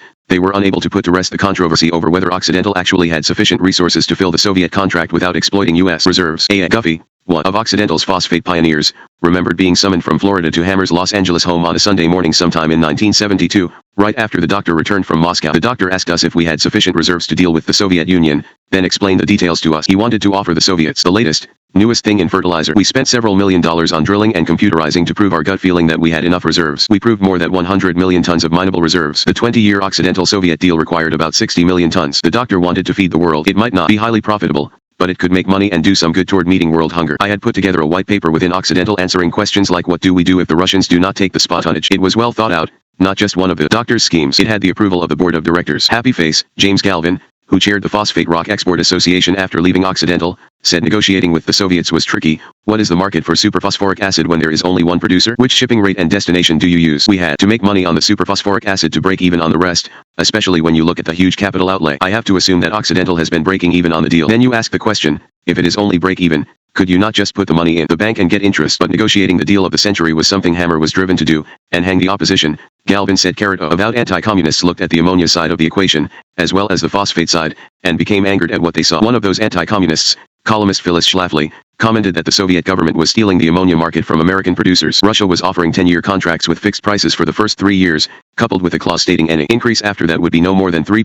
Schlafly said that because American ammonia companies were unable to match the Soviet government's current price or future guarantees, 29 U.S. ammonia plants had closed in just 2 years. Schlafly carped that in no way was the trade promoted by Occidental mutual, reciprocal, the result of hard bargaining, or handled by Occidental on a philanthropic basis. It is highly profitable for those who promote it, but the United States taxpayer foots the bill and the United States worker lays his job on the line. Such criticism, in the end, did not stop Hammer. The construction proceeded on schedule. At one milestone, in August 1978, Hammer flew to the Ukraine to dedicate a $1 billion processing plant and port facility on the Black Sea coast. The site was less than an hour's drive from the ancestral home of his paternal grandparents. Hammer later called the ceremony a very emotional experience. He arrived in a 19-car motorcade escorted by Soviet police. In the cars were officials from Occidental as well as the Soviet and American governments. Occidental chartered a plane to carry dozens of journalists to the site. A State Department diplomat cabled Washington that the heavy and favorable Soviet press coverage was meant to demonstrate that he is a model of what United States-Soviet trade should be like. Hammer was lavish in praise of Brezhnev, and he ultimately did give Soviet reporters some of the critical words for which they were thirsting concerning United States trade restraints, etc. Happy face. With the trade arrangement functioning, Hammer relied on the U.S. government to cut Occidental's costs whenever possible. The administration of Jimmy Carter was inclined to help. Hammer had been an early and important supporter of Carter's. Their first meeting had occurred during Carter's long-shot 1976 campaign, at the Los Angeles home of movie mogul Lou Wasserman, a Democratic power broker. Francis Hammer liked Carter and told Armand to take his candidacy seriously. Hammer's presence at the Wasserman get-together had a negative impact on Carter's clean image, mainly because of the recent Watergate taint. Nonetheless, when Hammer offered Carter advice on foreign affairs, Carter listened. In September 1976, during the height of the Carter-Ford race, Hammer reportedly carried a message to Plains, Georgia, from Soviet Foreign Minister Andrei Gromyko concerning the Kremlin's stance on arms control. Few people in Plains had seen anything like Hammer's jet. Crowds gathered to view it land and take off. Hammer became a highly visible Carter supporter, wearing a gold peanut pin in his lapel. After Carter's election, Hammer pushed the president to arrange a summit with Brezhnev as soon as possible. Hammer's generosity with advice and gifts continued unabated during Carter's term. He had learned during the Johnson years that it was good public relations to cultivate the president's wife and children, so he did the same with the Carters. Hammer contributed to Rosalind's favorite causes, including the Friendship Force, devoted to overseas exchanges involving ordinary citizens, and the Institutional Development Corporation, established to assist inner-city schools. The Development Corporation received $100,000 from Hammer, with the proviso that the money be split between his boyhood Bronx neighborhood and needy locales of Los Angeles. Collecting the first installment was Chip Carter, Rosalind, and Jimmy's son, who worked for the philanthropic group. One of Hammer's most appreciated acts was his donation of William Harnet's painting Cincinnati Enquirer, 1888, a favorite of the president's. Hammer bought it for $360,000 at the beginning of 1978 from J. William Middendorf, a Washington businessman, diplomat, and art collector. The painting had been on loan from Middendorf to the White House. Hammer changed the status from loan to gift, arranging a special White House ceremony for the presentation. He invited his grandson, Michael, Julian's son, his brother Victor, his sister-in-law Irene, and assorted friends. One observer was Washington Post reporter Henry Allen, who noted that given the long tenure of the painting at the White House before Hammer's purchase, the ceremony was largely an exercise in accounting and symbolism. But then symbolism is what Hammer is so good at. Rosalind Carter wrote Hammer that the painting will be a constant reminder of your warm generosity and friendship. Happy face. In return, Rosalind graced the opening of Hammer's art collection in Atlanta, guaranteeing Hammer even more publicity than usual. Armand and Francis arrived on their private jet, Rembrandt's Juno in tow under tight security. It was Hammer's favorite and most expensive painting, purchased from Middendorf in 1976 for more than $3 million. He refused to trust a commercial transporter with the picture, so he stowed it in the plane, where he could be certain of its safety as he and Francis drank wine and vodka, ate caviar and chicken. Hammer's employees and hangers-on arrived in Atlanta for the exhibition and the parties that accompanied it. At the museum, Hammer gave the First Lady a guided tour of his pictures. Afterward, she sent a photograph from the opening, inscribed to my friend, Dr. Armand Hammer. Happy face. Roseanne agreed to serve as honorary chairwoman for a gala New York City dinner honoring Hammer as the year's man of conscience. Jimmy Carter wrote a letter of congratulations to be read at the occasion. Senator Abraham Ribikoff of Connecticut gave the keynote speech, after New York Governor Hugh Carey introduced Hammer as one of the great figures on the world scene. Carey commented from the head table, "I have been sipping at Hammer's fount of wisdom, and if I sit there long enough, I will cure the energy crisis, the difficulty of the dollar, I will bring up the stock market." The program pictured Hammer on the cover. Inside were pictures of him with the Carters, Lyndon Johnson, Brezhnev, Jonas Salk, and Prince Charles, among others. Jimmy Carter had frequent kind words for Hammer, writing on one occasion, "We know the dedication with which you have worked to make life better for our people, and your support for our efforts gives us strength and inspiration for the tasks that lie ahead." Hammer responded that he was deeply touched by those words. Hammer felt free to offer all manner of advice to the president, even suggesting Carter handle his televised fireside chats differently. During the controversy over whether the president should commute the sentence of kidnapped newspaper heiress Patty Hearst, who was serving time for terrorist activity, Hammer supported leniency. Patty's father, William Randolph Hearst, thanked Hammer for your eloquent letter to President Carter about Patty. "If your letter does not affect his thinking, nothing will. Frankly, our spirits are at a low ebb at the moment, because it appears that Carter is unwilling to take a stand." Shortly thereafter, Carter commuted the sentence, paving the way for Patty Hearst's release from prison. When Carter decided to sell the presidential yacht Sequoia as a sign that he was of the common people, Hammer saw an opportunity for publicity akin to Campobello. Working with Occidental executive Rear Admiral Tazewell Shepard, Hammer estimated how much it would take to buy the yacht at auction. They miscalculated, however, when the 174 sealed bids were opened. The high amount was $286,000. Hammer was third, at $251,000. Using his entree to Carter, Hammer pushed his foreign agenda, especially with the Soviet Union, suggested a program for better relations between the United States and Mexico, a nation in which Occidental hoped to become deeply involved, and promoted Occidental's process for extracting oil from shale rock in Colorado. Despite the opposition of National Security Advisor Zbigniew Brzezinski, Hammer visited the White House more often than during any other presidency, flattering Carter by saying his inspiration had led to creation of the annual Armand Hammer Peace and Human Rights Conference. The Carter administration, despite an internal split over Hammer's motives, came through over and over again. During Nixon's presidency, Hammer had decided to have his staff design 3 special ships to carry Occidental superphosphoric acid to the Soviet Union. The ships were expensive, but Carter's maritime administration promised to pick up 50% of the bill in return for Occidental's using a domestic shipyard instead of a substantially cheaper foreign yard. The agency issued an announcement in October 1978. It put the total cost of the 3 tug/barge units at about $156 million,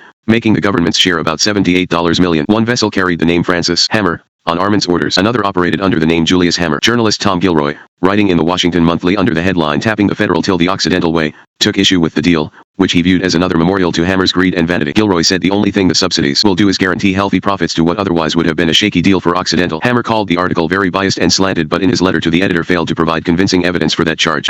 With all the hubbub about the deal of the century, it seemed an EVA.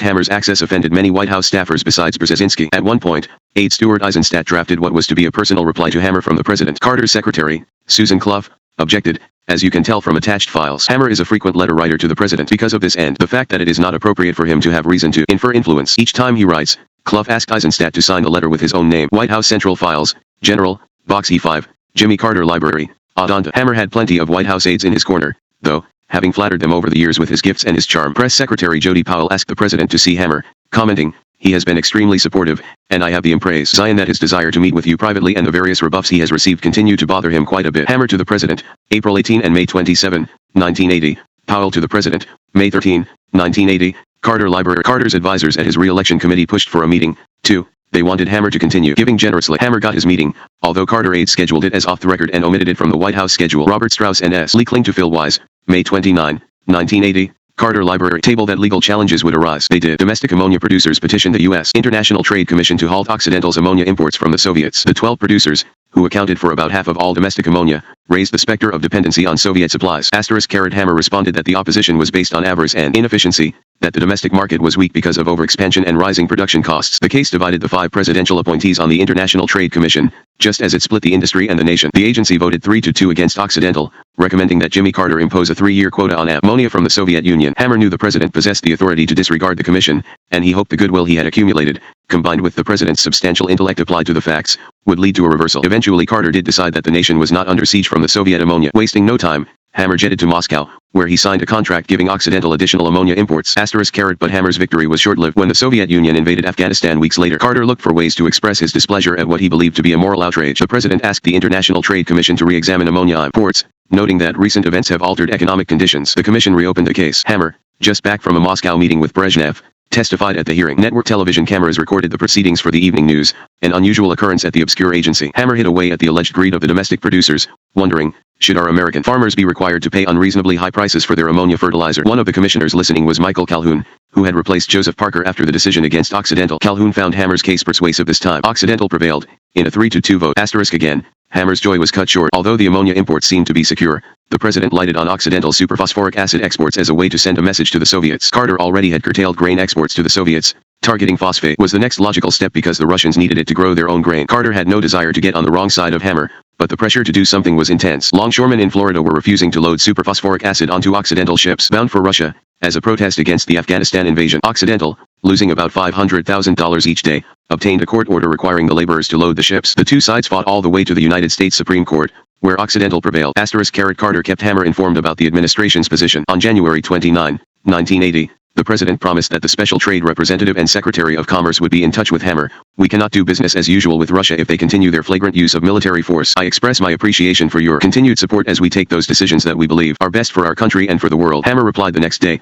saying that he would support Carter publicly. Privately, however, he argued that the Soviets would replace Occidental's phosphate with Moroccan supplies, Florida would lose at least 1,000 jobs, ports along the coast would be harmed, and the Soviet Union might retaliate against the Export-Import Bank and the American Bank Consortium financing the deal. Hammer reminded the president of all the services he had performed for the administration, including behind-the-scenes negotiations with the Iranians in an attempt to secure the release of American hostages. Hammer understood that his deal was the pawn in a political game. Syndicated journalists Roland Evans and Robert Novak said in a column about Carter's great new friend Hammer that the phosphate cutoff had less to do with Soviet trade than with petty election-year politics. Vice President Walter Mondale, generally a supporter of Soviet-American trade, knew Midwestern farmers would be furious if phosphate shipments continued while grain shipments were halted. Bob Bergland, the Secretary of Agriculture, was in Mondale's corner. Zbigniew Brzezinski, Carter's national security advisor, who despised Hammer, wanted a ban for global policy reasons. That trio was likely to win out, despite the high cards held by the rich and mysterious Hammer. Commerce Secretary Philip Klutznick and the State Department were rumored to favor allowing the phosphate shipments to continue but supposedly were outflanked. Actually, agreement was unanimous that something had to be done. The debate centered on whether to cancel or suspend Hammer's deal. Klutznick later related the decision-making process. We spent a lot of time after the Soviet invasion of Afghanistan trying to figure out what to do. We set up an interagency committee of which I was chair, appointed by President Carter. I was new in the cabinet. It was tough to get agreement. One issue that came up was the Occidental contract with the Soviet Union. The National Security Council got into the act. We decided to suspend the contract. Then I asked who wanted to notify Armand Hammer. No one volunteered. I got the task, so I told my secretary to find Hammer, wherever he was. He was in his plane over Washington, D.C., when he called me. I told him the bad news. He said, "That's wonderful." I said, "What do you mean?" He said, "You didn't cancel it. You suspended it. Now I can tell the Russians there is hope, that you are reasonable people. That is Armand Hammer. He never loses." Despite the cutoff, some people thought Hammer had been let off too easily. Senator James Exon, a Nebraska Democrat, asked Klutznick why the administration had waited until February 5, 1980, to signal a clampdown on the phosphate exports when cutoffs had been imposed on other commodities the previous month. Exon suggested that the delay allowed 3 ships which were loading Florida phosphate to complete their loading and depart for the Soviet Union only shortly before the order became effective. Administration officials denied such favoritism.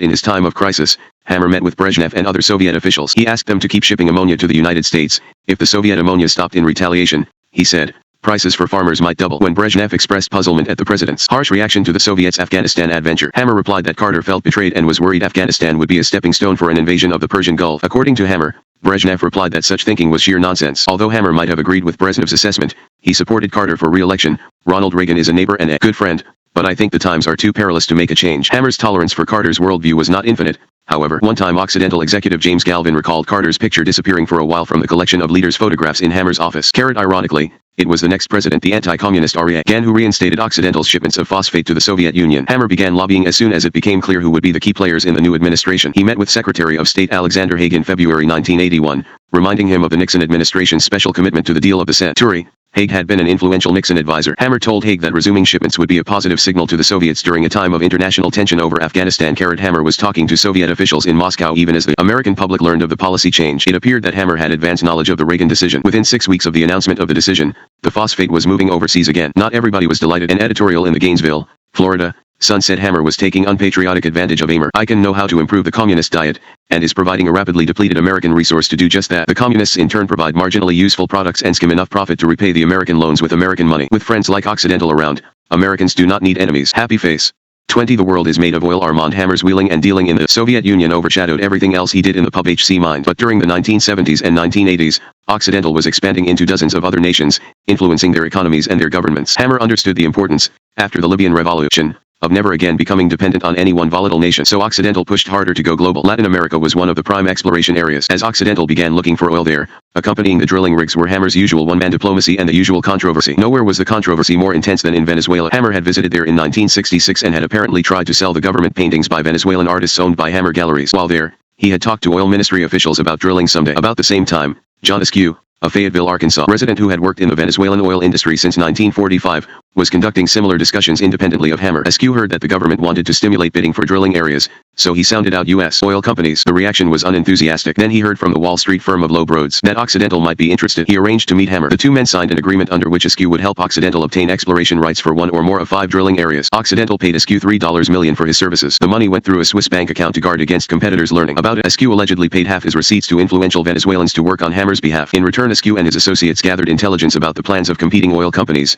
hoping to place Occidental in an advantageous position when the government opened bids. Charles Hatfield, the head of Occidental's Venezuelan subsidiary, met almost daily with Askew. The strategy worked. In late 1970, Occidental won the bidding for 3 of the 5 blocks. Occidental began drilling. Prospects were bright. The American embassy cabled to the State Department that Hammer has the type of charisma which will appeal to Venezuela's president, and it is conceivable he could carve out for his company a much larger piece of the action in new oil arrangements. Meanwhile, Hammer opened a showing of his art collection and gave the Venezuelan president a statue of Simon Bolivar. The Venezuelan media loved it. The embassy reported that the art collection was of truly outstanding quality, and the invitational opening maintained Dr. Hammer's flair for attracting public attention with well-conceived taste. Hammer sent an exhibition catalog to Secretary of State Henry Kissinger, who wrote back that the collection was making a very real contribution to cultural understanding. Controversy, however, was lurking beneath the surface calm, as it usually did when Hammer was involved. The fly in the ointment was John Ryan, who had joined Occidental in August 1973 from Texaco. After hearing Hammer was looking for a Spanish-speaking lawyer, Ryan replaced Hatfield, reportedly fired because of unsatisfactory performance. The job would be a challenge, Ryan figured, because Occidental's Venezuela operations had been marred by serious management problems. There had been internal rumors of fraud, corruption, and kickbacks, as well as indications of sloppy drilling work. By April 1974, Ryan was out. He alleged that he had been dismissed after he questioned possibly illegal payments by Askew and Occidental. His allegation sat like a time bomb in a Texas court. 5 months after the lawsuit was filed, the New York Times published a story about it. 2 days later, Hammer sent a denial of the allegations to the Venezuelan government. The charges snowballed, however, until Venezuela's president announced he was suspending talks with Occidental over compensation for a scheduled nationalization of its assets. Venezuela's judicial and legislative branches began investigations, calling Askew to testify. In a surprise move, the president appeared on national television to announce that his own investigation had turned up the names of the bribers and the bribe takers. The president displayed a copy of a $160,000 check signed by Askew, who was imprisoned. Hammer believed the investigations were motivated by the Venezuelan government's desire to avoid paying Occidental tens of millions of dollars in compensation for its nationalized property. Occidental filed a compensation claim in 1977 against the government. Hammer hired a Caracas law firm with important ties to Venezuelan officials and asked the U.S. government to apply pressure. Hush-hush negotiations continued for more than a decade, with Hammer failing to recover anything. Then, surprisingly, the Venezuelan Supreme Court ruled in March 1989 that the government did indeed owe Occidental for the nationalization. The court recommended that a 3-member panel decide the amount of compensation. Ryan's lawsuit had unpleasant repercussions for Occidental beyond Venezuelan borders. It inspired similar charges by another disgruntled former Occidental lawyer, John Shaver Nava, who had worked from 1972 to 1975 in Bolivia, Peru, and Guatemala. Shaver Nava alleged that he was forced to resign for refusing to ignore corruption by Occidental in Guatemala. Shaver Nava began a letter-writing campaign to newspapers and government officials in various South American nations. Hammer was furious at such tactics. Eventually, Shaver Nava and Occidental settled the case after 7 years of legal justing, without the oil companies admitting liability. At first, it appeared that Peru would be as netlessome for Hammer as Venezuela. His chief antagonist was Texaco rather than a foreign government. The disagreement began with a letter from Texaco to Hammer, protesting about Occidental's hiring of geologist Jim Roth. Texaco alleged that Roth had carried away confidential information about the oil-rich Peruvian continental shelf. Roth had joined Occidental in late 1967, followed by fellow Texaco geologist James Taylor in mid-1968. Hammer said Texaco's charges were trumped up, intended to prevent Occidental from competing in an area it had been considering for exploration since 1959. Roth and Taylor had come to Occidental simply because they were unhappy at Texaco. Hammer said it was a dispute with a lot at stake. Newsday reported that the case reeks with color and scandal potential. It pits Texaco, a member in good standing of the highly exclusive oil club, against fast-streaking upstart Occidental Petroleum, which has held a hot hand at the oil gaming tables for several years. Sources told the reporter the outcome could have multi-million-dollar side effects in the undercover world of industrial espionage. Other sources saw the main significance in the apparent effort by the major oil companies to punish Hammer's aggressiveness. Texaco's lawsuit and Occidental's countersuit dragged on for years. They eventually ended without any legal determination of guilt. Occidental, meanwhile, went on to considerable success in Peru. According to the conventional wisdom, Occidental was the only one of 20 oil companies to make a profit there. At one juncture, after a military takeover, Hammer decided to firm up Occidental's position with the new government. Tim Babcock, who accompanied Hammer to Lima, later recalled that the country's new president had been in power for a short time only. I thought it was crazy to try to see him, but the doctor was insistent. We sat in a hotel room that was hotter than hell, and within a few hours Dr. Hammer and I were talking to the new president. When the meeting was over, they hugged like old friends. Using his charm and his business acumen, Hammer convinced the military regime to waive a law forbidding foreign companies from drilling within 50 miles of Peru's borders, in this case the border with Ecuador. As a result, Occidental began looking for oil in the jungle. Hammer worked at cultivating Peru's rulers. On one occasion when he was visiting Lima, he decided impulsively to invite government officials for a lavish dinner the next evening. Occidental's Peruvian staff frantically began to make arrangements. Then Hammer received a call about a party that same night back in the States for President Nixon. Hammer decided to attend, ordering a halt to the planning for the dinner in Lima. Shortly thereafter he received another call from his staff in the United States, which let him know he would be just one of 2,000 guests at the Nixon affair. He thereupon decided to stay in Peru and ordered the party planning to resume. The next call from stateside informed him that he would be at the head table with Nixon. Hammer wavered again. Finally, Occidental's local staff told him he must not continue the uncertainty. It was rude to Peruvian officials. His staff unilaterally cancelled the party. Hammer left in a huff. Generally, though, his visits to Peru were happy ones as he viewed the black gold flowing from Occidental's wells. He brought his art collection to Lima and contributed to the restoration of a historic church. When the government was having trouble paying its foreign debt, thus endangering future loans, Occidental placed $25 million in a Peruvian bank to bolster the bottom line. It was a much appreciated gesture. Hammer expressed pride. We went into Peru several years ago and took a concession in the Amazon jungle where no oil had been found before. We have made some significant discoveries there. 17 other oil companies and governments followed us. Occidental is the only company that has been successful in finding commercial production in Peru. Right now, I believe we produce 50% of all oil that is produced in Peru. The government needs us. The biggest South American oil find for Occidental came in Colombia, After at least 30 dry holes that cost roughly $50 million. Because of those failures, Hammer was under pressure to pull out of Colombia, but he felt success was around the corner. As he had in Libya, he overruled the naysayers. Again he was right. The Quinolamen field turned out to be one of the largest in history. Hammer visited the Colombian wilderness in 1984 to see the billion-barrel strike for himself. When Hammer returned to Los Angeles from that visit, he heard rumors that the Colombian oil was making Occidental an especially attractive takeover target. One of the rumored predators was fabled corporate raider T. Boone Pickens. Hammer scoffed, replying that if Pickens was not careful, Occidental might buy his company. Whether Pickens was scared or not, he refrained from making a move. Meanwhile, Hammer continued business as usual. Occidental sold some of its Colombian holdings for SI billion to reduce its debt, raked in the revenue from its remaining Colombian operation, and maintained a high philanthropic profile in the country with aid to volcano victims, among other activities. The Colombian government, putting greed before gratitude, announced that it was fining Occidental $800 million for the allegedly illegal sale of Colombian assets. Hammer called the proposed penalty an outrage. During 2 years of negotiating, Occidental whittled the amount down to $22 million. Hammer negotiated successfully not only with the government, but also with guerrilla fighters who threatened to terrorize Occidental's remote Colombian operations. He told a journalist that we are giving jobs to the guerrillas. We give them the catering jobs, and we take care of the local population. It has worked out so far, and they in turn protect us from other guerrillas. Moral questions aside, the payoffs appeared to be money down a rat hole. Colombian guerrillas attacked Occidental's nearly 500-mile-long pipeline repeatedly, threatened more destruction, and kidnapped 2 employees, one of them a North American expatriate ex-executive. Some Occidental managers and Colombian government officials opposed Hammer's methods, contending that the guerrillas used the money to buy sophisticated weapons with which to accomplish further terrorism. James Sutton, a former FBI special agent who had been hired as Occidental's manager of security for the Western Hemisphere, was fired abruptly because of his opposition to the firm's negotiating with and making concessions to Colombian terrorists. In a lawsuit for damages stemming from his dismissal, Sutton criticized Occidental's handling of a crucial hostage situation in Latin America, involving unethical, immoral, improper, ill-advised, and illegal actions. In other Latin American nations, the oil finds were smaller, but Hammer expended his usual energy on them anyway. He was especially popular in Ecuador, where the government moved a contract signing ceremony from the capital, in Quito, to the governor's palace in Guayaquil out of deference to Hammer's health. Doctors feared the high altitude of Quito might adversely affect his heart. Mexican oil turned out to be elusive,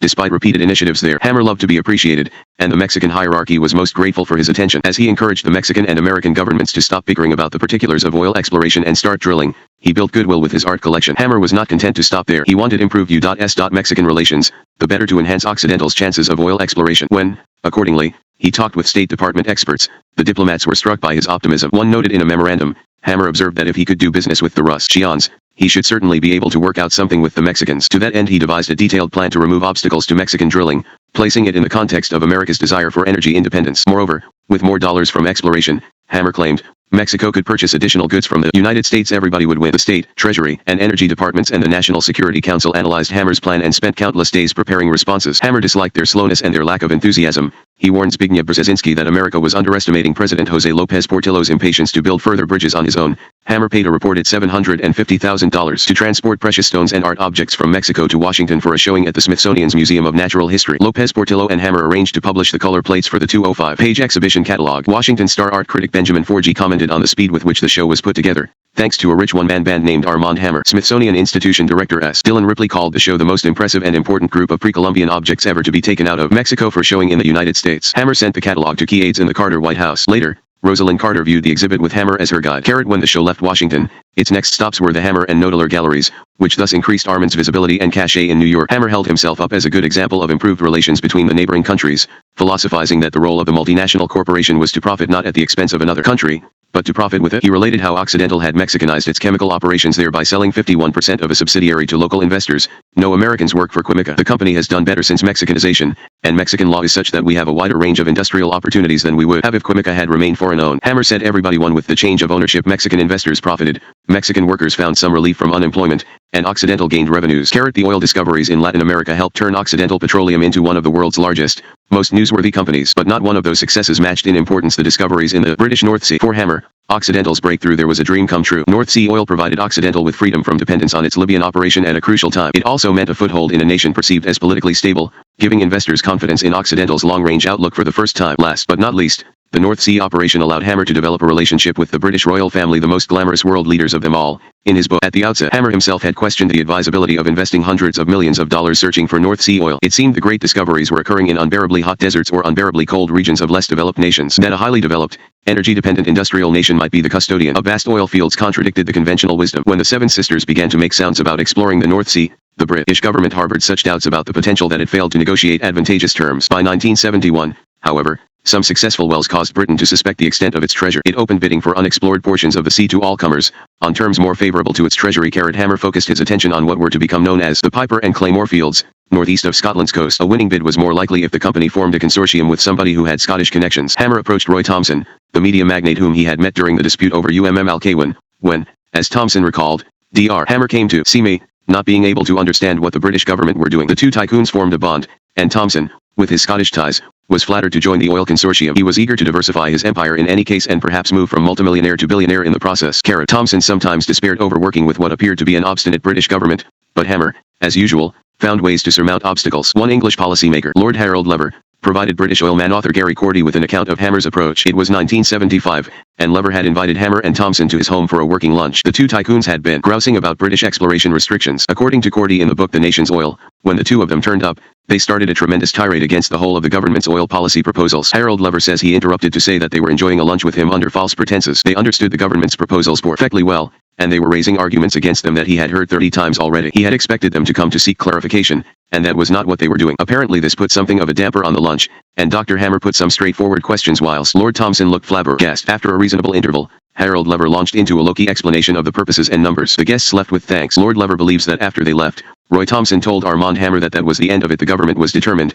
and therefore would have their policy. Hammer is said to have replied that Harold Lever was a man he could do business with. Hammer regaled associates with stories of the North Sea negotiations, including one meeting when both men realized as they rode in Thompson's Rolls-Royce to a restaurant that they lacked enough pound notes to pay for lunch. The tycoons ended up dining at a club where Hammer's consultant John Tigert had a charge account. Another consortium member brought in by Hammer was J. Paul Getty, possibly the world's richest person at that time. Getty was so impressed by Hammer's risk-taking that he purchased Occidental stock to demonstrate his confidence. Getty placed Hammer first on a list of entrepreneurs with the innate capacity to think on a large scale. He said that Hammer was a man whose friendship I value most highly, and for whom I have the greatest respect both as a businessman and as a person. Getty, Thomson, and Hammer signed a North Sea Consortium contract giving Occidental operating authority and 36.5% of the investment. Getty would carry 23.5%. While Thomson and Allied Chemical each would carry 20%. Combined with Thomson and Getty, Hammer had massive financial backing and an impressive English and Scottish presence. When the British government opened bids in March 1972, the Occidental Consortium emerged with a 316,000-acre tract. Occidental told investors, the North Sea has become one of the most sought-after petroleum exploration areas in the world,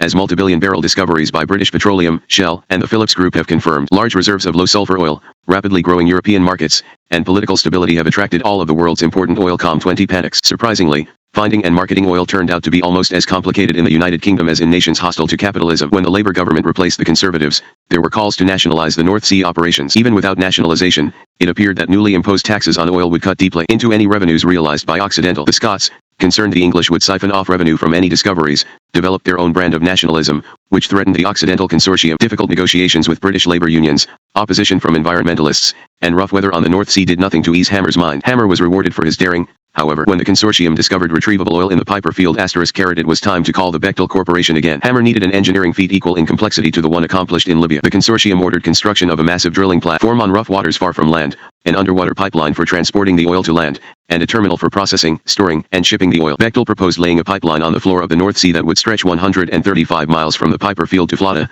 one of the Orkney Islands. Hammer realized there would be opposition to any plan calling for an oil terminal in such an unspoiled setting, but he also realized how badly the impoverished residents of the Orkneys wanted employment. Accordingly, using Thomson's Scottish muscle and giving resources to a public relations campaign run through Occidental's Tim Halford, Hammer put on a determined and masterful performance, taking environmental worries into account during the design and construction stages and spreading money around in the name of philanthropy. On one visit to the Orkneys, he received a request to help raise $100,000 to purchase and remodel a building for an art collection being offered the populace by a part-time resident. He announced he would donate the entire amount. Construction permits fell into place, and in January 1977 Hammer attended the dedication of the facility. Also present was New York Times reporter Peter Kilburn, who noted the presence of Anthony Wedgwood Benn, Britain's best-known nemesis of private industry and leader of the Labour Party's left wing, which wants all Britain's North Sea oil nationalised outright. But Dr. Hammer and Mr. Benn, like most of the world oil industry and the British government, have worked out their differences, and the two men were enjoying the change. In a huge assembly hall here, Dr. Hammer was greeted with even more appreciation than Mr. Benn. He had already agreed to pay the local government £500,000 as a disturbance allowance for chewing up Orkney roads while the terminal was being built. Today, he gave the Orchidians £25,000 toward a new community centre for Flata. He gave another £50,000 toward a museum, and he gave the local arts council a Steinway concert grand piano. The Orkney Islands County Council gave him an Orkney-built easy chair, and 92-year-old Tom Rosie presented a double-handled silver loving cup. Then Occidental and its partners invited the 300 to 400 Orchidians and visiting dignitaries to a banquet that was easily up to the level of Dr. Hammer's London Hotel, Claridge's. Clearly, much of the effort was part of Dr. Hammer's renowned knack for public relations, but no one here seemed to care. James Patton, later to be Occidental's chief lawyer in Scotland, recalled that Hammer did things first class in the Orkneys. They are a sleepy bunch of islands, and people reacted violently against filthy terminals, but we built it out of sight with safeguards against spills. Looking back on the early years of the North Sea venture, Patton said, Dr. Hammer always takes chances. He likes to operate on the ragged edge. He got the North Sea done even though he did not really have the financing to do it. The North Sea was really expensive for the times. If Hammer had not been slapping people on the ass to keep them going, things would not have happened. If you have a bean counter sitting there looking at every little detail, things do not get done fast. Meanwhile, Occidental was readying another money machine at its other North Sea site, the Claymore field, about 20 miles west of Piper. Hammer ordered a drilling platform for Claymore from a French manufacturer, hoping to avoid further British labor problems already. Such complications had put the installation of the Piper platform a year behind Occidental's demanding schedule and costed hundreds of millions of dollars. The French came through and installed the Claymore platform on time. Hammer was so pleased that he ordered a lavish dedication for February 1978. He would settle for no less a guest than Prince Charles, and he succeeded in getting him. Hammer became a force in British public life partly because of his closeness with Margaret Thatcher. The Conservative Prime Minister of Great Britain was a staunch capitalist. Her administration reversed many policies of the previous Labour government, making Occidental's business more profitable. Hammer trusted Thatcher, and she liked him because of his enthusiasm for Britain, demonstrated by his huge commercial and philanthropic contributions there. Hammer liked to be identified with Thatcher. When William Scobie of the London Observer traveled to Los Angeles to interview Hammer for a profile, the tycoon insisted the photographer include an inscribed picture of Thatcher in the scene. Happy face, Hammer, and Thatcher were bound even closer together by Gordon Rees, her resourceful public relations advisor, whom Hammer hired to burnish his own image. New York Times reporter R.W. Apple described Rees as a short, natty, jovial man who likes Havana cigars, and $40 a bottle champagne. Even after Rees joined the Occidental payroll, Hammer gave him time off to help Thatcher with her campaigning carrot in the United Kingdom. Responsibility for making Hammer a legend fell partly to John Smythe, who reported that the increasingly frequent European visits by Dr. Hammer proved to be ideal platforms to focus media and public attention. Inaugurations of the North Sea facilities provided opportunities to invite large numbers of opinion leader groups to distant Scottish locations to be entertained by show business-style ceremonies. By the time Thatcher was to visit Occidental's Orkneys terminal, in September 1980, Hammer was appearing in the English media regularly. He had rooms at Claridge's, a hotel described as one of the 10 best in the world by Travel and Leisure magazine, with suites starting at $500 a night. Guests there are greeted by liveried attendants. The black and white marble floors gleam, the log fire crackles and scents the air. State banquets and royal visits are a regular part of Claridge's social calendar. Carrot journalist Daniel Jurgen watched Hammer at Claridge's restaurant, making this observation about his retinue: there will be several empty chairs, but then, one after another, delegations of businessmen and trade officials, Russians, Italians, Frenchmen, Saudi Arabians come to the chairs and make their cases. Hammer, with hooded eyes,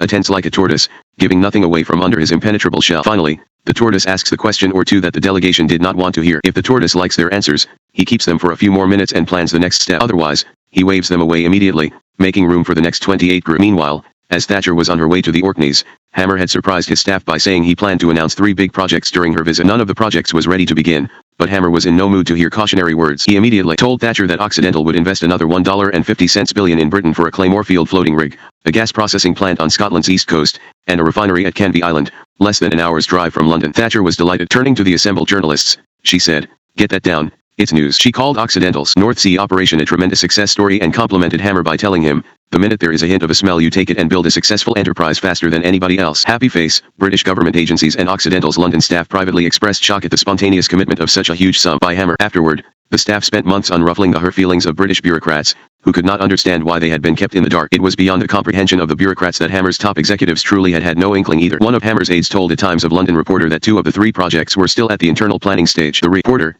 John Huxley, commented that Hammer always had a penchant for the dramatic. Happy face, Hammer needed all the political clout and goodwill he could muster in the United Kingdom when Occidental's North Sea oil platform exploded in July 1988, killing 167 workers. Flying quickly to the disaster site, the shaken 90-year-old millionaire reportedly was comforted by Thatcher herself after his arrival in Britain. He offered a substantial monetary settlement to every aggrieved family in an effort to stem litigation. The accident cost Occidental tens of millions of dollars of production and set Britain back at least that much in lost revenue. Press reports appeared suggesting corporate negligence. An inquiry commenced in 1989, but somehow, as usual, Hammer seems to be emerging virtually untarnished. Editorialist Richard North noted in The Independent, a London daily newspaper, that Dr. Hammer's response will combine with his famous history to see him through. His image in which Moses, Midas, Santa Claus, and Imp are oddly combined will survive intact. Carrot with its hugely successful operations in Colombia and the North Sea, Occidental Petroleum joined the ranks of the world's largest multinationals. And as Occidental grew, so did Hammer's plans for it. One route to growth was mergers and acquisitions, and he negotiated plenty of them. However, he liked acquisitions to be a one-way street. He had no intention of working for somebody else or of being forced out in a hostile takeover. Yet his successes made Occidental an increasingly attractive target. There were sharks out there even larger than Hammer,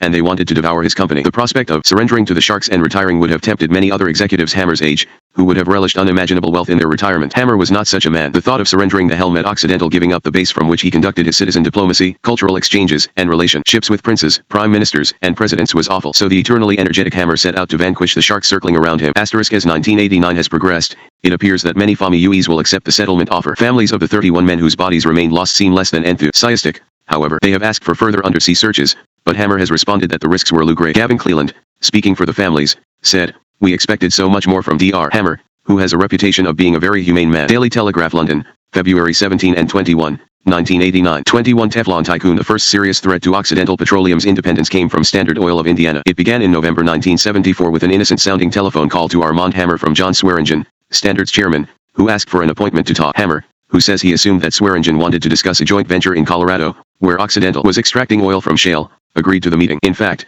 Swearingen was interested in entering the coal business by acquiring Occidental, which he believed might be an attractive target for a hostile buyer other than Standard Oil. When he arrived, Swearingen was accompanied by a stranger. The stranger turned out to be Robert Greenhill, an executive of Morgan Stanley, the Wall Street brokerage firm, whose presence should have alerted Hammer that Swearingen wanted to discuss more than shale. But, as Hammer later said, he failed to ask Greenhill who he was and why he was there. As Hammer talked about Occidental's shale operations, he said, he began to realize Swearingen had something else on his mind. Finally, Hammer said, Swearingen spoke up, saying he wanted to buy Occidental for $17 a share, above the current stock price. It added up to more than % billion. Hammer could walk away with $20 million for himself. He has said the thought of such riches made him angry, not happy. He probably would have rejected any offer for Occidental, no matter how it had been presented, but Swearingen appeared imperious, not solicitous. That attitude rankled Hammer, who later said he escorted his visitors out the door without indicating any interest in their offer. An important point. Greenhill had a different recollection. He said Hammer indicated he felt a merger seemed to be sufficiently feasible, so it should be carefully studied. He would like to have Louis Nizar discuss the matter with Standard Oil's general counsel. In Greenhill's version, Hammer bridled only when reminded that the two chief executives had a duty to disclose their discussions to the federal government. Dr. Hammer announced great reluctance to make any public disclosure. He said he had had many discussions with companies. He did not report these discussions to his shareholders or often even his directors, and he alone made such decisions. Dr. Hammer offered to simply return the financial material and act as though the meeting had not taken place, and we could then resume discussions after we were out of registration. John Swearingen and I demurred, and said counsel had advised we had disclosure duty. Dr. Hammer appeared quite excited, and he said any such disclosure would be dynamite. He said it would foreclose the two companies getting together. On hearing Greenhill's and Swearingen's versions of events, Hammer acknowledged a wide difference of opinion as to what happened but insisted he was the one telling the truth. Recalling what had gone through his mind at the time, he said, I thought to myself I would try to draw them out and get as much information as I could because I knew then what the real purpose of their visit was, which had been hidden from me up until that time. When they, later on, said they wanted to put out an announcement that there had been talks and negotiations, I saw it was time to make it perfectly clear there was no talks or negotiations. If I was really interested, do you think for one moment I would not have asked them what price they were offering for the stock? What they wanted to do was trap me, was to get an announcement out to fool the public into thinking I was agreeable. There is no dispute that shortly after the meeting, Swearingen called Hammer to say Standard Oil was issuing a news release about the merger talks, in accordance with Securities and Exchange Commission rules. Nor is there any question that Hammer reacted in kind. He ordered his lawyers to deny that he had shown any interest in the offer, to sue Morgan Stanley for conflict of interest, because one of its subsidiaries represented Occidental in real estate transactions, to explore the possibilities of a lawsuit against Standard Oil, and to take the war to Congress and the Federal Trade Commission. Hammer believed his assiduous cultivation of policymakers in Washington would help him resist the takeover attempt. The Senate subcommittee proved a receptive forum. Chairing the subcommittee was Floyd Haskell of Colorado, who launched the proceeding with a news release quite favorable to Occidental's side. Hammer's Washington staff drafted questions for Haskell to ask and supplied 15 pages of answers as well. Although Hammer had a lot on his mind at the time, including the investigation of his Nixon contribution by the Watergate Special Prosecution Force, he focused intently on the phrasing of his testimony, telling the senators that the battle involved far more than his own selfish interests. It is also of crucial relevance to the public interest, for if Occidental falls into the hands of one of the major oil companies, then the American people will have lost the nation's largest independent energy company, and with it a strong champion of competition in the world of oil, coal, chemicals, fertilizer, and international trade. William McSweeney, the head of Hammer's Washington office, considered the testimony so successful that he took photographs of the doctor in the hearing room, framed them, and presented them to key Occidental executives. Hammer's counteroffensive paid off at the FTC. 2. Occidental somehow had obtained a report by a Standard Oil executive outlining how to drive gasoline retail competitors out of business because he was making monopolistic power the key issue. Hammer knew he had an explosive document. Unfortunately, he had obtained the document through a promise of confidentiality, so his lawyers told him he could not use it, but use it he did. When FTC examiners arrived in Los Angeles, preparatory to calling at Standard Oil's headquarters, Hammer suggested they look carefully at documents concerning independent retailers. After all, he said, such information was central to Occidental's case. Apparently, the FTC staffers understood the clue, for they found the original copy of the damning report, which confirmed their doubts about antitrust violations. After that, Swearingen dropped his bid to acquire Occidental. Swearingen said later that Standard Oil changed course because of economic considerations, not because of Hammer's publicity offensive or antitrust allegations. Daniel Yergin, who had access to Hammer while researching a magazine profile, was waiting in Occidental's New York office the day Standard Oil announced abandonment of its effort. Hammer's secretary was trying frantically to locate him when he burst in with Arthur Groman, his Los Angeles lawyer. They acted like two schoolboys who had pulled off a terrific prank and were barely able to control their mirth. Rosemary, the secretary, started to tell him the good news, but Hammer interrupted. I know. Later, Jurgen learned that Hammer had stopped at Blythe, Eastman, Dillon to discuss the stock market on his way to the office. It was there that a partner had scooped Rosemary. Jurgen was fascinated to see that despite his elation over his victory, Hammer never stopped to relax. Instead, his faculties were focused on what move to make next. One of those moves was to retain lawyer Joseph Flom, a legendary expert on corporate raids, to draft a protection plan for Occidental. The next takeover threat came not from an oil company but from an oil government. The would-be acquirer was the Shah of Iran. His offer came nearly 18 months after Hammer vanquished Standard Oil. Hammer was in no mood for an overture from the Shah, who he felt had betrayed Occidental during the Battle of Al-Qawa. But the Shah was not to be deterred. He sent an emissary to Los Angeles with an offer to buy 10% of Occidental stock and an option to buy 10% more. If Hammer agreed, Iran would become the largest Occidental stockholder by far. The U.S. Embassy in Tehran cabled to Washington that the announcement came as a complete surprise. The Ford administration was puzzled and alarmed. Fear of foreign investment in the United States was high, and there was already consternation over Romania's role in Occidental's Virginia coal mine. Although the issue of sovereignty favored Occidental, Hammer had special reason to be wary of the Ford White House because he had played the wrong horse in the sweepstakes for vice president following Spiro Agnew's forced resignation. He had touted John Connally, the former Texas governor who had switched from the Democrats to the Republicans and now served as Treasury Secretary. The two men had done business together, had traveled together, and to all appearances liked each other. On October 11, 1973, Hammer had written to President Richard Nixon that Connally enjoyed the respect of Soviet leaders, negotiated skillfully with the Arabs, was WLL liked in Congress, and possessed an impeccable character. When the very next day Nixon announced Gerald Ford as his choice, Hammer, never lacking chutzpah, sent a congratulatory telegram to the White House. Ford's advisors had other reasons to be suspicious of Hammer, among them fear that the president would be perceived as giving special treatment to a corporate fat cat under investigation for campaign contributions to an embattled Nixon. But for the most part their concerns were those of state. One specific administration worry about the proposed Iranian investment centered on Occidental's continuing involvement in strategic international bodies. The State Department commented that we need to know whether Iranian participation on Occidental's board of directors would give Iran access to sensitive International Energy Agency and Industry Advisory Board material. The White House requested a cabinet-level review of the proposed transaction,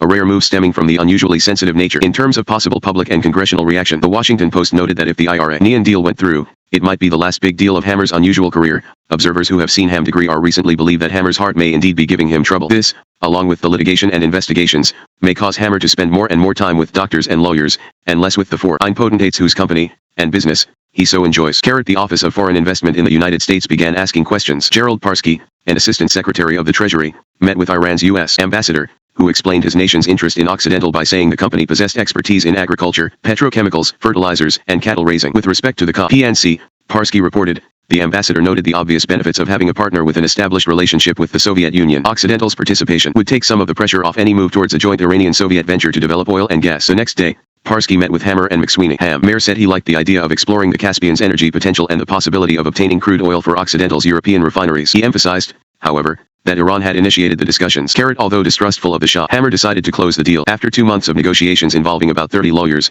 he flew to Paris, where he expected to sign a contract. He was confident that Occidental could block any later takeover attempts, but, just to be sure, he insisted on a provision that if the Shah wanted to sell Iran stock, Occidental would have first refusal. In the meantime, the corporate treasury would swell with cash, allowing Hammer to expand his empire anew. In Paris, Hammer received a call from the Iranian negotiators ordering him to attend a signing session alone. Suspicious, he took along Arthur Groman anyway. In the suite of the chief Iranian negotiator, they were told that the Shah wanted one modification, elimination of the clause requiring Iran to offer its shares to Occidental first in the event of a divestment. Hammer knew right away that the modification demand meant trouble. Without the clause, Iran could throw out Occidental's management by initiating a takeover offer above the stock's market price, or the Shah could sell his stock to one of the Seven Sisters, which could mount its own takeover bid. Occidental's in-house lawyers had expressed doubt before Paris. This was the last straw. Hammer called off the negotiations on the spot, departing from Paris by the end of the day after fending off Standard Oil and the Shah. Hammer next found himself cast as the villain in yet another hostile takeover battle, this one perpetrated by Occidental itself. Hammer later denied responsibility for the initiative, saying he was misled by Occidental President Joseph Baird. It was Baird's idea, he said, to acquire the Mead Corporation, a diversified lumber and paper firm headquartered in Dayton. Baird, who had left the banking world to join Occidental, knew Mead's chairman and president professionally. Everybody seemed to get along. Hammer liked the potential fit with Occidental and was under the impression from Baird that the Mead board of directors wanted to merge. On August 10, 1978, Hammer flew directly from a White House lunch with President Jimmy Carter to Dayton, expecting a pleasant negotiating session. Instead, he found the top brass of Mead in hot dudgeon. The already tense atmosphere worsened when, according to Mead President Warren Batts, Hammer declared that he was not particularly interested in acquiring Mead, that this was M.R. Baird's project, that he Hammer preferred the petroleum business. Batts later commented, if Mead chairman M.R. McSweeney and I were calling on a company to acquire them, One of us would not pipe up and say we are not interested, so that was unusual. Meade officials told Hammer that Occidental would be hearing from attorney Joseph Flum. That alarmed Hammer because Flum was one of the few people he genuinely feared. During the ensuing controversy, a Washington Post article noted that Flum is to mergers what Mickey Mantle was to baseball, a powerful switch hitter who is as adept in blocking an unfriendly takeover as he is in managing an unfriendly takeover. According to his own account, Hammer told Baird to insist that Flum withdraw, but Baird failed to do so. Flum then helped mount one of the most aggressive defenses in corporate history,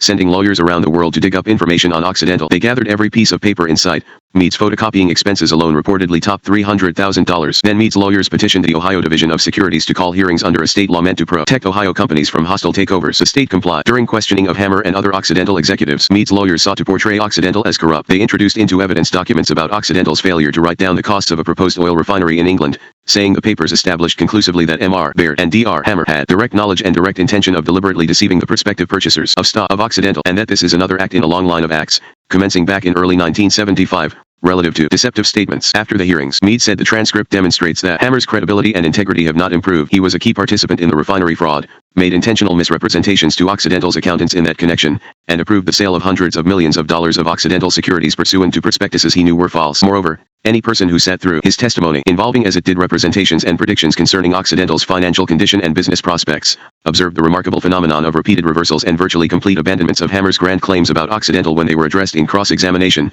or in the testimony of succeeding Occidental executives who recognized that Hammer's statements could not be supported. Hearing examiner Nodini Miller found 14 instances of inadequate disclosure by Occidental. After complimenting Hammer on his entrepreneurial skills, she added, "The record is fraught with examples of senior management making plans and disregarding them, recognizing risks but failing to plan for them, or spotlighting a project, then abandoning it." Occidental's disclosures reflect its attempt to round off the jagged edges of its capricious actions. The experience was a nightmare for Hammer, who told Baird to drop the bid. According to Hammer, Baird refused, challenging him in front of the Occidental board. Naturally, Hammer had the votes to override him, although the decision against Baird was not unanimous. Occidental General Counsel Ronald Klein later commented that it was the only time in his 12 years with the company that he saw any directors oppose Hammer during a recorded vote, but, despite their support, Baird's presidency was over. The negative repercussions continued. However, Forbes noted the contrast between Hammer's testimonies in the Meade case and in the attempted Standard Oil takeover of Occidental, when he had made sounds like the Statue of Liberty being raped. This time, it is the raider who flies the free enterprise flag. That is the game. Meade also delivered its information to the SEC, which already possessed a fat Hammer file. The SEC, which until the Reagan administration possessed a reputation as the leanest, hardest working, and most uncompromising of the regulatory agencies, treated Hammer one of two ways over the decades,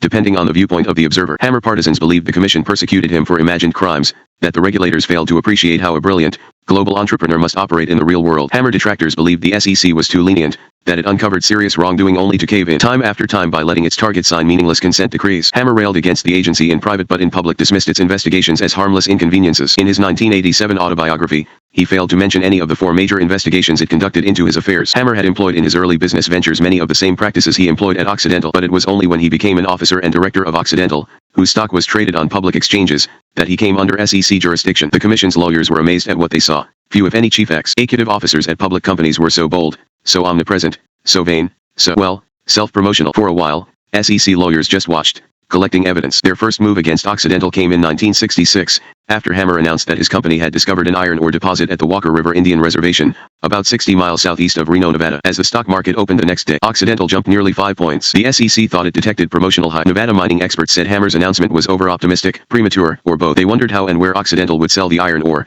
even if it existed in commercial quantities. The SEC called Occidental. Hammer, apparently under pressure, sent a clarifying letter to stockholders saying that further evaluation was needed to determine commercial feasibility. The mine never did become viable. The Walker River incident was child's play compared with what followed. As the federal agency began to examine Hammer more carefully, its lawyers became increasingly perplexed. In November 1970, the SEC privately authorized an investigation of numerous allegations dating back to 1966. It focused on creative accounting connected to land purchases and sales in the Southwest. Degree Arthur Groman accused the commission of falling for trumped-up charges from the recently departed Walter Davis, just 4 years earlier Hammer's heir apparent when he sold the Permian Corporation to Occidental. Attempting to discredit Davis, Groman suggested that he was involved in unauthorized, possibly illegal land transactions of his own in his native North Carolina while supposedly acting on Occidental's behalf. Groman enlisted the help of Hammer's executive assistant, Thomas Wachtel, who had overheard that Davis possessed a criminal record. As Wachtel described it, "We were in court over a land deal in North Carolina, from which Davis might profit." When the day's deposition was over, the court reporter asked our lawyer if this was the same Walter Davis from so-and-so. Our lawyer said yes, and the court reporter said it is too bad that he did that time in prison.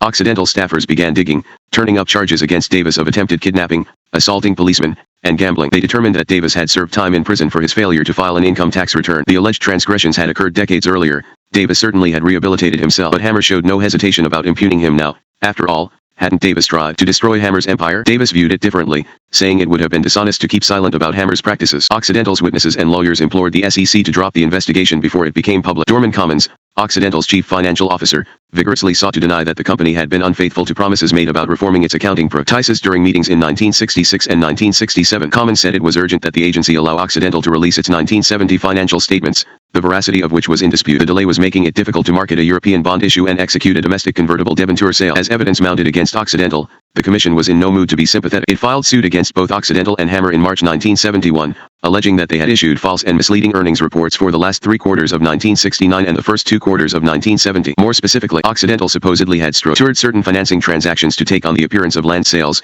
and improperly recorded profits from these transactions. Occidental also was said to have failed to disclose that $14 million of its $49 million net income resulted from extensive adjustments and changes in accounting in one of its consolidated subsidiaries, and that a major portion of the adjustments and changes related to prior years and to prior quarters of 1969. In addition, Hammer had issued a press release with false and misleading statements concerning the volume of Occidental's crude oil production in Libya, the volume of coal production estimated to be mined by Occidental in 1970, and the estimated profitability of the company. Hammer reportedly wanted to fight all the way to the Supreme Court if necessary. What right, after all, did the SEC have to tell Arthur Andersen and Company, one of the nation's largest accounting firms, as well as Occidental's highly trained accountants, that they were acting improperly? Some Occidental in-house lawyers encouraged Hammer to fight, but, instead, he accepted the advice of John McCloy, his outside counsel, to sign a consent decree. Hammer's top in-house lawyer, Ronald Klein, agreed with the settlement strategy, fearing something more damaging in court. As he said later, if there was an SEC vendetta against Dr. Hammer, it was not something that arose full-blown with no reason. The Commission felt strongly about Hammer's non-compliance with public disclosure. It was not just a matter of numbers,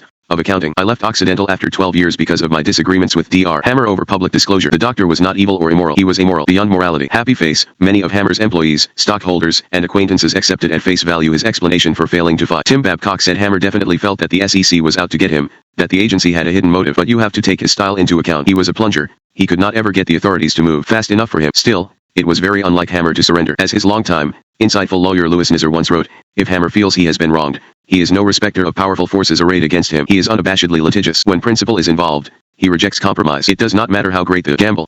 Because many observers had seen Hammer fight back so often, they concluded that this time he was guilty and knew it. Afterward, Occidental faced at least 20 class action lawsuits filed by stockholders angry about being misled. Rather than fighting them and winning, Hammer eventually settled out of court, with Occidental agreeing to pay about $11 million and its accounting firm of Arthur Andersen agreeing to pay almost $1 million. Nick Poulos, financial editor of the Chicago Tribune, put it succinctly, the public could draw one of two conclusions from Hammer's statement. Either Hammer is guilty of the SEC charges and does not dare fight them, or he is innocent but considers his integrity and that of his company of such small consequence they are not worth fighting for. The acrimony worsened when the agency reopened its investigation of Occidental in January 1972. John Carlton, representing the government, explained that the renewed inquiry went beyond possible non-compliance with the 1971 consent decree and would investigate possible perjury and obstruction of justice. Again, the battle lines were starkly drawn. When SEC lawyers asked Hammer pointed questions, Groman told him not to answer. When Hammer did reply, he often was vague. When his vagueness became an issue, Groman complained that some members of the commission seemed to have the impression that Dr. Hammer is some universal computer genius who sits in Los Angeles when he is not traveling, and has instant knowledge and direction and control of the day-to-day activities of a $2 billion corporation with 33,000 employees, and this impression, gentlemen, is just so unrealistic as to baffle the imagination. Happy face. The questioning was so trying that Hammer uncharacteristically lost his composure during the inquiry. I believe I never should have signed a consent decree, and if I had known that I was not getting my piece, I never would have signed the decree. I think we would have been better off to test this thing in the courts and put Arthur Andersen on the witness stand and take our chances. I bit the bullet, and on the advice of Mr. McCloy I was willing to accept the consent decree because he told me that was the only way we could get our $125 million debenture through the SEC, which was so essential to us at that time. I took the rap, and as a result of that I thought I was buying peace, and now I find that all I have invited was more aggravation, tying up the company and in effect jeopardizing our very existence, because it is hard to keep a secret, and news of another investigation of Occidental getting out could be very disastrous for this company. Happy face. Occidental's outside law firm of Fried, Frank, Harris, Shriver, and Jacobson sent the agency a 46-page memorandum about why the staff investigation should be dropped. That firm, Sam Harris, who had once toiled for the SEC himself, wrote Enforcement Chief Stanley Sporkin from London on Thanksgiving Day, 1973, I would be eternally grateful to our good Lord if the Occidental matter was now put to final rest. The agency failed to grant his wish. Instead it issued a subpoena on December 6 for a new round of testimony by Hammer. But Hammer had no desire to undergo another grilling. He already had been damaged by testimony from other witnesses. For example, Robert Karlblom of the investment banking firm G. Becker had said there was concern in his company about Hammer's basic integrity. Perhaps to avoid another session under oath, Hammer agreed to a second consent decree. In it, the SEC charged that Occidental omitted or misrepresented material facts relating to its petroleum tanker fleet operations in its 1970 annual report to shareholders, in connection with its securities offerings in June and July 1971, and in certain subsequent press releases. Once more, Occidental told the public it was admitting no wrongdoing but was signing the document anyway to avoid costly and protracted legal proceedings. Happy face, Occidental stockholders filed at least 16 class action lawsuits. The company eventually paid another multimillion-dollar settlement, complaining bitterly that this case epitomizes the potentially disastrous financial penalty publicly held corporations face every time they attempt in good faith to describe in a prospectus the possible impact upon their operations of unpredictable, volatile market forces and events which, if they occur at all, will happen long after the document is read. Each time they do so, they must chart a very narrow course between the Scylla of pessimism and the Charybdis of optimism. When in hindsight they appear not to have been sufficiently optimistic, they are sued. They are also sued when hindsight suggests they were not sufficiently pessimistic. The only thing issuers can rely upon when they attempt to explain how future possibilities might affect their operations is that they will be sued by those who, having the benefit of 20/20 hindsight, claim the disclosures should have been phrased differently. If Hammer believed that signing the second consent decree, in December 1973, would put SEC investigations behind him, he was wrong again. In August 1975, the agency authorized a third inquiry, which focused on alleged bribes to foreign governments. Hammer, simultaneously fighting the Nixon campaign contributions charge, pleaded illness when the commission requested his testimony. The agency responded by asking a federal judge to compel his cooperation, stating that he was the only person to have knowledge of Occidental's operations, and since he took part in almost all of Occidental's negotiations with foreign governments, he alone has first-hand knowledge of what, if anything, was paid to government officials to obtain business for Occidental. Attorney Groman replied that Hammer was a sick old man who lives 4 blocks from the office, goes in late, goes home for lunch, and takes a nap. Judge John Pratt was skeptical, noting an apparent inconsistency between the diagnosis and the man's actual mode of living. He cannot be as sick as the doctors say he is and maintain this schedule. It is just contrary to fact. Pratt added, "We will assume Dr. Hammer has a serious heart problem. He is going to die someday like the rest of us, and every breath he takes is one breath less. But the commission is entitled to take Dr. Hammer's deposition." The deposition proceeded in January 1976, with Hammer hooked up to heart monitoring equipment. Groman said he wanted to make sure the record reflected the government's responsibility if Hammer's health suffered further. After weighing the evidence, the SEC in May 1977 accused Occidental of various violations based on this third inquiry. The commission alleged that Occidental failed to disclose material facts relating to the existence of 2 related companies in foreign countries which generated income and profits of at least $220,000, which amounts were not reported on the books and records of Occidental. Funds from these companies and other sources were used to maintain secret funds of more than $200,000, part of which was distributed as illegal contributions. The agency alleged further that Occidental caused approximately $400,000 of its funds to be used for the making of illegal or questionable payments to or for the benefit of foreign officials. As part of the third settlement Hammer agreed to, he undertook to form a special committee of Occidental's board, to be assisted by outside counsel. The committee would file a report with the SEC after an intensive look at all the known domestic and overseas payments. The internal investigation turned out to be part competent detective work, part whitewash. Conducting the inquiry were 3 directors close to Hammer but not employed by Occidental, assisted by a prominent Los Angeles law firm, a former Columbia University Law School dean, and 2 accounting firms. Significantly, the investigation was limited from the beginning. As the committee itself noted, the committee relied primarily upon Occidental personnel to identify relevant transactions and examined principally documents produced by Occidental personnel. Although the committee is not aware of any omissions,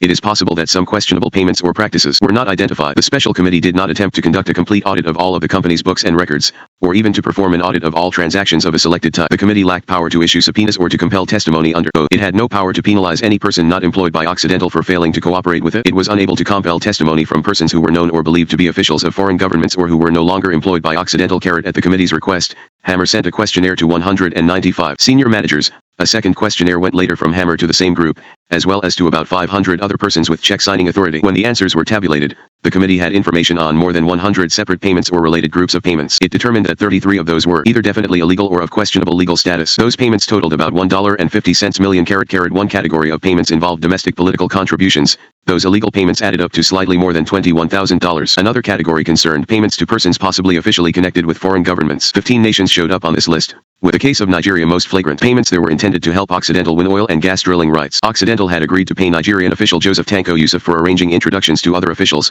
providing information on political developments, and monitoring the activities of rival oil companies. With Hammer's authorization, Yusuf had received payments to educate his children in England and California. Some of the money entered a secret bank account in Liechtenstein. The sums paid to Yusuf totaled $300,000. The most damning section of the generally equivocal report was titled Off-Balance Sheet Funds and Accounts. One of these accounts carried the name Oil Trading AG. About $70,000 of this $278,000 slush fund ended up in a Los Angeles safe deposit box, conveniently located at a bank branch in Occidental's headquarters building. Dorothy Prelwitz, Hammer's personal secretary, said that 2 Occidental executives had asked her to rent the safe deposit box sometime in 1968. As reported by the Occidental investigators, she said the executives told her that the safe deposit box had nothing to do with the business of Occidental or of Dr. Hammer, and she saw no reason to mention the matter to Dr. Hammer. To her knowledge, Dr. Hammer knew nothing about the box until January 1975, when she gave a file regarding the safe deposit box to Dr. Hammer for the first time. In connection with the preparation by Dr. Hammer of a response to a subpoena from the Watergate special prosecutor, Prelwitz stated that Dr. Hammer appeared to be surprised and angered upon learning of the safe deposit box. Her records showed 27 trips to the safe deposit box before it had been relinquished in September 1972. The Occidental Special Committee also noted that an unnamed former employee had charged that Dr. Hammer approved withdrawals from the box and that the money was sometimes delivered directly to Dr. Hammer. Dr. Hammer denied the allegations. The committee considered and evaluated the evidence available to it. The committee does not believe the hearsay statements reportedly made concerning Dr. Hammer,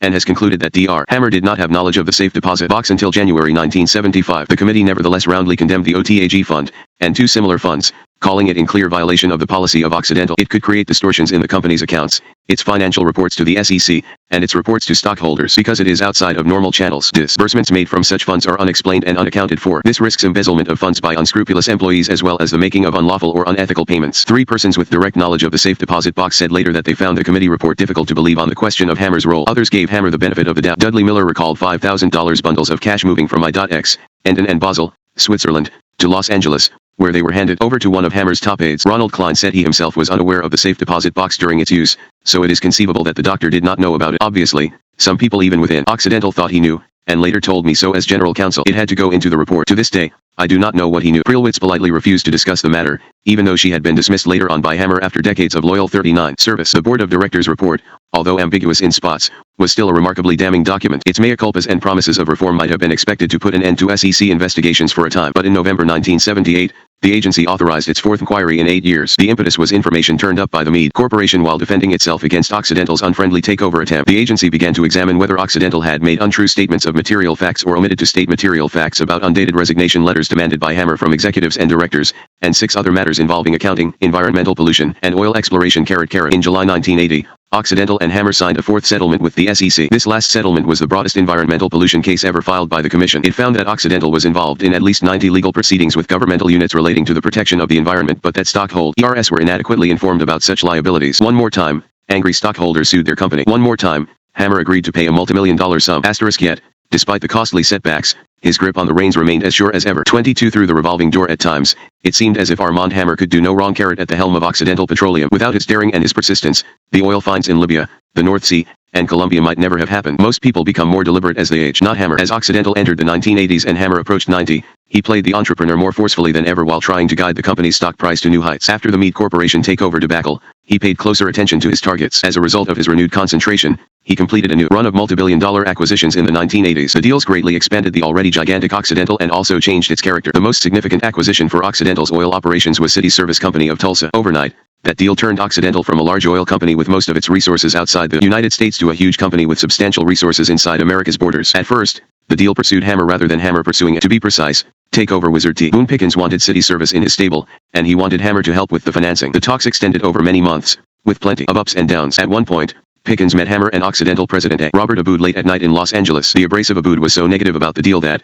according to Pickens, all around the room, eyes were fixed on the ceiling or the floor. There was one set of eyes that was not directed at anything. However, the doctor's eyes were closed. He had been asleep for 20 minutes. After some give and take with Abood, Pickens commented tartly, "If the deal is that bad, why don't we just go to bed like Dr. Hammer?" I turned toward Hammer, who had started snoring. But Hammer was fully awake a few months later when City Services investment bankers came calling. What appeared to be an imminent marriage with Gulf Oil Company had unraveled, leaving City's service executives demoralized and vulnerable to creditors. They loathed the idea of being swallowed by Pickens. The investment bankers had spoken with David Murdoch, an aggressive Los Angeles businessman who was Occidental's largest stockholder as well as a director. Murdoch was interested. Was Hammer? He was. Negotiations were rocky at first. Hammer and Murdoch disagreed. Hammer and City Service Chairman Charles Wade Elledge disagreed. The City Service Board seemed unenthusiastic, but all of them resolved their differences to complete the third largest merger in American history to that time, valued at $4 billion. Wade Elledge said, "Negotiating is Dr. Hammer's fountain of youth." His eyes sparkled. Although most analysts were upbeat about Occidental's acquisition of domestic energy supplies, they worried about the huge debt load that resulted. But Hammer swiftly sold off City Service units that did not fit into Occidental's plans,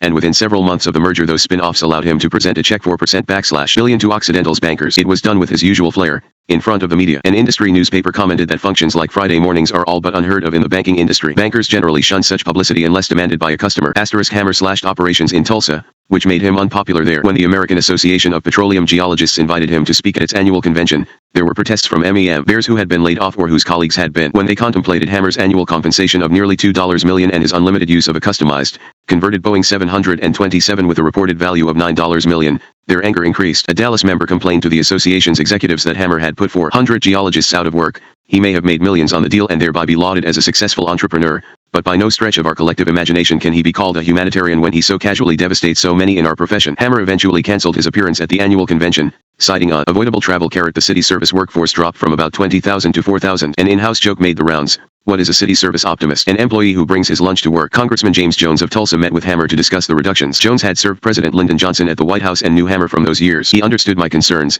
and told me his plan. Jones said he could not have been more cooperative. I think Dr. Hammer was better for city service than Boone Pickens would have been. Another multi-billion-dollar acquisition that expanded Occidental's energy capabilities was Midcon Corporation. Once again, it gave Hammer the opportunity to play the role of white knight. Hammer knew Midcon was perhaps the most desirable natural gas pipeline company in the United States, but it had not been on the market. Then Hammer received a call from Midcon's investment banker, who was looking for an alternative to a hostile offer. Hammer turned to Occidental President Ray Irani and suggested visiting Midcon right away, since its executives quite likely would be receiving many suitors. Hammer believed that Cliff Davis, who had built the company and was its chief executive, would decide on a buyer according to whom he liked the most. Davis, hearing of Occidental's interest, invited Hammer and Irani to fly to Chicago. As Hammer recalled later, Davis was waiting at O'Hare Airport in his car, which he was driving himself. They immediately launched into a discussion about a possible deal. Hammer and Irani had done their homework. They knew Davis had turned down an offer of $68 a share and had started buying his own stock at $75 a share. So when Davis asked Hammer how much he was willing to pay, Hammer quickly replied $75 a share. Davis extended his hand and said it was a deal. The three men were so absorbed discussing the details that they forgot to pay attention to the airport signs and drove around for half an hour looking for the correct exit. The $3 billion transaction,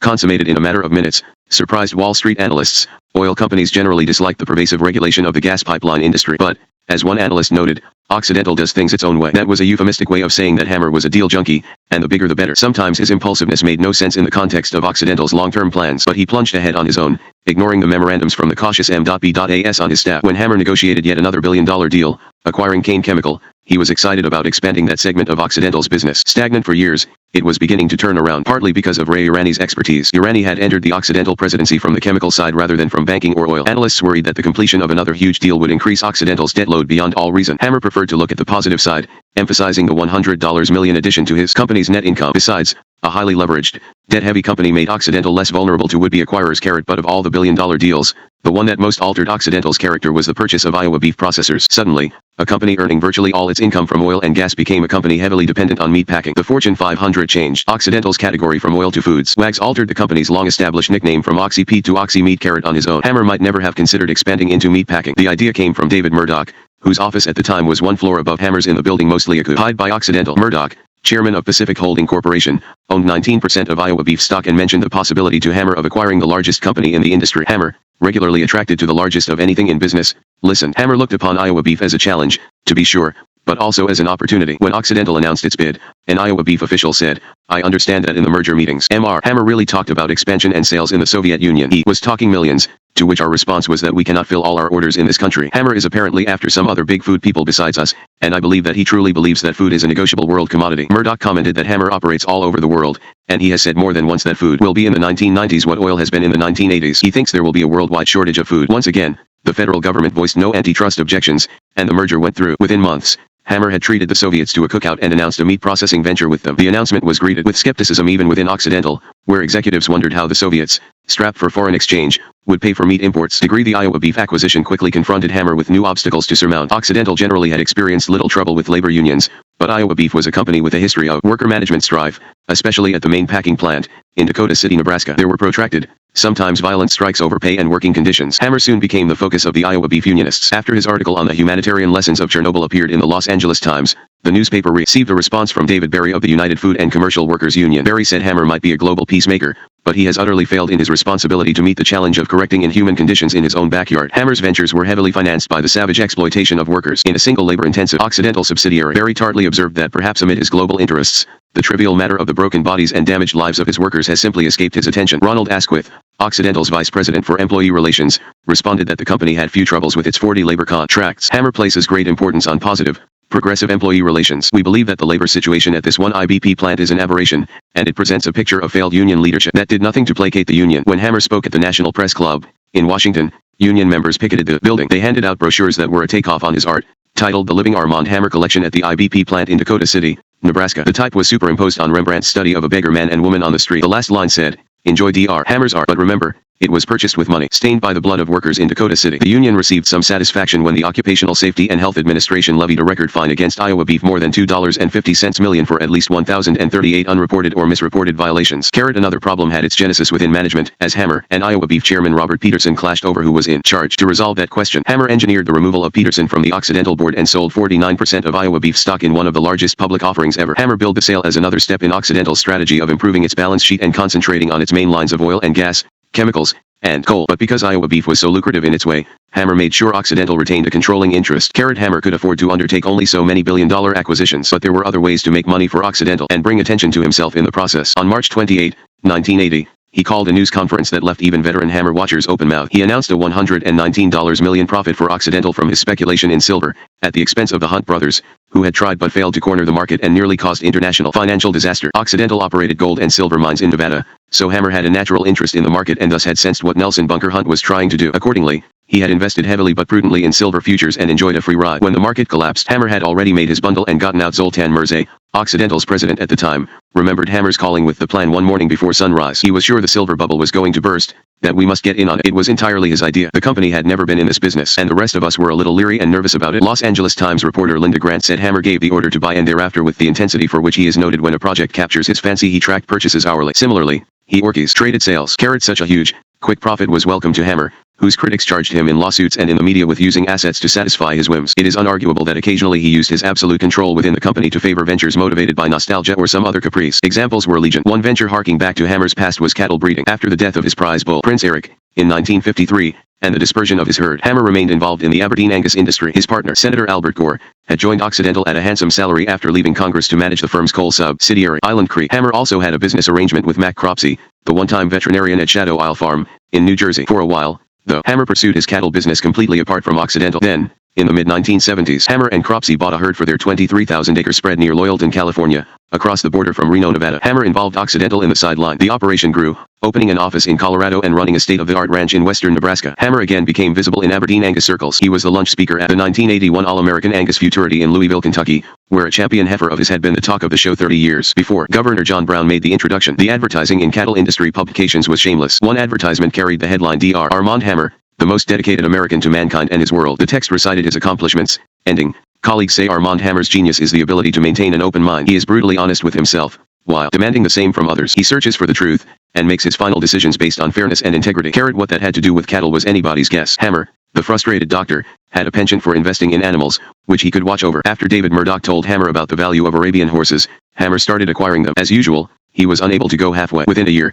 he was one of the nation's biggest enthusiasts, operating an oil company subsidiary called Oxy Arabians. The big score, appropriately, came in the Soviet Union. Murdoch wanted to buy a champion Soviet horse named Pesnier but needed an entree. Hammer agreed to provide it in exchange for a share in the ownership. Along with Eugene LaCroix, probably the leading Arabian horse breeder in America, Hammer and Murdoch paid $1 million for Pesnier. Within days, the new owners booked $3 million worth of stud fees. Hammer used his connections in other nations to buy the best, too. At a sale in Poland, he spent $373,000 for 6 lots of horses. Back home, Hammer jumped into the huge annual sale at Scottsdale, Arizona, paying more than $3 million in 1982. Hammer looked forward to making a big splash at the annual Scottsdale event, so many other celebrities bought and sold Arabian horses, and Hammer loved being with them. One year, he compiled a scrapbook showing himself with country music star Tanya Tucker and television personality Merv Griffin, among others. During an interview with Arabian Horse World magazine, Hammer recalled the stallion given to him in 1922 by Lenin and General Seaman Budeni. He never thought his interest in horses would revive, but the trip to buy Pesnier whetted my appetite, and the more I learned about Arabians and the industry, the more I thought about getting involved.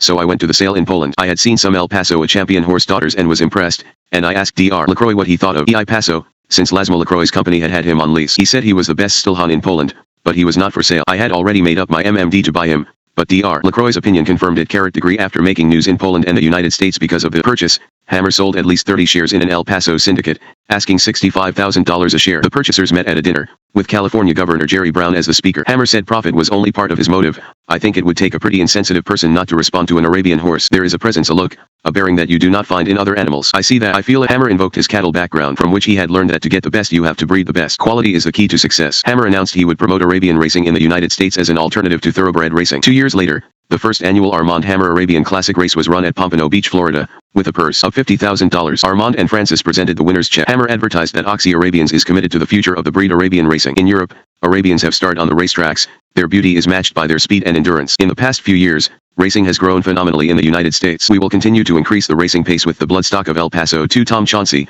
a leading Arabian breeder, said Hammer almost single-handedly got Arabian racing accepted in the United States. There had been no purses like that, not much movement. It is good for the whole industry, because it is another use for the horse. Eugene LaCroix said Hammer's quick study of the Arabian horse industry was amazing. In 1981, I went with Dr. Hammer to Hungary to look at horses, LaCroix said. On the flight back, he must have asked me questions for 8 to 10 hours. And they were good questions. Happy face, Hammer donated 6 Russian-bred Arabian horses to Salem College in West Virginia, the favorite institution of Senator Jennings Randolph, who was a supporter of the tycoons. Happy face, by 1986, Hammer was selling a good number of horses from his total stock of 142. Using his art collection as a come-on, the auction bill carried the headline "The Oxy Arabian's Masterpiece Collection Sale." The text said Hammer is proud to offer a selection of mares that merit the consideration of serious breeders. They are all masterpieces, all collectibles. The sale grossed more than $5 million, with the average horse bringing $181,000 and the prize horse $575,000. Despite Hammer's Johnny-come-lately status and his lack of humility, there was little resentment of him in the Arabian horse industry. He brought it so much positive publicity that prices stayed high several years longer than expected. Inevitably, though, whatever he touched meant controversy of some sort. For example, criticism arose when he lobbied in Washington for a waiver of duties on Arabian horses imported from the Soviet Union. The agency caught in the middle was the Animal and Plant Health Inspection Service of the Agriculture Department. Adoption of the rule change was expected to save Hammer and his partners about $200,000 on the importing of Pesnier. The only favorable comments on the rule change came from Arabian horse breeders. 9 members of Congress wrote in opposition. Summaries. In their feelings, Representative Sam Hall, Jr., of Texas argued, there is no valid reason to grant Mr. Hammer and the Soviet Union this preferential treatment. Let Mr. Hammer pay his import duties like everyone else, and send the Russian government a signal that before we grant trade concessions of any kind, they can abandon their aggression in Afghanistan and other areas of the world. The congressional objections went unheeded. Hammer obtained his duty waiver. Not all the lucrative sidelines in the world could erase Hammer's frustration at having to answer no when asked if he were the baking soda king. Off and on for decades, he thought about buying Church and Dwight, the New Jersey company that manufactured Armand Hammer baking soda. There was little reason to do so except vanity. In 1986, Hammer succeeded in obtaining a piece of the business so he could answer yes more or less honestly. Occidental formed a partnership with Church and Dwight to produce and market potassium carbonate under the name of the Armand Products Company. Occidental became a 5% stockholder in Church and Dwight,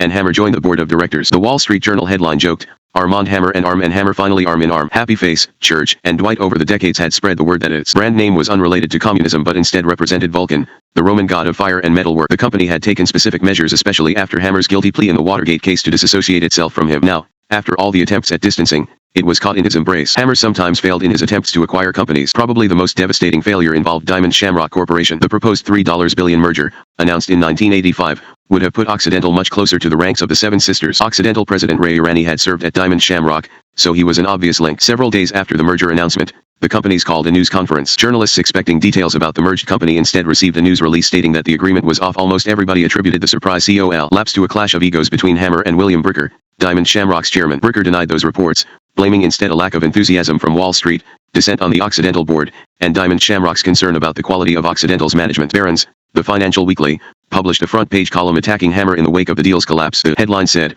"What price glory for Armand Hammer's fellow shareholders?" Another deal that fell through involved Zapata Corporation, founded by George Bush. David Murdoch, a large stockholder in Zapata and Occidental, had introduced Hammer to be John Mackin, his Zapata counterpart. Occidental made an offer, but it was so low even Murdoch voted against it. Mackin said later that Hammer simply miscalculated how much he would have to spend to acquire Zapata. Hammer made miscalculations as well during his attempt to bring Husky Oil into Occidental. Although Husky had its headquarters in Wyoming, it was essentially a Canadian operation. Hammer had been holding laconic discussions with the Nielsen family about acquiring Husky, but the negotiations unexpectedly took on urgency when Petro-Canada made a hostile takeover bid, followed by a competing bid from the Alberta Gas Trunk Line Company. Hammer's attempt to play white knight was valiant, though futile, because of Canadian laws and nationalist sentiment that made it difficult for an American company to acquire anything over the border. As frustrating to Hammer as any of these failed acquisitions were the drawn-out controversy surrounding 3 matters on which he fervently wanted to get his way: marketing shale oil from Colorado's mountains, using Occidental's patented technology, cleaning up Love Canal, in Niagara Falls, New York, and drilling for oil in Southern California's Pacific Palisades. Each controversy, wrapped up in local and national politics, cost Occidental hundreds of millions of dollars and afforded new perspectives on Hammer's character. Hammer's vision about the future for shale was tied to his belief that the United States desperately needed to attain energy independence through alternative sources of oil that would last hundreds of years. Hammer's study of shale oil's history should have given rise to pessimism. Experiments with the technology in the 1920s and the 1950s had failed to excite government policymakers or consumers. But Hammer rarely gave in to pessimism. He used Occidental's Garrett Research and Development subsidiary to develop in situ technology that extracted oil from the inside of the Rocky Mountains. The process meant tunneling into the mountain's interiors, blasting to produce broken up rock, igniting it, then extracting the oil from the rubble without destroying the ecology of the mountain or the surrounding area. Hammer received reports during the height of the energy crisis. In the early 1970s, that Occidental's process could produce oil for $3 a barrel during a time when the world price was many times higher. Experts outside Occidental were skeptical, wondering whether the technology would work on a commercial basis and questioning whether the federal government would offer substantial financial assistance. Hammer and his executives began to lobby the government. Occidental's experiments were taking place on 2,400 acres in Colorado, not enough land to accomplish all the tests. Hammer requested legislation allowing Occidental to acquire government-owned land in the vicinity at reasonable prices. In addition, Occidental used its unique technology to entice Ashland Oil Company to join a partnership on more desirable land. They envisioned a plant that would turn out 57,000 barrels a day at a cost of $440 million. Hammer said the total yield from the operation would top 1 billion barrels of oil. Occidental spent hundreds of millions of dollars of its own money, as well as millions more in Department of Energy funds. Despite substantial federal aid, Hammer thought the government was being stingy, and he criticized officials for their short-sightedness. He believed that with Occidental's help America could develop a vast new source of oil, admittedly, at great expense. In exasperation, he scolded Frank Zarb, the Federal Energy Administrator, saying that his agency was placing greater emphasis on paper shuffling than on achieving energy independence. To Interior Department Secretary Thomas Klepp, he complained about bureaucratic unresponsiveness. Hammer was relentless in his campaign to have the Occidental technology funded and adopted. He could be overbearing when discussing it, averring that all other companies were going about their research incorrectly. By mid-1983, he had engineered a multi-billion-dollar assistance package from the Federal Synthetic Fuels Corporation, but the agency appeared to be rife with inefficiency, causing Congress to waffle over whether to continue funding it. Congress eventually abolished the agency, despite Hammer's passionate plea for its retention. Occidental shut its shale oil project. Although Hammer expressed confidence that it would reopen, his was one of few such voices. The shale oil campaign further confirmed Hammer's reputation as the unusual kind of visionary who also was adept at playing hardball to get what he wanted. The shutdown of the Synthetic Fuels Corporation did nothing to damage his reputation. Some Occidental stockholders were upset about the large expenditures that yielded no profit,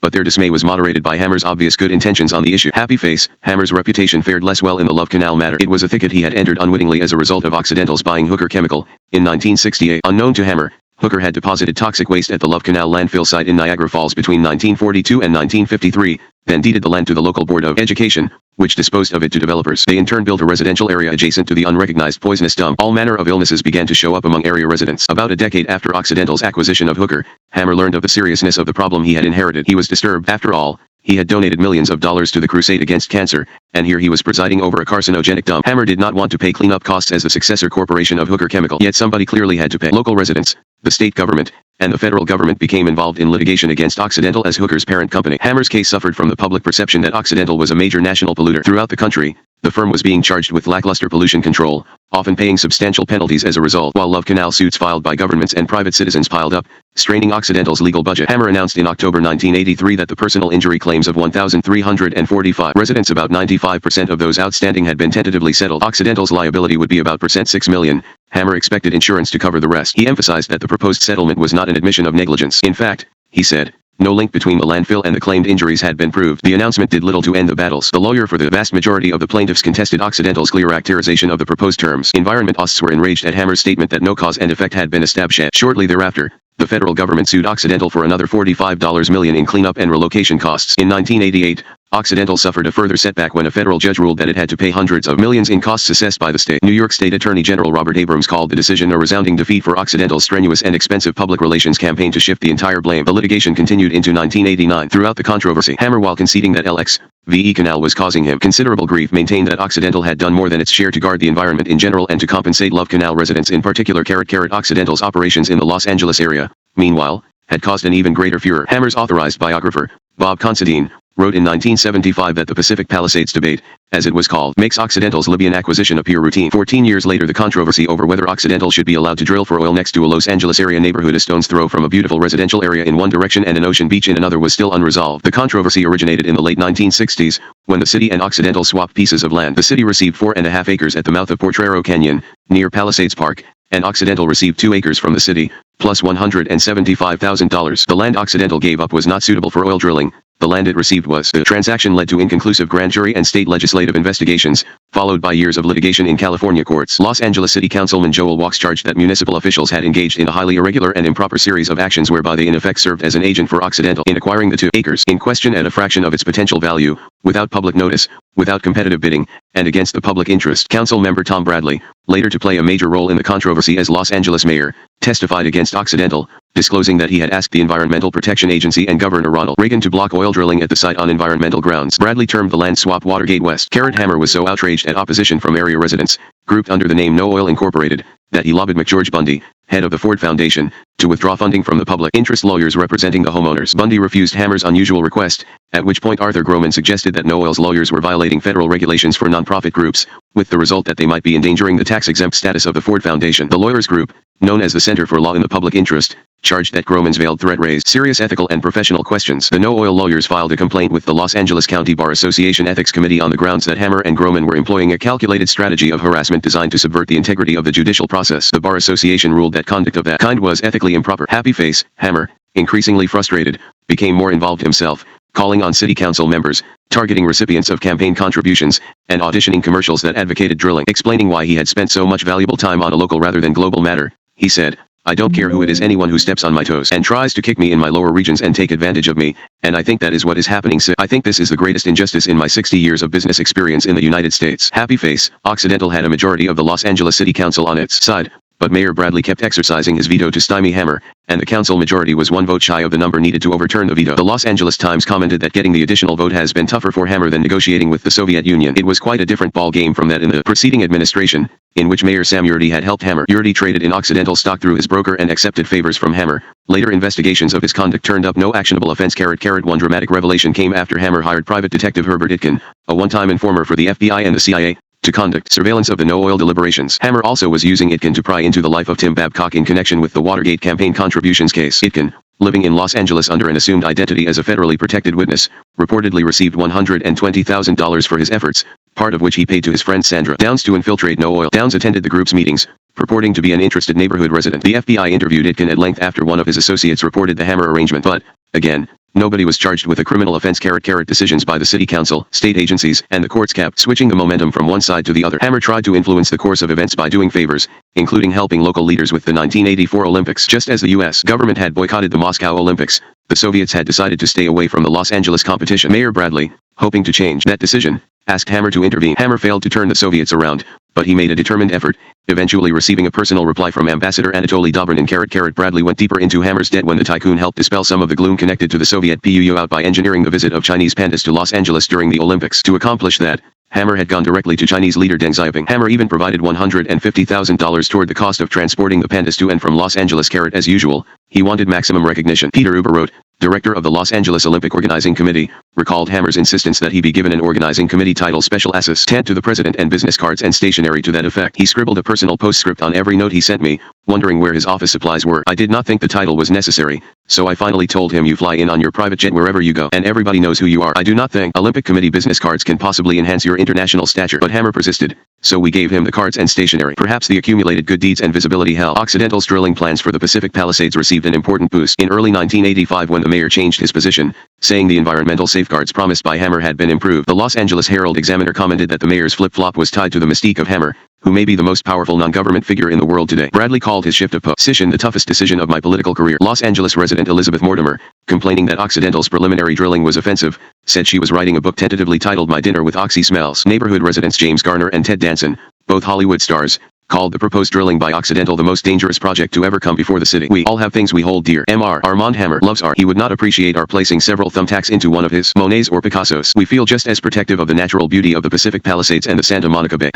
Hammer and Groman saved some of their most vicious attacks for Marvin Broad, a city councilman since 1965. They charged that Broad knew at the time of the original land swap that Occidental planned to drill there but voiced no opposition. Then he started to oppose us and make it impossible for us to do what he authorized us to do. I do not like dishonesty and I do not like false statements, Groman said. Broad flatly denied the allegation and accused Hammer and Groman of arrogance for presuming they could drill without passing all necessary environmental reviews. When Occidental financed a pro-drilling group called the Los Angeles Public and Coastal Protection Committee, Broad and his followers were enraged. Heading the misleadingly named group was Edmund Brown, Sr., the former governor of California. During their public acerbic exchanges, Broad wrote Hammer a private letter, begging him to give up on Pacific Palisades because of the harm it was doing to political careers and because of the widespread opposition to drilling. Armand, even a brilliant, successful, generous, charming man like you can have blind spots, but you are so exceptional. You are capable of changing your mind. I plead with you, please abandon the coast site in Los Angeles. Hammer refused, continuing to marshal Occidental's resources for oil drilling that, if ever achieved, already would have cost tens of millions of dollars in staff time and legal fees. Given Hammer's minuscule stock holdings in Occidental compared with the total,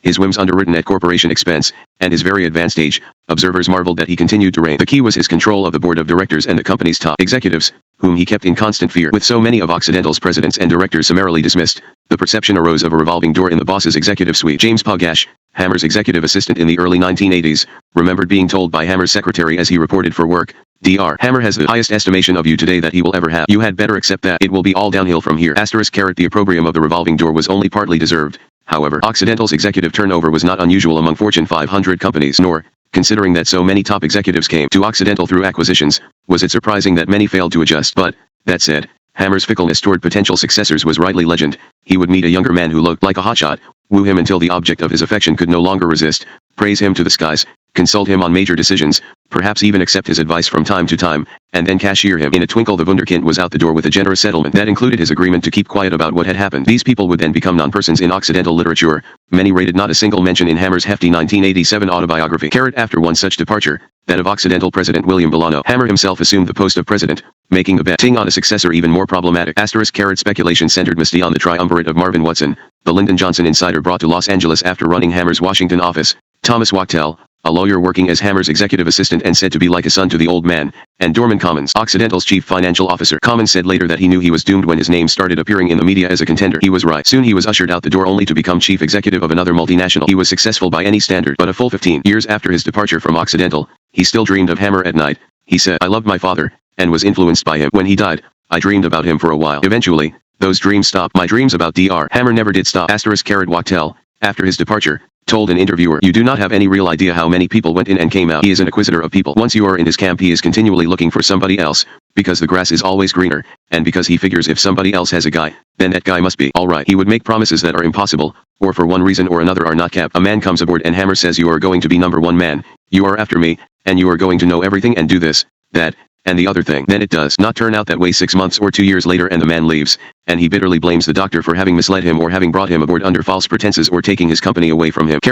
One of them, Thomas Willers, who lasted at the top for about 2 years, discussed his concerns about Hammer's business and personnel practices with Senate investigators. Willers had earned $200,000 a year and received $160,000 a year for 3 years after his departure. Senate Committee Staff Memorandum, November 20, 1973, and Willers, interview, November 11, 1987. When Hammer hired 39-year-old Joseph Baird from the London banking business in 1973, it looked like the real thing. By many accounts, Baird possessed a volcanic temper, but nobody questioned his business acumen, and for 5 years he and Hammer got along, at least on the surface. In 1978, Stephen Sansweet, the Wall Street Journal's perceptive Hammer watcher, reported that the aging boss appeared to be relinquishing control voluntarily to Baird. Hammer thought the story was complimentary at first, until some members of his coterie told him that it was part of a Baird plot to depose him. He became suspicious, then began telling executives Baird was planting anti-Hammer stories with journalists. Hammer kept his doubts within Occidental for a time. During the Meade Corporation hearings, he described the Baird relationship as working well, saying that Baird operated the company on a day-to-day basis. According to Hammer, Baird discusses all important matters with me. My office is right next to Mr. Baird's,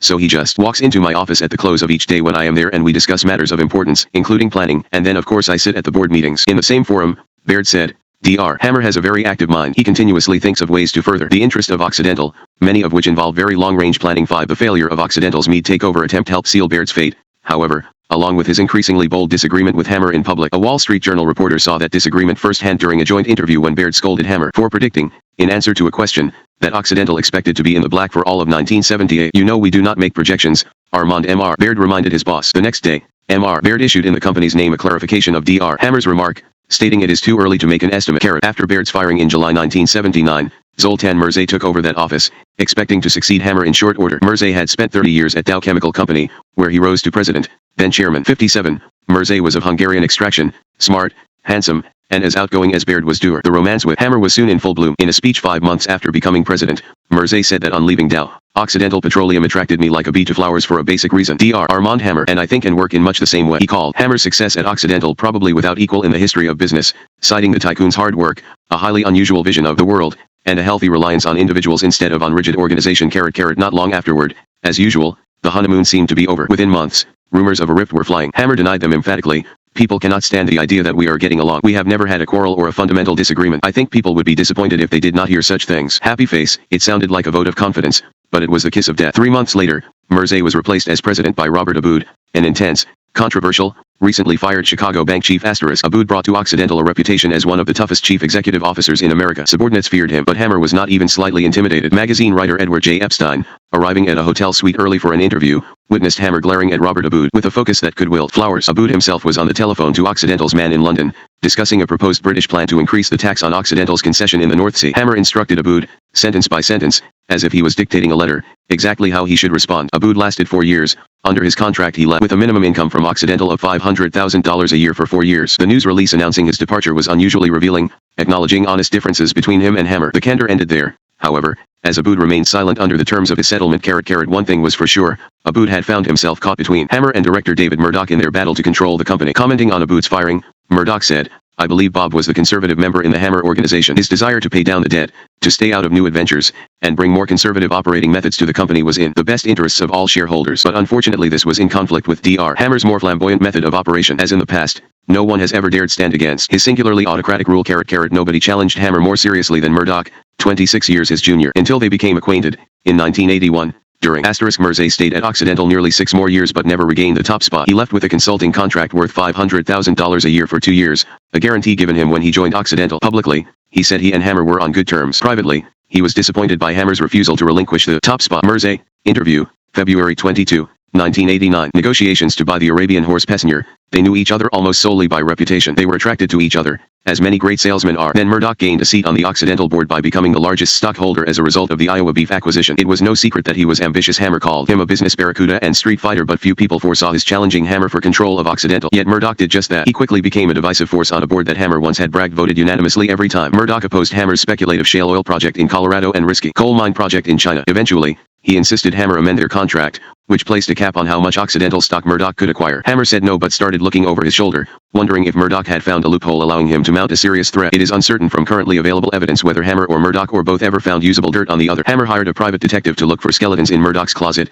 and Murdoch scrutinized Occidental's ledgers for evidence of corporate assets being wasted on Hammer's personal crusades. In July 1984, Murdoch sold back his common stock for a handsome premium, with the payout totaling $194 million. Some shareholders were so angry that they sued Hammer, Murdoch, and their own company. 19 separate suits were filed. To many small shareholders, Murdoch's windfall looked like a classic case of green mail. The next year, Murdoch sold his preferred stock back to Occidental for about $86 million. One insider who observed the Murdoch-Hammer wars was William McGill, the former president of Columbia University who had joined Occidental's board at Hammer's insistence. McGill, a psychologist, studied Hammer carefully, calling him the most interesting, complex, capable individual I have ever known. McGill said that to comprehend Occidental in the 1980s, it is important to understand David Murdoch's attempt to drive out Dr. Hammer. One principle it illustrates is Dr. Hammer's failure to pay attention to details until disaster looms. He must have seen Murdoch as benign, which shows a failure to correctly analyze his character. McGill said that Hammer's many projects outside Occidental sometimes caused him to lose sight of what was going on within the firm. But just as disaster is about to strike, his head will clear and he will become the best manager I have ever seen by many orders of magnitude. Happy face. Another insider who saw what was happening was Robert Tietzworth. Tietzworth joined the Occidental board in 1979 after 20 years of working his way up from staff geologist. The only time it really got serious because of the revolving door at the top was when Bob Abood came in.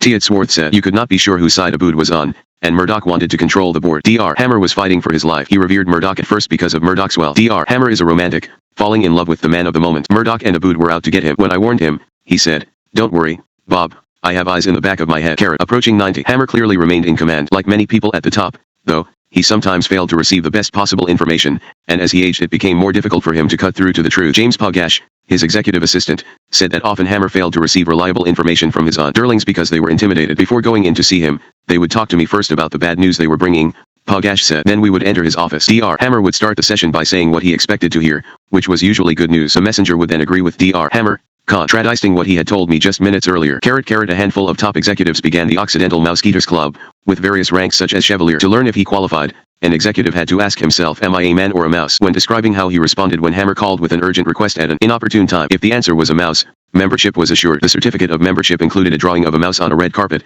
looking over his shoulder in terror. In such an atmosphere, a lot of responsibility fell on Ray Irani, the replacement for Abood. Irani was a native of Lebanon, a 49-year-old Ph.D. chemist who had joined Occidental's operations from the Olin Corporation. By the middle of 1989, he had served more than 4 years under Hammer in what appeared to be a comparatively placid atmosphere. Irani was popular, intelligent, blunt in private, and self-effacing in public. He let Hammer take the credit for Occidental's improved performance during the late 1980s, even though at times Hammer seemed to be failing mentally and physically. Fortune writer Anthony Ramirez interviewed Hammer and Irani for hours during late 1988. Although he praised both men in his resulting article, Ramirez could not help noticing that the 90-year-old tycoon's voice is weak, his hearing weaker, his walk halting. When he sits, his clothes hang loosely on his bones, and he scarcely moves. But an examination of Occidental's 1989 notice of annual meeting to shareholders made it appear that Hammer was very much in control, whatever the state of his health. He received nearly $2.50 million in cash compensation during 1988, in addition to dividends from his nearly 1.5 million shares of common stock. Hammer's employment agreement as he turned 91 provided him with minimum annual compensation of about $1.50 million into 1998, the year in which he would turn 100. Furthermore, nobody was seeking to force him out. Irani, earning well over $2 million annually, counseled patience. It appeared that he complimented Hammer, who called Irani exactly the man I have been seeking. But then, Hammer's praise had a familiar ring. Part 6 Citizen Diplomat 23 Back-channel Ambassador. Although Armand Hammer received acclaim for his business acumen, at no time during the 1960s, 1970s, or 1980s was he merely a multinational tycoon. He was also an unparalleled citizen diplomat, shuttling around the world as frequently as did Henry Kissinger. Sometimes Hammer practiced his unique brand of diplomacy in full view. At other times he kept a low profile, acting as a back channel for the United States, the Soviet Union, or any other nation that might be involved in superpower politics. Still other times, he traveled incognito. Foreign governments almost always welcomed his missions. His own government was more ambivalent, with precedents sometimes using his services against the advice of the State Department or the National Security Council, where Hammer tended to be viewed as naive at best, traitorous at worst. The mass media helped him spread his gospel of international cooperation. Hammer found his largest American forum yet in June 1974, courtesy of NBC News, which aired a one-hour documentary about him. The NBC crew shot much of the footage in the Soviet Union, thanks to doors Hammer opened. He was at the service of host Edwin Newman, producer Lucy Jarvis, and their television crew, arranging for footage with Leonid Brezhnev inside the Kremlin wall. As Joseph Finder, a Harvard Sovietologist, found while researching his book Red Carpet, the rest of the Western News Corps in Moscow, many of whom had tried unsuccessfully for years to arrange a meeting with Brezhnev, were flabbergasted. Edwin Newman, who had never been to Russia before, had flown in one day, spoken with Brezhnev in the Kremlin the next, and then left the country with Jarvis and the NBC team on Hammer's private jet. Although a personal triumph for Hammer, the NBC documentary became a focal point of controversy. The anti-communist magazine Human Events wondered before the broadcast whether NBC would show Hammer as the Red sympathizer his every act proves he really is. Congressman Richard Ichord and his Internal Security Committee staff talked among themselves about whether to demand that Ichord be integrated into the show to provide balance. On the other hand, NBC ballyhooed the documentary in a news release, stressing its timeliness with President Richard Nixon's scheduled visit to the Soviet Union, and admirers of Hammer's encouraged rumors that he would be named U.S. ambassador to Moscow. The news media spread the rumors, which led the State Department to deny that an official offer had been tendered. Hammer, flattered but not interested, continued to act as unofficial ambassador. During a press conference in Moscow after a meeting with Brezhnev in 1975, he described his efforts to schedule a visit to the United States by the Soviet leader. He discounted rumors of Brezhnev's poor health, despite a much-discussed 6-week disappearance from public view, and generally acted like a plenipotentiary without portfolio from Russia to the United States and vice versa. Hammer decided the time was ripe to expand his recognition as a citizen diplomat. The Soviets gave him remarkable access to the leadership and used those meetings to send messages, some private, some public, overseas. Hammer received special landing rights for his airplane, permission to show his art collection in international cultural exchanges, and the Soviet Union's Order of Friendship Between Peoples Medal, the highest honor available to a non-communist. Soviet print and television journalists attended the dedication of Occidental Superphosphoric Acid Terminal at Jacksonville, Florida. When Hammer traveled to Moscow for a session with 350 other American businessmen, Brezhnev singled him out during dinner remarks, assuring references to the tycoon in the next day's newspapers. Hammer was given living quarters in Moscow, choicer than even the American ambassadors. In fact, nothing demonstrated his status in the Soviet Union quite so clearly as the suite given to him by Brezhnev, a living space previously occupied by 5 families. Hammer retained a Los Angeles architect and a West German contracting firm to renovate the space, transforming a rabbit warren into 5 spacious rooms, and he kept the gift secret from Francis until it was finished. He hung expensive art in the apartment, announcing that some of it would become the property of the Soviet government upon his death. When he subsequently opened his Moscow home to Architectural Digest magazine, the resulting article mentioned numerous Russian paintings on the walls, including Children at the Piatio, by Nikolai Bogdanov-Belsky, View from a Rock-Carried White Coast, by Isaac Levitin, and Peasant Girl, by Isaac Brodsky. Mikhail Bruck, sometime Soviet journalist and Hammer's man about Moscow, described the dedication of the apartment in mid-1976. It was perhaps the most unusual housewarming in Moscow in recent years. To begin with, it was not in any of the new residential areas that keep cropping up on the outskirts of the Soviet capital. This party, given by Francis and Armand Hammer in their pleasant 5-room apartment, took place in a 9-story house cornered across the street from the Tretiakov Art Gallery and only a quarter of a mile from the Kremlin in Moscow's old Zamoskvorekai district. One of the Soviet guests presented the Hammers with a kitten, a traditional housewarming gift in this country. It is supposed, by legend, to bring happiness and luck to the new home. Attending the party were the American ambassador, the mayor of Moscow, top aides to Brezhnev, and various high-ranking trade, industry, and culture ministers. The momentum of Hammer's one-man diplomacy took off from there. After he met with Brezhnev in October 1976, Pravda placed the story on the front page, a clear signal to the United States that the Soviets wanted to increase the volume of trade. The 90-minute discussion between Hammer and Brezhnev also covered the strategic arms limitations talks, war in the Middle East, U.S. presidential politics, and Soviet treatment of emigration requests from Jews. Not even the American embassy was fully informed about what was said. Hammer disclosed only what he chose to disclose, either on his initiative or at Brezhnev's request. He kept his own counsel about the rest of the goings on at his private Kremlin sessions. Probably the most productive meeting with Brezhnev, at least for Hammer's image as citizen diplomat, occurred during 1978 at Brezhnev's Yalta vacation home. The timing was propitious for all concerned because the United States and the Soviet Union were deadlocked over the fate of F. J. Crawford, an American arrested on charges of black market currency dealings. The arrest of Crawford, the Moscow representative for International Harvester, quite likely was retaliation for the detention of two Soviet United Nations officials in New York. The Carter administration was getting nowhere trying to resolve the dispute, so Hammer wrote Brezhnev in July, then followed up in person during the August meeting. Before departing from the United States, Hammer was briefed by the State Department's Soviet expert, Marshal Shulman. Hamilton Jordan at the White House requested that Hammer report back after the session at Yalta.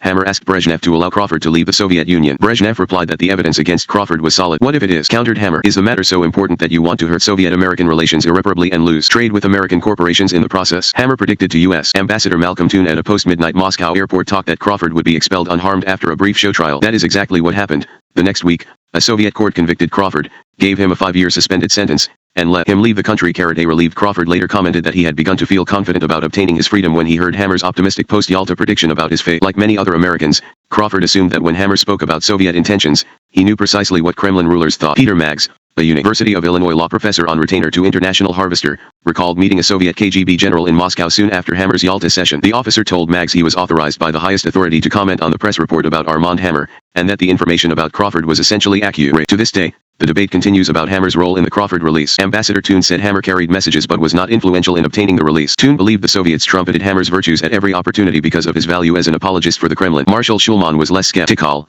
suggesting that Hammer's intervention combined with the Soviets' desire to improve relations worked in tandem to effect Crawford's release. Hammer used the Crawford affair as an opening to both superpowers, writing President Jimmy Carter that Brezhnev seemed eager to meet before the end of the year. As the leaders began to think seriously about such a summit, Hammer sent agenda items for consideration. Zbigniew Brzezinski, Carter's national security advisor, greeted the suggestions coldly. Brzezinski had never trusted Hammer. His special treatment at Yalta, including his transportation to the resort in a private Soviet airplane, ate away at the sternly anti-communist advisor. When Hammer asked to see the president privately about a summit meeting, word passed from the National Security Council to the White House that Brzezinski believes the president should not see Hammer. Hammer tends to abuse such meetings. Among other things, he misrepresented himself as a presidential emissary during his recent trip to Moscow. When Carter and Brezhnev finally met, Hammer took credit for planting the seed that had blossomed. He used the summit atmosphere to push for Senate ratification of the Strategic Arms Limitation Treaty, hoping it would ease tensions between the superpowers. Hammer believed the Russians were being falsely accused of violating SALT. By early 1980, Hammer's lobbying of the Senate had taken on a plaintive note. The Soviet invasion of Afghanistan, at the end of 1979, had complicated superpower relations so profoundly that Hammer worried about war. Here was a chance to promote his deeply felt need for continuing dialogue and a chance to be a hero worthy of a Nobel Peace Prize. His first private report about Afghanistan came from Anatoly Dobrinin, the Soviet ambassador to Washington. After the briefing, Hammer told reporters the Soviet presence was certain to be short-term. That was what Dobrinin said, and he never lied to Hammer. Within weeks, Hammer was in Moscow discussing the Afghanistan impasse with Brezhnev. His account of the 2-hour meeting caused a tremor in diplomatic circles and left insiders wondering more than ever about Hammer's loyalties. His version of Brezhnev's comments, if accurate, meant a softening of the Kremlin position, seeming to indicate interest in a negotiated settlement. But the official account, from the Soviet news agency, TASS, failed to signal a softening, which led experts to conclude either that Hammer had been set up or that his eternal optimism, perhaps combined with failing hearing and a misunderstanding of a key Russian colloquialism, affected his report of Brezhnev's meaning. Brzezinski decided that Hammer was consciously giving events a Soviet tilt. Hammer in turn likened Brzezinski to an aggressive little boy playing an international version of good guys/bad guys, poisoning the peaceful instincts of Carter in the process. The skepticism about Hammer's interpretation of the situation in Afghanistan failed to stop him from spreading it across the globe. During a speech in Chicago, he criticized the president for threatening to pull out of the Summer Olympics and cutting back Soviet-American trade. He disclosed that he had suggested to the Russians that a PUU out from Afghanistan might lead to a Pakistani withdrawal from the border, which was desired by the Kremlin. While in Chicago, he was treated like a head of state presenting a major foreign policy address. The chauffeur of his rented limousine said, "I have been driving people out to O'Hare for 2.5 years. Some real important people, but none of them was ever allowed to take the limousine out to the runway to meet the plane." Hammer worked both sides tirelessly. He spread the Soviet account in the United States, saying Brezhnev explained to me that they believe Afghanistan, which since the revolution of 1978 had been a pro-Soviet government, was being threatened by forces unfriendly to the Soviet Union. According to Hammer, the Soviet leader said that as soon as he received guarantees from the American government and the countries neighboring Afghanistan that they would refrain from interfering, the Soviet Union would withdraw its troops. Brezhnev seemed truly bewildered at President Carter's anger. Hammer said, so he had explained that the president thought Brezhnev had tricked him by unexpectedly moving soldiers across the border. By Hammer's account, he and Brezhnev exchanged views on whether Carter was honest. Hammer said yes, but Brezhnev was of the opinion that Carter was acting politically. Newspapers attacked Hammer for serving as Brezhnev's mouthpiece. Some critics wondered why the federal government refused to invoke the Logan Act, a 1799 law meant to punish private citizens who tried to influence American foreign policy. The Justice Department responded that the law was antiquated, rarely used, and never intended to prohibit attempts to convince foreign governments from doing something worthwhile. The unofficial explanation seemed patently clear. Hammer was serving a valuable function, yet his background and perceived allegiances continued to cause concern among White House advisors. The suspicions troubled Hammer, so much so that he eventually sent a letter to Carter, in April 1980, inquiring why the president had not invited him for a tete-a-tete since August 1978, especially in light of his conversations with leaders of 9 countries, as well as Pope John Paul II. National Security Council staff members, though wary as always, recommended a Hammer-Carter meeting. They knew Hammer possessed unmatched information pipelines in countless countries. They also knew they owed him something for swallowing a huge financial loss because of the administration's phosphate embargo, without making a public stink. When Hammer met with Carter on June 5, 1980, he suggested placing an international peacekeeping force in Afghanistan for 5 years, with elections scheduled at the end of that time. Carter was adamant that the Soviets should withdraw before negotiations could begin. Hammer responded that such thinking was unrealistic and unproductive, and he left the meeting saddened. As the year progressed, Hammer refined his suggestions for a peace plan, using Soviet Ambassador Dobrynin as a sounding board, then writing Carter that with the help of Polish leaders there could be discussions about troop withdrawals from Afghanistan, after guarantees from the United States and Pakistan of non-interference and establishment of a peacekeeping force from neutral nations. The U.S. government tried to keep up with Hammer, in order to use his connections constructively. Secretary of State Edmund Muskie cabled U.S. embassies for their reaction to a report that Hammer was planning to meet Pakistani President Zia al-Haq in August. Ambassador Arthur Hummel responded from Islamabad that the report appeared to be true. The Pakistanis will undoubtedly speculate that there may be political overtones. Zia received Armand and Francis M. his home, saying he would accept a Soviet government in Afghanistan in return for a troop withdrawal and safe passage for Afghan refugees in Pakistan to their homes without reprisals. Hammer, encouraged, flew to Moscow to present the proposal to Brezhnev, who accepted the terms if China and India also agreed to non-interference pacts. Since the White House and State Department wanted to know what Hammer was saying to the Soviets, embassy personnel in Moscow pumped Occidental's representative there, Daniel Garin. The embassy cabled to Washington that we have no way of knowing what may be on Hammer's mind, and we doubt that Garin or anybody else in Occidental's shop here would know. That is not Hammer's style. Ambassador Thomas Watson, Jr., the longtime chairman of IBM, cultivated Hammer to learn Kremlin thinking firsthand. Watson kept the White House and State Department apprised of Hammer's initiatives, at one point cabling from Moscow that Armand Hammer is back in town, and I think you should know about the idea he is pushing. He saw French President Giscard d'Estaing in Paris last week at a private dinner at Edgar Faur's apartment and thinks that he convinced Giscard to try to get something moving on the neutralization of Afghanistan by dealing through Polish leader Edward Gierek. Hammer is going to visit Poland and has undertaken to persuade Gierek to invite Giscard to Warsaw to discuss the matter. Hammer's idea seems to be that Gierek could invite Brezhnev at the same time, but it is not clear whether Giscard encouraged that aspect of the idea. Hammer is an activist, and despite his recognition that the Soviets are probably not receptive to any scheme which would have them withdraw all or part of their troops from Afghanistan, he seems to feel that even a long shot is worth trying. The next month, the embassy in Warsaw cabled, in analyzing the developments leading up to Giscard-Brezhnev meeting at Gierek's invitation, I assume that the department has noticed that it coincides almost completely with the Armand Hammer idea. Watson was comfortable with Hammer as a fellow head of a multinational corporation and was unmoved by fears that Hammer was a traitor. In Watson's view, he is a loyal American, one of the most brilliant men in business I have ever known, and very misunderstood by a great portion of the population. While Watson served as ambassador, Hammer was very helpful. I do not think there is anything odd in Hammer's relationship with the Soviet Union, though you might say he fails to accentuate the negative. Watson never ceased to be amazed at the reverence for Hammer in the Soviet Union. I went to the ballet in Moscow with him. We had to check our coats. I was the last in line. The coat check woman asked me if that had been Armand Hammer in front of me. When I said yes, she asked me to ask him to come back. He did. It turned out she wanted to shake the hand that shook the hand of Lenin. Degree Senator Charles Percy, an Illinois Republican who served as chairman of the Foreign Relations Committee, was one of the most influential voices in the nation's diplomatic policy after Ronald Reagan's election. A former chief executive of Bell and Howell, Percy was a Hammer admirer. When Hammer asked Percy to set up a meeting with Secretary of State Alexander Haig about Afghanistan in early 1981, Percy was glad to help. I have always found Dr. Hammer to be highly creative, deeply concerned about matters affecting the national interest of the United States, but also concerned about relationships between the United States and the Soviet Union, he said. Percy knew about the suspicions concerning Hammer's loyalties but dismissed such talk. Hammer's reputation with members of Congress varied with the political persuasions of the politicians. The extreme right-wingers looked upon Dr. Hammer as soft on communism, and other such cliches. Claiborne Pell of Rhode Island, Percy's successor as chairman of the Foreign Relations Committee, watched Hammer intently. When we get together, he does a lot of talking. I absorb and learn, Pell said. Because the Soviets at first perceived President Reagan as a commie basher, Hammer's role as citizen diplomat increased in importance. Through Hammer, Brezhnev spread the word about his interest in slowing the arms race. Hammer pushed Reagan and Brezhnev to meet, partly because of his faith in negotiations at the highest level, partly because of his desire to take credit for any summit that resulted. Sovietologist Joseph Finder said that Hammer reveled in the art of private diplomacy, escalating it to a new level with his talents of self-promotion. If he was to be hounded by allegations of corporate impropriety,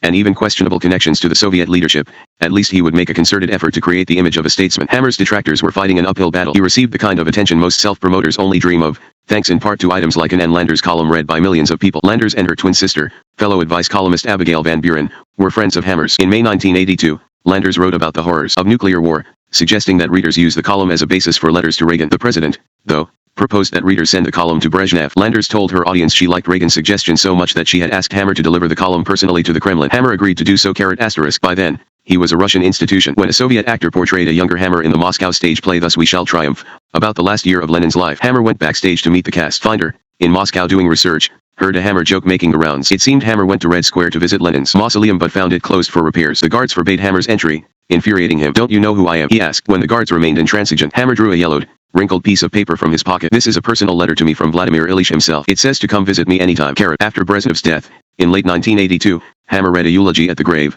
close to the Lenin mausoleum, as Senator Robert Dole and other dignitaries listened. People magazine published a photo essay about the Hammer-Brezhnev relationship, with Hammer providing the words. Hollywood film mogul Jerry Weintraub attended Brezhnev's funeral as Hammer's guest. Weintraub was flabbergasted at Hammer's access, at his treatment as a virtual head of state. Discouraged by the death of his friend, Hammer, 84, began over after the ascension of Yuri Andropov. Rather than perceiving his age as an impediment, Hammer behaved it gave him the status of an elder statesman who understood the Soviet psyche better. Relying on his decades-long perspective, he pronounced contemporary Soviet-American relations the worst in 60 years but characteristically added that sometimes, in foreign affairs, when relations are the worst, sudden breakthroughs can be made. Those who knew Hammer understood the implication he alone could initiate that breakthrough. True to form, Hammer pushed for a Reagan-Andropov summit and worked relentlessly for his own meeting with Andropov. After obtaining an appointment for December 1983, he was disappointed when Andropov cancelled. It was an early sign of the new Soviet leader's poor health. Hammer offered to send expert medical care, but because the Soviets were denying the seriousness of Andropov's problem, they were loath to accept. Andropov died in February 1984. Hammer used his influence to help an acquaintance's television stations obtain exclusive, intimate coverage of the funeral. The acquaintance was John Kluge,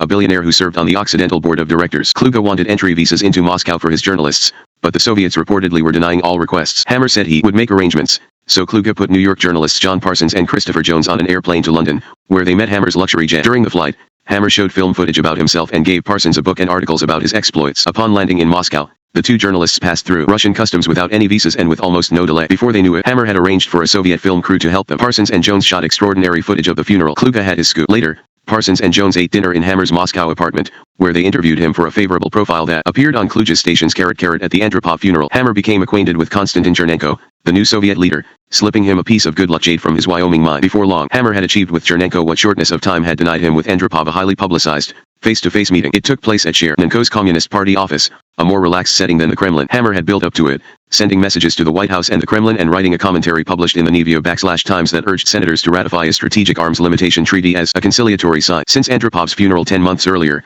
no American other than a few journalists had succeeded in meeting with Chernenko to discuss issues. That isolation worried Hammer, who pushed for a summit meeting. Hammer told Chernenko that if the Soviets were serious about signing a pledge to avoid first use of nuclear weapons, maybe the Reagan administration would do the same. Hammer also advocated a new cultural exchange agreement, one that would involve his own art collections. To make sure Chernenko remembered the meeting, Hammer had arrived bearing an 1871 letter written by Karl Marx, acquired earlier in the year at a London auction. Chernenko reciprocated with a replica of a huge Tsarist vase. The two men embraced at the end of the session. Immediately afterward, Hammer went to a Soviet news studio, where he gave successive live interviews to 3 American television networks. Hammer was also generous to American diplomats in the Soviet Union, helping to pay for a new piano in the ambassador's quarters, publishing a catalog of American artworks on display in Moscow, and donating Domie lithographs to the consulate in Leningrad, where they were hung prominently in a public room. But, notwithstanding his gratitude, Ambassador Arthur Hartman cut through Hammer's public relations offensive to give an unbiased assessment of the Chernenko meeting to the State Department, as described by Dr. Hammer. The meeting with Chernenko seems to have served primarily as a vehicle for him to publicize his views as to where the United States-Soviet relationship should be headed. Happy face, Patrick Buchanan, reflecting the opinion of many Reagan administration officials, found Hammer's visit to be more insidious than that, saying Hammer has hauled water for every Soviet leader in return for riches and renown. Senator Alan Cranston disagreed, using the congressional record to disseminate the tycoon's views. According to Cranston, few analysts of United States-Soviet relations have more experience and greater understanding of the issues which divide us than Hammer, whose first-hand knowledge has provided important insights for American leaders. Happy face, Hammer's political analysis may or may not have been keen, but his medical predictions left something to be desired. Throughout the early weeks of 1985, he told audiences that Chernenko was enjoying good health, despite rumors to the contrary. But just in case, he offered medical help for Chernenko, as he had done for Andropov. Only this time, he brought lung specialist Daniel Simmons of Los Angeles with him on Oxy 1*. The medical mission turned out to be fruitless. Simmons and Hammer did meet Chernenko's doctors, but they were defensive and refused to let Simmons examine their leader. Simmons understood. It was probably as if a Russian doctor showed up at the White House to examine President Reagan. Happy face, by March 1985, it was clear Chernenko was very sick. As rumors of his imminent death began to circulate, Hammer was packing for a business trip to Germany. He told Francis to include his Russian clothes, in case of a funeral on short notice. His foresight was accurate. With Chernenko's death confirmed, Hammer lacked time to obtain permission to fly Oxy 1 into Moscow, so he took his first commercial flight in 2 decades. When he arrived at the Moscow airport, Mikhail Bruck had a visa waiting. No other private citizen would have been allowed entry under the circumstances. Hammer, age 86, stood in bitter cold for 3 hours as he observed the pomp of another funeral for another departed Soviet head of state whom he had outlived. Afterward, he met Mikhail Gorbachev, soon to be named the new leader. Ambassador Arthur Hartman watched in awe as Hammer wended his way through the crowd at the reception. He worked the line. He literally knew every head of state there. Warren Hogue, covering the event for the Nevia-Times, said Hammer was the only guest willing to talk about the private reception publicly. With Hammer, but Keating Mum, were Vice President George Bush, Secretary of State George Shultz, and rulers from all over the globe. The first substantive Hammer-Gorbachev meeting took place in June 1985, just 3 months after Gorbachev's succession. Shultz told Hammer before the meeting that it would be particularly important that you underscore to Mr. Gorbachev the president's determination to build a more constructive relationship. We have put forward a number of ideas for consideration in every area of our dialogue. We are frankly somewhat disappointed that they have refused to engage us in a serious discussion of many of these issues. Shultz asked Hammer to fill in Ambassador Hartmann after the meeting, which Hammer did, leading Hartmann to send Shultz a 5-page cable with details. Hammer was pleased by Gorbachev's frankness, decisiveness, and charisma. As he often did with Soviet leaders,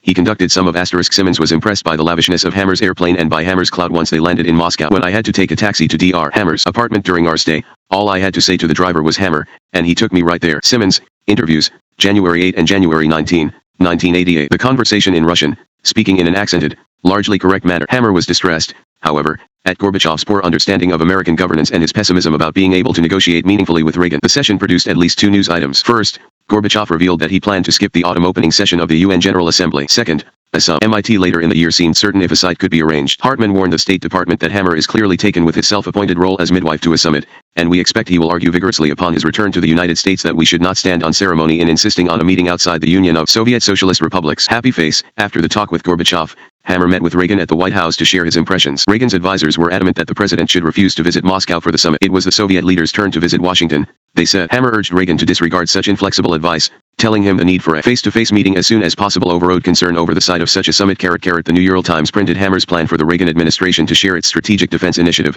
or Star Wars, technology with the Soviets. He was derided by commentators who believed such an arrangement was impractical and possibly treasonous. Some critics wondered if Hammer was losing his grip on reality. Undaunted, Hammer replied that a negative reaction often greeted a good idea when first broached. His supporters called him a visionary committed to peace on Earth. Hammer distributed the plan to world leaders visiting the UN, members of Congress, and assorted other policymakers. He discussed its implementation during a 90-minute meeting with Soviet Foreign Minister Eduard Shevardnadze. At the end of the November 1985 Reagan-Gorbachev summit, in Geneva, which the Soviets credited Hammer with helping arrange, thus boosting his campaign for the Nobel Peace Prize, Hammer moved quickly to capitalize on the era of good feeling by using his art collection. He never divorced his paintings from his diplomacy. Earlier in the decade, his offer to transport 5 Soviet-owned pictures from Moscow to Harvard University's Fogg Museum as part of a show of Jacob van Ruysdael's works had become embroiled in the question of whether it would undermine Reagan's strictures following the invasion of Afghanistan. The Soviets would not release the paintings to Hammer unless the U.S. International Communication Agency determined that the pictures were protected from judicial seizure. To make such a promise, the agency had to state that the items were culturally significant and the exhibit was in the national interest. Gilbert Robinson, the agency's acting director,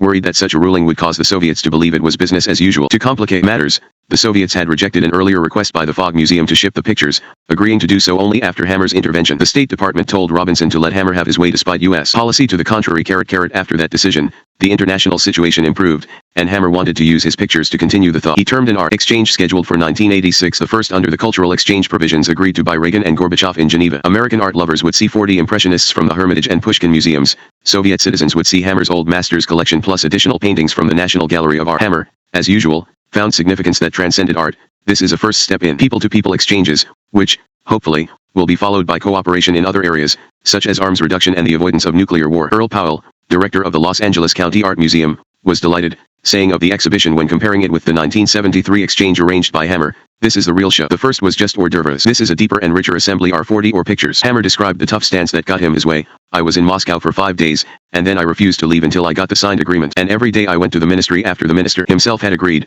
and there was a lot of bureaucracy. At first they only said I could have it for 2 cities, because they did not want the paintings to be out of Russia for so long." Hammer told of refusing to depart from the Ministry of Culture until somebody assumed the authority to sign the agreement the way he had worded it. He sat for at least 2 hours while embarrassed Soviet functionaries wondered what to do with the living legend. Finally, a deputy minister signed. Hammer declined to rest there. When the Soviet First Lady, Raisa Gorbachev, joined the Soviet Cultural Fund Board of Directors to bring art to the masses, Hammer made the first donation, 18 paintings from his collection. After he turned over one picture, by Russian artist Ivan Kulikov, accompanied by $100,000, the Soviet media hailed Hammer for days. Gorbachev ordered the painting displayed in the Tretiakov Art Gallery, in the same neighborhood as Hammer's Moscow apartment. The praise resumed 3 months later when Hammer donated a painting by Nikolai Bogdanov-Belsky. When he jetted to Siberia to open an exhibition of his art, on board were selected journalists and Neil Linden, the co-author of his autobiography M. Progress. 2 stewards served drinks, fresh salmon, bagels, and brie. The guests settled into leather and velvet lounge chairs to watch movies. 2 limousines met them at the remote airport. A Soviet woman who identified herself as a painter waited to meet Hammer. She told a journalist, "If one man can make a difference in relations between our countries, he is the man."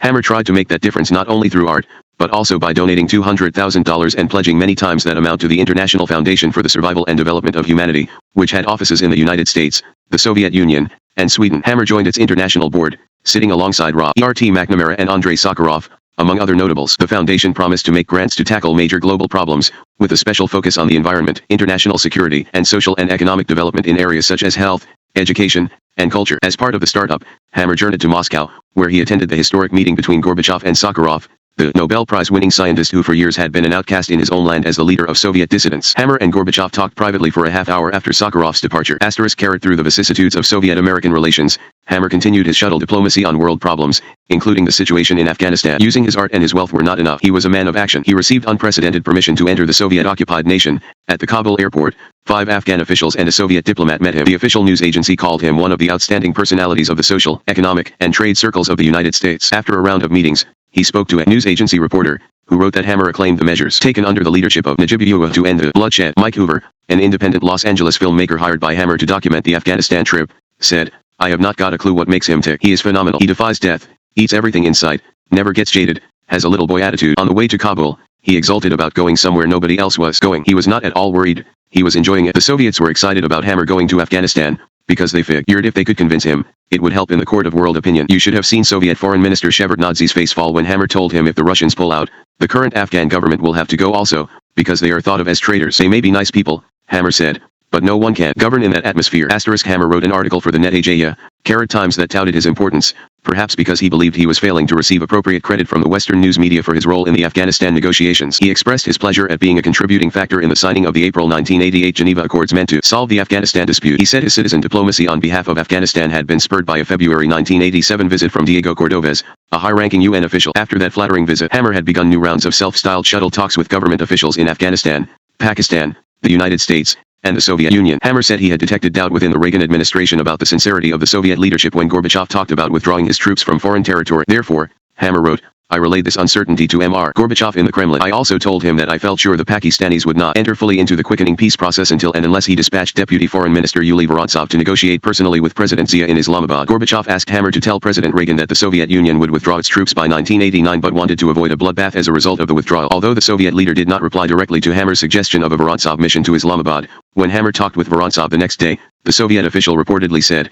"You did a job on the boss. Mikhail Sergeyevich ordered me last night to pack my bags and get to Pakistan." Hammer flew to Pakistan to be present when Vorontsov and Zia were meeting. Zia gave Hammer a letter to carry to Reagan. Hammer delivered it, telling Reagan to call Zia personally rather than respond with a staff-written letter. As Hammer noted proudly, Reagan did call Zia. Their conversation may have led to the Pakistanis withdrawing their opposition to the Geneva Agreement. After the Soviet departure from Afghanistan, in 1989, the government there asked Hammer to use his influence with President Bush. Afghan Foreign Minister Abdul Wakil hoped Hammer could persuade Bush to stop supplying weapons to the rebels trying to undermine the 45 regime. Although Hammer normally aimed for maximum visibility when conducting his citizen diplomacy, on one matter he remained invisible for many years: his secret missions on behalf of Israel. Israel had many subjects to discuss with the Soviet Union, but, after the Six-Day War of 1967 and the termination of relations with Arab nations and the USSR, lacked the diplomatic means to do so. At the request of Israeli leaders, starting with Golda Meir in 1972, Hammer served as a diplomatic back-channel. That he remained undetected for so long in an age of pervasive communications media was amazing in itself, a testament to the sophisticated evasion he employed. At first glance, Hammer seemed an unlikely emissary. He had demonstrated no discernible interest in Jewish affairs during the first 70 years of his life. In fact,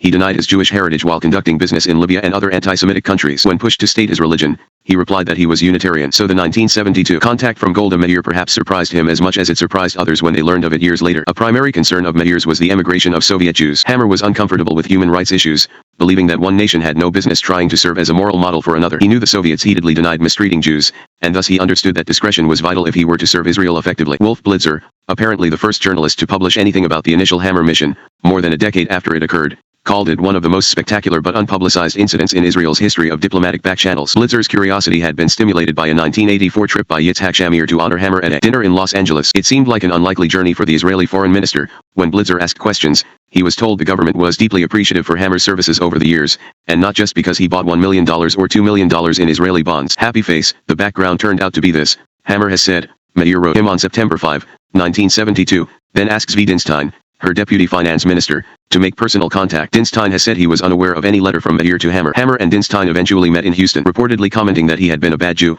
Hammer said he would think over the request to meet with Meir. He and Dinstein met again later at Hammer's Greenwich Village home, the location of which Hammer asked Dinstein to keep secret. Hammer agreed to see Meir in Israel but only if certain conditions were met. First, he would fly his own plane to Rome, where an Israeli plane with nobody on board but Dinstein and the crew would pick him up. Second, Hammer would land in Israel after dark, without a visa, so nobody could trace his movements later. Third, he would stay, unannounced, in the government's guest house, then leave 24 hours later, again after dark. The Israelis agreed to the plan.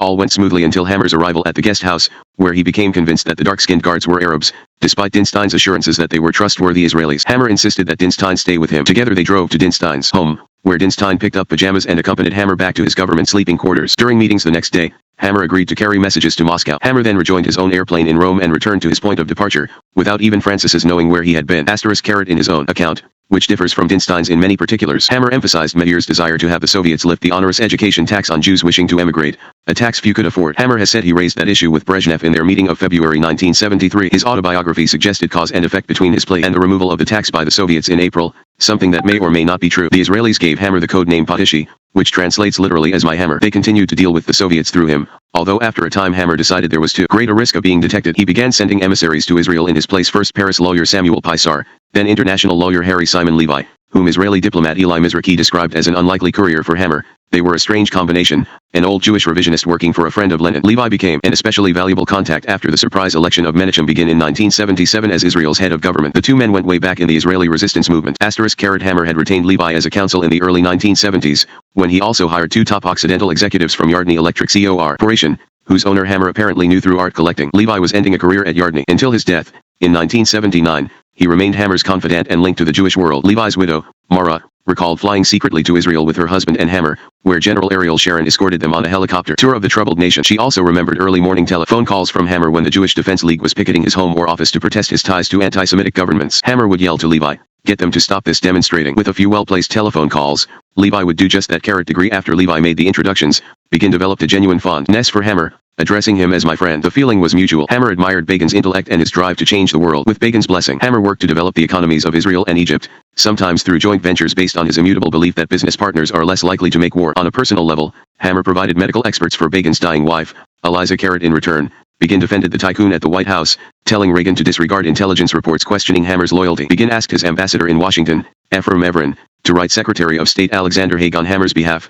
Evren did so. Even after Begin resigned from office and cut himself off from almost all outsiders, his special relationship with Hammer continued. When Begin took ill in retirement, Hammer flew California urologist Willard Goodwin to Jerusalem. Hammer probably extended Begin's life by convincing him that surgery would be necessary. It was the frustrated doctor in Hammer coming to the fore. Despite his disdain for organized religion, Hammer proved his good faith to Israel over and over, as when Israeli leaders approached him about asking the Soviets to intervene in Ethiopia on behalf of Falasha Jews trying to escape the Marxist regime there. Israeli military aide Ephraim Perin said Hammer's inability to prevail in the Ethiopian business is not so important as the fact that he was willing to try hard. It was his willing attitude which we highly appreciated. In the matter of emigration for Soviet Jews, Hammer presented Brezhnev with a secret document that suggested flying refuseniks from Moscow to Tel Aviv on KLM, or from Moscow to Bucharest, Romania, on Aeroflot to be picked up for the final leg to Israel by El Al. He pointed out to Brezhnev that it would be a gesture toward American Jewry that might help obtain congressional approval of SALT II. Later, as world tensions eased, Israeli Prime Minister Shimon Peres asked Hammer to approach Konstantin Chernenko about re-establishing diplomatic relations between Israel and the Soviet Union.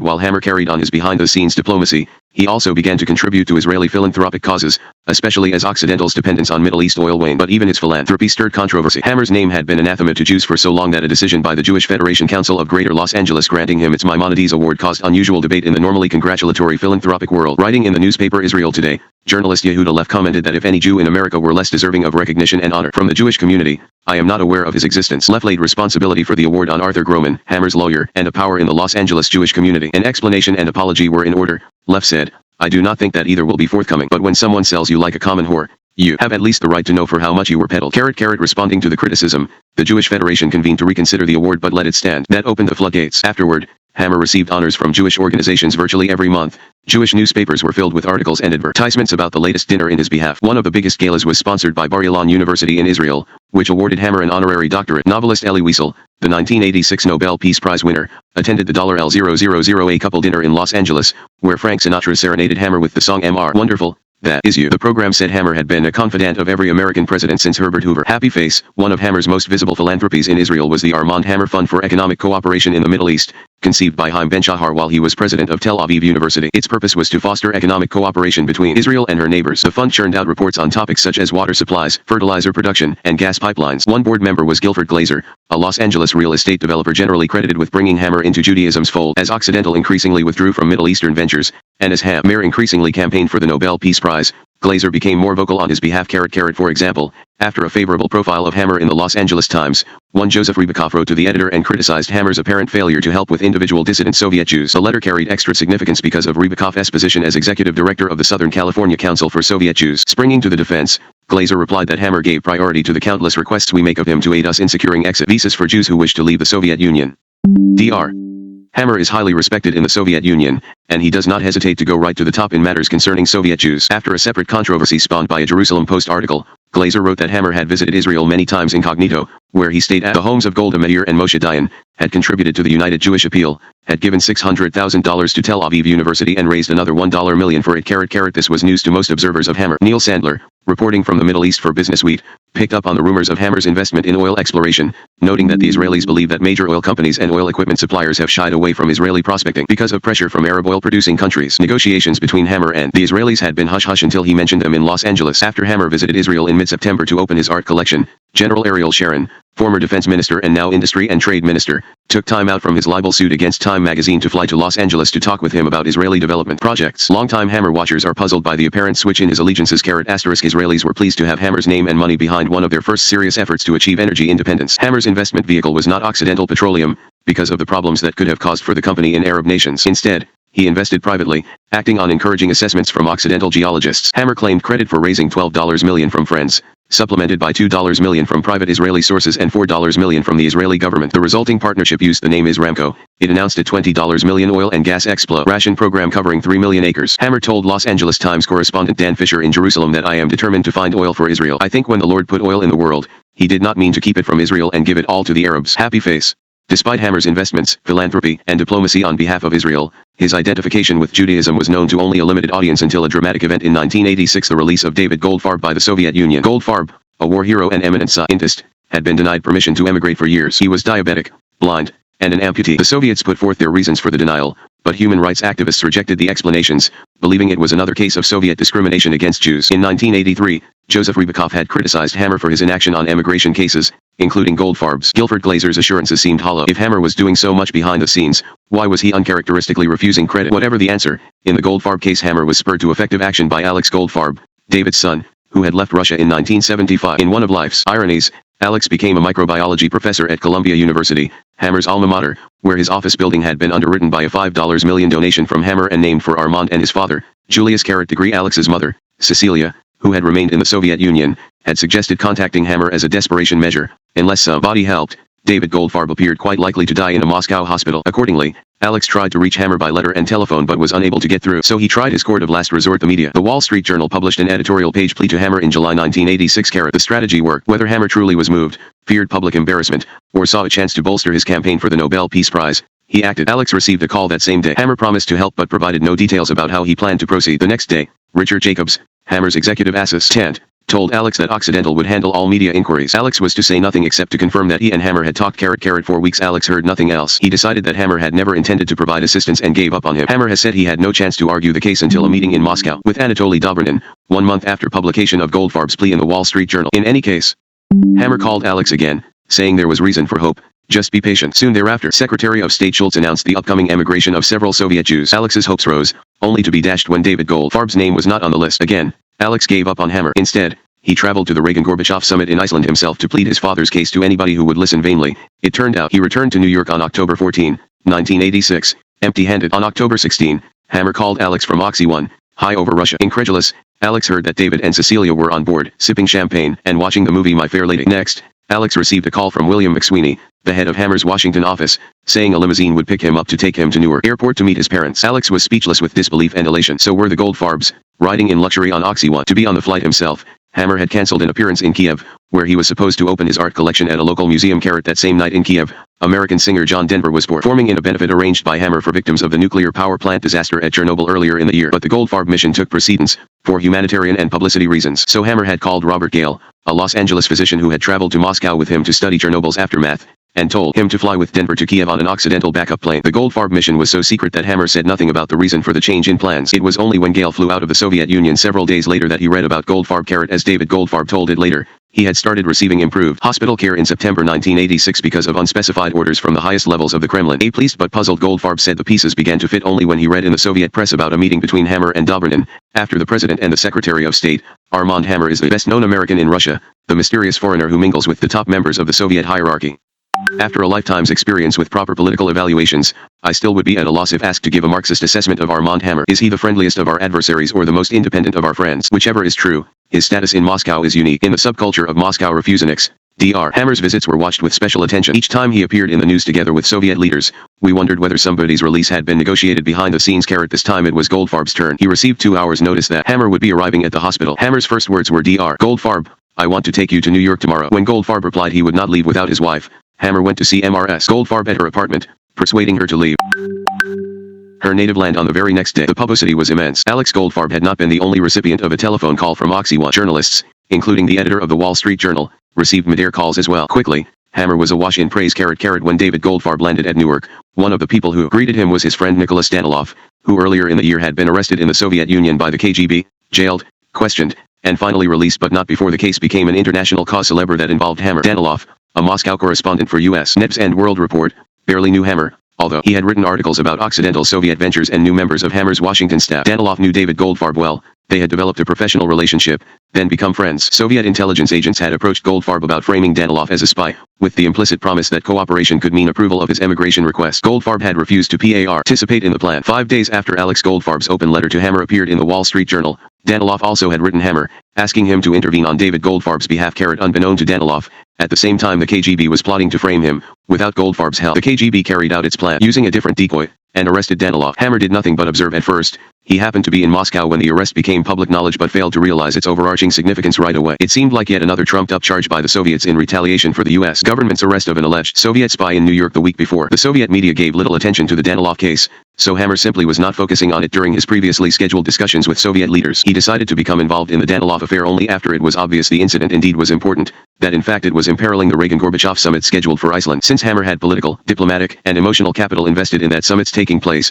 he inserted himself into the Danilov negotiations. After all, the Danilov case had parallels to the F.J. Crawford case of 8 years earlier, and Hammer had helped reach a resolution there. Hammer began by keeping a low profile, figuring if his intervention failed to help free Danilov, almost nobody would be the wiser. Hammer wrote a compromise plan, then called Anatoly Dobrynin at his country home outside Moscow. Dobrynin promised to present the plan to Gorbachev. Simultaneously, Hammer proposed to his own government that he and Deputy Secretary of State John Whitehead travel to Moscow to negotiate personally with Gorbachev. The White House opposed the plan, however, preferring to stick to its original position on Danilov's release. No deals, just release him. Hammer was told to stop interfering. He did that quietly for 2 weeks. Then word leaked when the Soviets released Danilov after a month of detention, Hammer received scant mention for his role. To rectify that, he supplied his own account to a national audience. Life correspondent Marie-Claude Wren recorded and then edited interviews with Hammer, wrote the article in the form of his own journal, and cleared it with him. According to Hammer's retrospective account, he told President Reagan at a White House reception 3 weeks after Danilov's arrest, "I am going to Moscow to see if I can help," and the president replied, "I wish you well." Whitehead has said Reagan simply was being courteous,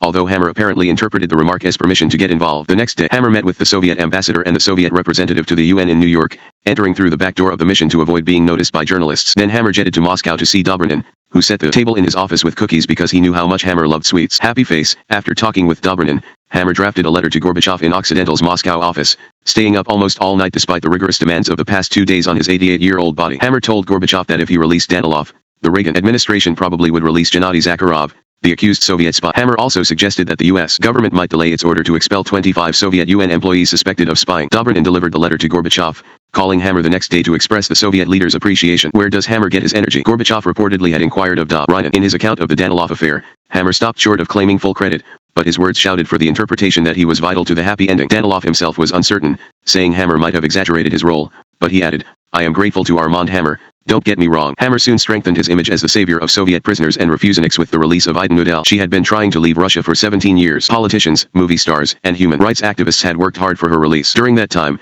Hammer's name never appeared on the HST of Crusaders, although he later said he had started working on the case years earlier. One thing was certain, when Nudel arrived in Israel during October 1987, it was on Oxy 1, accompanied by Hammer. He told reporters he had raised the issue of her release successfully after Gorbachev requested his help with the Afghanistan quagmire. On Nudel's first day in Israel, she and Hammer visited the reclusive Menachem Begin at his home. Whatever the circumstances of Hammer's involvement, Nudel was grateful to him. She later appeared at a Los Angeles dinner in his honor. Myrna Shinbaum, at the National Conference on Soviet Jewry, was unsure why the Soviets gave Hammer credit by placing Nudel on his plane. Maybe Hammer had been the deciding factor, Maybe not.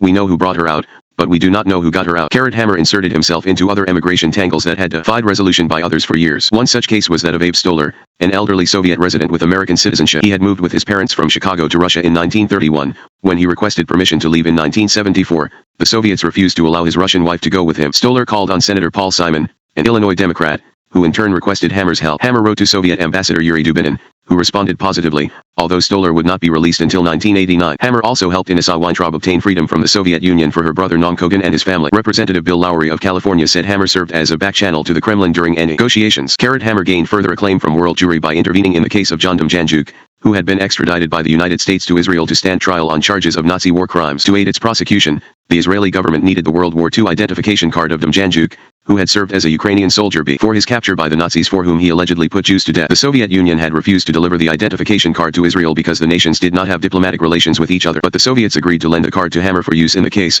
telling him to return it when the Israeli government no longer needed it. Demjanjuk's lawyers were furious. They claimed the card was a forgery, noting that Hammer has for 70 years been a known collaborator with the notorious KGB. Demjanjuk asked the Israeli court to hear testimony from Count Nikolai Tolstoy, a descendant of the famous novelist, who as a devoted anti-communist had developed a visceral hatred of Hammer. The Israeli court refused to allow Hammer's character to be put on trial. Demjanjuk was found guilty. Ray Errol Fox, a Manhattan-based writer, watched Hammer enhance a reputation as a demigod in Israel. Hammer played host to Fox's acquaintance Tel Aviv Mayor Shlomo Laha in Occidental's Los Angeles dining room. Present were 20 guests, a veritable who's who of Los Angeles. Laha described the need for a spot in his city where Arabs and Jews could meet and perhaps get to know each other better. Fox reported that Hammer, between dessert and coffee, bemusedly supervised the raising of a prerequisite $1.60 million in seed money toward the construction of the Armand Hammer Guilford Glazer Arab Jewish Community Center in a Tel Aviv neighborhood. Later, Fox traveled with Hammer in Israel, where there were 90th birthday celebrations planned for the citizen diplomat. Within hours after his arrival, Hammer attended a 4-hour performance of an opera. At each intermission, younger members of his retinue left to get some sleep. Not Hammer, he stayed until the end, chatting with Israeli President Chaim Herzog and other admirers during the breaks.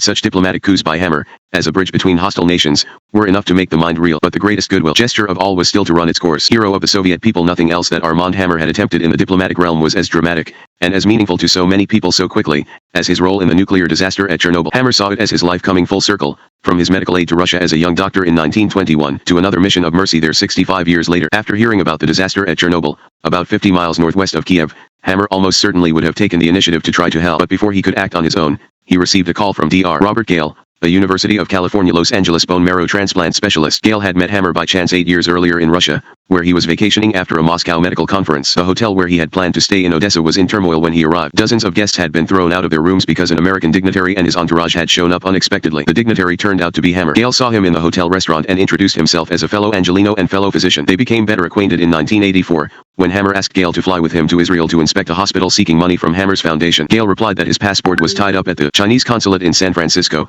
which was studying a visa request. Hammer said not to worry. A day later, Gale received an emergency passport. When Gale called Hammer on April 29, 1986, his intention was to help the Chernobyl victims through the International Bone Marrow Transplant Registry. For this he needed permission from Soviet authorities, since their country had not joined the registry. I tried to think who in the world could help me get a message to Mr. Gorbachev of our offer to help, because no matter how good our intentions might be, we really had to deliver it to the right person, and it became immediately clear to me that we could not really achieve anything without the help of Armand Hammer. Gale reached Hammer at the plush Madison Hotel in Washington, where he was staying while attending an opening of paintings from the Soviet Union at the National Gallery of Art. Gale's idea struck a chord in Hammer, who reportedly discussed it with 4 senators and the State Department, then cabled Gorbachev. The answer was quick: permission granted for Gale to enter the Soviet Union. The Kremlin had rejected a U.S. government offer of assistance, but Soviet authorities knew they could count on Hammer to refrain from using the disaster for propaganda purposes in the International Court of Public Opinion. Hammer arranged for Gale and his team of specialists to enter Russia and to bring in sophisticated equipment gathered from all over the world on short notice, at Hammer's expense. It was a near miraculous airlift. As usual, Hammer's subordinates never asked how to get it done. They knew better. When he gave an order, the proper response was to work day and night making seemingly outrageous demands until everything fell into place. After arriving in Russia,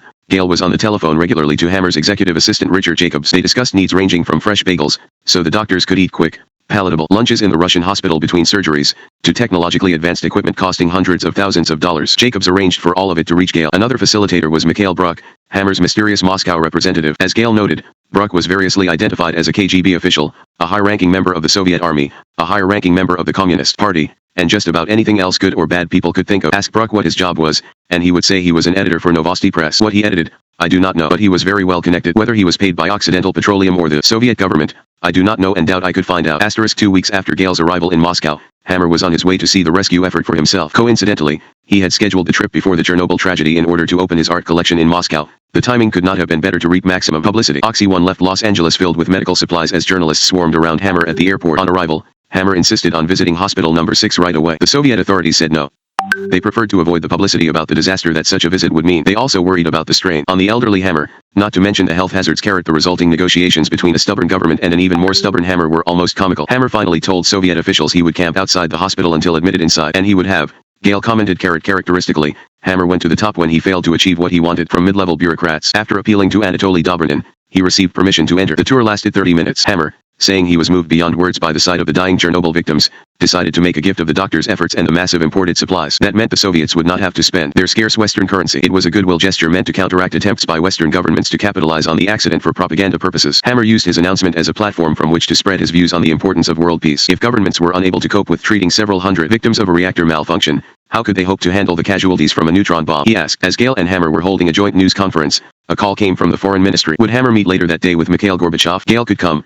Hammer was thrilled. Dobrinin escorted them to the Kremlin. Despite all Hammer's previous meetings with world leaders, each new opportunity validated his hard-won image as a man deserving respect. As always, he was impressed with the leader of the Soviet people. The phrases he used on this occasion could have been substituted for his evaluations of Leonid Brezhnev or Konstantin Chernenko. Gorbachev was tough but frank and candid and very outgoing. Also in typical fashion, Hammer discussed his agenda for peace, suggesting that Gorbachev cite Chernobyl as a reason for a second summit with Reagan. To the delight of the human rights advocates, his one-time critics, Hammer brought up the matter of Jewish emigration. Later, he suggested that his persuasiveness at the meeting had led to exit visas for 117 members of divided families, about one-third of them Jewish. As Gale remarked, I realized that this was not simply a congratulatory meeting where someone gives you a tie clip and an autograph. This was a diplomatic exchange at a fairly high level. Hammer left Moscow soon after the Gorbachev meeting, returning to Los Angeles for his gala 88th birthday party. Gale accompanied him, taking a rest from nearly 3 weeks of exhausting surgery. As the American heroes departed, Soviets showered them with gratitude. The Soviet doctors who had worked alongside Gale embraced him as their eyes welled with tears. Pravda praised Hammer, contrasting him with his fellow countrymen who cruelly used Chernobyl as a vehicle for anti-Soviet statements. In his own country,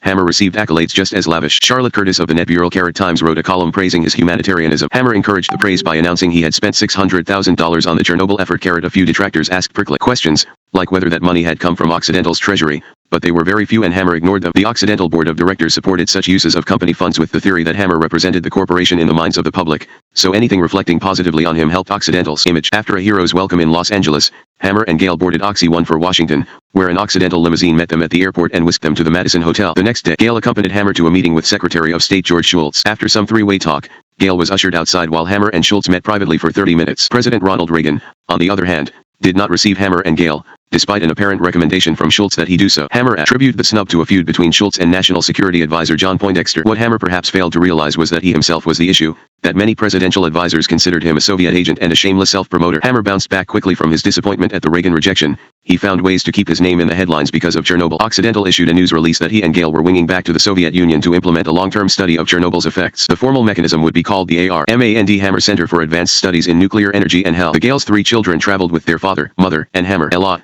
the 2-year-old, developed the habit of kicking Hammer in the shins when he wanted attention. According to Gale, Hammer was gracious about the whole thing, and said Ella would do very well in life because he knew how to make his desires known. Upon arriving in Moscow, Hammer made sure there would be opportunities for journalists to write about the visit. He announced another tour to the hospital where Gale had performed his operations, as well as a visit to Kiev, where some bone marrow transplant recipients were convalescing. Since Kiev was so close to Chernobyl, Hammer obtained permission for himself, Gale, and photographer John Bryson, chronicling the tycoon's every publicity offensive to view the disaster site from a helicopter. Afterward, Hammer reflected, I thought to myself, we have about 12,000 nuclear warheads and the Russians have 10,000. If one explosion could do this amount of damage, what would happen if these missiles got out of control? Hammer combined the medical mission with the opening of his art collection in Novosibirsk. All the gestures solidified his relationship with Gorbachev, who knew a useful conduit to the West when he saw one. Aided by his help at Chernobyl, Hammer maintained his amazing access to Soviet officialdom. At the December 1987 Reagan-Gorbachev summit, in Washington, he seemed to be omnipresent, the only person without official status on the published guest lists for both the White House and the Soviet state dinners. The National Gallery of Art staff, working overtime to plan for a visit by Raisa Gorbachev, wondered when the inevitable call from Hammer would come. He was a large contributor, demanding recognition on his terms. Sure enough, the day before Gorbachev's arrival, Hammer's office phoned to say he would give the Soviet First Lady a tour of his art in the gallery. That meant rearranging the minute-by-minute plans. To complicate matters the next day, Gorbachev was running behind schedule. It was a hurried tour, but as Gorbachev was about to leave the museum, Hammer rushed in with television personality Barbara Walters in tow. Hammer took Gorbachev by the arm and guided her around his collection as reporters and photographers followed. During the May 1988 summit, in Moscow, Hammer was in the news again. As the only Western special guest of the Soviets, the official magazine Soviet Life pictured him chatting and laughing with Reagan and Gorbachev. When Gorbachev visited New York several months afterward, he found time to discuss diplomacy with Hammer despite a demanding official schedule. A few days later, Hammer was on his way to earthquake-ravaged Armenia with a reported $1 million in medical supplies. Hammer and Gorbachev seemed to be so close that Walter Scott's Personality Parade column, from Parade magazine, received a letter from a reader in California asking whether the Soviet leader was the tycoon's illegitimate son. Perhaps one reason Hammer kept working so hard at his relationship with the Soviet Union as he passed 90 was the whispering that he might be losing his preferred position among the Soviet leadership to Dwayne Andreas, chief executive of Archer Daniels Midland, an agribusiness conglomerate. Journalists seemed to be promoting a competition between the two men. It made for good copy. The Wall Street Journal, in a widely read front-page story, emphasized Andreas's ability to discuss agriculture with Gorbachev in depth.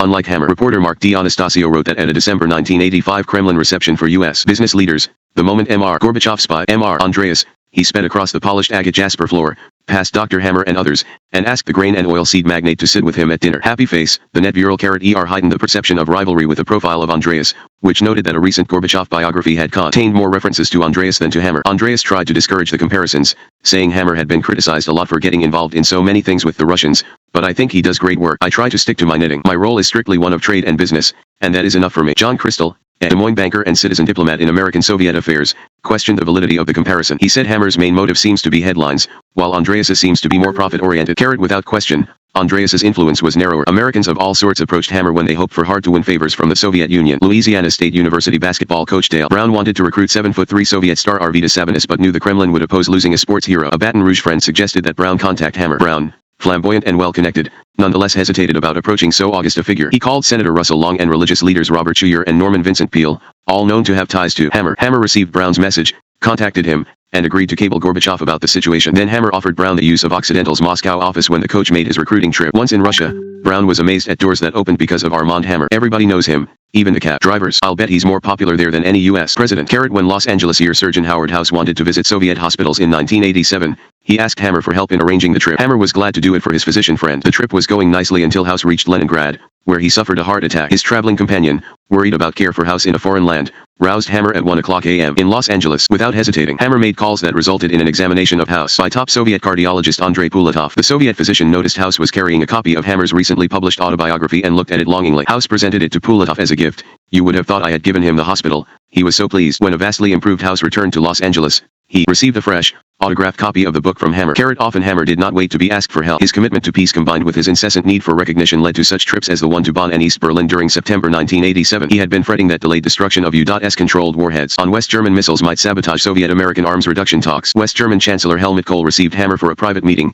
after which Hammer crossed the Iron Curtain to meet East German leader Erich Honecker. Then Hammer talked by telephone with Dobrinin in Moscow about the discussions. Such unfettered access to all those capitals would have been unthinkable for any other private citizen. The consensus was overwhelming, among Hammer's admirers and detractors alike, about the unprecedented nature of his 70-year involvement with the Soviet Union. Authors Gail Warner and Michael Schumann chose Hammer as one of 9 citizen diplomats profiled in their book. He was the only one of the 9 to decline an interview, apparently because of recent unhappy experiences with writers. They pressed ahead anyway. Their profile concluded that Hammer's "what is good for Occidental is good for the world" philosophy sets him apart from other citizen diplomats whose primary motivation is creating peace. Yet his accomplishments, his steadfast advocacy of East-West trade, his art exchanges, his aid to Chernobyl victims, and his role as a personal liaison between world leaders have merit independent of his motivations. Historians may someday conclude that Hammer has done the right things in Soviet-American relations for the wrong reasons, but his legacy of right things may remain long after the reasons have faded. Retired Senator J. William Fulbright, formerly chairman of the Foreign Relations Committee, said Hammer is one of the very few people in this country who keep doors open to the Soviet Union when our BHND, inept government considers that nation beyond the pale. Armand Hammer might make the Soviets feel that what our government says in its blindness is not the last word. The psychological element of international relations is extremely important.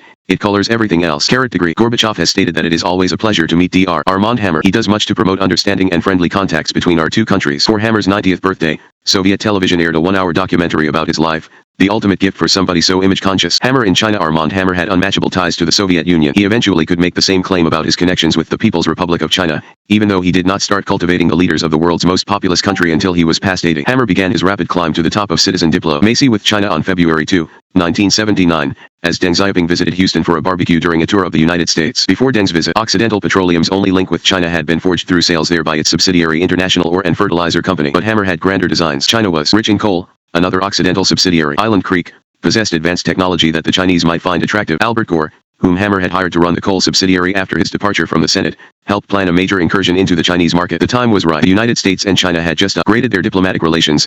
An era of good feeling had begun. The immediate problem was getting Deng's attention, because Hammer had not been invited to meet him. As he explained later, this was a much celebrated visit of which the Carter administration was justifiably quite proud. Because of my long history of relations with the Soviet Union, The State Department did not want me to meet Mr. Deng, but Hammer's prominence, connections, and gifts to President Jimmy Carter led Robert Strauss, a Democratic power broker serving as Carter's special trade representative, to promise Hammer tickets. However, when Armand and Francis arrived at the Houston arena, their names were nowhere to be found on the Secret Service list. Hammer has said that he suspected a plot by Zbigniew Brzezinski, Carter's Hammer-hating national security advisor, and asked to see the list.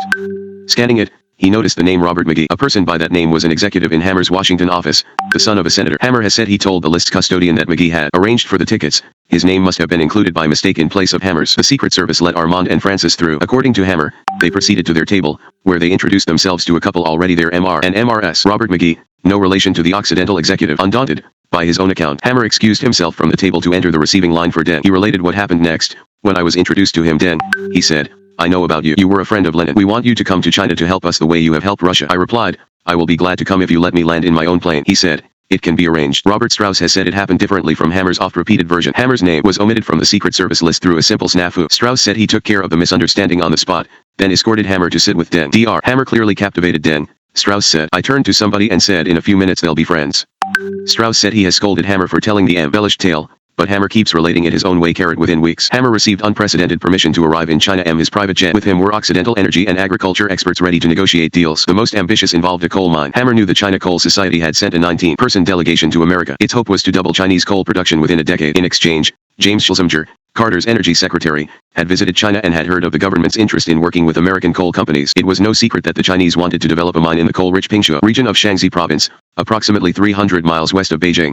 Other coal companies believed they had nothing to fear from Occidental, but they were wrong. Then and later, when they failed to realize how much progress Hammer made, he signed agreements to participate in South China Sea and South Yellow Sea oil explorations, to work with China on developing hybrid cotton and hybrid rice, and to export coal. As was so often the case in Hammer's dealing with the Soviet Union, the signings with the Chinese were only agreements to agree, but they were an important beginning. It was a diverse, imaginative package that probably only Hammer would have devised. Richard Chen, an interpreter at Hammer's early meetings with Chinese officials, later became a top Occidental executive. He recalled how during Hammer's first visit to China, an energy minister commented, in the past 3 days, Dr. Hammer met with the leaderships of our 8 ministries. He has broken all records of foreign friends doing business with China. We are impressed by his energy, efficiency, enthusiasm, and dedication. A banquet for the Occidental delegation on its first night in Beijing began with 9 appetizers, which Chen recognized as a good omen in China. The number 9 signifies supremacy. At such an early stage of the negotiations, Hammer chose to keep quiet, although he could not contain himself when he returned to Los Angeles for Occidental's annual meeting. He waxed enthusiastic about Deng Xiaoping. He told stockholders in general terms about the promise of China trade. In a tone that some observers interpreted as braggartly,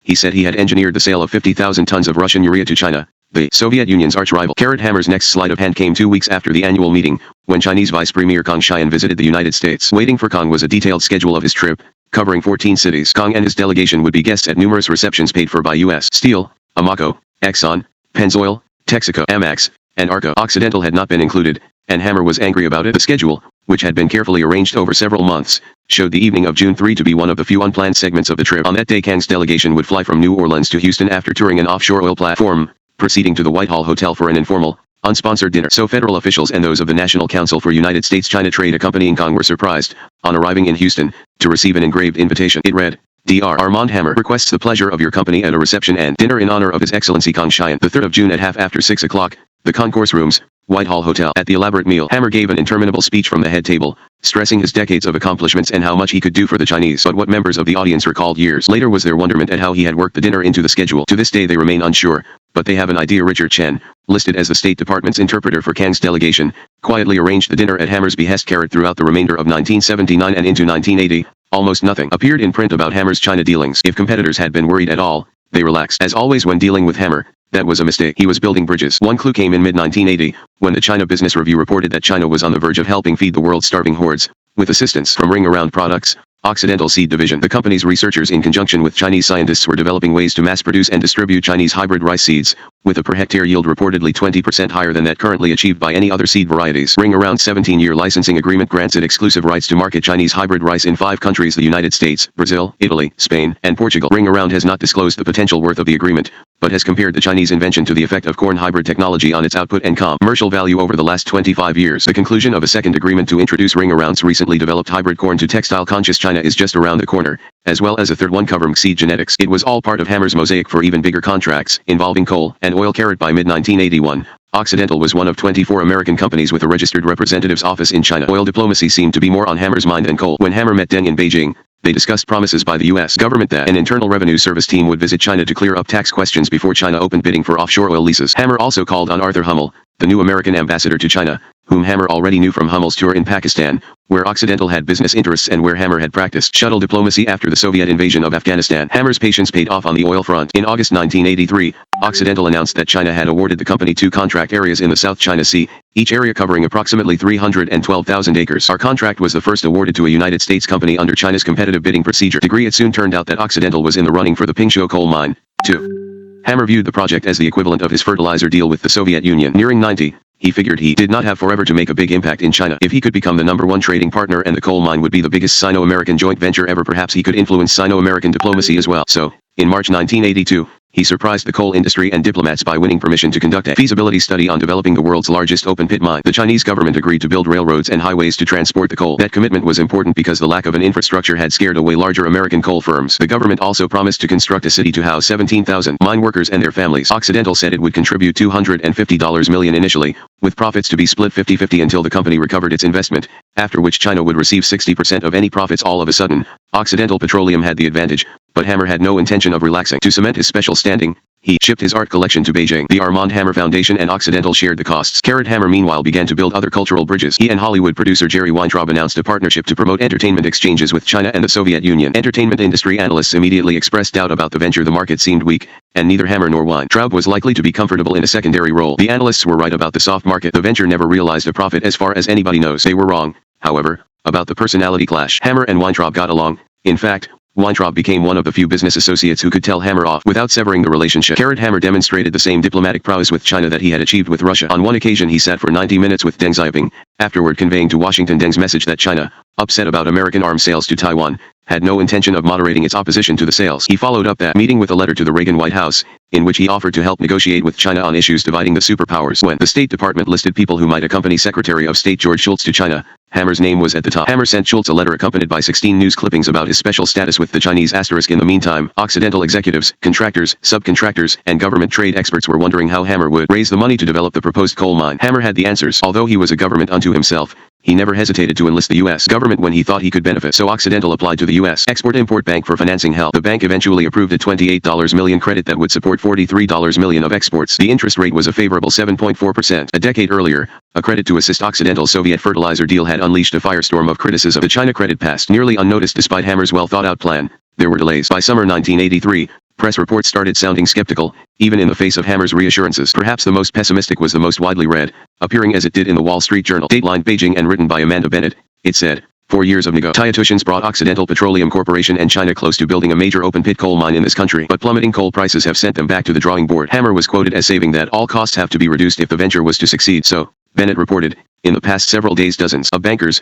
lawyers, coal ministry officials and finance specialists have been huddling here, trying to save the giant project. They are poring over everything from wage rates to railway tariffs, looking for places to prune costs. Bennett paid homage to the Hammer factor. One big advantage this project has going for it is the fierce desire both parties have to make it work. They both have staked an enormous amount of time and prestige on it. Occidental's top officials spend 80% of their time on China, marvels one observer close to the company.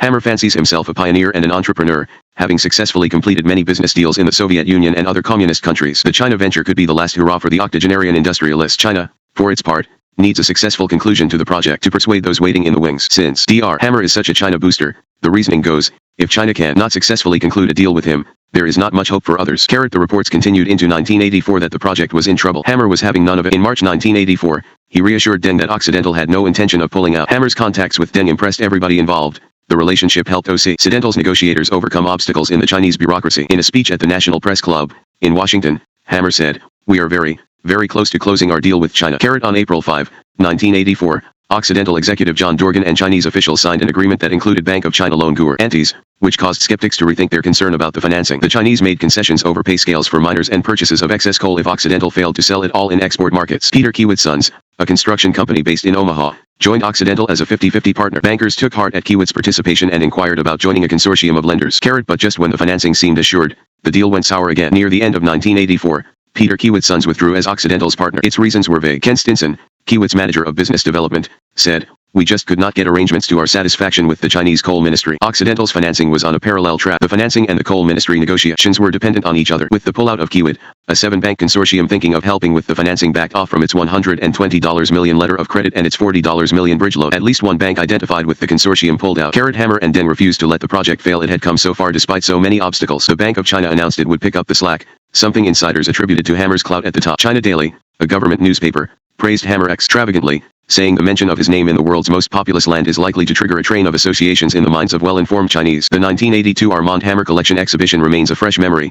Bob Considine's larger-than-life Hammer's authorized biography, translated into Chinese, is still a reader favorite. Hammer has become a living legend in Chinese business and intellectual circles. Degree the legend prevailed. In May 1985, Hammer released the text of a communique signed in Beijing securing basic agreement on the terms of a final joint venture contract. Despite the breakthrough, there had been so many false starts that, the International Coal Report noted, the communique was greeted with almost universal skepticism from the coal community. But much of that skepticism dissolved in June 1985, when Occidental issued a 3-page news release and a 3-page background sheet tied to the signing of what Hammer termed the final joint venture contract. George Keyworth, Reagan's science advisor, and Arthur Hummel, the U.S. ambassador, attended the ceremony at which the final contract was signed, in Beijing. Anticipating the doubters, Hammer remarked, "I guess you are wondering whether this is just another signing and there will be another. There will be no other signing. This is it." Hummel wondered, though, if there were more to the deal than met the eye. He cabled the State Department.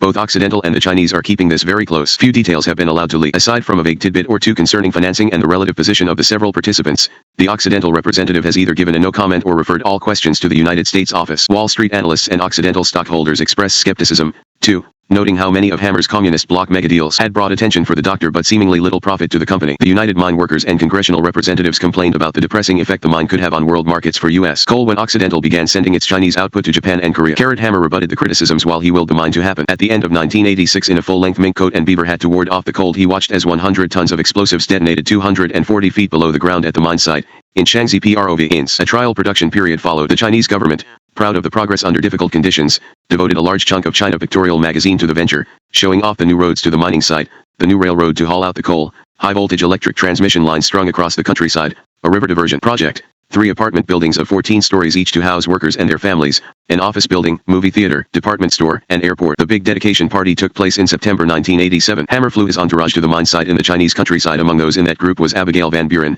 the advice columnist. At the ceremony were Winston Lord, the new U.S. ambassador, and thousands of Chinese. Hammer maintained a hectic schedule during the trip, meeting with Deng Xiaoping and other Chinese leaders not only about the coal mine, but also about how to end the Soviet occupation of Afghanistan. Next crowned him as one of America's 25 top Asia hands, a remarkable honor considering his late start in that part of the world. Problems at the coal mine continued into 1989, but the Chinese showered Hammer with honors nonetheless. When construction began on the nation's first golf course, the government named 7 honorary members, 5 Chinese, 1 Japanese, and Hammer. The government magazine China Reconstructs devoted a full-length feature to Hammer's life, the only feature that entire year on an American industrialist. One of China's leading painters, Yao Yuxin, completed portraits of Armand and Francis, which showed up in the catalog of Yao's work when Hammer Galleries mounted his exhibition. When Hammer reached 90, Chinese President Yang Shankan gave him a porcelain likeness of the god of longevity. Armand and Francis planted trees for peace in a hallowed Beijing garden, then used a photograph of the ceremony on their Christmas card. Part 7 The Quest for Immortality. 26 The new Medici. Armand Hammer's reputation suffered virtually no harm after 4 serious run-ins with the Securities and Exchange Commission, a guilty plea into campaign contributions cover-up, and diplomacy with communist nations during various anti-communist eras. Part of the reason was his pervasive, highly publicized philanthropy, including the sharing of his art collections. Not until the second half of the 1960s did Hammer begin building what were to become his most famous collections, far surpassing those that he began during the 1920s in Moscow. When he did start anew, he was a man in a hurry. Some of his newly acquired art was on display at Hammer Galleries during the 40th anniversary celebration of the family business.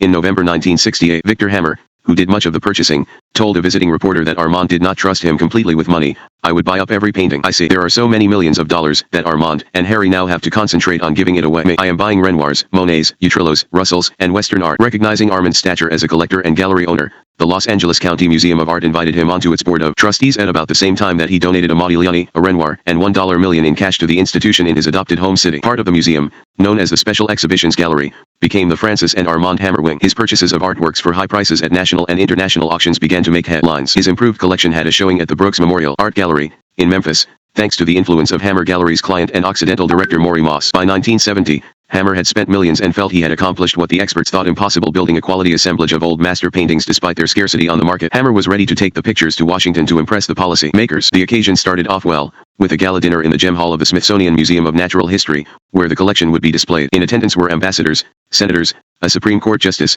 and leaders from the art world. Hammer gave each guest a chunk of his polished good luck. The Washington Post published a flattering profile under the headline Armand Hammer, more pleasure in giving. But 4 days later, Paul Richard, the Post's new art critic, savaged the show, hinting at fakes among the paintings. The rumors refused to die, Richard said, because never have so many major masters been represented in the city by canvases so poor. Richard called Hammer's Goya trivial, the Van Gogh ugly, and the Cezanne landscape botched up. There were first-rate paintings in the exhibition, Richard said, but they were overwhelmed by the second-rate ones. Even the greatest of artists, like other people, suffered off days on which they produced dreadful work, Richard commented, and by the time Hammer began building his collection, masterpieces by the blue-chip painters he prefers were already hard to come by. He has bought sweepings, as many museum directors seem to be aware. For nearly 40 paragraphs Richard continued, attacking the quality of the collection and Hammer's motives for displaying it in Washington. Devastated and furious, Hammer called Washington Post publisher Katharine Graham. She offered him a point-of-view article in the news pages under his own name, an unusual practice by a major metropolitan daily. Hammer put his rebuttal on paper picture by picture. His defense was longer than Richard's article, and it was displayed just as prominently.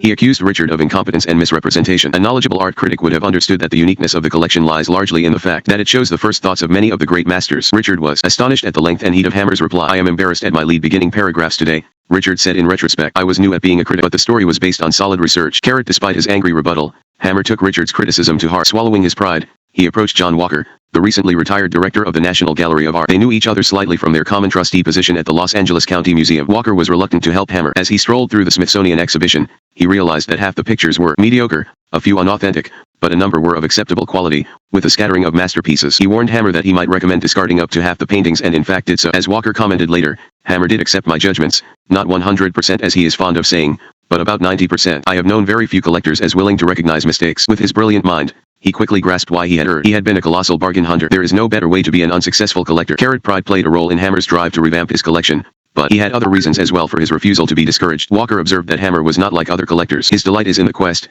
not the possession. None of his great paintings or drawings hang in his house. He is satisfied to live with a fine copy by M.R.S. Hammer of the Modigliani portrait, and with a few impressionist paintings of slight importance. After getting to know Hammer, Walker called him the most astounding collector in his experience, a statement that encompassed Bernard Berenson, Kenneth Clark, Andrew Mellon, and Paul Mellon. Among others, the metamorphosis of the collection was amazing, as well as expensive. Hammer went on a buying spree probably unmatched in modern times. Within 18 months, Kenneth Donahue, director of the Los Angeles County Museum, could write that the development of his collection from the time of its first public exhibition only 2 years ago is still astonishing. At that time, the collection numbered 79 works, most of them European paintings and drawings from Corot to Chagall. Today the collection is almost double that number. In 1969, there were no drawings earlier than the Boudin of 1869. Today the old master drawings in the collection, including works of the rarest masters Raphael and Dyer, would do honor to a veteran connoisseur of drawings. 2 years ago the collection included only one American painting, the Sargent portrait of M.R.S. Edward Livingston Davis and her son. Today there is a distinguished group of Americans from Gilbert Stuart to Andrew Wyatt. In the field of concentration of the collection, the 19th and early 20th century,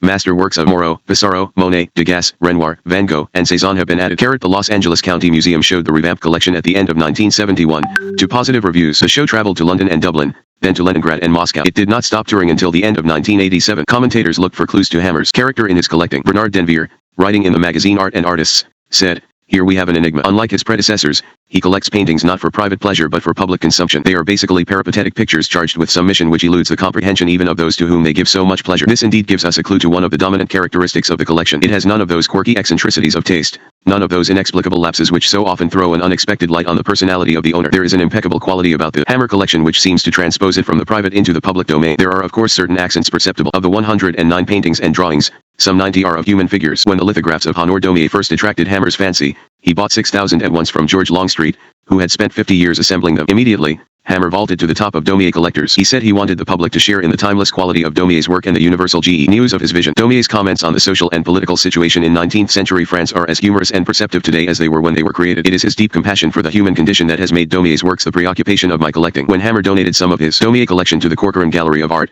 he noted that it is particularly fitting that this collection should be a permanent fixture here in Washington, D.C., since the leading lights of our capital city are often the target of the political cartoonist's sometimes acerbic pen. Two particular works brought Hammer the most publicity. The first was his 1976 purchase of Rembrandt's Juno for $3.25 million, nearly $1 million more than a Rembrandt ever had brought before. After its creation in about 1665, the picture had disappeared for more than 200 years. When it emerged, it was incorrectly catalogued by a German museum, which then sold it for about $200. When someone finally realized its provenance, the price increased dramatically. The painting changed owners 4 times in 4 decades before entering Hammer's collection. Each time, the price shot up, but Hammer did not hesitate before buying it, feeling that it was a bargain. The other attention-getting purchase came at the end of 1980, when Hammer bid at a London auction for a Leonardo da Vinci manuscript composed in mirror writing and illustrated with 360 sketches concerning water and cosmology. Lord Coke was selling it because of a tax dispute with the British government. Hammer tried to negotiate badly with the family but failed to reach an agreement. The bidding was expected to be intense. Some predicted that the price might reach $14 million. At the last minute, the Italian government pulled out of the bidding because it needed all available funds for relief in the wake of a destructive earthquake. Jack Tanzer,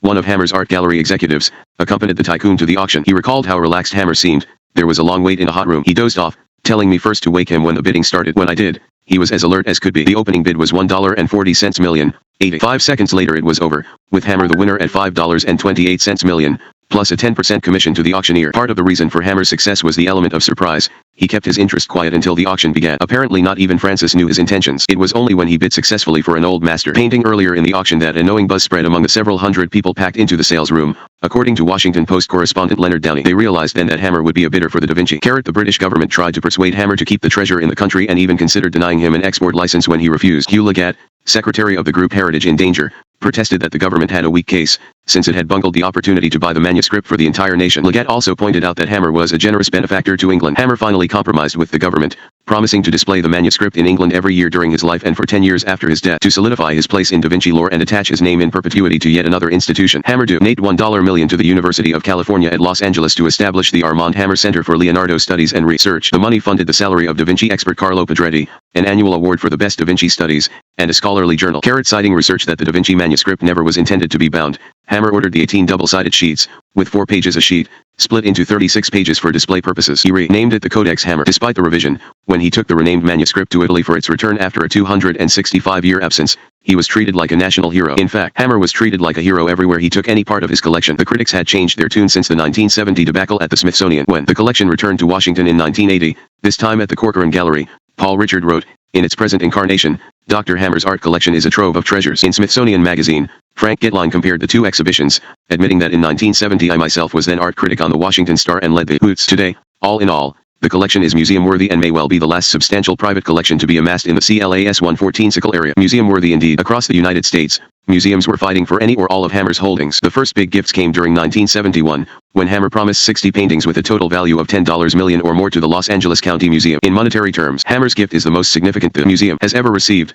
said Los Angeles Times art critic Henry Seldis. Museum director Kenneth Donahue commented that Hammer has matched if not surpassed the generosities of such early supporters as William Randolph Hearst, Alan Balch, and George Da Silva. The collection began its display in the Francis and Armand Hammer wing. The euphoria was nearly as great in Washington, where the National Gallery of Art received a promise from Hammer of Gauguin drawings that he valued at more than $2 million. Director J. Carter Brown said the gift bolstered the museum's weakest area. Brown had approached Hammer initially during the Smithsonian fiasco, complimenting him on the collection's Gauguin sketchbook. The timing was right.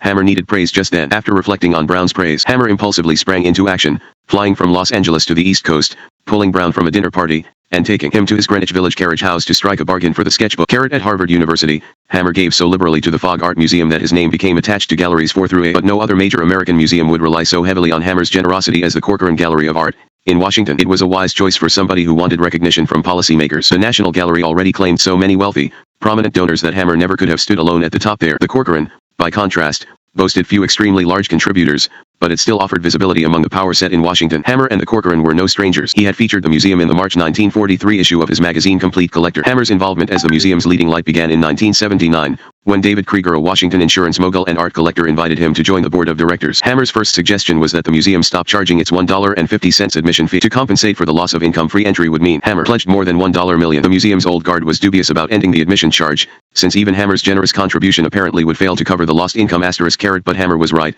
said Peter Marzio, the museum's director at the time. He is a visionary, Marzio said. Ending the admission increased attendance a lot, and the money from the contributions box just about equaled the fees. He is amazing. Some people try to act like big givers, but you look behind the scenes and there is not much there. Not him. You read about his enthusiasm, and it sounds corny, but it is true. I have seen it. He gave the board 3 extra levels of energy. It is like having Mickey Mantle on your baseball team. Before you do anything, you have to dream. Dr. Hammer told me that once when I wanted to move fast. I have never forgotten that dream. First, then move. And that from a man often said to move without thinking. Michael Botwinick, who succeeded Marzio as Corcoran director and then left to work for Hammer, said perhaps more important than the patrons' dollars was his presence. His participation has helped the trustees validate their own efforts. He has helped them see the Corcoran is big league. It is what he is, and who he is. When the doctor blows in from the Hermitage or from buying the Codex and says, "I like what you are doing," it helps. Happy face. Marzio and Botwinick acknowledged Hammer's controversiality. They heard endless speculation about his motives. Botwinick tuned it out. In the end, a collection is its own justification. We do not collect collectors, We collect art. The transience of human considerations means little or nothing in the long run. I think Dr. Hammer is drawn to the beauty or the force of the individual objects. He collects things that he responds to. Nearly every year,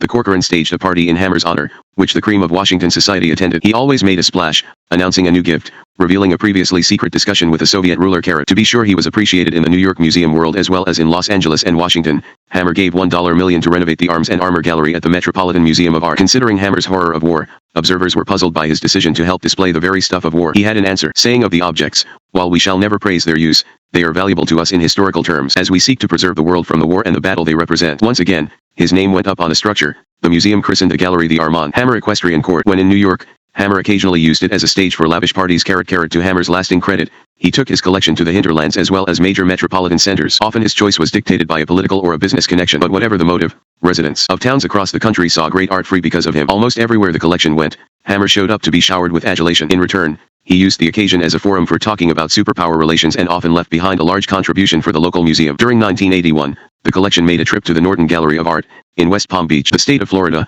already grateful to Hammer for his phosphate mining employment in an underdeveloped region, honored him at a ceremony in which he was presented with a medal as Ambassador of the Arts. The Secretary of State called Hammer an American legend. The governor called him a Renaissance man. Because of the ceremony, Hammer arrived at the Norton Gallery 90 minutes late for a news conference, but nobody had left. A newspaper reporter captured the mood, as though God himself had made an appearance. A hush came over the crowd. There was none of the usual pushing and shoving to get microphones up front. A long line formed as Hammer led his followers into the gallery, pausing from time to time to admire a special painting. Hammer pledged $50,000 for a new wing in addition to picking up the $100,000 tab to transport and display the collection. Happy face. Norton director Richard Madigan said the display was the biggest undertaking in this museum's history. Going back to 1941, we had 110,000 visitors in 6 weeks, higher than the attendance in any previous entire year. It attracted people who never had been here. They are curious about Armand Hammer. He is so identified with his collection and so controversial. They came because of him, but they also saw the greatest traveling art collection. It raised awareness of this museum, and has meant long-term increased attendance. Madigan enjoyed watching Hammer enjoy his art. On one occasion, he observed Hammer being met at the door of the Norton Gallery by Occidental President Ray Irani. "Doctor, the first thing we have to do is take a picture for some report," Irani said. Hammer replied, "No, the first thing we're going to do is look at my collection." Generally, though, Hammer was available for the camera. Madigan later displayed to the author a photograph album of a Hammer visit, presented to the museum by the tycoon. The caption under one picture read that Madigan was requesting Hammer's autograph on a coffee table book about his life. Madigan laughed. "I requested nothing. The book was thrust into my hands for the picture." Happy face. The smallest town to warrant an exhibition was Moultrie, Georgia, the home of Jimmy Carter's aide Tom Beard. Hammer sent 15 of his paintings to the southwestern Georgia community of 20,000 people. When Hammer showed up in person, he was swamped by autograph seekers. Melody Jenkins, director of the Moultrie-Colquitt County Library, where the pictures were being displayed, said attendance was 15,000 over 13 days. Hammer's staff trained locals to be school group guides. Rural residents traveled 150 miles to see the show, some signing the registration book with an X. Jenkins found Hammer to be kind, warm, and down to earth. The city and county paid for security. Hammer's money was donated to the Art Center for improvements. When Hammer sent his art collection overseas, it was usually connected to his citizen diplomacy or his business initiatives. That was especially true in the Soviet Union. In 1972, Soviet Culture Minister Yekaterina Furtseva had admired Goya's portrait of Dona Antonia Zarate while touring the Los Angeles County Museum. Hammer had bought the portrait not long before, placing a value on it of $1 million, more than 6 times what he had paid. He decided to donate it to the Soviet state. The donation coincided with the opening of Hammer's Old Masters collection at the Hermitage, in Leningrad, apparently the first time the Soviets had invited an American citizen to exhibit a private collection. The crowds thronged to see it. One viewer, a Leningrad architect, sentimentally presented Hammer with an old pencil from the Allied American factory of the 1920s. The Goya was the first of many gifts from Hammer to the Soviets. In 1973 he donated the painting Triumph of Amphitrite, by French artist Raoul Dufay, to Moscow's Pushkin Museum. Soviet officials had mentioned their dismay at owning just one small Dufay. Hammer has said he decided that a museum as prestigious as the Pushkin deserved to have one of Dufay's best paintings. The Soviets, touched by the generosity, reciprocated by giving Hammer a 20th century abstract painting by Casimir Malevich. It was the type of art little appreciated by Furtseva. Anthony Astrakan noted in the Net Times that a strategy of showing avant-garde art abroad but suppressing it at home would fit the pattern of détente with the West while continuing to restrict cultural and political dissension in the Soviet Union. Happy face. Later, there were allegations by David Carr that Hammer had paid Furtseva $100,000 to allow the art exchanges. Carr apparently had no hard proof, although Hammer's detractors saw circumstantial evidence in the reprimand Furtseva received from the Communist Party for lavish living. Reports circulating in Moscow said she had been ordered to repay $80,000 for materials used in her country cottage. She possessed enough money to make restitution, a surprising development considering her monthly salary of $500. Carr's allegations had been made privately, but they entered the Hammer lore after publication in the Net Times as part of a lengthy article by reporter Judith Miller. Joseph Baird, Occidental's president at that juncture, complained to the newspaper that its story referred 3 times to Hammer's alleged $100,000 payment but failed to mention Hammer's emphatic denial. Baird scolded that this scandalous rumor is based on the alleged statement of an unidentified business associate that Victor Hammer told him so, which Victor Hammer vehemently denies. This is hearsay triply compounded and did not merit publication by any responsible test of journalism. Degree lacking concrete evidence, neither Soviet nor American governmental authorities took action against Hammer. The truth of the rumor is uncertain judging from currently available records. Furtseva could have obtained her wealth any number of ways. It seems likely that the Soviet government welcomed Hammer's art not because of payoffs, but rather as an easy way to satisfy the culture-hungry intelligentsia in Leningrad and Moscow, as well as other cities to which the paintings traveled: Kiev, Minsk, Riga, and Odessa. As for the Soviet decision to show masterpieces in the United States, it was a logical step by which to promote détente while also putting a gloss on Hammer's reputation at a time when the Soviets needed him as a bridge to the West. Prominent American officials praised Hammer lavishly for the exchange. Senate Majority Leader Mike Mansfield said he regretted he was unable to join Hammer in Moscow for the opening there, adding, "I am delighted that you are undertaking this initiative, and I feel confident that this showing, coupled with the one at Leningrad earlier this year, will do much to bring about a better understanding and a better relationship between the Union of Soviet Socialist Republics and our own country." Without Hammer's influence, the exchange never would have occurred. He began with a wish list of 37 Impressionist and Post-Impressionist paintings in the collections of the Hermitage and Pushkin museums. None had been exhibited in the United States. J. Carter Brown, the director of the National Gallery of Art, asked Hammer to add 4 paintings to the list. The Soviets granted permission for all 41 paintings on the list to be part of the tour. Hammer made certain the National Gallery was the first stop. He put other museums in his debt by lobbying with Furtseva on their behalf. At the National Gallery reception to celebrate the show, Hammer and Furtseva were the center of attention, despite the presence of such other luminaries as the Chief Justice of the Supreme Court, the Secretary of State, and 3 senators. Joy Hawkinson of the Detroit News wrote a typically laudatory column when the paintings reached her city. How he convinced the Soviets to loan their paintings after top museum men tried and failed is the latest episode in an incredible career. She talked about the charmed influence of Dr. Hammer, who has experienced just about everything but failure. In the exhibition catalog, Leonid Brezhnev and Richard Nixon thanked Hammer for his initiative in bringing the two superpowers closer during a treacherous age. It was the first of numerous large-scale art exchanges involving the two nations, with Hammer the key figure in many of them. Each time, the praise was widespread and effusive. In 1975, Hammer announced from Moscow that the Hermitage would send 30 of its most valuable paintings for a 6-month tour of museums in Washington, Chicago, Los Angeles, and of course his gallery in New York. The American museums would send some of their treasures to the Soviet Union. Paul Richard, the Washington Post art critic, called the exhibition unprecedented, noting that some of its old masters have not been seen outside Russia since the days of Peter the Great. Hammer experienced 2 minor frustrations. He missed the preview dinner in Washington because of illness, and President Gerald Ford refused to write a glowing statement for the exhibition catalog,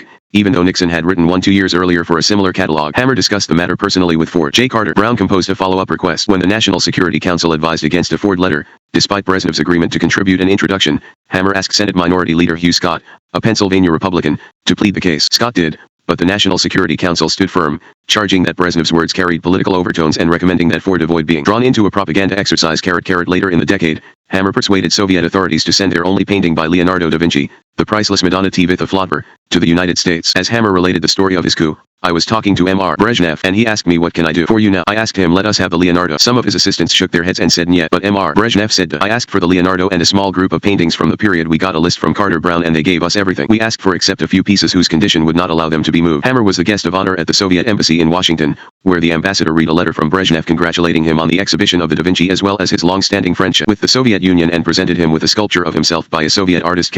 Outside the Soviet Union, he sometimes took a shine to a particular foreign museum, sustaining it over the long term. The primary example was the Musée Jacques André in Paris. Edouard André had been a 19th-century French art collector. His widow, Nele Jacques willed their mansion to l'Institut de France. She died in 1912, which converted it to a museum. Hammer fell in love with the gallery on a trip to Paris, likening it to the Frick in New York if it could be repaired. Martha Kaufman, curator of his collection at the time, said Hammer was determined that this gem of a museum would shine again. He endowed it with a concern that would return it to its former glory. He arranged for his paintings to hang there at the same time some of his drawings were being exhibited at the Louvre. The show was a huge success. French experts credited Hammer with saving the Musée Jacques André from obscurity or even ruin. Before long, the name of the Armand Hammer Foundation was emblazoned on a gold plaque at the entrance. Happy face. It was through Hammer's foundation, established in 1968, that museums, universities, charities, religious groups, and municipalities received his largesse. There were no independent trustees. The captive board consisted of Victor, Harry, and Francis's sister, Helen Andrews, and Hammer's lawyer Arthur Groman. As a result, the giving reflected Hammer's broad, idiosyncratic interests. Early non-art donations included $1,000 for the Monmouth Museum in Hammer's former home of Red Bank, New Jersey, and $850,000 for the Salk Institute for Biological Studies in La Jolla,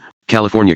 As the years passed, Hammer channeled his gifts large and small to the Soviet government, presidential libraries, Prince Charles's favorite English causes, a financially strapped Los Angeles municipal golf course near his home that later was renamed for him, Norman Vincent Peake's church-affiliated Center for Positive Christianity, other religious groups ranging from evangelist Robert Schuller's Crystal Cathedral to the Wilshire Boulevard Jewish Temple, and an American College of Surgeons scholarship honoring Nancy Reagan's father. By 1988, the foundation's assets totaled $24 million, nearly $10 million was in the form of interest-free, unsecured loans from Hammer. When Hammer became a heavy investor in Financial General Bank shares of Washington, He donated his stock to the foundation, which eventually sold it for a gain of nearly $8 million. In any given month, the foundation might sell substantial amounts of Occidental Petroleum stock, sometimes registering a gain, sometimes a loss. The Internal Revenue Service occasionally expressed doubts about the valuations of Hammer's gifts, especially artworks. In 1974, he received unwanted attention as the tax agency's charges against him became public. The dispute centered on whether Hammer had overvalued paintings donated to the University of Southern California and Western sculpture given to the Johnson White House. If the IRS valuations were correct, Hammer had failed to meet the standard qualifying him for unlimited tax deductions.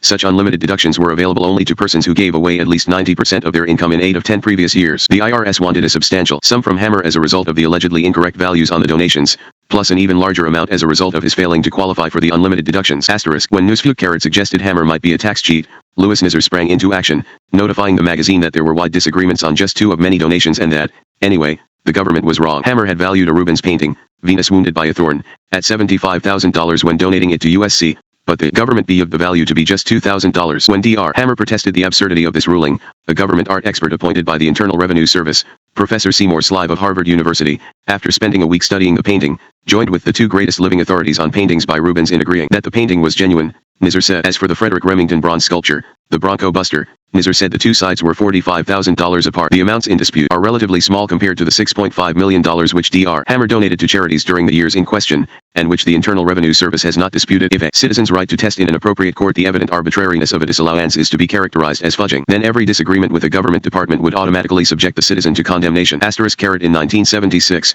Hammer and the IRS quietly settled the case. For the allegedly overvalued donations, Hammer paid slightly more than $77,000 in back taxes, which split the difference between him and the agency. He paid another $190,000 in a related settlement. 7 years later, when the Nepio-Times published an article about an IRS crackdown against overvalued art donations, the agency used the celebrated Hammer case as an example. Hammer was controversial not only for his aggressive collecting and his donations, but also for his ownership of M. Knoedler and Company galleries. Owning a New York gallery was nothing new to Hammer. He and his brothers had run the establishment named after them since 1928, but the purchase of Knoedler's in 1971 was truly news. At the time of the acquisition, Hammer was viewed in the art world much as he was in the realms of the Seven Sisters and by the foreign policy establishment as a brash, unwelcome outsider. Knoedler's represented everything Hammer did not. It was one of the oldest, founded in 1846, most prestigious galleries in the nation, with old-fashioned ways of doing business that usually excluded high. When rumors circulated in October 1971 that the venerable gallery was in financial trouble and that Hammer planned to buy it, Grace Glueck of the New York Times reported that Roland Ballet, Knoedler president, denied the report. Years later, Ballet said Hammer actually had approached him about buying the gallery at least 2 years before Glueck's story appeared in print. In December, Glueck's tip panned out. The purchasers were Armand and Victor Hammer, Maury Leibovitz, the accountant turned psychologist, and Bernard Danenberg, WizKid New York gallery owner. Danenberg told Glueck he and Victor had been in Omaha attending the 40th anniversary of the Joslin Art Museum when they found themselves defending Knoedler's to museum officials, who felt they had been treated poorly by the gallery during the purchase of a painting. Danenberg impishly told Victor since they had defended the gallery so vigorously, maybe they should buy it. They had heard the sale rumors. When they presented the idea to Armand, Danenberg said, he liked it so much that he and Leibovitz flew to Omaha, picked up the other 2 men, and structured a deal in the air. The purchase price turned out to be $2.50 million, with Danenberg to pay 30%. Ballet eventually accepted the offer, telling Glueck he would stay on. In fact, Ballet was unhappy from the start and finally retired after numerous spats with the Hammers and Leibovitz. Danenberg failed to get along with his partners, too. He was upset by what he felt was Leibovitz's crass marketing, selling works of art as if they were shoes. Leibovitz, of course, disagreed with that criticism. At a meeting with Hammer in Los Angeles, Danenberg issued a warning that it was he or Leibovitz. Within 3 months of the purchase, Danenberg was gone, bought out for a reported $180,000. The turmoil took its toll as some of the top Knoedler salespeople departed, taking artists along. Hammer gave Leibovitz authority to move quickly to rebuild the gallery's reputation, improve its bottom line, and lure back the departed artists. He hired John Richardson, a respected art historian and author, as well as Jack Tanzer, a knowledgeable art dealer who represented Hammer with a reputation as a publicist to direct Knoedler's. Leibovitz and Hammer eventually brought in Lawrence Rubin. Although he was happy running his own gallery, Rubin said,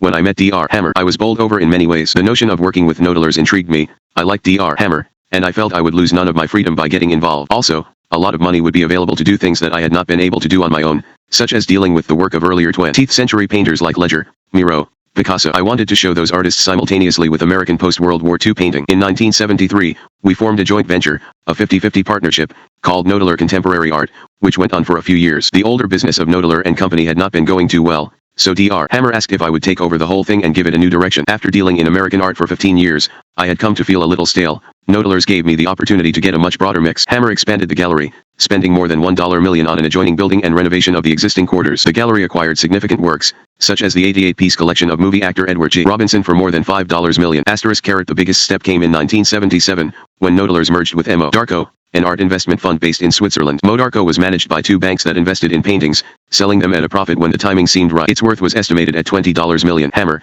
crowing that the merger was the most substantive ever accomplished in the commercial art world, told of his plan. The Arabs are already into stocks and real estate, and given particularly the depreciation in the stock market, we think they might be attracted by solider investments in the art market. We have sold a lot already to the Iranians, and we are hopeful about the Arabs. Hammer requested an IRS ruling adjudging the merger to be tax-free and obtained a Tanzer, reviewing the transaction more than a decade later, remained impressed. The merger brought us lots of inventory, which we sold off and got a $10 million cash infusion, which was a lot of money. In those days, Carrot at Hammer Galleries, Leibovitz, and director Richard Lynch played increasingly major roles, since Victor's health was failing. The family gallery became known for its marketing of contemporary artist Leroy Neiman, its occasional shows for worthy causes in conjunction with celebrities such as actor Paul Newman, and its role in the art-buying spree of Imelda Marcos, wife of the Philippine dictator. Hammer knew Ferdinand and Imelda through an Occidental Petroleum venture and through his citizen diplomacy. When Mrs. Marcos went shopping during 1983, she patronized Hammer Galleries, buying at least 77 paintings for more than $4 million. One itemized bill from Hammer Galleries to Mrs. Marcos listed 7 paintings by Grandma Moses, a Gauguin, an Andrew Wyeth, a Pissarro, a Lippi, and a Monet. The total came to $3,069,000. Attached was a note from Lynch that knocked off the $69,000 to make the price an even $3 million. It appeared that Mrs. Marcos spent at least as much at Nodelers. One receipt that turned up during an investigation contained the notation above prices are special prices authorized by Dr. Armand Hammer for Mr. and Mrs. Marcos. Carrot Hammer did nothing illegal by mixing his art collecting, museum directorships, and gallery ownerships, but there was cause for concern on an ethical plane. Some eyebrows went up when Hammer openly used his gallery ownership to obtain Rembrandt's /70. In 1976, J. William Middendorf had approached Nodelers about selling the masterpiece, with $5 million reportedly the minimum acceptable offer. When nobody came forward at that price, Middendorf decided to sell lower and called Hammer to tell him so. Hammer reminded Middendorf that when Nodelers had agreed to handle the sale, he had insisted on a right of first refusal. He was exercising that right. Hammer said Middendorf was obligated to sell Juno to him. Carrot John Walker, Hammer's art advisor and frequent defender, explained in his memoirs why he planned to loosen his ties to the tycoon.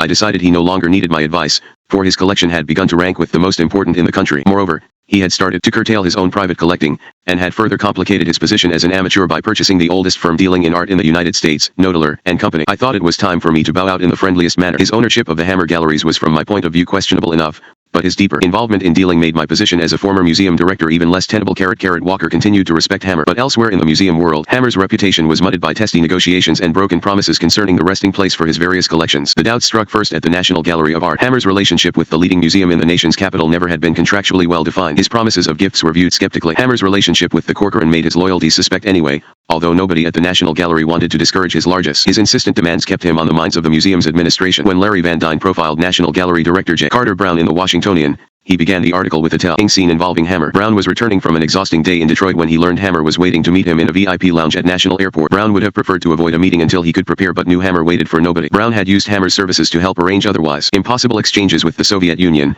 In return, Brown had made available to Hammer the expertise of the museum's curators in assembling his drawings collection. As Van Dyne noted, Hammer had allowed these drawings to be exhibited at the gallery as promised gifts on 2 occasions in the 1970s. Even so, nearly 15 years after the first show, there was no written agreement on the exact terms of the gift, a situation that had caused some nervousness inside the gallery as Hammer aged into his late 80s. Lawyers for Hammer and the gallery had been working on an agreement for months, sending versions of the proposed terms back and forth, but Hammer's sudden and surprising demand for an airport rendezvous left Brown without the latest paperwork in his briefcase. So the gallery's car was dispatched to National with the appropriate documents. To Brown, the biggest issue still hanging is the disposition of a rare 15th-century drawing by Leonardo da Vinci, which Hammer acquired in 1972 and exhibited in those earlier National Gallery shows of his promised gifts. From the latest list of Hammer's proposed gifts, it now appears that he wants to renege on his precious Leonardo, perhaps intending to reserve it for an institution on the West Coast. Normally, the bargaining power would rest with the donor. After all, he owns the art, but Brown has some cards of his own to play. He knows that Hammer, whose ego and desire for publicity are legendary, is deeply interested in having his name associated with the National Gallery, figuratively chiseled up there on the marble with the melons, and other donors to certify him as a man of respectability, generosity, and taste. Time also is on Brown's side. The gallery already has told Hammer that it must have the matter settled soon if it is to permanently install the collection within a few months and celebrate the event to coincide with the appearance of his autobiography. The argument is heated,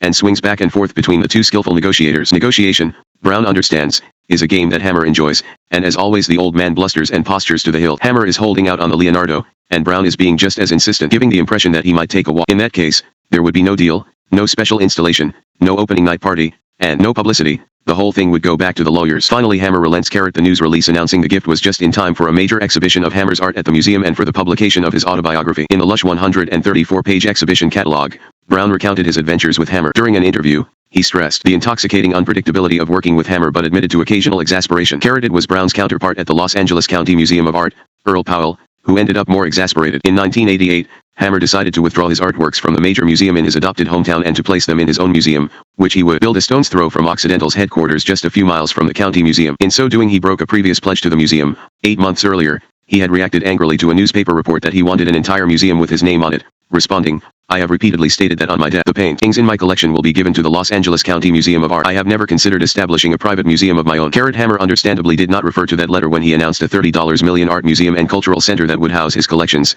estimated to be worth at least $250 million and maybe $400 million. Without even a mention of the county museum, the news release quoted Hammer's rationale: "I have always said that I plan to leave these collections for the enjoyment of the people of Los Angeles, and with construction of this new art museum and cultural center, that will be assured. Not only will the works be on display to the public, but this museum will provide for continued scholarly study of the artists and their works." Hammer noted that his museum would be located only a few blocks from the University of California at Los Angeles, where the Armand Hammer Foundation, with the support of Occidental, has endowed the Armand Hammer Center for Leonardo Studies. Nobody disputed Hammer's right to change his mind. What troubled the museum trustees, most of them respected civic, state, and national leaders, was his disregard for promises made. The Los Angeles Times called for the community to unite behind the county museum's leadership, which would be forced into an expensive rethinking of overall collection strategy in the wake of Hammer's withdrawal. For 2 decades, the editorial said, the museum has, correctly, based its acquisition strategy on the understanding that the Hammer collection would be part of the museum's treasures. There may be no way to compensate for lost purchase opportunities now that hyperinflation has seized the world's art auctions. Happy face. The true story slowly unfolded. A turning point had occurred at a lunch the previous July between Hammer and Daniel Bellin, a Los Angeles attorney who chaired the museum board, on which Hammer served. Hammer had presented Bellin with a 39-page proposal to nail down the promises of the past. When other trustees saw the proposal, they were upset. Hammer, who presumably knew the museum's policies, apparently was suggesting violating them. To aggravate matters, the proposal seemed outrageously vain. It called for his collection to be displayed intact on a floor of its own named after him. It requested that names of other major donors be removed from that floor, so as not to detract from his glory. It ordered the museum never to sell any of the pieces. It mandated a full-length portrait of Hammer at the floor's entrance. Furthermore,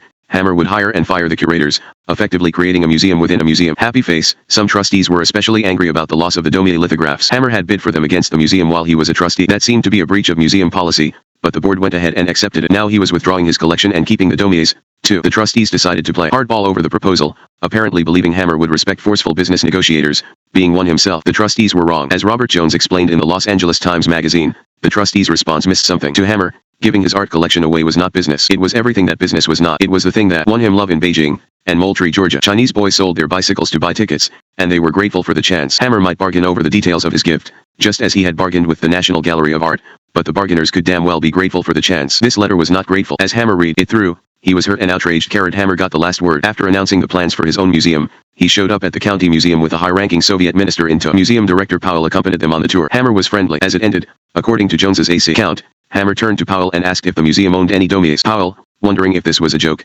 said no, not since the new museum was announced. Anyway, Hammer patted him on the shoulder. "I will send you some," he said, climbed into his limousine and sped away. He added insult to injury by hiring a county museum staff member, Alia Hall, to direct his center. As work on the museum began, it became clear that Occidental stockholders would be the ones to pay the price. Stockholders filed 3 separate lawsuits aimed at the costs of the museum and additional Hammer causes. Hammer justified the expense, which by early 1989 had jumped to an estimated $50 million, on the grounds that Occidental benefited substantially from the name recognition the art collections brought. It seemed ironic, therefore, as Hammer made clear frequently, that Occidental does not own in whole or in part one single object in my collection of over 10,000 items. All of the paintings, drawings, sculptures, manuscripts, and books in my collection are either owned by myself, were purchased by the Armand Hammer Foundation with funds that I made available to it for that purpose, or were first purchased by me and subsequently donated to the foundation. Happy face. 21 Philanthropist with a vengeance. Armand Hammer attributed his dedication to finding a cure for cancer to the influence of his father, the devoted doctor. Hammer has said he made the decision to spend a substantial portion of his wealth on cancer research sometime in the late 1960s, as he watched Walter Cronkite interview Jonas Salk on television. Salk, who had helped conquer another dread disease, polio, spoke about cancer research at the institute he founded in La Jolla, California. Hammer recalled spontaneously getting in touch with Salk and pledging $5 million for cancer research. A plaque of acknowledgement containing the name Armand Hammer Center for Cancer Biology has been appropriately placed at the institute. Apparently, Hammer liked the ring of $5 million donations in 1977. He gave a like amount to his alma mater, Columbia University, to help pay for a 20-story tower on the medical school campus. Its name became the Julius and Armand Hammer Health Sciences Center. University President William McGill called it one of the largest private donations in Columbia's 223 years. Hammer found time in his hectic life to write the medical school dean about the size, placement, and composition of the building plaque bearing his name. The next year, the university presented Hammer with an honorary degree in a ceremony at the site. When Hammer gave the commencement speech 2 years after that, New York/Times reporter Lawrence Altman, a doctor himself, wrote, when asked if medical schools should name buildings for individuals who have broken the law and make them role models for future physicians, Dr. Hammer replied, That is for the Columbia trustees to decide. I did not solicit them. They solicited me. That was true. McGill recalled the solicitation. He recently had become president of Columbia. In an early action, he sent out birthday letters to potential donors. The letter carried no mention of money but was meant as a subtle reminder that the alma mater needed contributions. According to McGill, Hammer wrote back, saying thank you for the letter. I am not in a position to give. McGill added, I was fascinated by his perceptiveness. I learned about him. I was stunned at his life. Could not wait to meet him. He burst into tears when we handed him the medical school transcripts of himself and his father. He was generous and calculating with his gifts. Our only problem was that the name of the new building had already been given to Augustus Long, the chairman of Texaco. I called on Gus Long and told him that the library would be named for him, but the building would be named for the Hammers. We worked it out. Long had done prodigious volunteer work for Columbia University's Presbyterian Hospital. I felt it was a somewhat unkind and harsh way to do business, Long said. I was upset and embarrassed. Long said he felt no resentment toward Hammer, who after all helped pay for a much-needed building. Having his name on buildings meant a kind of immortality, but it was not enough for Hammer. He was looking for a more active role in cancer research, and he found it. One of the positions Ronald Reagan needed to fill after entering the White House was the chairmanship of the president's cancer panel. It had been a backwater volunteer position attracting almost no attention. Word reached the White House that Hammer would love to be nominated. It seemed like a good fit. Reagan would make a campaign contributor happy, and Hammer's medical degree would make the appointment easier to justify. No matter how logical, the appointment caused raised eyebrows, partly because of Hammer's Watergate guilty plea, partly because of Occidental's reputation as a carcinogenic polluter. Times Lawrence Barrett wrote that the appointment was hardly a major matter, and Hammer is an esteemed United States business leader. But if the president wanted a successful corporate executive to chair this panel, surely there was someone available who had not openly confessed to illegal political activities. Mother Jones magazine editorialized that at first glance it seemed like a wildly inappropriate appointment, something on the order of asking the late Sid Vicious to head a program for battered women, or making Colonel Gaddafi director of the Jewish Relief Fund. But, the magazine added, maybe Hammer would be inspired to clean up Occidental's carcinogens. Hammer brushed off the attacks, bragging to acquaintances that his loyalty to America had been validated. The FBI background check had cleared his appointment to the volunteer position. Probably nobody realized just how bully a pulpit the cancer panel would prove to be. Hammer used the first meeting to announce that his foundation would give $1 million to any scientist finding a cancer cure. In the interim, the foundation would award $100,000 annually for the discovery advancing research the most. With his usual optimism, Hammer said, a scientific breakthrough in the cure of some cancers is closer than we know. The net Bureau Times responded that many scientists, however, suspect that cures have been so elusive because cancer represents complex biological processes that are not yet understood. Science magazine commented, the cancer panel appears to be taking on a more active role than it has in the past. The new chairman is off to a flashy start, but the money is unlikely to speed up the discovery of an ultimate weapon against cancer, given the billions of federal dollars that have been pumped into the cancer program so far, and given the complexity of the disease. What remains are tougher issues. They are questions that $1 million cash prize cannot answer. Hammer, along with two cancer researchers serving on the panel, began considering those questions. He was vain and opinionated, but he worked hard at the volunteer position. Elliot Stonehill, a physician whose National Cancer Institute position included serving as the panel's executive secretary, said that during meetings Hammer would have his Occidental executive assistant manning the telephone. Hammer might be working on Occidental business during the meetings, but he still paid attention, Stonehill said. When it looked like he was dozing, he was writing in his lap. A minute later, he asked a sharp medical question. Ann Landers, the nationally syndicated advice columnist, watched Hammer during her 6 years on NCI's advisory board. Hammer attended board meetings, even though nobody expected him to do so. I was amazed at how well prepared he was, Landers said. It was so impressive. He was up to date. Hammer began trying to influence cancer research at centers across the nation, hoping scientists would focus on monoclonal antibodies as a solution. He organized an international symposium at the Salk Institute on the topic. Los Angeles Times science reporter Harry Nelson commented that medical researchers believe monoclonal antibodies had potential for diagnosing and treating cancer, but some stiffen at the thought of a non-scientist, especially a businessman, setting their priorities. Also, they are fearful that too much premature publicity about such antibodies might raise public expectations too high, resulting in a backlash that could adversely affect funding. To nobody's surprise, the first recipients of Hammer's annual $100,000 prize won for their work on monoclonal antibodies. When Hammer issued the cancer panel's first report to the White House, his cover letter stressed his own agenda almost to the exclusion of the body's work. It was a marked contrast to the self-effacing reports from past chairmen. Hammer took the panel on the road, for the first time holding meetings away from Washington. They generated controversy. At a 1983 session in Houston, cancer researchers took issue with Hammer's projection of a cure by 1990, but he was not fazed. When Hammer heard about especially promising research, he visited the laboratory within days rather than waiting for an invitation. For example, Hammer read in a medical journal about the work of Ronald Levy at Stanford University. He went to see Levy and was shocked by his cramped quarters. Hammer gave the university $500,000 to triple the size of his laboratory. Stanford University held a dedication ceremony to unveil a plaque by the door of the refurbished area. It read, the Armand Hammer Cancer Research Laboratory. Levy recalled his first exposure to Hammer several years earlier at a Salk Institute cancer seminar. At that time, Levy had never heard of the tycoon.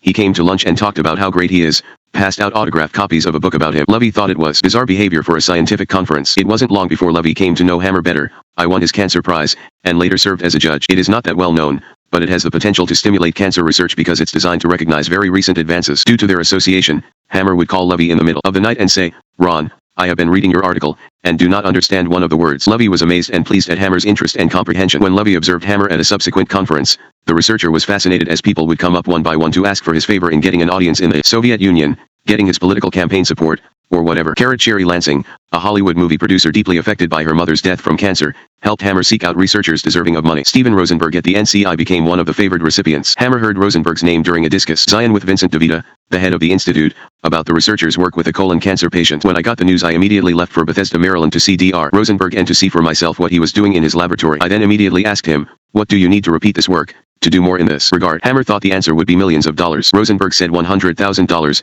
Hammer pledged it on the spot. Degree outspoken as ever. Hammer criticized the White House and Congress for failing to see how far such relatively small sums would go. They have no trouble in spending billions of dollars on another dreadnought or an aircraft carrier, but to get extra money for our program is a very difficult task. A few minutes later, Hammer switched to his more typical upbeat message. "I am promoting hope rather than despair, optimism rather than pessimism, and extra efforts and renewed dedication by all of us. This is the formula I have always found produces success in my own business, and I feel sure it will produce success here." When the Wall Street Journal published an article citing pessimistic cancer mortality statistics, Hammer replied that America was not losing the war on cancer. "Just the opposite," he said. "The innovative and imaginative work being done by many researchers makes this the most exciting and promising time ever to be involved in the battle, a battle from which I firmly believe we will emerge victorious in the relatively near future." Despite the controversy surrounding his views, Hammer received a vote of confidence from the medical establishment when the American Cancer Society presented him with its Service Award, placing him in the company of Edward Kennedy, Frank Borman, Lawrence Rockefeller, and Betty Ford. The Reagan White House gave him a vote of confidence, too, appointing him to new terms as panel chairman. Demonstrating the synergy of his interests, Hammer helped organize a cancer summit during which American and Soviet researchers discussed advances by means of teleconferencing satellite. More than 1,200 American hospitals reportedly received the broadcast,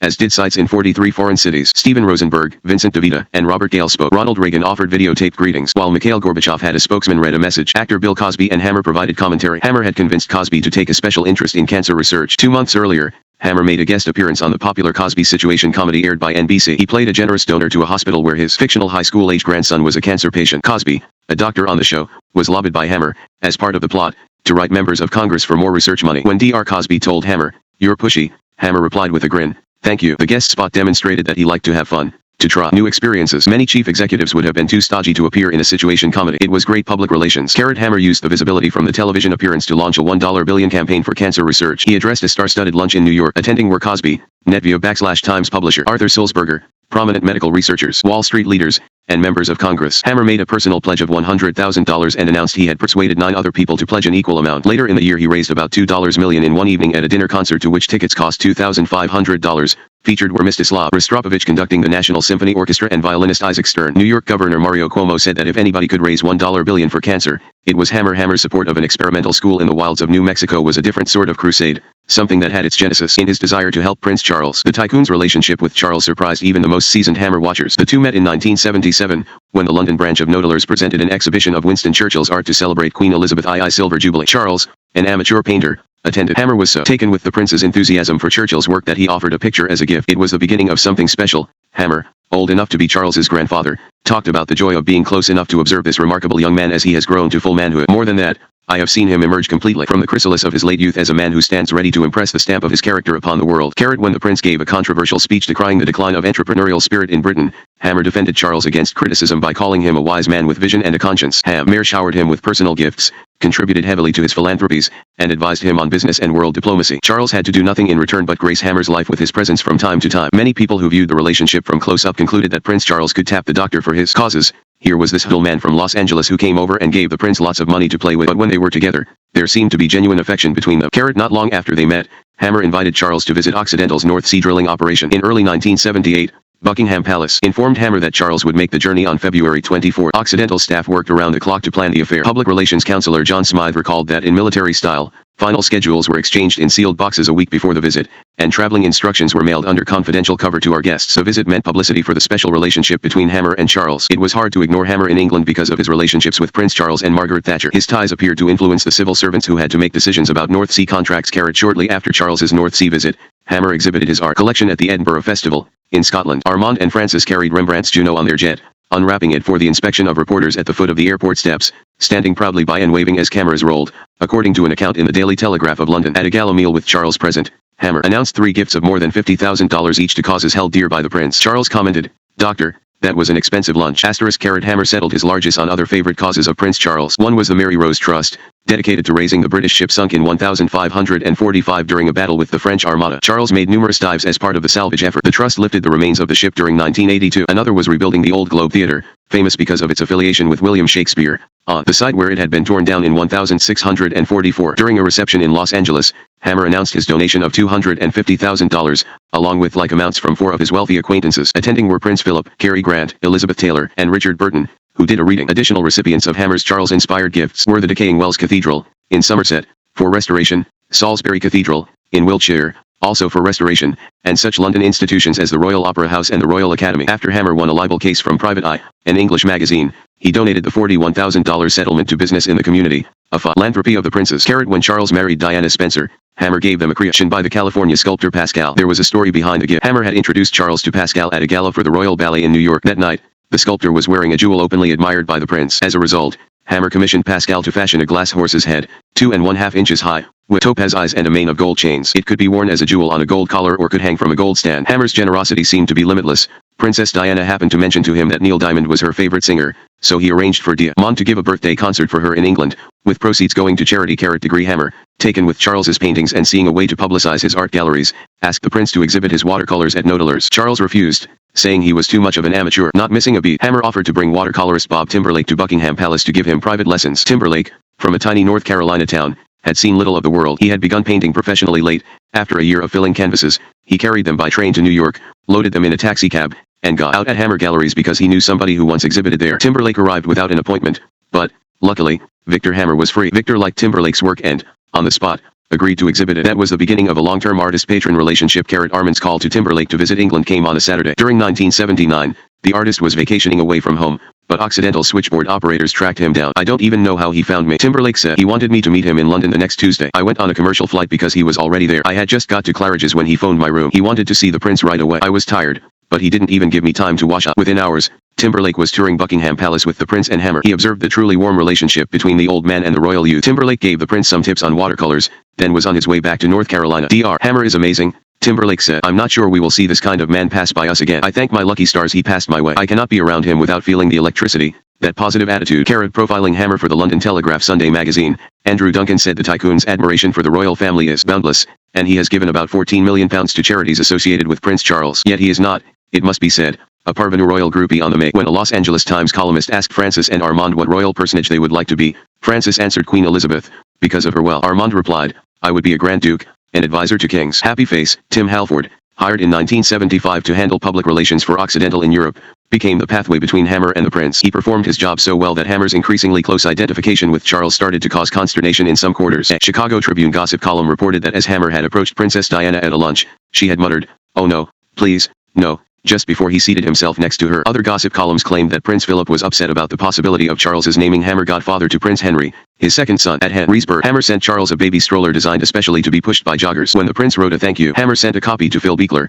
the Yakima, Washington, manufacturer of the stroller. But nothing Hammer did for the prince matched the significance of their work together for United World Colleges, a group of colleges in different locations around the world that promoted cultural exchange. After Prince Charles encouraged Hammer, the octogenarian threw himself into the effort to establish the first U.S. campus. By that time, Hammer was wary of taking on new philanthropic projects. He received so many requests that his secretary prepared a master list for him to skim from time to time. This project was different. However, it was a perfect match. Hammer could promote internationalism and gain gratitude from the man who would be king of England. Campuses already existed in Canada, Singapore, Swaziland, Italy, and Wales. They were the brainchild of Kurt Hahn, an educator who had fled Nazi Germany and founded the Gordonstown School, in Scotland, which Prince Charles had attended. Hahn's concepts excited Lord Mountbatten, Charles's uncle, who had worked hard to spread the idea. Students attended for 2 years, taking courses roughly equivalent to those covered during the senior year of an American high school and the freshman year of an American college. When Hammer agreed to underwrite a campus, he planned to accept 50 young men and 50 young women from 40 countries, including 25 students from the United States. In that way, Hammer hoped to create a cadre of internationalists devoted to world peace. He raised money from various circles of associates. The board of trustees consisted almost entirely of Occidental directors, business partners, and social acquaintances who attended Hammer's parties and basked in his glow. Hammer hired as the first headmaster Theodore Lockwood, recently president of Trinity College in Hartford. Acting impulsively, as he often did, Hammer had offered the position to someone else first, even though it was clear to others that the person was ill-suited for the post. Hammer's staff breathed easier when that person declined. After Lockwood's hiring, the big questions were whether Hammer could find the right site and then build on it quickly enough to open classes by his self-imposed deadline of September 1982. The site needed to be spacious, attractive, conducive to outdoor activities, affordable, and available right away. The burden of locating it fell on James Pogash, Hammer's executive assistant fresh from the staff of a U.S. Senate committee. When Pogash had decided to leave public service and seek a job in the corporate world, he sent inquiries to chief executives of Fortune 500 companies. His boss, Senator Bennett Johnston, wrote a cover letter that is the kind of mail Dr. Hammer reads, Pogash said. Hammer invited Pogash to Los Angeles for a Sunday interview at his home. He was in his bathrobe, surly and distant, when Pogash arrived. Then a call came from Washington, apparently a positive report on the potential aid. Dr. Hammer was all smiles after that, Pogash recalled. I still was not sure that I liked him, so I named a high price. He gulped and said okay. At first he gave me a week to decide, but when he found out there was competition for me, he wanted an answer by the end of the day. Pogash enjoyed the work and developed a strong affection for Hammer, but after a year, he wanted to strike out on his own, so told Hammer he planned to look for a new job. Hammer made Pogash a vice president of Occidental and doubled his salary. Pogash stated the development of the United World College's campus turned out to be his most satisfying accomplishment at Occidental. Pogash looked at dozens of sites, including a hard-to-reach one in Montezuma, New Mexico, along the Galinas River at the edge of the Pecos Wilderness in the Sangre de Cristo Mountains. The Atchison, Topeka and Santa Fe Railroad had developed the site, which had a pleasant climate and natural hot springs, as a resort during the late 19th century. The centerpiece, a lodge known as the Castle, was completed in 1895 but closed less than a decade later because it couldn't compete with other resorts. The Baptist Church acquired the building in 1921, operating it for 10 years as a college. In 1937, the Catholic Church bought it as a site for training seminarians. By 1972, it was vacant again, and fell into disrepair. Hammer pronounced himself enchanted by the site's possibilities but worried about the time and money needed to make the property usable. At first, he thought the site could be readied for no more than $1 million. An abandoned Catholic school seemed as if it might be a bargain, since so many were in trouble at that time. The church was paying $80,000 a year for insurance alone, but the $1 million estimate turned out to be much too low. The land alone cost that much, and Hammer had to do some skillful negotiating to win the competition at that price. Businessman Whit Slick had made a similar offer before Hammer entered the picture, but the church was hesitating over whether to sell to a commercial developer. Hammer came out on top, at least in part because church officials felt more comfortable selling to a philanthropic venture. Owning the property was just the beginning. As one college publication noted later, to accomplish these renovations in only 1 year seemed impossible. Yet because of the vision and determination of Dr. Hammer, the renovations were completed in time. William McGill, the former Columbia University president who chaired the school's board, agreed with that immodest phrasing. Dr. Hammer drove us unmercifully. With someone else in charge it would have been much less painful, but less effective. McGill said the elderly Hammer pushed to open the college quickly because he wants to direct the way he is remembered, and he will work indefatigably to construct the edifice. Early construction focused on 5 buildings, to be used as classrooms, a library, residence halls, and a dining room. The school encountered difficulty receiving accreditation by its deadline, so Senator Harrison Schmitt reportedly intervened with the Immigration and Naturalization Service, persuading the agency to admit international students to a worthy, but unaccredited, institution. When the school opened in the fall of 1982, Hammer was there to greet each student. At the end of October, Prince Charles arrived in Montezuma after a journey on Hammer's airplane, setting not only the town but also the entire nation abuzz. By the first graduation, in May 1984, Hammer had spent $5.50 million for facilities and raised millions more for operations and scholarships. The graduations were gala affairs, with celebrity speakers such as Abigail Van Buren, Malcolm Forbes, and Senator Pete Domenici. Parents of graduates included King Constantine and Queen Anne-Marie of Greece. Hammer's delight with his college struck just about everybody as sincere. The climax of his efforts came in 1985. Prince Charles and Lady Diana visited the United States, and on their agenda was a Hammer-sponsored ball in Palm Beach, Florida, to raise money for United World Colleges. Invitations to the ball could be had for a donation of $10,000, which provided one scholarship for an international student. A donation of $50,000 brought the opportunity to be photographed with the prince and princess. What Hammer left out of his account of the ball in his 1987 autobiography were details of perhaps the ugliest debate ever to rip through the elite Florida city of Palm Beach. Many year-round members of local high society expressed outrage that Hammer was milking the community for charity dollars to be sent out of state. Town council member Nancy Douthit led the opposition, voting against issuance of a charitable solicitation permit. The majority of the council members voted yes, after Hammer gave $75,000 to the community chest. The council president explained cryptically that Hammer's gift may have looked like moral blackmail, but there is a very thin line between legality and morality. Degree failing to understand the deep-seated resentment. Hammer blithely sent the media promotional packets with letters of praise from Prince Charles and President Reagan. Florida Governor Bob Graham claimed Armand Hammer Day to coincide with the ball. The unpleasantness only worsened. Some of the anger centered on Hammer's appointment of Patricia Kluge, an out-of-towner, as chairwoman of the charity event. The statuesque Patricia was married to John Kluge, 34 years her senior, a media baron reputed to be the second wealthiest person in America. John Kluge served on Occidental's board of directors. Publications appeared stating that Patricia Kluge had posed in the nude for a magazine. When the reports turned out to be accurate, the Kluges decided that European travels would prevent their attendance at the Palm Beach festivities. Joseph Camp, a Palm Beach area resident known as the Dean of American Anti-Communists, circulated leaflets exposing Hammer's supposedly subversive activities. Camp commented that the British Foreign Office should have warned Prince Charles about the dangerous implications in accepting the help of anyone with the weird and sinister background of Dr. Hammer. It is a bit odd that England's royal family should be honoring Soviet agent Hammer,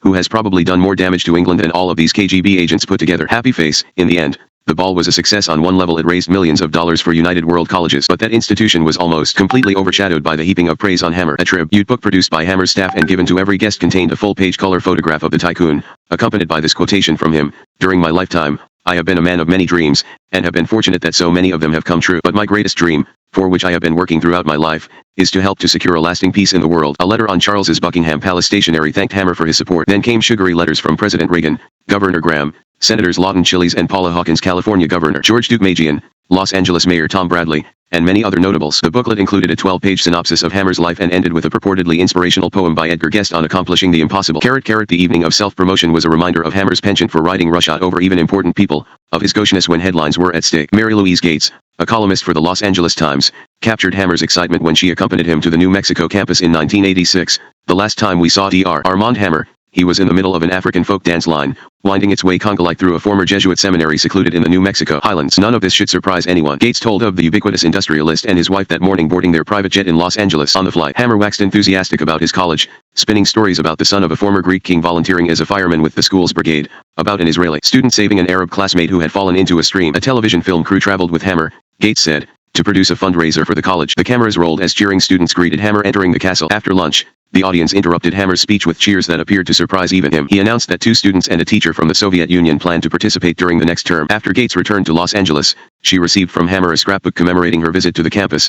It contained 15 color pictures, including one of herself. Despite the glamorous fundraisers, the school's income failed to cover its expenses. During the early years, Pagash recalled, he used to enter Hammer's inner sanctum every month to ask for a $200,000 check to pay its bills. You can be cynical about Dr. Hammer's philanthropy because of all the self-interest involved, but when it is just you and he in the room and he writes those checks, you have to be impressed. He loves to go to the campus. Being with the kids rejuvenates him. He has a sincere interest in them. Hammer made sure Prince Charles knew about his generosity, sending him bound reports of construction progress with an engraved gold plate on the cover. Another international forum devised by Hammer was the annual Armand Hammer Conference on Peace and Human Rights. It was the activity most transparently tied to his desire for the Nobel Peace Prize. Yet, like his other philanthropic ventures, it sprang from more than self-interest. Hammer's decades-long commitment to peace on Earth was sincere. The first conference took place during 1978 in Norway, home of the Nobel Peace Prize. It was uncharacteristically low-key. Before Hammer publicized a conference named for himself, he wanted to make sure the concept worked. By 1979, when the conference was held at Campobello, the publicity was in full bloom as Hammer took advantage of the site's natural news value and his past connection with it. Once again,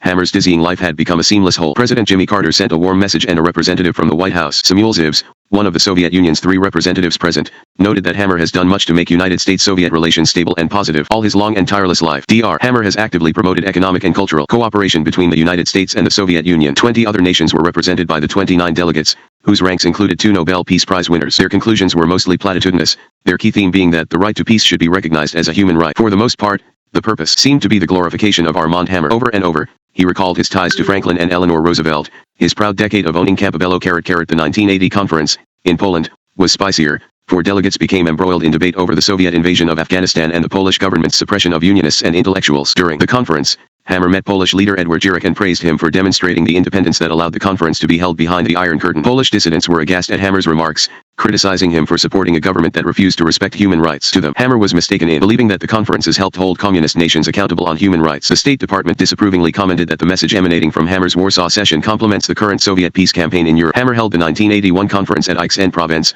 France. In 1982, he again evoked the memories of Eleanor and Franklin Roosevelt by choosing Hyde Park, New York, as the locale. There was a hiatus in 1983. In 1984, Hammer chose Spain, coordinating the meeting with a display of the Codex Hammer at Madrid's Prado Museum. The size of the conference had ballooned, with 132 delegates representing 36 countries. Despite their varied locations and elegant trappings, the conferences had begun to take on a sameness in their messages to world leaders. Hammer loved the adulation bestowed upon him at the meetings, but he halted them after Madrid, channeling his money to other international peace ventures. He must have been pleased with one outcome, though. Attending the conferences convinced U.S. Senator Jennings Randolph of Hammer's commitment to peace. As a result, the West Virginian nominated Hammer for the Nobel Prize. Happy face, having a senior senator in his corner was a coup, especially because Randolph represented one of just 7 categories of people who could make nominations to the Nobel Committee. To supplement Randolph's push, Hammer's Washington office supplied an 18-page summary of his accomplishments to potential nominators. The package included the address of the Nobel Committee, the deadline, and a reminder to recipients: please do not attach a copy of the Armand Hammer biography to your nomination, perhaps a safeguard against discovery of the orchestrated campaign. This kind of campaigning for the Nobel had a long tradition. The effort was sometimes mounted by the hopeful's adherents, sometimes directly by the hopeful. About half the members of Congress reportedly backed someone or other each year. Hammer's desire for the prize became known beyond his associates, who long had talked about it among themselves. In a Fortune profile of Hammer, reporter Brian O'Reilly noted that critics considered his Nobel Peace Prize campaign unbecoming. Zbigniew Brzezinski said, "If it can be bought, his chances of winning are quite high." Hammer told O'Reilly he was not campaigning, adding, "But if it happens, I will be very happy." After Don Wittat of the Los Angeles Times spent months researching Hammer for a cover piece in the Sunday magazine, the tycoon's quest for the prize stood out so strongly he opened the article with it. Wittat said Hammer's executive assistant Richard Jacobs was keeper of the nomination letters. The staff at Occidental answers questions about a Nobel for Hammer about as readily as an apprehensive pitcher talking about a no-hitter in the 7th inning. Hammer's aides only reluctantly acknowledge the existence of any letters of nomination, and they reject as inappropriate a request to read them. Happy face. Sometimes it seemed the Nobel Peace Prize was the only honor to elude Hammer. Despite the publicity that came with each award, Hammer wanted more. He took matters in his own hands to publicize his doings. He oversaw the creation of the Occidental Report, a newsletter whose first issue appeared in July 1972, and Oxy Today, a slick, full-color magazine published several times a year beginning in 1973. To nobody's surprise, the first issue of Oxy Today contained a 5-page profile of Hammer. The author was Bob Considine, sports writer, syndicated columnist, and prolific book author. The editor's note said nothing about Considine's being retained to write a full-scale biography of Hammer, although that is what happened. The Oxy Today article previewed the adulation that infused the 1975 biography, saying of Hammer that Occidental's 30,000 employees look to him and him alone to supply all their answers and give substance to their 4D aspirations. The founding editor of Oxy Today was Joe Moranto, whom Hammer hired from ITT specifically to create the magazine. It was a tough job. Hammer wanted an award-winning, credible magazine. Moranto recalled that Hammer, despite his daunting responsibilities and worldwide travel, got involved in everything: the photograph selection, the paper stock, everything. I didn't mind. He knew what he was doing. When it was time to go to press, I would sit outside his office waiting for him to get off the phone or conclude his meetings with an endless stream of business associates. But he would always find time to see what I had to show him. For instance, he would knock out references to a particular executive, telling me he would not be there much longer. The intensity of Moranto's working relationship with Hammer left vivid memories. Part of my job was to set up lunches and dinners for foreign dignitaries, Moranto said. Dr. Hammer would get involved with the typeface to be used on the menus, the wine selection, everything. At the sumptuous meals, it was difficult to enjoy the food. By the time I would have 3 sips of soup, he would be done and the butler would bring in the second course. That happened with each course, and Dr. Hammer would excuse himself to make telephone calls. The next day I consciously tried to keep up with him at the table, and was unable to do it. He obviously has the digestive system of a mountain goat. I rode with him once in his white convertible Rolls-Royce down Wilshire Boulevard, and he drives like he eats quick. He shifted lanes with impunity, driving like a 21-year-old. Moranto never ceased to be amazed at Hammer's accessibility. I later worked for 12 years at Mobil Oil, and I only dealt directly with the chairman on a few occasions. You simply didn't get in to see him. Not so with Hammer. You heard from him directly, especially if he was unhappy about something, and then he could bruise your eardrums. You generally deserved it. Hammer certainly was accessible to his in-house filmmakers. Of all his Occidental vanity ventures, the film company probably was the most egregiously self-promoting. The subsidiary's original name was Fireline Productions, later changed to Armand Hammer Productions. It suffered from a split personality, reflecting Hammer's two minds on the matter. He wanted the subsidiary to be a profit center, making feature films for television and movie theaters, but he also wanted it to serve as a cinematic scrapbook that would document his every meeting with world leaders. One of the company's earliest efforts carried the title Occidental, Visions for the Future. It contained footage of Hammer with the leaders of Egypt, England, Hungary, Poland, Peru, Pakistan, Abu Dhabi, and the United States. The credits thanked Armand and Francis Hammer in large letters. The lettering for the remainder of the credits was so small as to be virtually unreadable. Establishing a film company apparently had been on Hammer's mind for some time. What finally spurred him to action was a call in 1979 from Prince Charles, asking for help in finding donated fuel supplies for the daring Transglobe expedition of explorer Ranulph Fiennes. After Hammer lined up the fuel, he wrote Fiennes and offered to help in other ways. In response, Fiennes asked if Hammer could find an American television company to film the years-long voyage, which would circle the Earth from pole to pole. The English crews Fiennes wanted were on strike. Hammer had no success lining up an independent crew, so,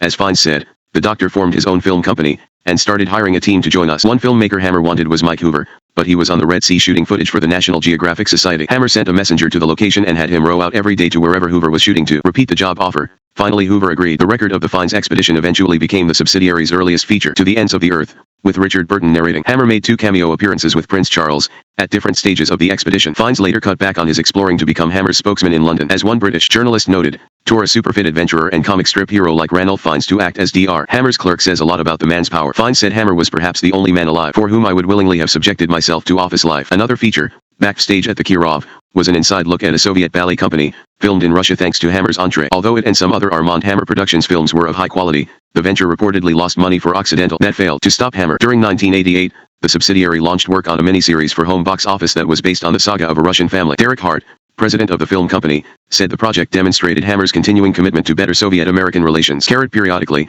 Hammer concluded that his publicity machine was not doing enough to achieve lasting recognition for him. One solution: produce a book. His 1932 memoir had been intended to sell his czarist art and bring his name before the American public after his decade in the Soviet Union. That was just a warm-up. In 1975, Harper & Row published the remarkable life of Dr. Armand Hammer, by Bob Considine, one of the best-known journalists of the era between World War II and Watergate. Hammer hired Considine for a reported $75,000, exercised editorial control, and pledged to buy a large number of copies from Harper & Row. Amy Bonov, the editor who worked with Considine, recalled how Hammer read the manuscript before publication and made lots of suggestions. He would call daily to check sales.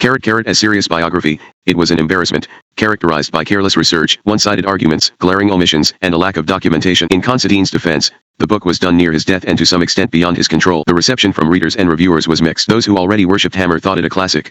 Those who despised him considered it a whitewash. Abigail Van Buren promoted it in her Dear Abby column. If you enjoy biographies, beg, borrow, or buy the book. It is a fascinating book about one of the world's most successful, creative, talented, yet warmly human men of our time. I loved it. In the New York Times Boo/review, Robert Alberts called it a biography of a character so versatile and unbelievable that most writers of topical events fiction would be embarrassed to put him in a novel. Although Hammer's exploits were inherently fascinating, Alberts said, he was bothered by the work's lack of balance. He suggested it be subtitled The Case for the Defense. Hammer gave it as a gift to colleagues, journalists, and policymakers. Asterisk at the end of the book, Considine wondered when Hammer would take the time to write his autobiography. Hammer began to consider that enterprise in the early 1980s. First, he retained John Bryson, a former Life magazine photographer, to follow him for 3 years, camera at the ready. The result was a 256-page coffee table book, The World of Armand Hammer, published by Abrams in 1985. The photographs were superb. Bryson was proud of his effort, saying he had wanted to avoid a fawning piece of work like Considine's. But the consensus was that a fawning piece of work was exactly what he had produced. Bryson developed a deep admiration for Hammer during their traveling. Furthermore,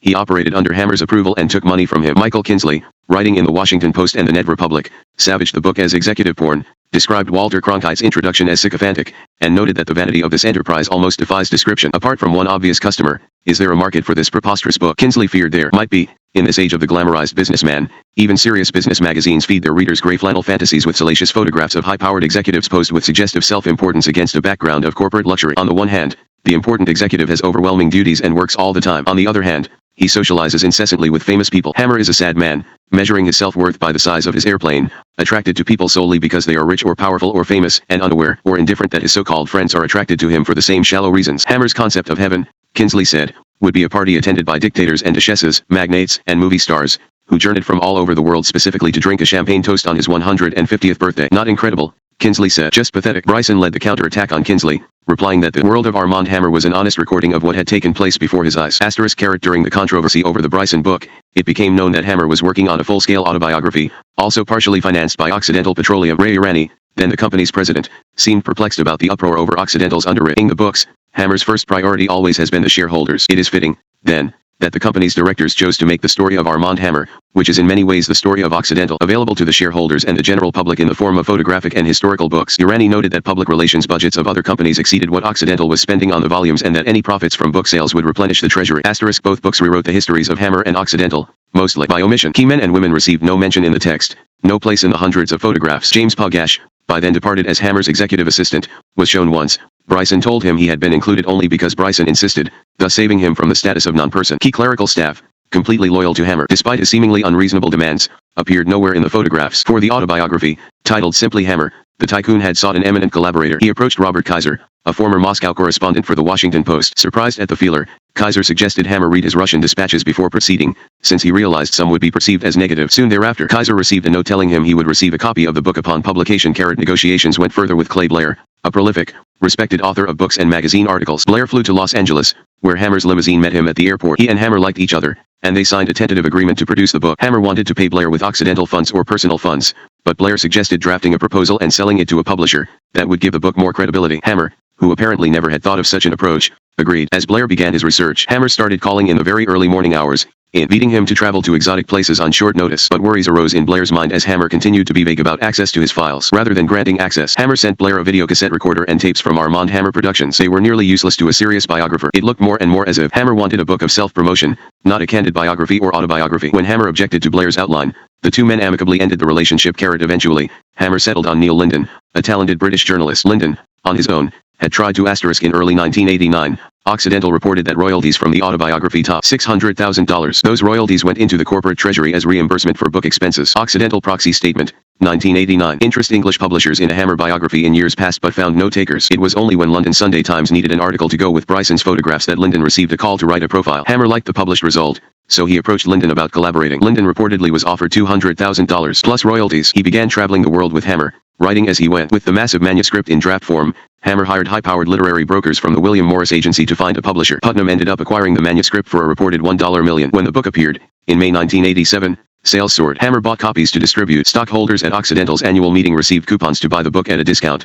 The Wall Street Journal mentioned the coupons under the sarcastic headline "What a perk." Hammer appeared on television to promote the autobiography. The Today Show put him on 2 days in a row. The Los Angeles Times Syndicate sold excerpts to newspapers. Portions appeared all over the world. Newsavy won the bidding for a preview and accompanied it with a glowing review. The book was translated into at least 13 languages. In England, a reporter noted that Hammer launched the book with his usual flair, a come-and-be-seen champagne party in the Hellenic and Egyptian Jewel Room at the Royal Academy. Happy face, it reached number 2 on the national bestseller lists, number 1 on local newspaper lists in selected cities. The reviews were divided about evenly between praise and disgust. Some commentators concentrated on the dust jacket rather than the book, an unsurprising reaction to the large number of effusive blurbs that appeared on it. There were so many celebrities willing to comment favorably on Hammer that Putnam sent reviewers a separate pamphlet containing those paeans failing to fit on the jacket. The New Republic offered a prize to any celebrity willing to prove he or she had read the 544-page book before sending in the blurb. Reviews that brought heated reactions from the Hammer camp appeared in the St. Louis Post-Dispatch and Manhattan Inc. magazine. The newspaper's review was sarcastic and negative, ending, "This is not the profoundest autobiography of our time, but it wins the boasting awards hands down." The book editor received an unexpected rebuttal from best-selling novelist Irving Stone,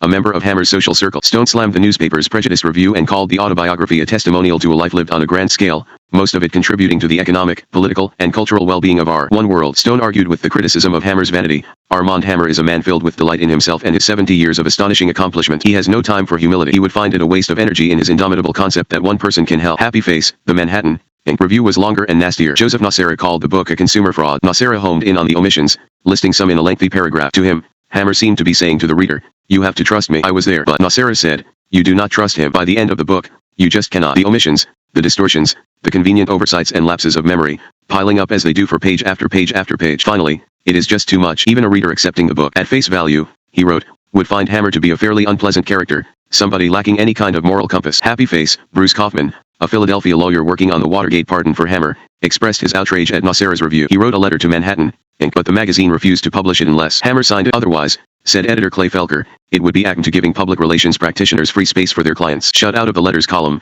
Kaufman bought a full-page advertisement in the magazine, attacking Nocera as vituperatively as Nocera had attacked Hammer. As usual, the truth was somewhere in the middle. Both Nocera and Kaufman appear to have overstated parts of their cases. It seems plausible that Neil Linden either did not know about the omissions or that he mentioned certain episodes but had them excised by Hammer. As for the errors of commission, it appears that Linden had little access to primary documents, relying instead on Hammer's memory, which turned out to be faulty on numerous occasions. The primary evidence certainly existed for Hammer's hired writers to study, if given the opportunity. Several months after the publication of Hammer's autobiography, the Library of Congress, in Washington, announced it had been promised Hammer's personal papers. Daniel Borston, in his final week as Librarian of Congress before retirement. The controversy over the autobiography failed to dull Hammer's desire for another book. In early 1989, Occidental disclosed that it had spent $255,000 and planned to spend at least $120,000 more for a sequel to the 1987 book. The newest volume would describe Dr. Hammer's worldwide endeavors since 1987 in international affairs, art and other philanthropic concerns, as well as significant domestic and international business activities of Occidental. Occidental Proxy Statement, 1989, was delighted. The library had first approached Hammer 12 years earlier about the donation. The competition with other depositories had been spirited. After all, few individuals had recorded so broad a span of 20th century events. Early in January 1989, Hammer finally signed the necessary documents. A large reception was held in his honor in the Great Hall of the Library of Congress on January 18, during George Bush's inaugural week. The present Librarian of Congress, James Billington, Borston, Librarian of Congress Emeritus, and Hammer all spoke. The long-promised gift had finally been made. 28 family feuds. As Armand Hammer carved out his place in his story, his family often took a backseat. By the time he reached his 90th birthday, his brothers were dead, as were most of his other relatives. Those who were alive usually saw him only at one of his gala parties with hundreds of other guests present, if they saw him at all. The only family members who were part of his supporting cast were his third wife, Frances, his son, Julian, his grandchildren, Michael and Casey, and his great-grandchildren. Frances was Hammer's constant companion. By all accounts, she was patient with her sometimes trying husband and with everybody else around her. Acquaintances agreed that she remained unspoiled by her vast wealth. She and Armand lived in the same house she had owned before they married. She redecorated frugally and continued to cook and clean. Daniel Jurgen, who observed her while preparing a profile of Hammer, noted that although she termed gardening and painting her hobbies, her full-time preoccupation was Armand. She accompanied him on almost every flight, leaving the plane if necessary during stopovers to purchase a tie or a coat for him. During his younger days, Hammer, handsome and dashing, had a roving eye. In his 1987 autobiography, he commented on the sexual appetites of many other wealthy men but provided little information about his own. By the time he married Frances and launched his career as an oil man, he was nearly 60. Despite the gossip, sexual conquests probably played a small role in his life by then. Thomas Wachtel, his executive assistant during the 1960s, recalled one chaste but amusing incident. We were working at night when he got an unexpected call from a high school sweetheart whose husband had died, and who knew about Armand through the newspapers. He was touched and excited, and arranged to see her in Newark or thereabouts. He got dressed snappily, with a flower in his lapel, and drove with his chauffeur to a modest neighborhood. He rang the bell. What he described as an old lady answered. He left as quickly as he could. Wachtel commented that Hammer was about 70 at the time but did not think of himself as an old man. Armand and Frances had no children together, and she had none from her previous marriage. Thus Julian had no competition. He was a disappointment all the same. After his acquittal on the 1955 murder charge, Julian continued to get into scrapes involving guns. He ended up in a mental hospital, diagnosed as a chronic paranoid schizophrenic. When he went through a divorce as a middle-aged man,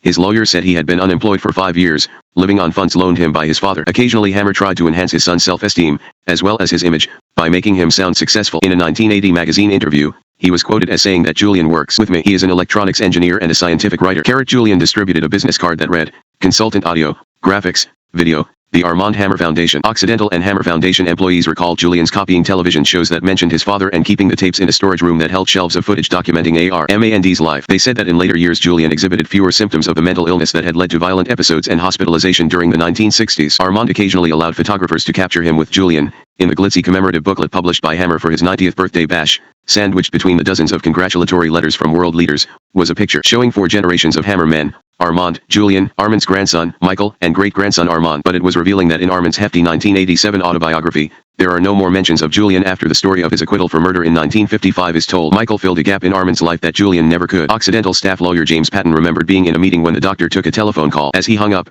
he was chuckling. The caller had been Michael, who wanted to borrow $300 to enter the lawn mowing business. Armand commented later that he made the loan but should have structured the deal differently, because Michael had earned far more than Grandpa had thought possible. Armand saw that his grandson made it through college, retaining John Bowles, a former Occidental executive and university economics professor, to help the youth navigate the undergraduate curriculum at the University of San Diego. Dr. Hammer told me once that the only thing he had left in life was his 2 grandchildren. Bowles said Michael completed a master's degree in business administration at Columbia University and, at age 26, joined Occidental. Armand could not resist pushing his grandson's career. Robert Teatsworth was pressured to find Michael a good job in the oil and gas division. Teatsworth objected, telling Hammer it was unfair to place Michael where he would be resented. He suggested instead that Michael learn the business at another oil company, where the pressure would be less intense. Hammer rejected the advice, and eventually Bowles received a call from Paul Hebner, the veteran Occidental corporate secretary about to be displaced in that role by Michael. Hebner told Bowles he liked Michael but was having trouble adjusting to the arrangement whereby Michael was supposed to know everything Hebner knew. After inviting Michael to lunch, Bowles advised him to resist Grandpa's pressure to climb the ladder so fast. Paul Hebner is very popular, Bowles told Michael. Wait until he tells everyone that you are qualified. Then you will have everyone's support. Michael apparently stalled his grandfather, but only temporarily. At Occidental's 1988 stockholder meeting, he was on stage at his grandfather's elbow as the corporate secretary, leading the Pledge of Allegiance, taking notes, prompting Armand by whispering in his ear. When Armand introduced everybody on the stage, he commented, "Here's another Hammer." The crowd applauded enthusiastically. In 1985, Michael had married Drew Ann Mobley at a Methodist church wedding with 950 guests. The bride came from a prominent Tulsa family involved in banking and real estate. Drew was a personal fitness instructor. The couple had met on an airplane and married within 5 months. When they moved to Los Angeles, Armand helped them buy a home with a reported sales price of $337,000. Shortly thereafter, in June 1987, Armand's granddaughter, Casey, who had graduated from Pepperdine University and taken a job with a women's clothing manufacturer in Los Angeles, was married. Her husband, Victor Swab, worked as a filmmaker. The couple settled in Beverly Hills, not far from Hammer. One of the rare family stories about Hammer's interaction with other relatives made the rounds in Massachusetts. Cousin Robert Springer, a Boston area lawyer, read that Hammer would be in the area to accept an award from Brandeis University and to open an exhibition of his art collection in Holyoke. Springer's maternal grandmother and Hammer's maternal grandmother had been sisters. When Springer invited Hammer to visit his home, everybody said Hammer would ignore the letter. They were wrong. Hammer replied that he would be delighted to come for lunch. After accepting his Brandeis award on a Thursday evening, he jetted back to New York so he could sleep in his converted carriage house. But the next day, he returned to Boston and took a limousine to Springer's home. Accompanying him was his executive assistant Richard Jacobs. Dr. Hammer was delightful, Springer recalled. He was a gentleman, complimenting me on my garden, and my wife on the lunch. One of the group tried to argue politics. I was embarrassed, but Dr. Hammer stopped him in the nicest way. Springer has a photograph of himself and 13 others assembled around Hammer, who autographed the picture. When asked why he had accepted Springer's invitation, Hammer replied, "Because you are family." Any perception of Hammer as a loving family man was battered by the storm over his handling of his brother's estates. Harry Hammer died on November 11, 1970, at the age of 77, 2 years after his wife, Beth. Harry succumbed at Methodist Hospital in Houston, where Armand had insisted he go to see the best heart specialists in America. But no amount of money could save Harry, who died a millionaire thanks to his Occidental stock. Part of his estate consisted of property he had inherited from Beth, a family homestead in Vicksburg, Mississippi, her hometown. Armand, as executor of the estate, planned to sell the property. Frances Colmery, Betty's sister,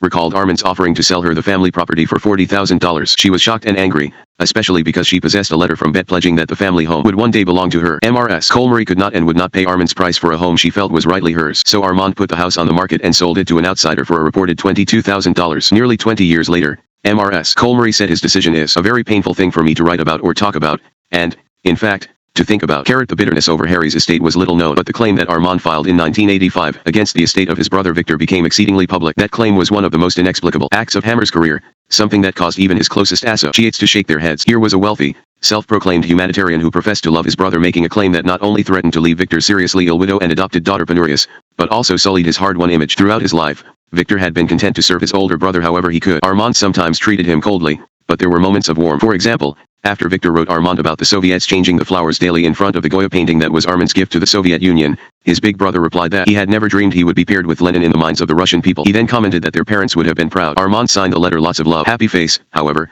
Such demonstrativeness was rare. As Victor and Irene began to fail mentally and physically, their care became the burden of Nancy Wicker-Hammerland, the biological daughter of Irene and adopted daughter of Victor. The last decade of Victor's life was filled with hospitalizations, but by most accounts Armand rarely if ever visited him. Some family members believed that Armand feared confronting impending death, being so concerned about his own mortality. Nancy accordingly corresponded with Armand and Francis and telephoned them to consult about living arrangements for Victor and Irene, asking questions about payment of certain bills. Nancy lived in Stamford, Connecticut, in a home bought by Victor and Irene. She maintained the house and entertained there often for Victor's Hammer Gallery's clients. Victor had said he would place the home in Nancy's name, but he never got around to it. When he died, in July 1985, Armand was hospitalized himself, reportedly for prostate surgery. Irene, confined to a nursing home, was unable to do anything for herself, so Nancy handled some of the arrangements for Victor's funeral. After Armand decided to hold the service in Los Angeles, conducted by a rabbi related to the family on Rose Hammer's side, it sometimes seemed more a hymn of praise to Armand than a eulogy for Victor. Nancy was upset. Nancy knew Armand probably cared little for her, but she saw no reason to worry about his role as executor of Victor's estate. After all, the will was straightforward enough. Victor had left everything to Irene in trust, with Nancy and her Moscow stepbrother, Armasha, to split the estate after Irene's death. The liquid assets totaled about $700,000. The biggest non-liquid asset was the Stamford house, appraised at $400,000. After the funeral, Nancy and Armand found themselves together at a memorial service for Victor in New York. By then, Nancy had received the news that Armand was making a claim against his brother's estate for approximately $667,000, the sum he alleged Victor owed him for certain notes at 12% interest signed in 1983, 1984, and 1985. Before requiring Victor to sign the notes, Armand had questioned him about repaying certain expenses to Hammer Galleries. The terminally ill Victor replied, "I was amazed getting such a letter from you. Pay these bills from what funds? You know my financial position better than anyone." The notes Victor signed were authentic enough, but some friends were certain he had never expected Armand to demand repayment. Nancy's lawyer raised the possibility that Victor was unable to understand the 4-page, legalistically phrased documents. Even if competent, the lawyer said, he would have signed anything Armand asked him to. Armand's response was that this was a matter in which he had lent money to his brother over a period of years, and for which his brother gave him promissory notes. Armand said it was a simple claim against his late brother's estate, to be determined by the probate court. The situation went from bad to worse during a meeting in Hammer's New York office the day after the memorial service. Nancy asked for an explanation of the claim. Armand apparently interpreted her words as a threat to expose him to ridicule if he pressed on. Declaring that he would never give in to moral blackmail, he steeled himself for whatever bad publicity might result. After the media learned about the claim, the publicity came in waves. Much of it was of a soap opera variety. As People magazine commented, "Who says the television show Dynasty is improbable and unbelievable?" Armand demonstrated no intention of capitulating. He employed his resources against Nancy's estimated annual income of $11,000 and savings of $8,000. Nancy, who received occasional commissions as a sculptor, sold a dozen precious chairs Victor had given her for the Stamford house. The chairs, which had graced Armand's opulent United Distillers office in the Empire State Building, were Nancy's source of income to meet her daily living expenses. Armasha eventually sided with his uncle against his half-sister. He needed Armand's goodwill in the Soviet Union. In an affidavit from Moscow, he told the probate court he objected to Nancy's contesting Armand's claims. As Victor's executor, Armand refused to pay Irene Hammer's nursing home bills from the estate, thus escalating the pressure on Nancy. Nancy sold her mother's stocks and put Irene's Florida condominium on the market to make ends meet. She sued to have Armand and family lawyer James Nemec removed as executors for allegedly mismanaging Victor's estate. The judge allowed Hammer and Nemec to retain their positions, giving great weight to the fact that Victor had appointed them. This court is hard-pressed to counter-mand his desires. To find otherwise would require the court to be carried away by street corner gossip and gut feelings, which advocate the philosophy that rich people who have plenty of money ought not pursue claims against those who have less. Although Armand had defeated Nancy in round 1, his 185-page deposition contained damaging insights into his own character. He made clear that he intended to sell the Stamford house, despite her moral and legal rights to it. "I felt that she was ungrateful, and wanted to go her own way, and as far as I was concerned I had no responsibility toward her," Armand said. "She is not a blood relation of mine. She was adopted when she was 48 by my brother. I never could understand why, except she wanted the prestige of being known as a Hammer." His version ignored the facts that Nancy had been a devoted stepdaughter for decades before the adoption, had entertained Hammer Gallery's clients in the Stamford house, and was the diligent keeper of the Hammer family's history, as well as a member of the prominent Wicker family. When questioned by Nancy's lawyers about details that might damage his case, Hammer sometimes could not remember matters, even some occurring during the week of his deposition. As the case dragged on, Irene died. Nancy buried her, wondering how she would continue the court battle. Then, all of a sudden, the case ended as unexpectedly as it began. The lawyer appointed to defend the estate against Armand's claim discovered a conflict of interest in his firm's simultaneous work for Occidental Petroleum. The firm withdrew, and Armand offered to settle out of court. Nancy kept the Stamford house and all rights to her mother's artistic and intellectual property, in case she wanted to tell the story of Irene's stardom and downfall. She received no cash. Her stepbrother in Moscow inherited $200,000 and concluded a related private agreement with Armand. According to an unusual provision, Nancy in effect surrendered her First Amendment rights, agreeing that in any book which she may write about Irene she will not mention Dr. Hammer's claim against Victor's estate or make derogatory comments about Dr. Hammer. Further, she agrees not to make any derogatory remarks against Dr. Hammer in any book or in any other media. In his 1987 autobiography, Armand Hammer wrote that the acrimony with Nancy Elan was an unhappy send-off for his beloved brother. Victor was buried in Westwood Memorial Park, within walking distance of Occidental's Los Angeles headquarters and Armand's home. In 1981, Armand had removed the remains of his parents and his half-brother from their resting place in Middletown, New Jersey, so they could be together in death at Westwood. It was a decidedly unpeaceful spot, filled with tourists gawking at the graves of the celebrities buried there, especially that of Marilyn Monroe. Dwarfing the graves of all the stars was the mausoleum near the cemetery's entrance engraved with the words "The Armand Hammer Family." Tombstones were already in place: Francis Hammer, 1902-, and Armand Hammer, 1898-. Hammer wanted to live for many more years, though. The seemingly immortal Armand continued to jet around the world, practicing his commerce, philanthropy, and citizen diplomacy, collecting the headlines that meant so much to him. A Los Angeles columnist for the Ned Republic commented, "When Armand is out of the papers for more than a few days, I look for signs of activity around the mausoleum too." An impossible recovery as Armand Hammer approached his 90th birthday. He had other personal concerns besides his family. Among other things, he was determined to undo his guilty plea in the Watergate contributions case 12 years earlier. It was an indisputable blotch on a life of extraordinary achievement. He was convinced that his criminal record was denying him the two honors he desired most, a knighthood from the Queen of England and the Nobel Peace Prize. Moreover, he was sure he had been set up by his former executive Tim Babcock, abetted by overzealous federal prosecutors. His campaign for exoneration, perhaps more than any other episode of his astonishing life, demonstrated his capacity for self-deception. In a sense, the campaign was as old as the plea itself. When FBI agents and Watergate special prosecutors began asking him questions in the summer of 1973, Hammer had expressed incredulity that he was under suspicion. He had promised $100,000 to the re-election campaign of President Richard Nixon by the cutoff of April 7, 1972. So why would he stall on the donation of the final $54,000? Such a sum was peanuts to him. Their scenario made no sense, Hammer told the investigators. He swore that he had handed Babcock $54,000 on April 5 during a meeting in Reno, Nevada, and assumed that Babcock had turned over the money to Chief Nixon fundraiser Maurice Stansby. The cutoff date for anonymous contributions. Babcock told prosecutors that Hammer was lying, that he had waited until September 6, 1972, before providing the balance and then had participated in an elaborate cover-up to hide his identity as the donor. Among other things, the cover-up involved recruitment by Babcock of prominent Montana Republicans willing to be listed falsely as the donors and a sham loan to Babcock from John Tigrat, Hammer's consultant in London. The prosecutors granted immunity to an uncooperative Tigrat in return for his version of events. Despite conflicting testimony on various points, there was no controversy about whether a cover-up had taken place. The only uncertainty revolved around Hammer's exact role in it. The FBI interviewed Hammer intensively on August 23, 1973. He continued to claim that he had given money to Babcock before the deadline, but the normally thorough tycoon could provide no proof of the money transfer, no receipt, no witnesses. It was Hammer's word against Babcock's. Fortunately for Hammer, Babcock's credibility was suspect. He had, after all, lied in early interviews with federal agents. But as the months passed and the prosecutors labored to piece together the puzzle, Babcock seemed to have more convincing documentation. The turning point came in June 1974, when Babcock received a subpoena to testify before a federal grand jury. He resolved to come clean, filling in the evidentiary gaps. He told prosecutors he had lied originally to protect himself, Hammer, and other Occidental participants in the cover-up, including Marvin Woodson. Babcock theorized that Hammer had waited until September 6, 1972, to turn over the remaining $54,000 because he wanted to be as sure as possible that Nixon would win re-election. Babcock said one reason he remembered the September 6 meeting so well was that Hammer had slipped an extra $50 bill into the pile of cash, then asked him to count the pile apparently as a test of his integrity. "He could have done what he did without leaving me hanging out to dry," Babcock said later. "I don't think he tried to hurt me intentionally, and I sure as hell didn't want to hurt him. I worked for him, and I was loyal. But you can only go so far. I would have been a felon if I had lied to the prosecutor, to the grand jury." The Watergate Special Prosecution Force lawyers finally decided the evidence compelled them to move against Hammer. Word had leaked out by the time the Washington Star and Business Week published details of the previously secret investigation in September 1974. The government was negotiating with Hammer's lawyers in the case, Edward Bennett Williams and Louis Nizar. Yet when Business Will questioned Hammer for its story, the reporter quoted him as saying, "There is no truth to it. You have really got me floored." Behind the scenes, Hammer approved an internal Occidental investigation to turn up evidence that Babcock had lied, but it was inconclusive. Herbert Itkin, a private investigator who later admitted he was working for Hammer, posed as a businessman interested in buying Babcock's properties in Helena, Montana. Itkin had been living in Los Angeles under a new identity as a federally protected witness after testifying for the government in New York City area criminal cases. He obtained access to Babcock's financial records, learning details of his money troubles. When Watergate lawyers found out about the ruse, they asked the FBI to determine whether Hammer or his subordinates were trying to obstruct justice. As Babcock, Marvin Woodson, Stans, and other witnesses began cooperating with the prosecution, the walls closed in on Hammer. In December 1974, Babcock pleaded guilty to making an illegal campaign contribution in the name of another. Woodson, in September 1976, pleaded guilty to being an accessory after the fact to the same offense. Woodson's closed-door sessions with the prosecutor suggested strongly that Hammer had possessed knowledge about the cover-up from the early stages. But, to the prosecutors, Woodson's statement seemed roundabout. As one Watergate Special Prosecution Force memorandum noted,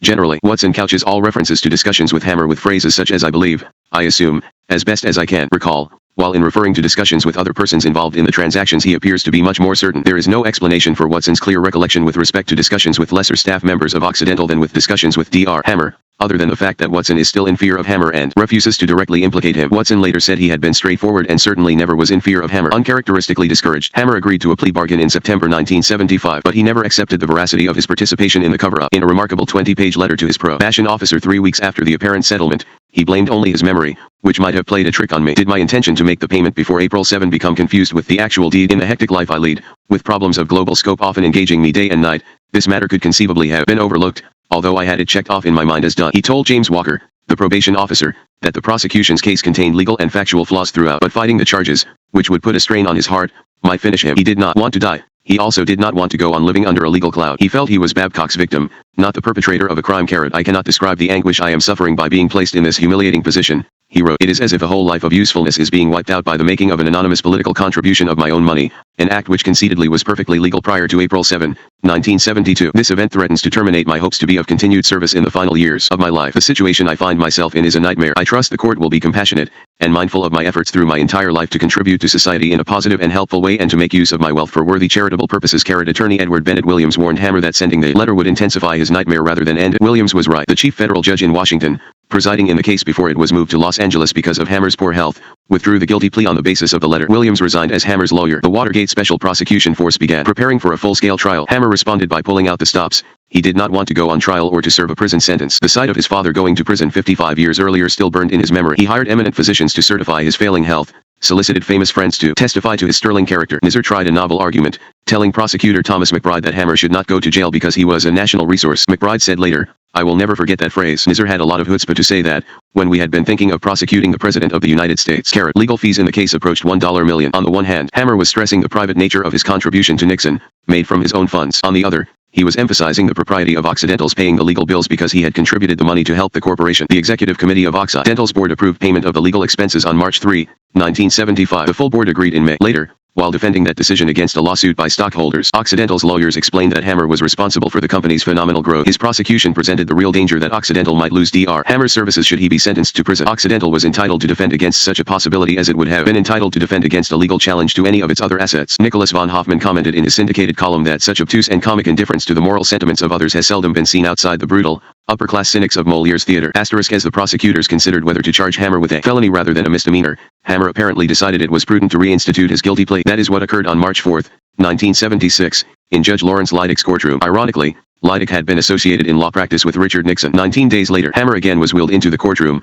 where the judge decided against prison on humanitarian grounds. He sentenced Hammer to 1 year of probation and a $3,000 fine. So, Hammer would be allowed to die outside of a prison cell. Death seemed certain in the near future. The previous month, Arthur Groman, Hammer's friend, personal attorney, and an Occidental director, wrote, "Since his disease is irreversible, Dr. Hammer is not going to get better. It may be possible that temporary relief could result from critical heart surgery, a coronary bypass, but such an operation itself is hazardous to the life of a 77-year-old man." Groman, it turned out, was wrong. By April 2, 1976, the week after sentencing, Francis Hammer could write to Armand's brother and sister-in-law that Armand was feeling fine and working hard. At Occidental's annual meeting on May 21, his 78th birthday, reporters in attendance commented on Hammer's vigorous health. Nizar, in his memoirs, called it an impossible recovery that astounded the doctors. Nizar conceded he could understand skepticism about the truth of such dire medical reports during a criminal proceeding. Because Hammer was ever the Teflon tycoon, his guilty plea had little adverse impact on his reputation. It did contribute to his failure to receive a minor but coveted appointment from Jimmy Carter, whose administration generally was marked by a high moral tone. In the Reagan administration, where morality appeared to be less important,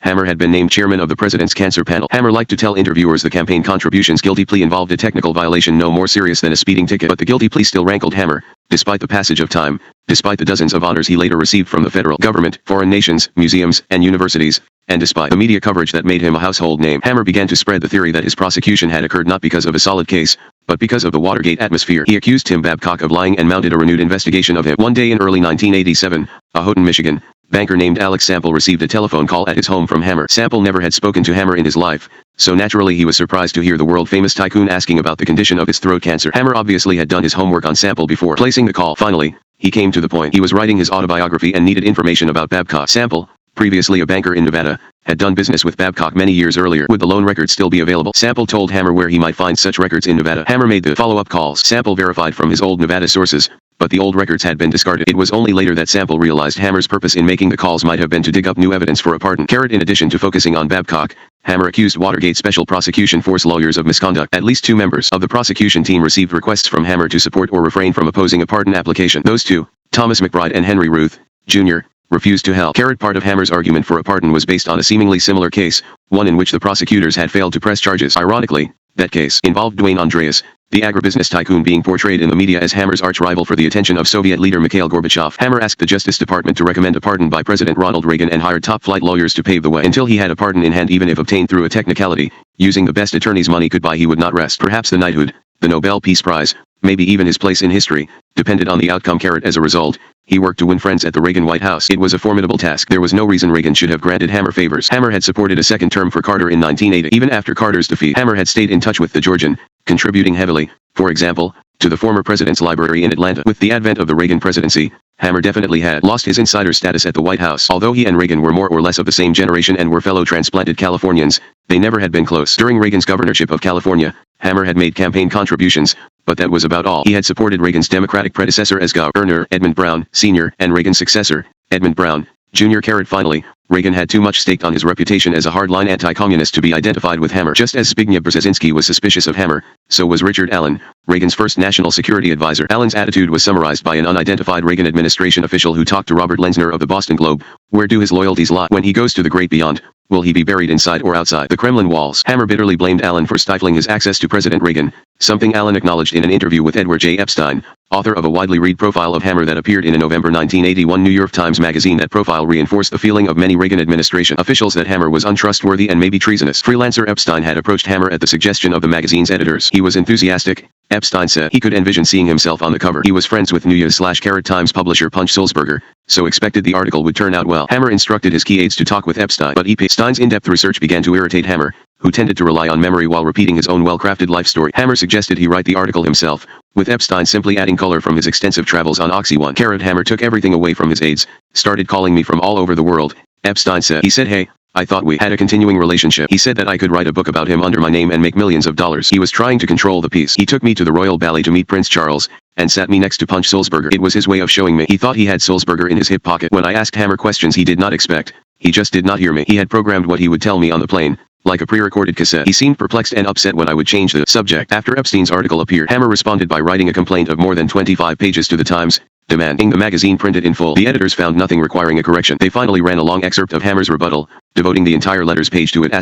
On a normal Sunday that page contained about a dozen short letters. Hammer was determined that the damage from the Epstein article would be temporary. Philip Klutznick, Carter's Commerce Secretary and an insider in 7 administrations, said he never was surprised at Hammer's being shut out or at his finding a way in. I would assume that every president would be hesitant about seeing Armand Hammer, Klutznick said, not so much because of his ties to the Soviet Union or China, but because of his reputation as a wheeler-dealer. Any president would isolate himself from people like Dr. Hammer, partly because presidents have to limit access. They have only so much time. I never was concerned about dealing with him. He is an impressive character. Degree Malcolm Forbes magazine publisher, confidant of heads of state, and a Hammer admirer suggested that Hammer's access problems originated with the State Department, where his personal diplomacy ruffles feathers. I have been at White House dinners where Armand presented ideas directly to the president, and the president listened. But his entree in Washington is probably less than in Moscow or Beijing. The State Department could make better use of his contacts. His information is almost always good. His sources are indisputably valuable. There is no doubt that he is a patriot, despite what some have tried to prove. Realizing the opposition he faced, Hammer worked to buy his way into the administration, beginning with the first Reagan inaugural. He campaigned in England to export temporarily the Leonardo da Vinci manuscript for which he had just paid more than $5 million and renamed the Codex Hammer. The British government was studying the propriety of granting Hammer an export license. Hammer promised to abide by the decision, but in the meantime he wanted to show off the treasure in Washington. The British agreed to his plan. Nancy Reagan cut the ribbon at the unveiling. Hammer followed that grand gesture by pledging $20,000 to her White House redecoration fund. Hammer was tailoring his strategy to a socialite Reagan administration, so different from the ascetic Carter atmosphere. New York Times reporter Barbara Gamarakin saw Hammer at a benefit for Ford's Theater the night after Occidental Petroleum had sponsored a post-rehearsal party at the Corcoran Gallery. Hammer told her, "This is where the action is. If the government cuts back on the arts budget, it means corporations are going to have to pick up the slack." Happy face. Ford's Theater, where Abraham Lincoln was assassinated, had reopened as a performing center under the National Park Service. Hammer, with his brilliance for picking attention-getting causes not yet staked out by others, pledged $100,000 to the theater and found 4 additional donors to pledge the same amount. He captivated Frankie Hu, the theater's executive producer. She told how he took the initiative to make a retrospective film about Ford's Theater at a cost of several $100,000, then presented it as a gift. At difficult times, when he probably should be doing other things, Dr. Hammer comes to our meetings, or, if he can't be here, He gives me a personal explanation instead of leaving it to somebody else. When I get a letter from him, I know he wrote it. There is always a personal touch. He follows up when he solicits contributions. He does not leave it for me to collect. All this is a part of life to him. Hewitt said Hammer's generosity to the National Symphony Orchestra was even more headline-grabbing, making him hard to ignore in Washington society. Hammer pledged $250,000 to the orchestra. In response, Conductor Mstislav Rostropovich scheduled a concert to honor Hammer on his 84th birthday. The audience of 2,500 dignitaries sang Happy Birthday. The symphony boomed out the 1,812 overture. Hammer was so moved he increased his pledge to $500,000 and threw in another $250,000 for the renovation of New York's Carnegie Hall, a special interest of Isaac Stearns, the featured violinist at the birthday concert. Hammer adopted additional Washington institutions as objects of his charity, including Meridian House. As always with Hammer, it was difficult to separate philanthropy from politics or diplomacy. Elizabeth B. Miller reported in the Washington Post that the crowd was generally Democratic, a group less apt to growl about Hammer's longtime business ties to the Soviets than does the current administration. Hammer, although he is chairman of the president's cancer panel, has generally been kept at a healthy distance by a mistrusting White House. When B. Miller asked Hammer how he was getting along with the Reagan administration, Hammer replied, "Oh, fine." B. Miller countered that the White House seemed to be nervous about his Soviet links. He responded that he expected Leonid Brezhnev and Reagan to meet within months, at which time they would find common ground on an arms limitation treaty. All the goodwill masked political considerations. In January 1984, Hammer tried to convince Reagan to attend a Ford's Theater showing of the film Backstage at the Kirov, produced by Hammer's own crew thanks to his special status in the Soviet Union. Hammer suggested that Reagan's attendance would be a positive follow-up to a recent presidential speech on U.S.-Soviet relations. Soviet Ambassador Anatoly Dobrinin would be attending with his family. Richard Burt at the State Department wrote to Secretary of State George Shultz that Hammer's interest in promoting this film is clear. The film will show a positive element in Soviet society, its dedication to fostering classical ballet. We are receiving no reciprocity in the Union of Soviet Socialist Republics by the commercial showing of any comparable production there portraying a positive element in American society. We believe that for the President or you to attend this premiere would convey a message of better atmospherics than the bilateral situation warrants, and one which Andropov, in his apparent state of health, could not reciprocate.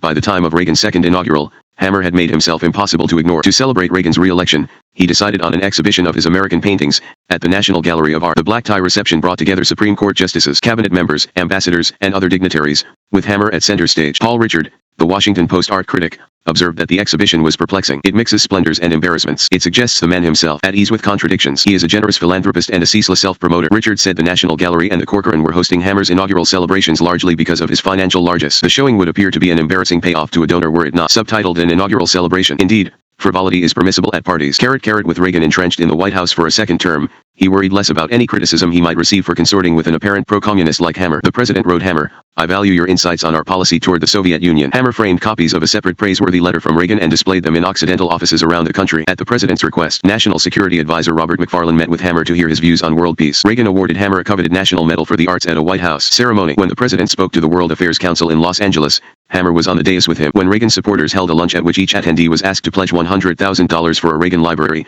Hammer was there. His pledges topped $1 million. When White House curator Clement Conger decided to place Western art in the West Wing and settled on a Charles Russell scene titled Fording the Horse Had, on loan from Hammer Galleries, he called William McSweeney, Hammer's main man in Washington, to suggest how wonderful it would be if Hammer contributed the painting to the White House. It was no small request. The painting carried an estimated value of $750,000. Hammer said yes, in return for a White House presentation ceremony. The deal was done. Washington Post reporter Sarah Booth Conroy summarized the Hammer phenomenon in the Reagan-Bush years. Washington partygoers have become blasé with getting those glossy receiving line photographs of themselves being greeted by someone richer, thinner, and or better known. So billionaire Dr. Armand Hammer has found a way to impress them and make other hosts look like Instamatic pikers. Hammer's innovation, Conroy wrote, was sending personalized photograph albums to guests at a National Gallery reception for an opening of his art. Each album contained about 70 color photographs with printed captions. In the end, even Hammer critic Edward J. Epstein was impressed. Writing in Manhattan, Inc. magazine, Epstein related all the strikes against Hammer at the beginning of the Reagan regime. Not only had the president heard negative reports from his advisors, but he also had become spooked by Hammer's regularly appearing in the next chair at a Beverly Hills barbershop when Reagan showed up for a haircut. At a 1981 diplomatic reception in Ottawa,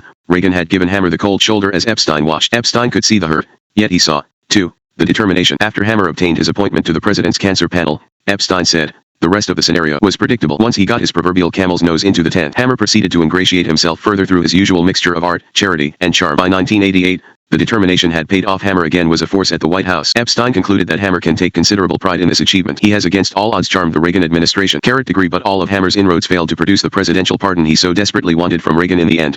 The Teflon president would not absolve the Teflon tycoon. At the tail end of his second term, Reagan issued 32 pardons, including one to New York Yankees owner George Steinbrenner, who had also pleaded guilty to an illegal contribution during the 1972 Nixon campaign. Reagan said nothing about why he chose to ignore Hammer's entreaties. As George Bush took the oath of office, Hammer was anything but ready to give up. At 91, With so many accomplishments behind him and so much fame enveloping him, he kept up his campaign for respect and respectability. He contributed generously to the Bush inaugural festivities. The exhibition of his papers at the Library of Congress coincided with inaugural week, when the high and mighty would be in the nation's capital. United States senators, the Soviet ambassador, and other dignitaries attended the opening of the collection and applauded when Hammer announced a surprise $100,000 gift to the library. They gawked at samples of Hammer's private correspondence from Lenin, Brezhnev, Mikhail Gorbachev, from Franklin Roosevelt, Nixon, Gerald Ford, Carter, Reagan, from Margaret Thatcher. Menachem begin. Prince Charles there was a letter from George Bush, too. That was no surprise. After all, Bush had provided a blurb for the dust jacket of Hammer's autobiography. Many who knew Hammer understood that the old man would be currying favor, would be pushing for the presidential pardon that Reagan refused to grant. But those same Hammerologists also understood that Hammer was no Bush insider. So even they were surprised as they watched George and Barbara Bush walk into the Capitol immediately after the new president took his oath of office. There,